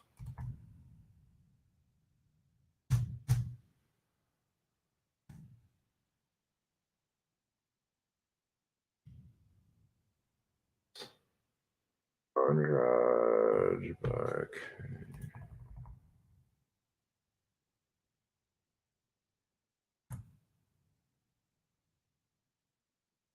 Andrade by knockout.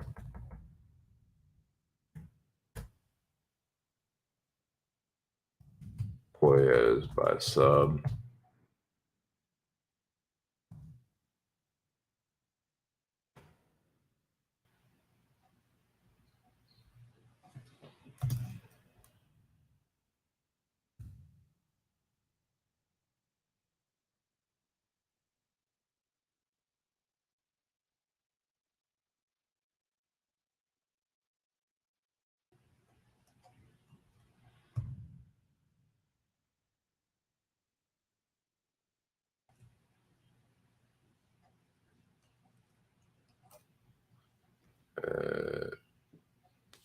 Let's see.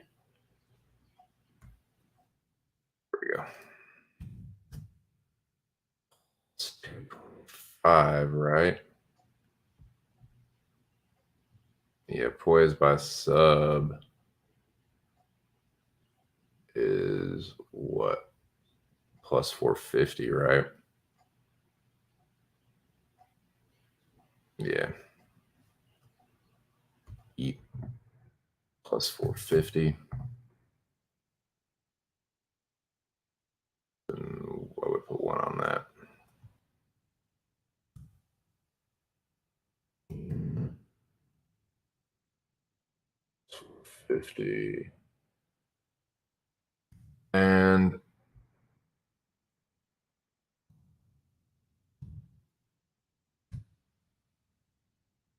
confidence parlay.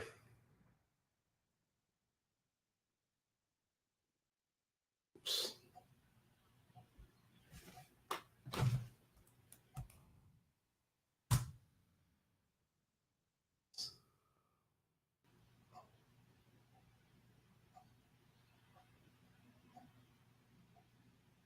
Oh no, this is 2 units.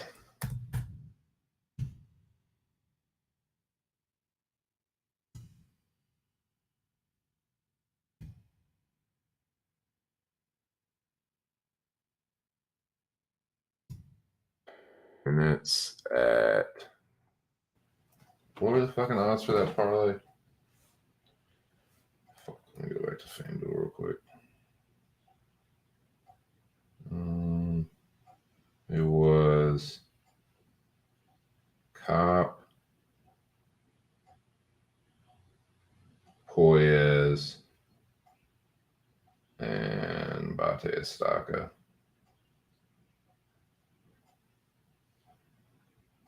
Yeah, 385.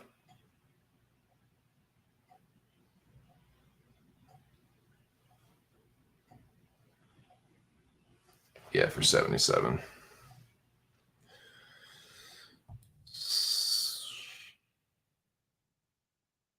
Oh shit. That is, the odds are plus 385.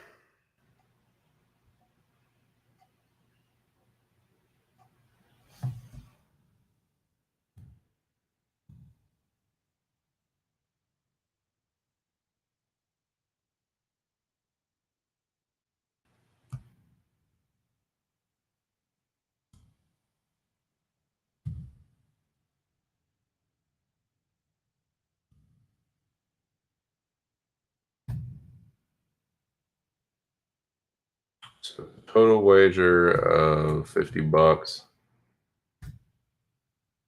And I know this is like chump change to a lot of people, but this is like half a unit to some people. And it's like 1 unit to like bro picks. The total wager of $50. I bet you know I'm just dipping my toes in, boys. I'm just getting started here, just having a little fun with it. So total wager of $50 for a payout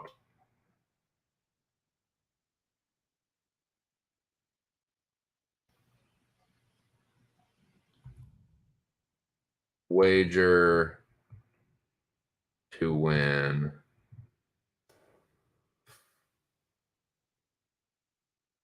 what did I say? 167. Whoops. Yeah.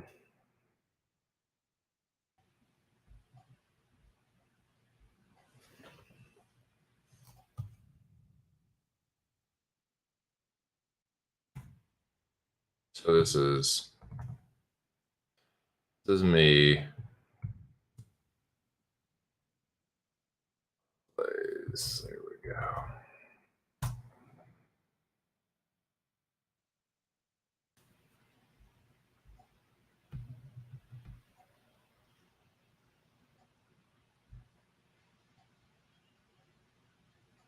That's what I got.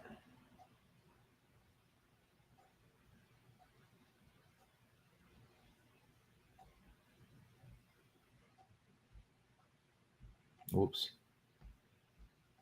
Catch up with the chat. Got 8 people, man. What's up, Bo? No, it's just a mock bet, man. The sports books aren't open in Maryland yet, so I'm gonna do it. I'm gonna wait till it's legal. I'm gonna do FanDuel, PayPal, and I think it should open up around June. But I'm just I've been telling everybody, man. Yeah, I've been watching you guys, dude. I've been practicing. I've been trying to do like little mock bets here and there, but this is the first one that I've officially like done on stream. But I was looking over the card, and these are the plays. These are the like plays and fights I'm feeling the most confident about. So this is what I'm looking at. But yeah, appreciate you stopping through, dude. Hope you're having a good one, man. Yeah, yeah. I think his units are like 50. 50 to win one. I got 9, man. Can we get one person in here? Get them double digits, dude. Let's go, dude. One more person. Let's get it. Let's get it. 7. Fuck. Bow dipping out probably. But yeah, man. Been pretty good stream so far. Pushing overtime on my shift.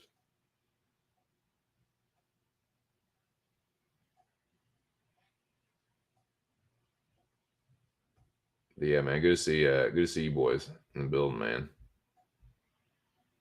Yeah, but no, dude, I'm about to start doing it here in the next few months.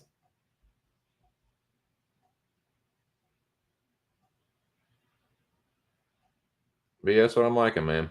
That's what I'm feeling the best about.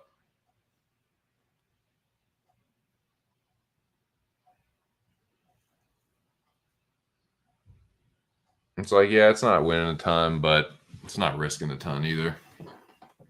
You know, I like that. Really like those Poyas odds. Clay gets subbed a lot. Poyas is a pretty good grappler. You know, really like Andrade by KO. And yeah, I feel pretty good about Cop. Oh yeah, I need to put what the confidence parlay actually is.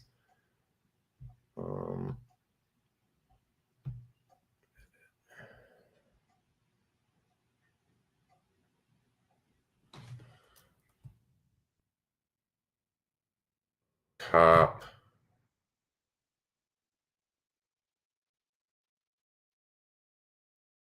Poyes.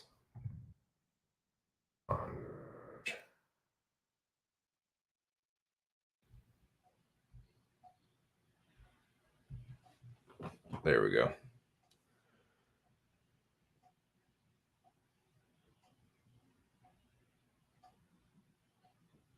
Yep. So that's what I feel pretty good about. That's what I feel the most confident with.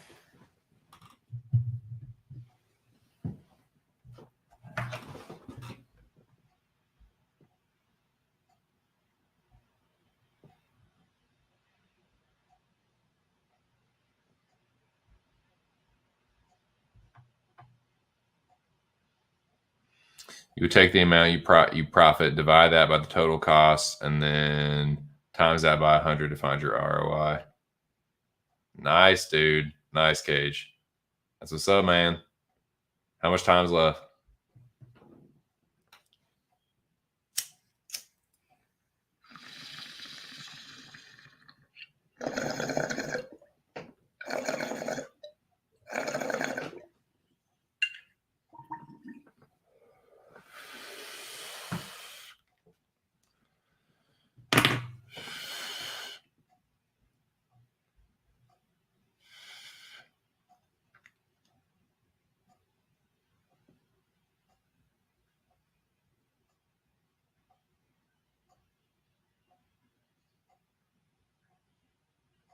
And that rain is really peaceful.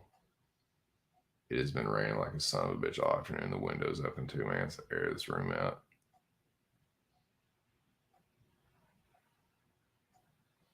But yeah, man, that's what I got so far.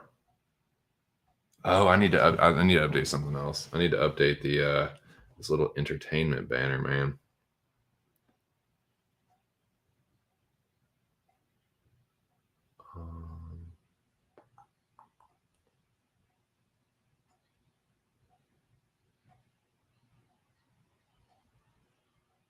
Oh yeah.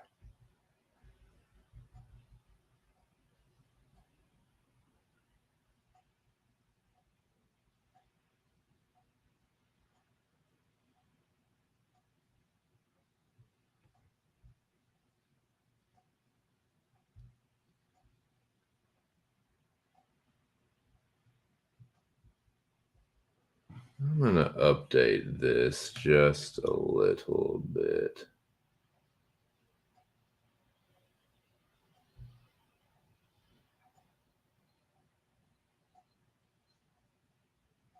Okay, update. So that's on there. Okay, never mind. These are on here.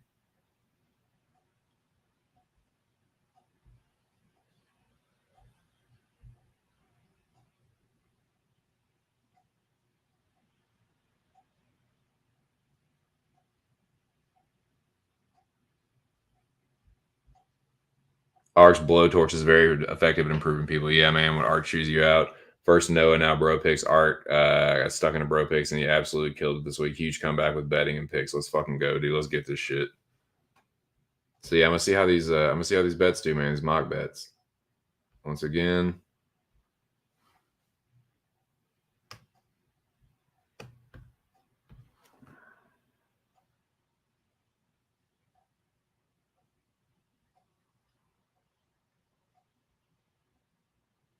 See, nothing crazy. Couple plays. $50 to win over 150. Not standing to gain a ton, but not risking a ton either. It's for a little fun, a little action. That's probably what I would do. Yeah, it's practice, man. Practice runs. 9 people, man, getting pretty damn close. Can we get one more person in here and get that 10? Can we get that fucking 10? If I get 10 people in here, I'm gonna go for longer. If I get 10 people in here, I'm gonna go for longer. Tell your friends, man. Get your ass to 2 cents. Get your ass to Mars. One more person. Come one, come all.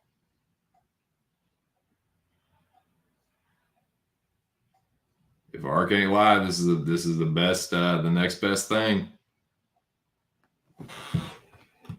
I can't do what Art does, but I can do my thing, try and entertain people a little bit. Midway through the third quarter, that's what's up. I'm gonna see what the 10 people, man. That's 10 people in the building. That's 10. Bada bing, bada boom.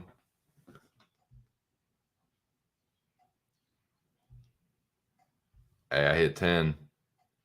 That's the achievement, man. That's the achievement for me. I'll make it a cool 10. I'll make it a cool 10 hours. Boom. Just make it an even 10. 10 people, 10 hours.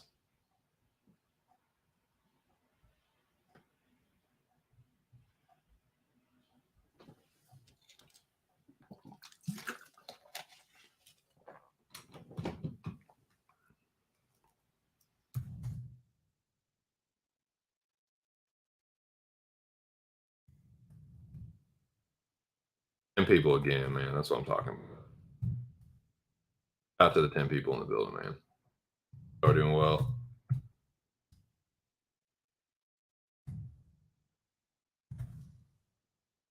One ballot song, two ballot song. That's what you get. 11. Look at that shit. 11 people equals 11 hours. Like,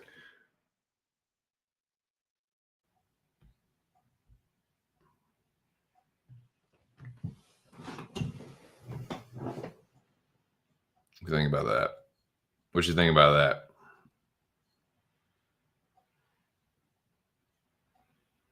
There's no one watching you 2 cents.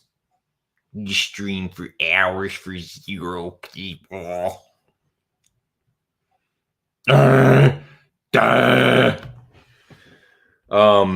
So let's see. Yeah, this is what I got, man. This old 10 people for the 10 people joining me. Hope y'all are having a good evening, man, or good morning wherever you are. Some people, like the Australians, are in the future. It's 9 o'clock in the morning, mate. But yeah, those are my plays for these would be my plays if I could legally gamble in my state. But these are my mock plays, man. This is the best I can do. Very soon, though. Very soon, boys. Very soon, old TC's going to be getting greasy with it. And then we'll see what's really fucking good.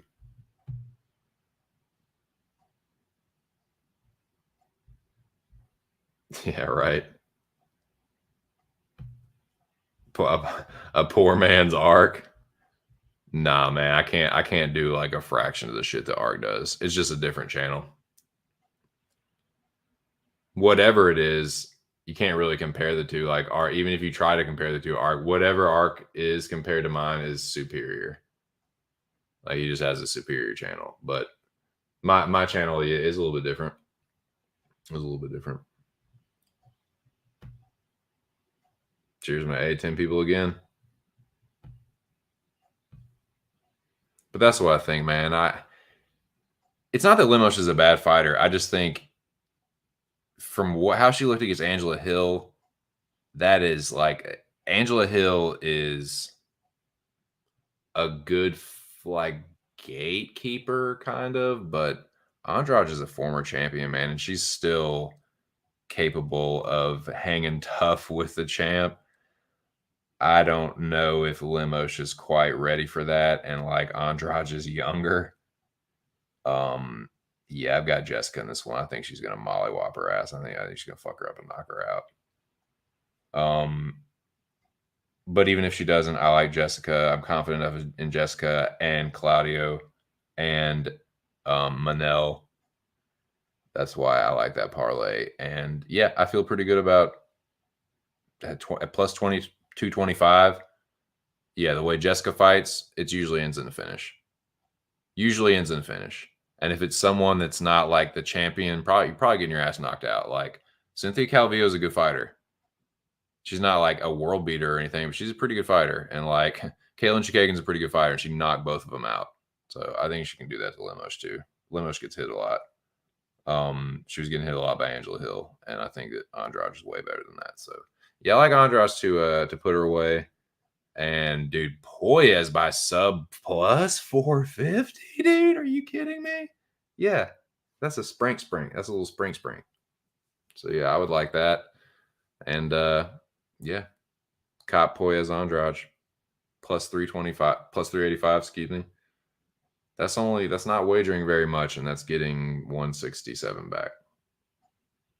Unfortunately, it's not legal. I'm a law-abiding citizen, and unfortunately, I cannot legally online sportsbook gamble in my state. But it's going to be soon, man. Here in a couple months. Here in just a couple months, the floodgates are going to open here in Maryland, and it's going to be on, dude. It's going to be fucking on. FanDuel, PayPal, here I come.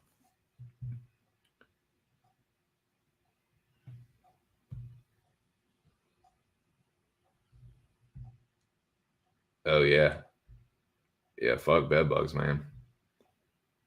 Always fade OnlyFans, yeah. Thoughts on Grant Sergey fight? Yeah, I talked about that a little bit. What was I saying about it? So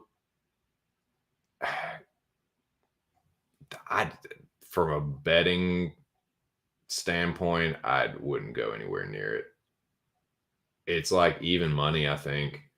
But I haven't taped it. Like I haven't like I don't remember what's his name's fights very. He's had 2 UFC fights. I don't remember either of them, so I've got to tape that one before I can talk about it intelligently.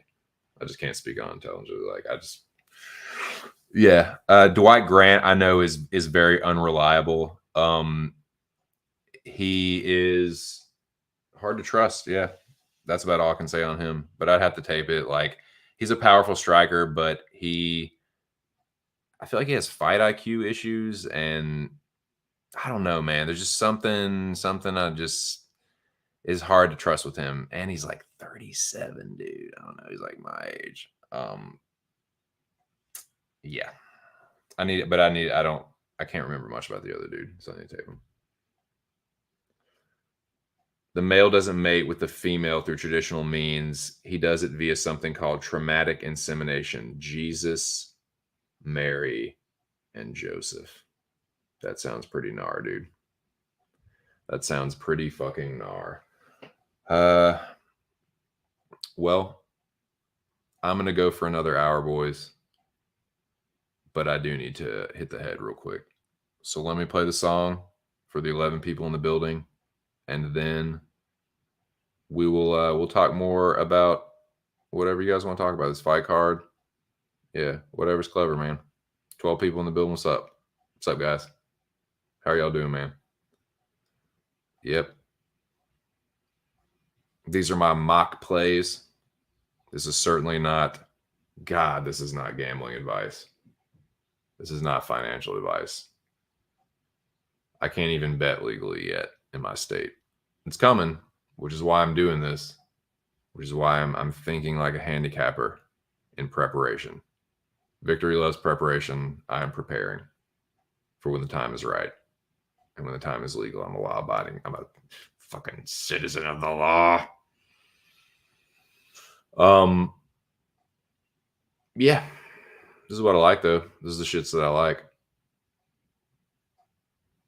Andrade, Poyes, Cop, but I don't really quite know Cop decision or Cop finish, so that's why I kind of like this. What's you're talking about here? Traumatic insemination is where the male spears his penis into the female's abdomen and then fucks the wound until she is impregnated. So that's kind of like some alien shit. That's kind of like that movie Slither.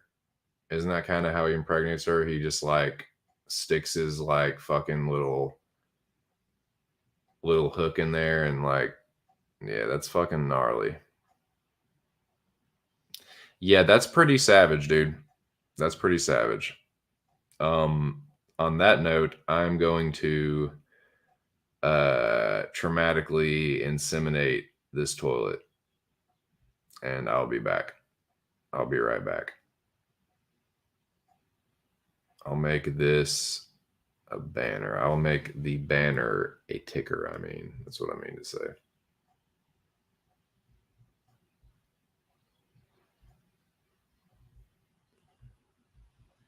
I'll throw the tunes on and then I'll be right back, man. And we'll rock for the next hour.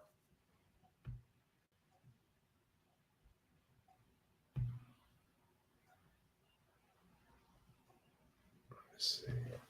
Get this ready. Shout out to the 11 people in the building, man. We're cooking now, boys.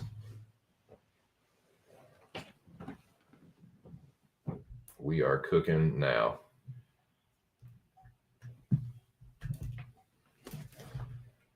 All right, YouTube. So yeah, think about what you guys want to talk about. If you just want to keep talking about the fights, we can do that. That's fine. It is all good with me.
Go for 10, boys and girls.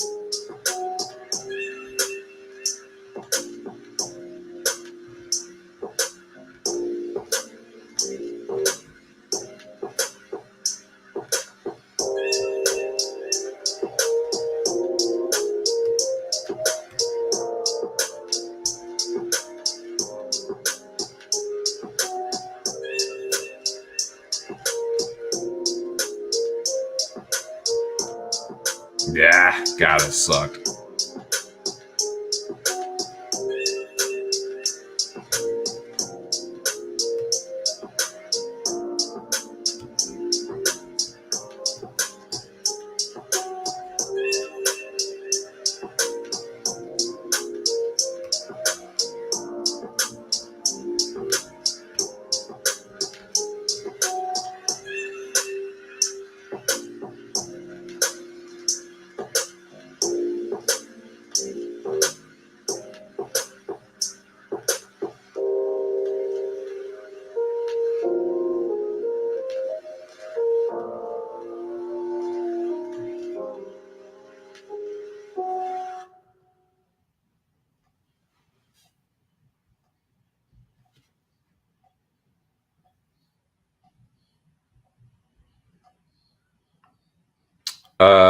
Funk, I do not know what that. I know what funk is, but I do not know what funk is, my friend.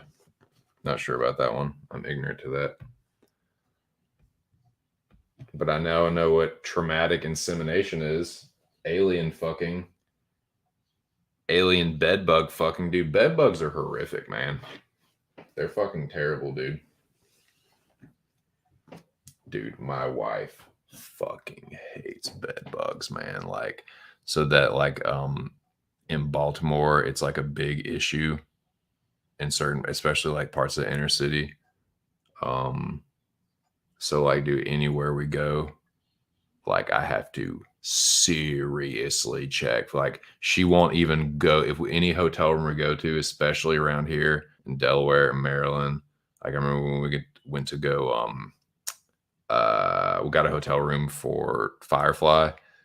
This was 2018, 2019. I think it was 2018, right? Can't remember, it was either 2018 or 2019. But it was a pretty nice hotel room too. It was like I think we stayed at the Marriott.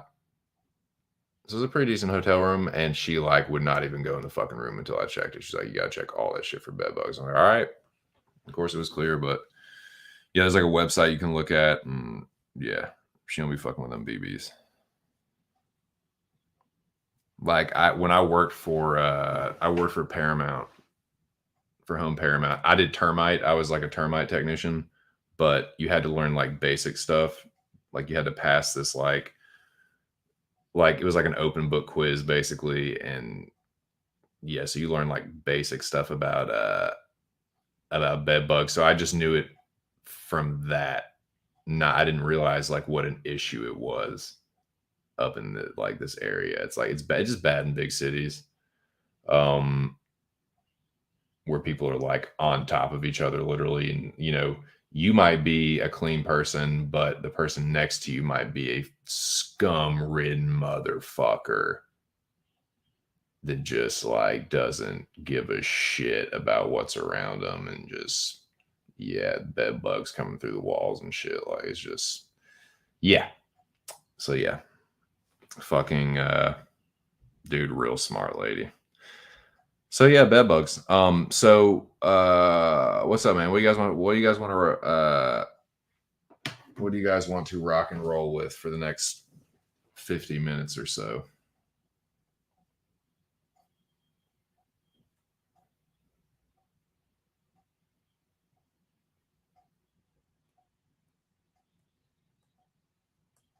Whatever's clever, man. Y'all tell me.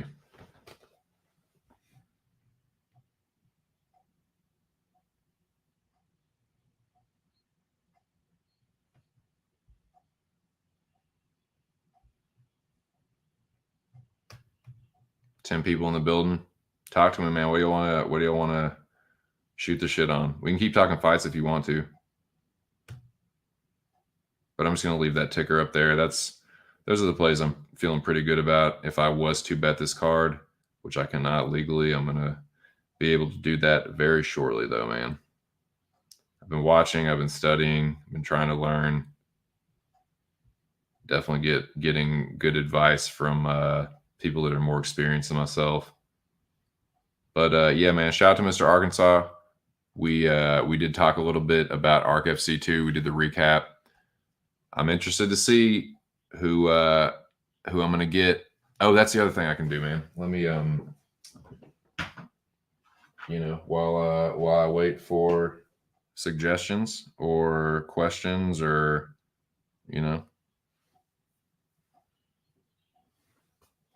general comments or interactions, I'm gonna look at the end of ARC stream because I don't think I caught it, man. It was getting pretty late and I had to pass out. I had to. My body said I had to.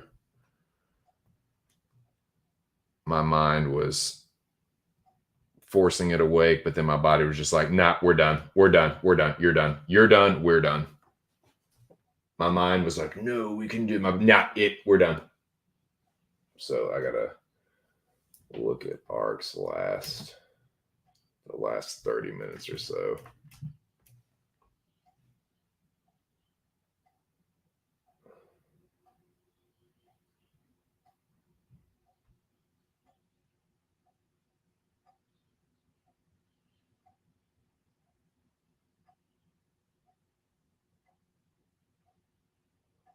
So I'm just going to react to.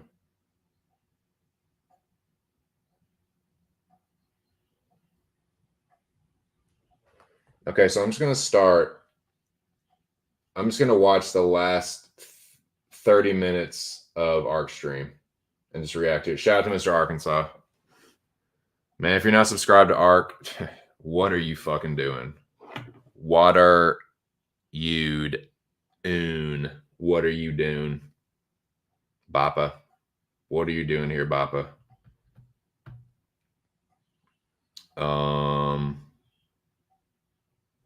Yeah, let me.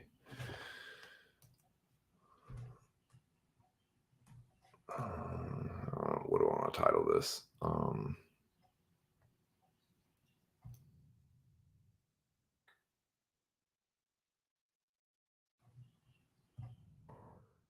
Stream live replay reaction. Yeah, I see old Unity. I see old Unity made his way in there. Let's see what old Unity has to say. Ear's talking right now. Shout out to Ear, man, my partner. Hey, dude, me and Ear, we're undefeated as tag team partners. We're both undefeated in ARC FC, both 2-0. I don't have the most prestigious record, so I'm not going to flex too much on myself. But yeah, Ear's doing his thing, man, and we made good tag team partners. So I'm interested to see who I get next. And I said this a few times already, but I'll just say it again. Shout out to Arc White / Arc McMahon. I'll take any fight you give me, and I swear I'm gonna do better this week. Yeah, so let me make this. Yeah, I think we're good. So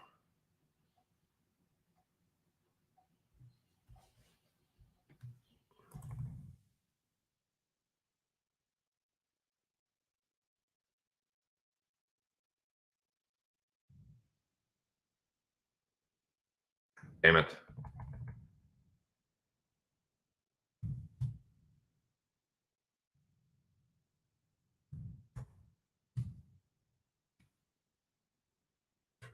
Play reaction. Arc FC2 emojis. Shout out to the rabid dog, man. I'm just trying to see what the deal is with the last stream because I missed it. Yeah, man, if you're not subscribed to Arc, do that shit right now and hit all the fucking notifications. Do that shit, and when you hit the bell, go to the all notifications. Why the fuck would you want to get some notifications of something? It don't make sense. So, yeah, subscribe to Arc. It's Mr. Arkansas on YouTube. All notifications, so you can know what the fuck I'm talking about. And I'm watching his last stream, which was his Rabid Saturday night. So that's what I'm watching.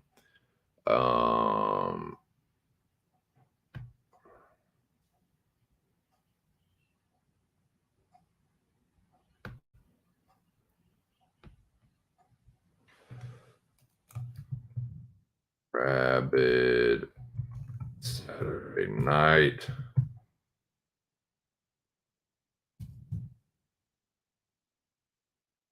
AKA arc/stream. I'll put that in parentheses.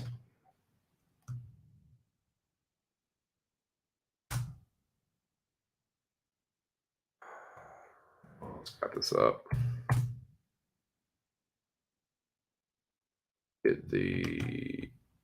Gotta have the Arc FC emojis,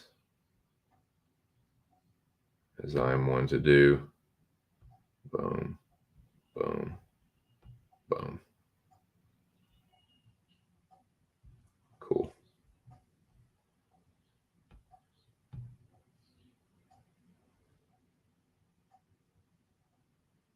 Okay, here we go. All right, so, dude, Cardone's, Arc's Cardone impression is fucking hysterical, man. It is just, like, it's not exactly how he sounds, but it is a perfect, like, impersonation, like, of an exaggerated version of Cardone. Hilarious. Yeah, we're gonna get Cardone, man. I'm interested to see this. Are we finally gonna get this character Cardone, man, you know you're a character. Like, I hope that you take an ARC FC fight. I hope that this gets worked out. I'm the money fight, man. God, dude, I can't do it. Dude, he is such a heel, man. Johnny is such a good heel. Like, he is a very effective heel. He pisses people off. He is good at that shit. Johnny, if you're listening, dude, you are like are giving Jack shit.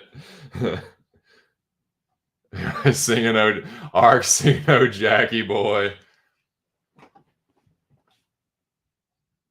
Alex, fuck you. Oh man, dude, Ark is hilarious, man. That shit's funny. So yeah, I'm at 4:06 of Rabbit Saturday Night r/stream. This is me. So this is kind of like me, what it's like when I'm listening to Ark. I'm just gonna react honestly how I normally would.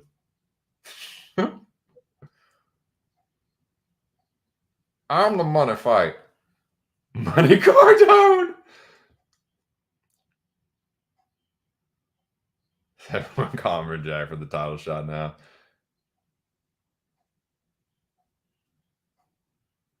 Cardone says, here's a tip. You call someone out, state a number to play for.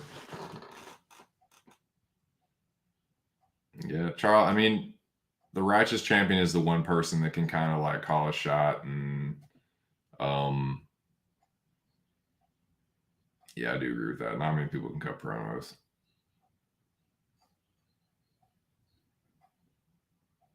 Drunken giving Jack shit, saying he'll pad his record with Jack. What do you think about that, Jack?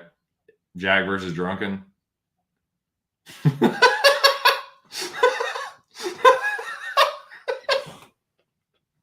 Ark is like fucking Cardo.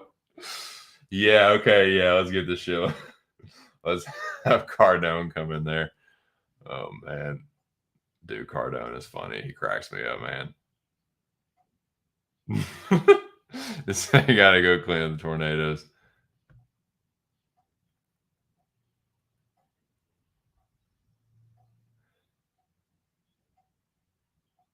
I mean, yeah, I don't want to count my chickens before they hatch, but it'll have to be like, yeah, it'll have to be in like a couple months here. But yeah, it's something I'll definitely keep in mind.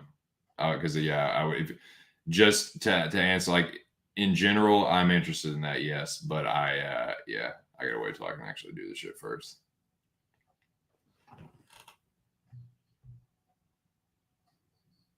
Yeah, I would tend to agree, my friend.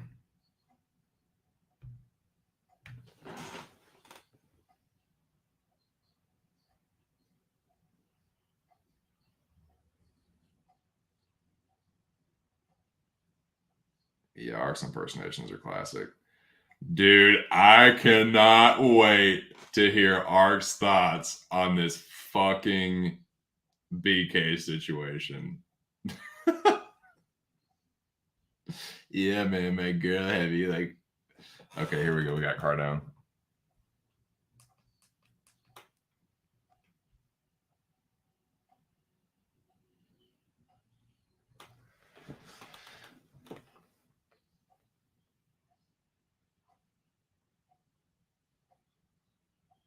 It's like Cardone saying he's calling a shot, but it's like he wants Drunken bad.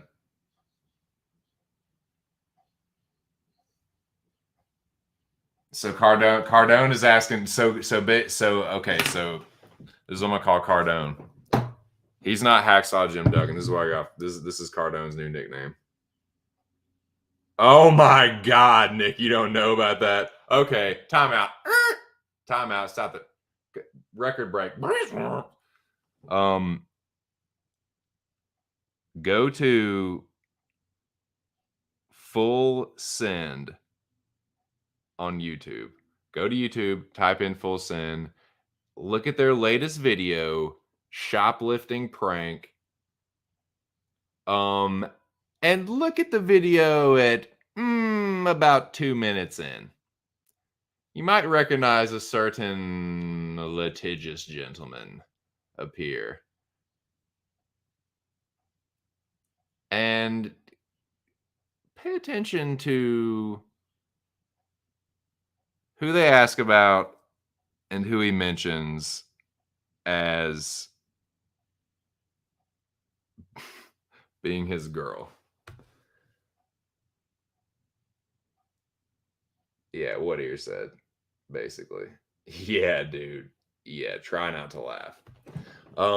But dude, I cannot wait to hear what Ark has to say about this shit, man.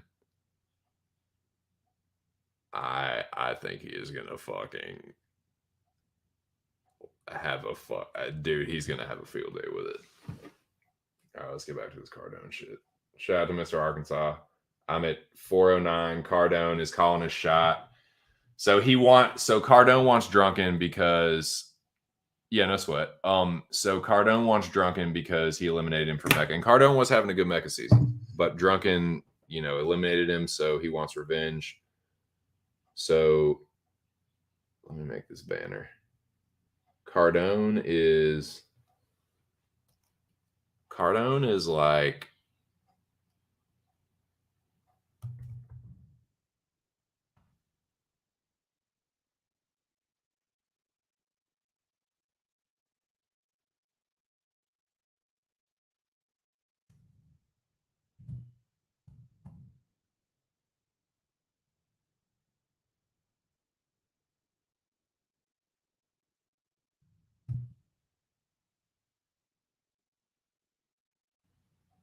what, dude? No, I'll put as many folders as I fucking want on here.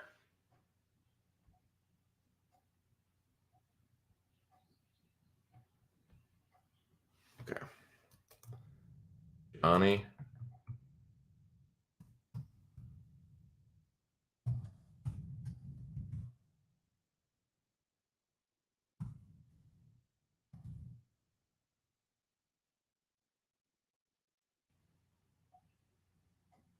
Dude, he's like Chandler. Right? Like coming in. So he's got a good reputation outside the promotion, comes in and gets a big fight right off the bat. That's what I would kind of compare it to. I'm not saying that he doesn't deserve it. I'm just saying that's the situation. Like I can see some people being like, yo, he's just coming in here, hadn't had any fights, taking on Drunken, who's fucking killing it. But like they have history from outside the promotion. So that's what I think that's a good comparison to like, he's a good, like capable fighter that's done damage in other promotions and that's taken on someone that he has history with. So yeah, I think there's some similarities at least, but that's what I would compare him to right now. Let me get back to this. We're at 4:09. 4 hours and 9 minutes. Dude, that'd be gnarly, man. I'm really interested to see what the Arc FC 3 card is going to look like.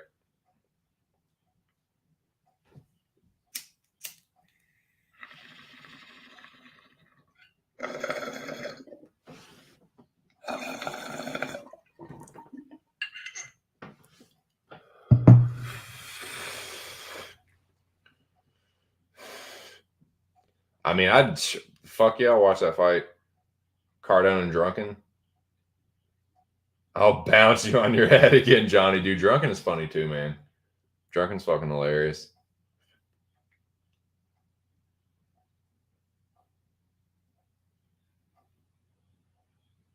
Like let me pause this. So I get what Johnny's saying about like he wants to play someone that's on his level as far as like the predicting, but it's like he really hasn't done much mecha. I mean, he has one mecha and he did good in it, but it's like we don't like have a huge sample size. He's kind of been more of like an observer. So I guess I can kind of see both sides of it. Like based on the previous mecha, like the last mecha 6, he did pretty good. So I could see, and I think it would be like, I'm not mad at that. I'll watch that. Drunken versus Cardone. I think, at least Cardone will sell it. Like, so I don't hate it, but it is like, I know it's going to get under some people's skin. It doesn't really piss me off that much, but like, I can kind of see that being like a Chandler situation where it's like, a well-known fighter comes in, gets a big fight right off the bat, skips some people in line, You know, some people are gonna be like, oh well, you know, he needs to prove himself first, like, but nah, I I don't hate that. I don't hate Cardone versus Drunken. So we'll see what happens with that.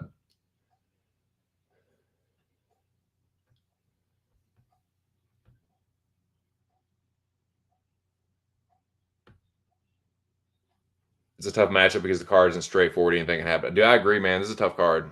It's a really tough card. Like that's I went through and there was a couple fights where it's like, oh, I could, you know, maybe make some mock parlays where, you know, I have, you know, hedge it one way or the other with one fight. And it's like, nah, just stay the fuck away from that.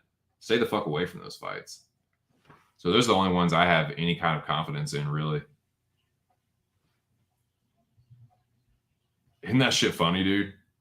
Isn't that? I cannot wait to see what Ark has to say about that fucking video. I think he's gonna have a field day with it, dude. It's so funny and it's so like busted for BK, especially with the Megan situation. Like he can no longer say anything about that. It is on camera. Literally, like, Yeah, my girl sent me here to like return some stuff. what's her name? Megan. Dude, it is on camera, dude, and everything. Like, oh my god, dude. What? I wonder what he's thinking. I wonder what BK is thinking. What he, now that he knows that, now that it's like confirmed that like Megan is his girlfriend, that he's dating Megan. Like, that is so funny. Like, he shouldn't be ashamed of it either, man. You should not be ashamed of who you like or who you love. If they're in love, good for them. You hear that, BK, if you're listening, if you're lurking, good for you. I just think it's funny as shit because he tries to like play it off like, no, we're just cool. We just fuck sometimes. Like, I'm too cool for Megan. She's just my side piece. Bullshit, motherfucker. That's your girlfriend. Just be proud of it, man. People will give you way less shit for it if you just own it and be like, yeah, it's my girl. She a big girl. I'll dog her out. Like, who cares? Fuck it. But that is hilarious, dude. That is so fucking funny. The Meg. Yeah, dude. He always is, man. That's why she's so fucking defensive in his chat. She's like, that's my man. You ain't gonna talk about my man. 2 cents. You know what I'm saying? Like, she gets her like that. She's real testy. And that's why. Because they're lovers. They're lovers. They're significant others. Good for them, man. Good for them. But you're definitely seeing each other. You're definitely significant others. You're definitely boyfriend and girlfriend. So yeah, that little facade is over for. Which is just hilarious to me. So funny. So funny. So yeah, man, we finally got 10 people in here. Cracked 11. Were there 12 at one point? It might have just been 11. I might have been seeing shit, but yeah, man, we got over 10 people. Took a little bit, but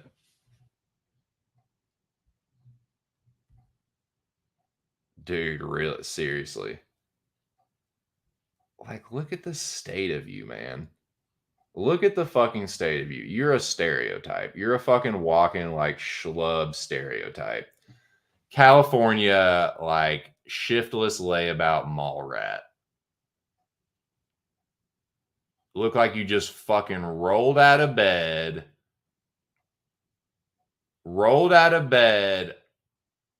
onto fucking Skid Row. You rolled out of bed onto La Brea Boulevard or wherever the fuck that is.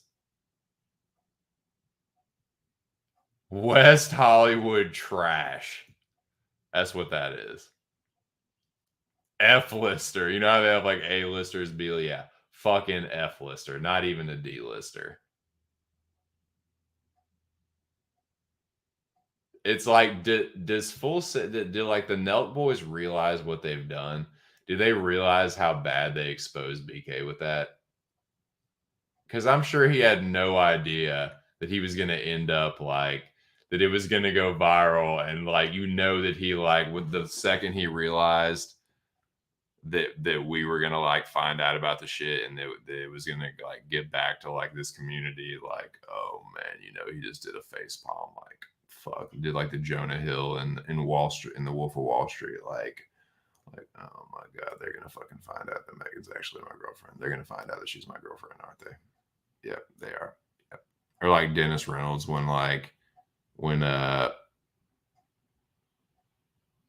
Maureen Ponderosa is like, I love you. And he's like, yeah, they're gonna know. They're gonna know. They're gonna fucking know. Dude, that's what I'm saying. Like when Ark catches the whisper of this, dude, I think he's gonna have a field day. Dude, I think it's going to be like, dude, I think, yeah, he got paid for it. I think he got paid. Touch was saying he got paid. Anyway. How funny is that, though, dude? How fucking funny is that?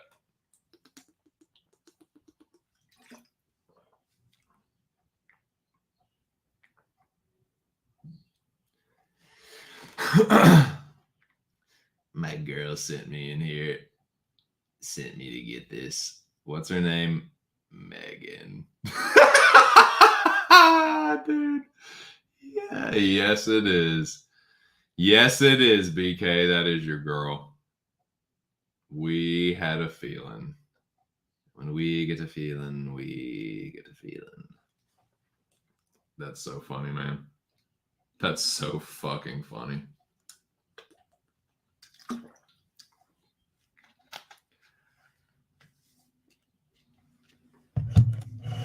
My girl sent me in here. What's her name? Megan. But of course it is. Oh man, so Cardone just said Ear's pretty trash, Rush is pretty trash, dude. He is just spraying the block. Cardone's spraying the block. We did just have 12 there. I know I won't see shit there. That was 12 people. Cardone spraying the block. Big Shaka. Man, he's a good heel.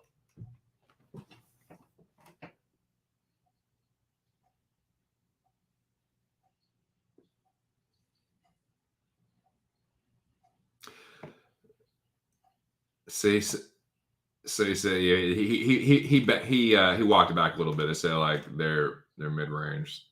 So yeah, Cardone's calling a shot. Oh, he 100%, 100% drunken. Good job. Yeah, 100% running errands for her. So Cardone, man, so he is just, so he's saying he doesn't want to play anyone mid-range. He wants to play only the best, and he's not playing for no small potatoes. He's not playing anybody for less than $100 is what he's saying. Oh, bullshit. Shout out to the 12 people in the building. Nah, man, I said if I got over 10 that I would go for 10 hours. I got 10 people in here. I'm going to go for 10 hours.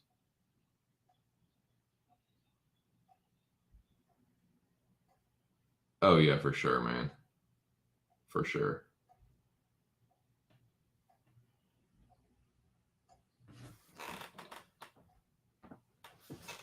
So I'm listening to, oh, fuck, man. I'm listening to, So Cardone's saying that Rush failed to respond to his call out. Yeah, he did the same thing with me. I mean, I literally called him out on my channel and he refused it. So, I mean, it kind of worked out because he would have beaten me this week. But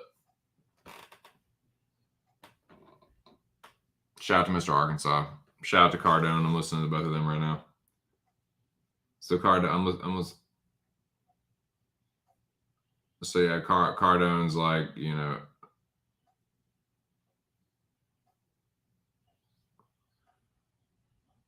let's see what happens here.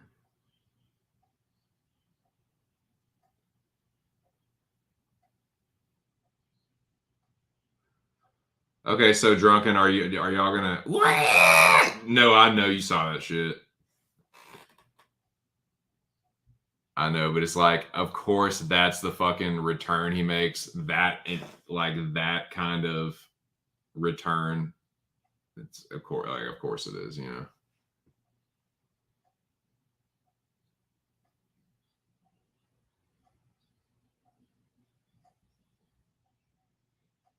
Yeah, so what's up, Junior? What's up, Junior? I'm just sitting here talking to 0 people. So yeah, the 12 people listening, man. So this is like, so yeah, okay, so Cardone's cutting a promo on Rush.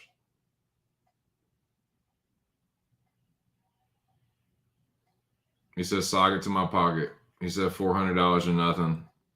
So okay, so oh, okay, shit. So it's on. Sounds like it's on.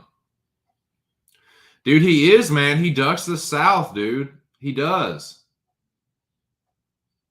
He's dead. He does, dude. Rush, he does duck the South. He's ducked Rush. I mean, Rush has ducked Mo. He's ducked Cardone. He ducked me. He ducks dudes from Arkansas and Louisiana. He just does. He ducks the boot smoke, man.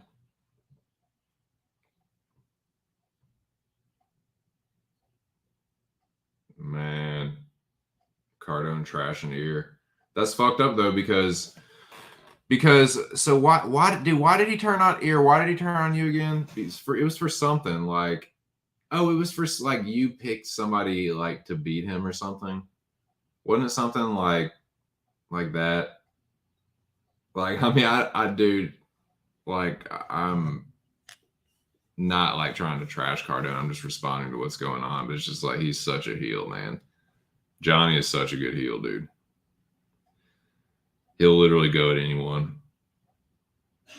So it's sounding like this is like official, like right here, right now.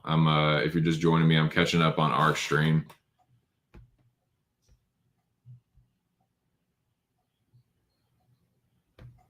Put that up there. Shout out to the 10 people in the building. I'm at 413.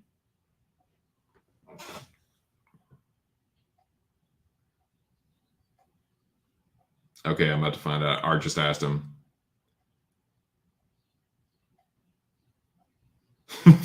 A low intelligence Muppet. God, he's funny, man. Like he's just like sprays the block, man. He is such a he is the number one heel around here, man. Like he literally comes in like swinging the 4x4 or whatever, the hacksaw Jim Duggan shit, or the 2x4. I mean, no, 4x4 is a ridiculous thing to carry around. It's definitely a 2x4. A 4x4 is like a post. It's like a fucking rectangular like wooden post.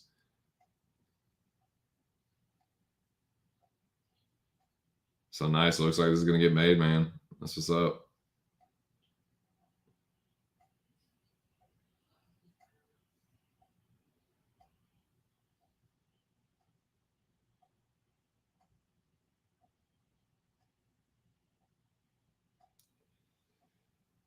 Oh, Nick just called. Hey, man. Hey, Nick. Hey, dude. Great minds think alike. Shout out to Nick Alexander. He just called it. Like, so yeah. I am basically following suit with what Nick said. Cardone like Chandler, big money debut fight. I'm telling you, is that not what it's like?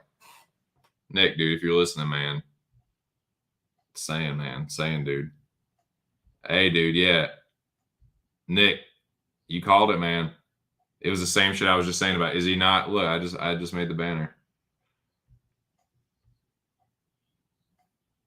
Just like that. And he could come in and win, but it feels like that. That's the feeling. See your impression that I get.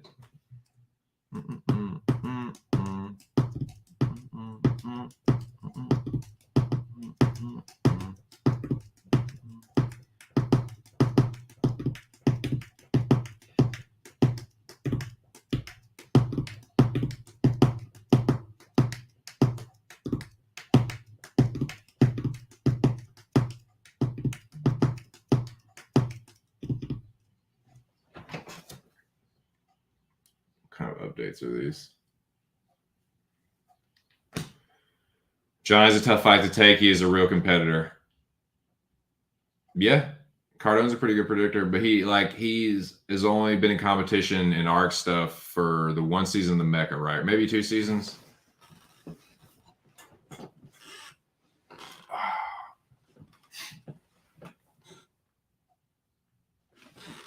Catch up with the chat.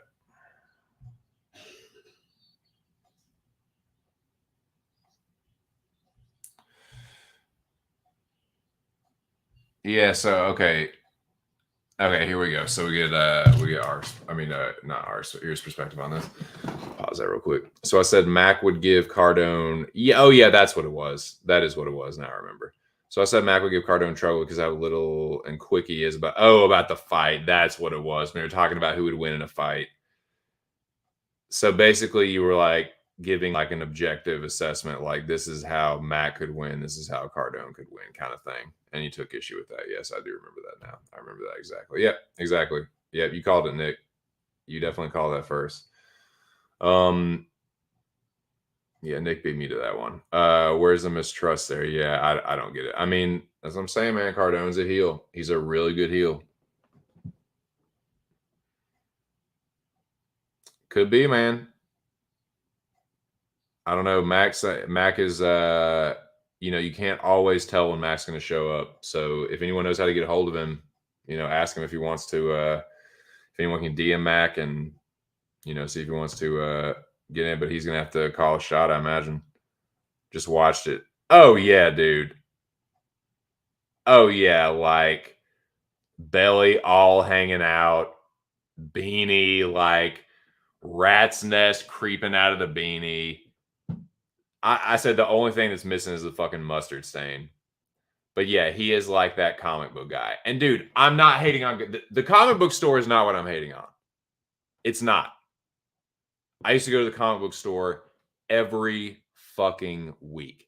I had a pull list with multiple titles on it. I'm a fanboy when it comes to comics. I'm not hating on the comic shit at all. What I'm clowning is him being such a fucking stereotype. All the shit he talks, look at the fucking state of you. And dude, that was just the best part. Like, I guess it being here. When she goes, Megan. Like, of course. Dude, so good, man. I cannot wait to get Ark's take on that. I would imagine something will be said about it on his next stream. Shout out to the Rabid Dog. So I'm gonna finish this up. Oh yeah, dude, I love comics. I got a big ass box of comics. Dang, it sucks. Dude, there's a bunch of comic book stores around here. I need to find one. I've seen one. There's one in Cambridge. I'm sure there's one in Salisbury too, but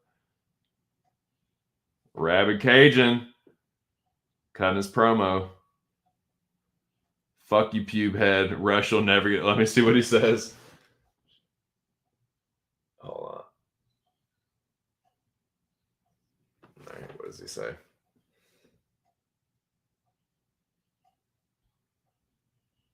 Drunken, I'll see you on the battlefield. Bring your shield. Bring your shield. Bring your armor. You're going to need it. Strap up your boots. It's going to be the toughest competition you had. ARC FC. He said it begins now. The Rabid Cajun. I'm coming for the title. Fuck you, pube head. Fuck you, pube head. Rush will never get to play me. You'll never get to play me. I'm going straight to the fucking title, and he's out. Man, what a fucking heel. He does cut a good promo, man. Character.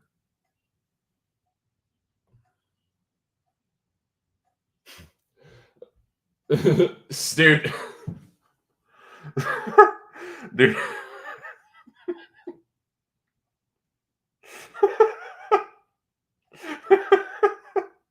Dude, who the fuck is Soapy Chris? That account is so fucking absurd. Oh my god, dude. I cannot look at that fucking account and take it seriously. If I stare at it for too long, I just start laughing, man. I can't take it seriously, man. It's so ridiculous.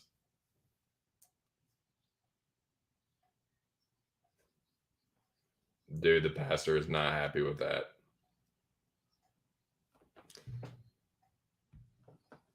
Only comics I ever bought was imported British comic called Viz with Fat Slags comics in it. Nice. Mad Magazines. Nice, dude. Great aunt. Oh, let me pause this second.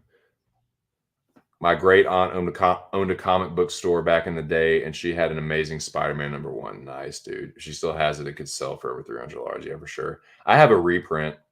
So I have a reprint of Amazing Spider-Man #1. The one with Fantastic Four on it. Fantastic Four. The one with Fantastic Four on it. And I had an Incredible Hulk #1 too.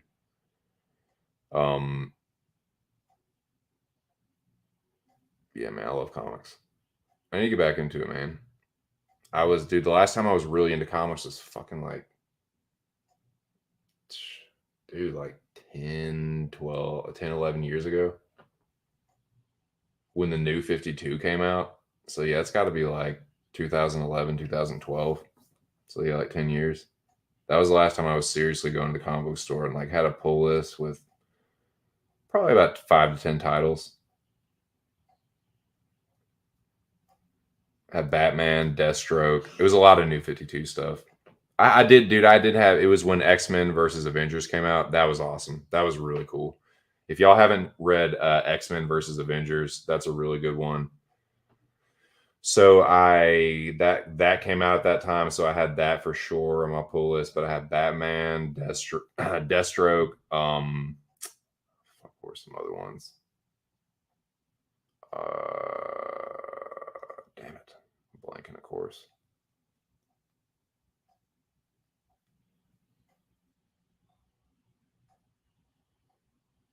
Batman, Deathstroke. Aquaman, dude. Aquaman was really sick. The Jeff Johns Aquaman. That one's really good. Justice League was pretty cool too. The Jim Lee Justice League. Classic Jim Lee art. That's a good one. There's another really good one too, and I'm fucking blanking on it, man. It's pissing me off. But yeah, that was it was a decade ago, man. I was really serious about it.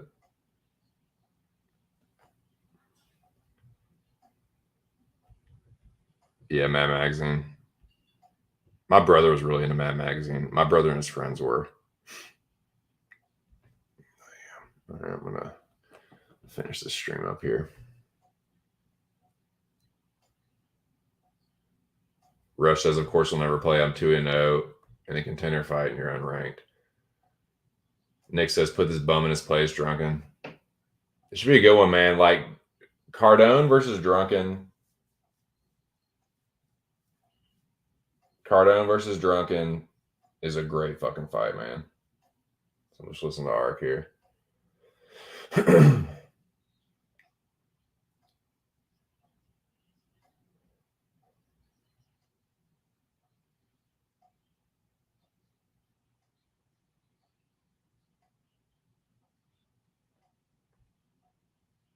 Cool. So I didn't miss too much. Really just Cardone's.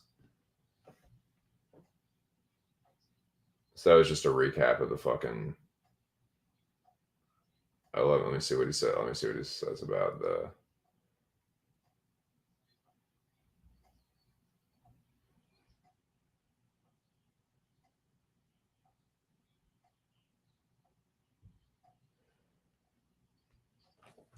Sorry, I'm just trying to scrub through this and see what he says about me and you.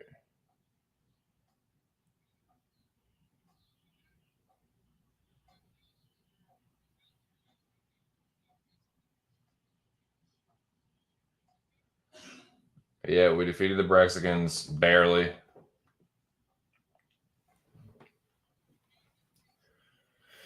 Yeah, Alex fighting with a broken ankle, dude. So yeah, it was a tough break, man. They're good competition.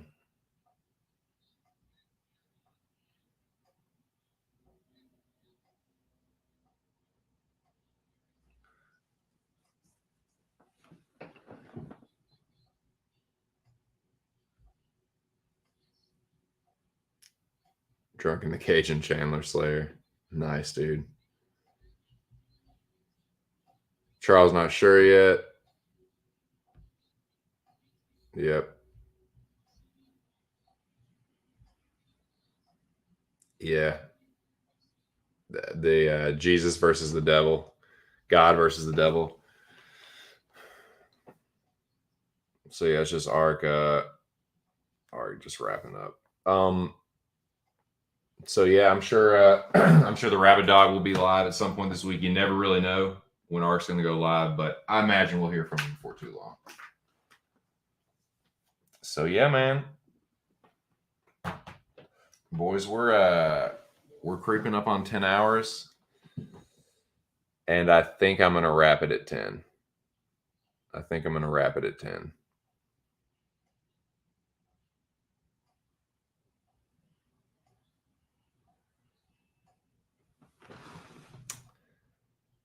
No, Guru. Excuse me, not Guru. Excuse me. Greg has not made an appearance.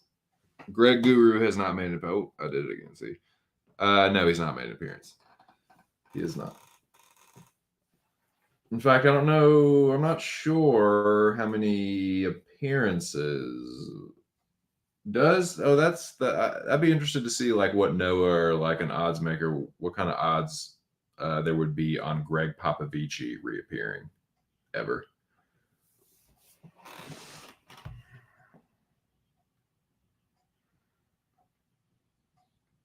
That would be insane, dude. That would be really fucking crazy. Put it in perspective like that is wild. But yeah, I'm gonna wrap it at 10 hours, boys. I want to get something else to eat before it gets too late, and I want to visit with my wife. And yeah, it's been fun though, dude. We had 12 people in here at one point. It's a nice little audience for a little channel like this. So yeah, man, I appreciate everybody showing up, hanging out. It's been fun, man. It's been a good time.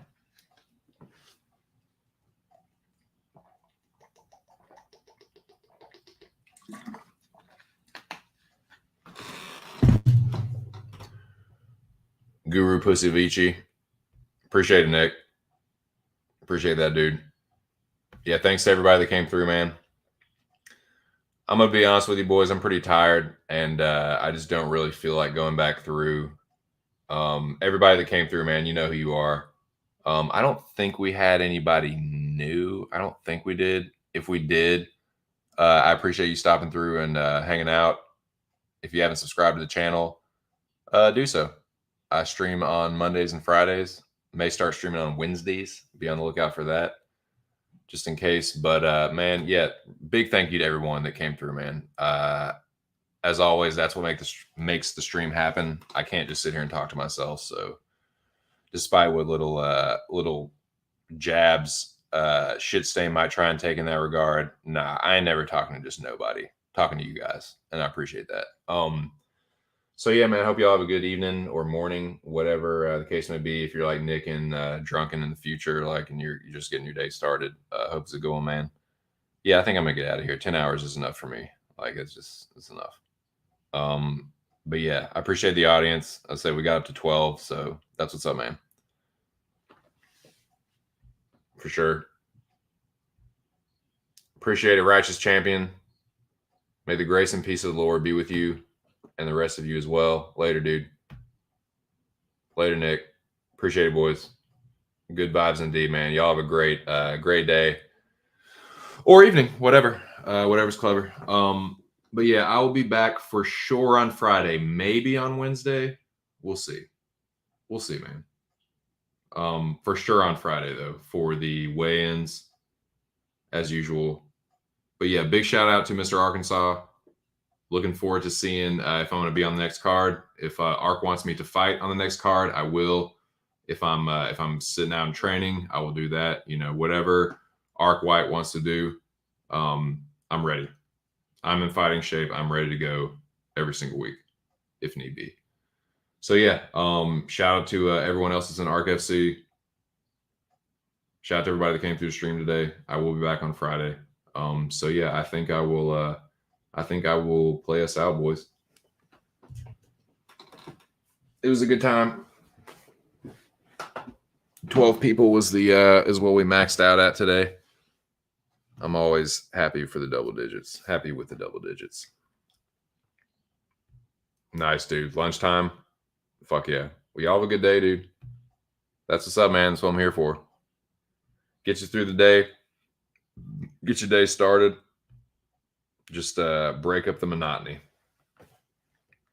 All right, boys. Well, let me get this song going. And have a good one. Wherever you are, whatever time it is, whatever space and time you're in. Hope it's good, man. I'll be back Friday.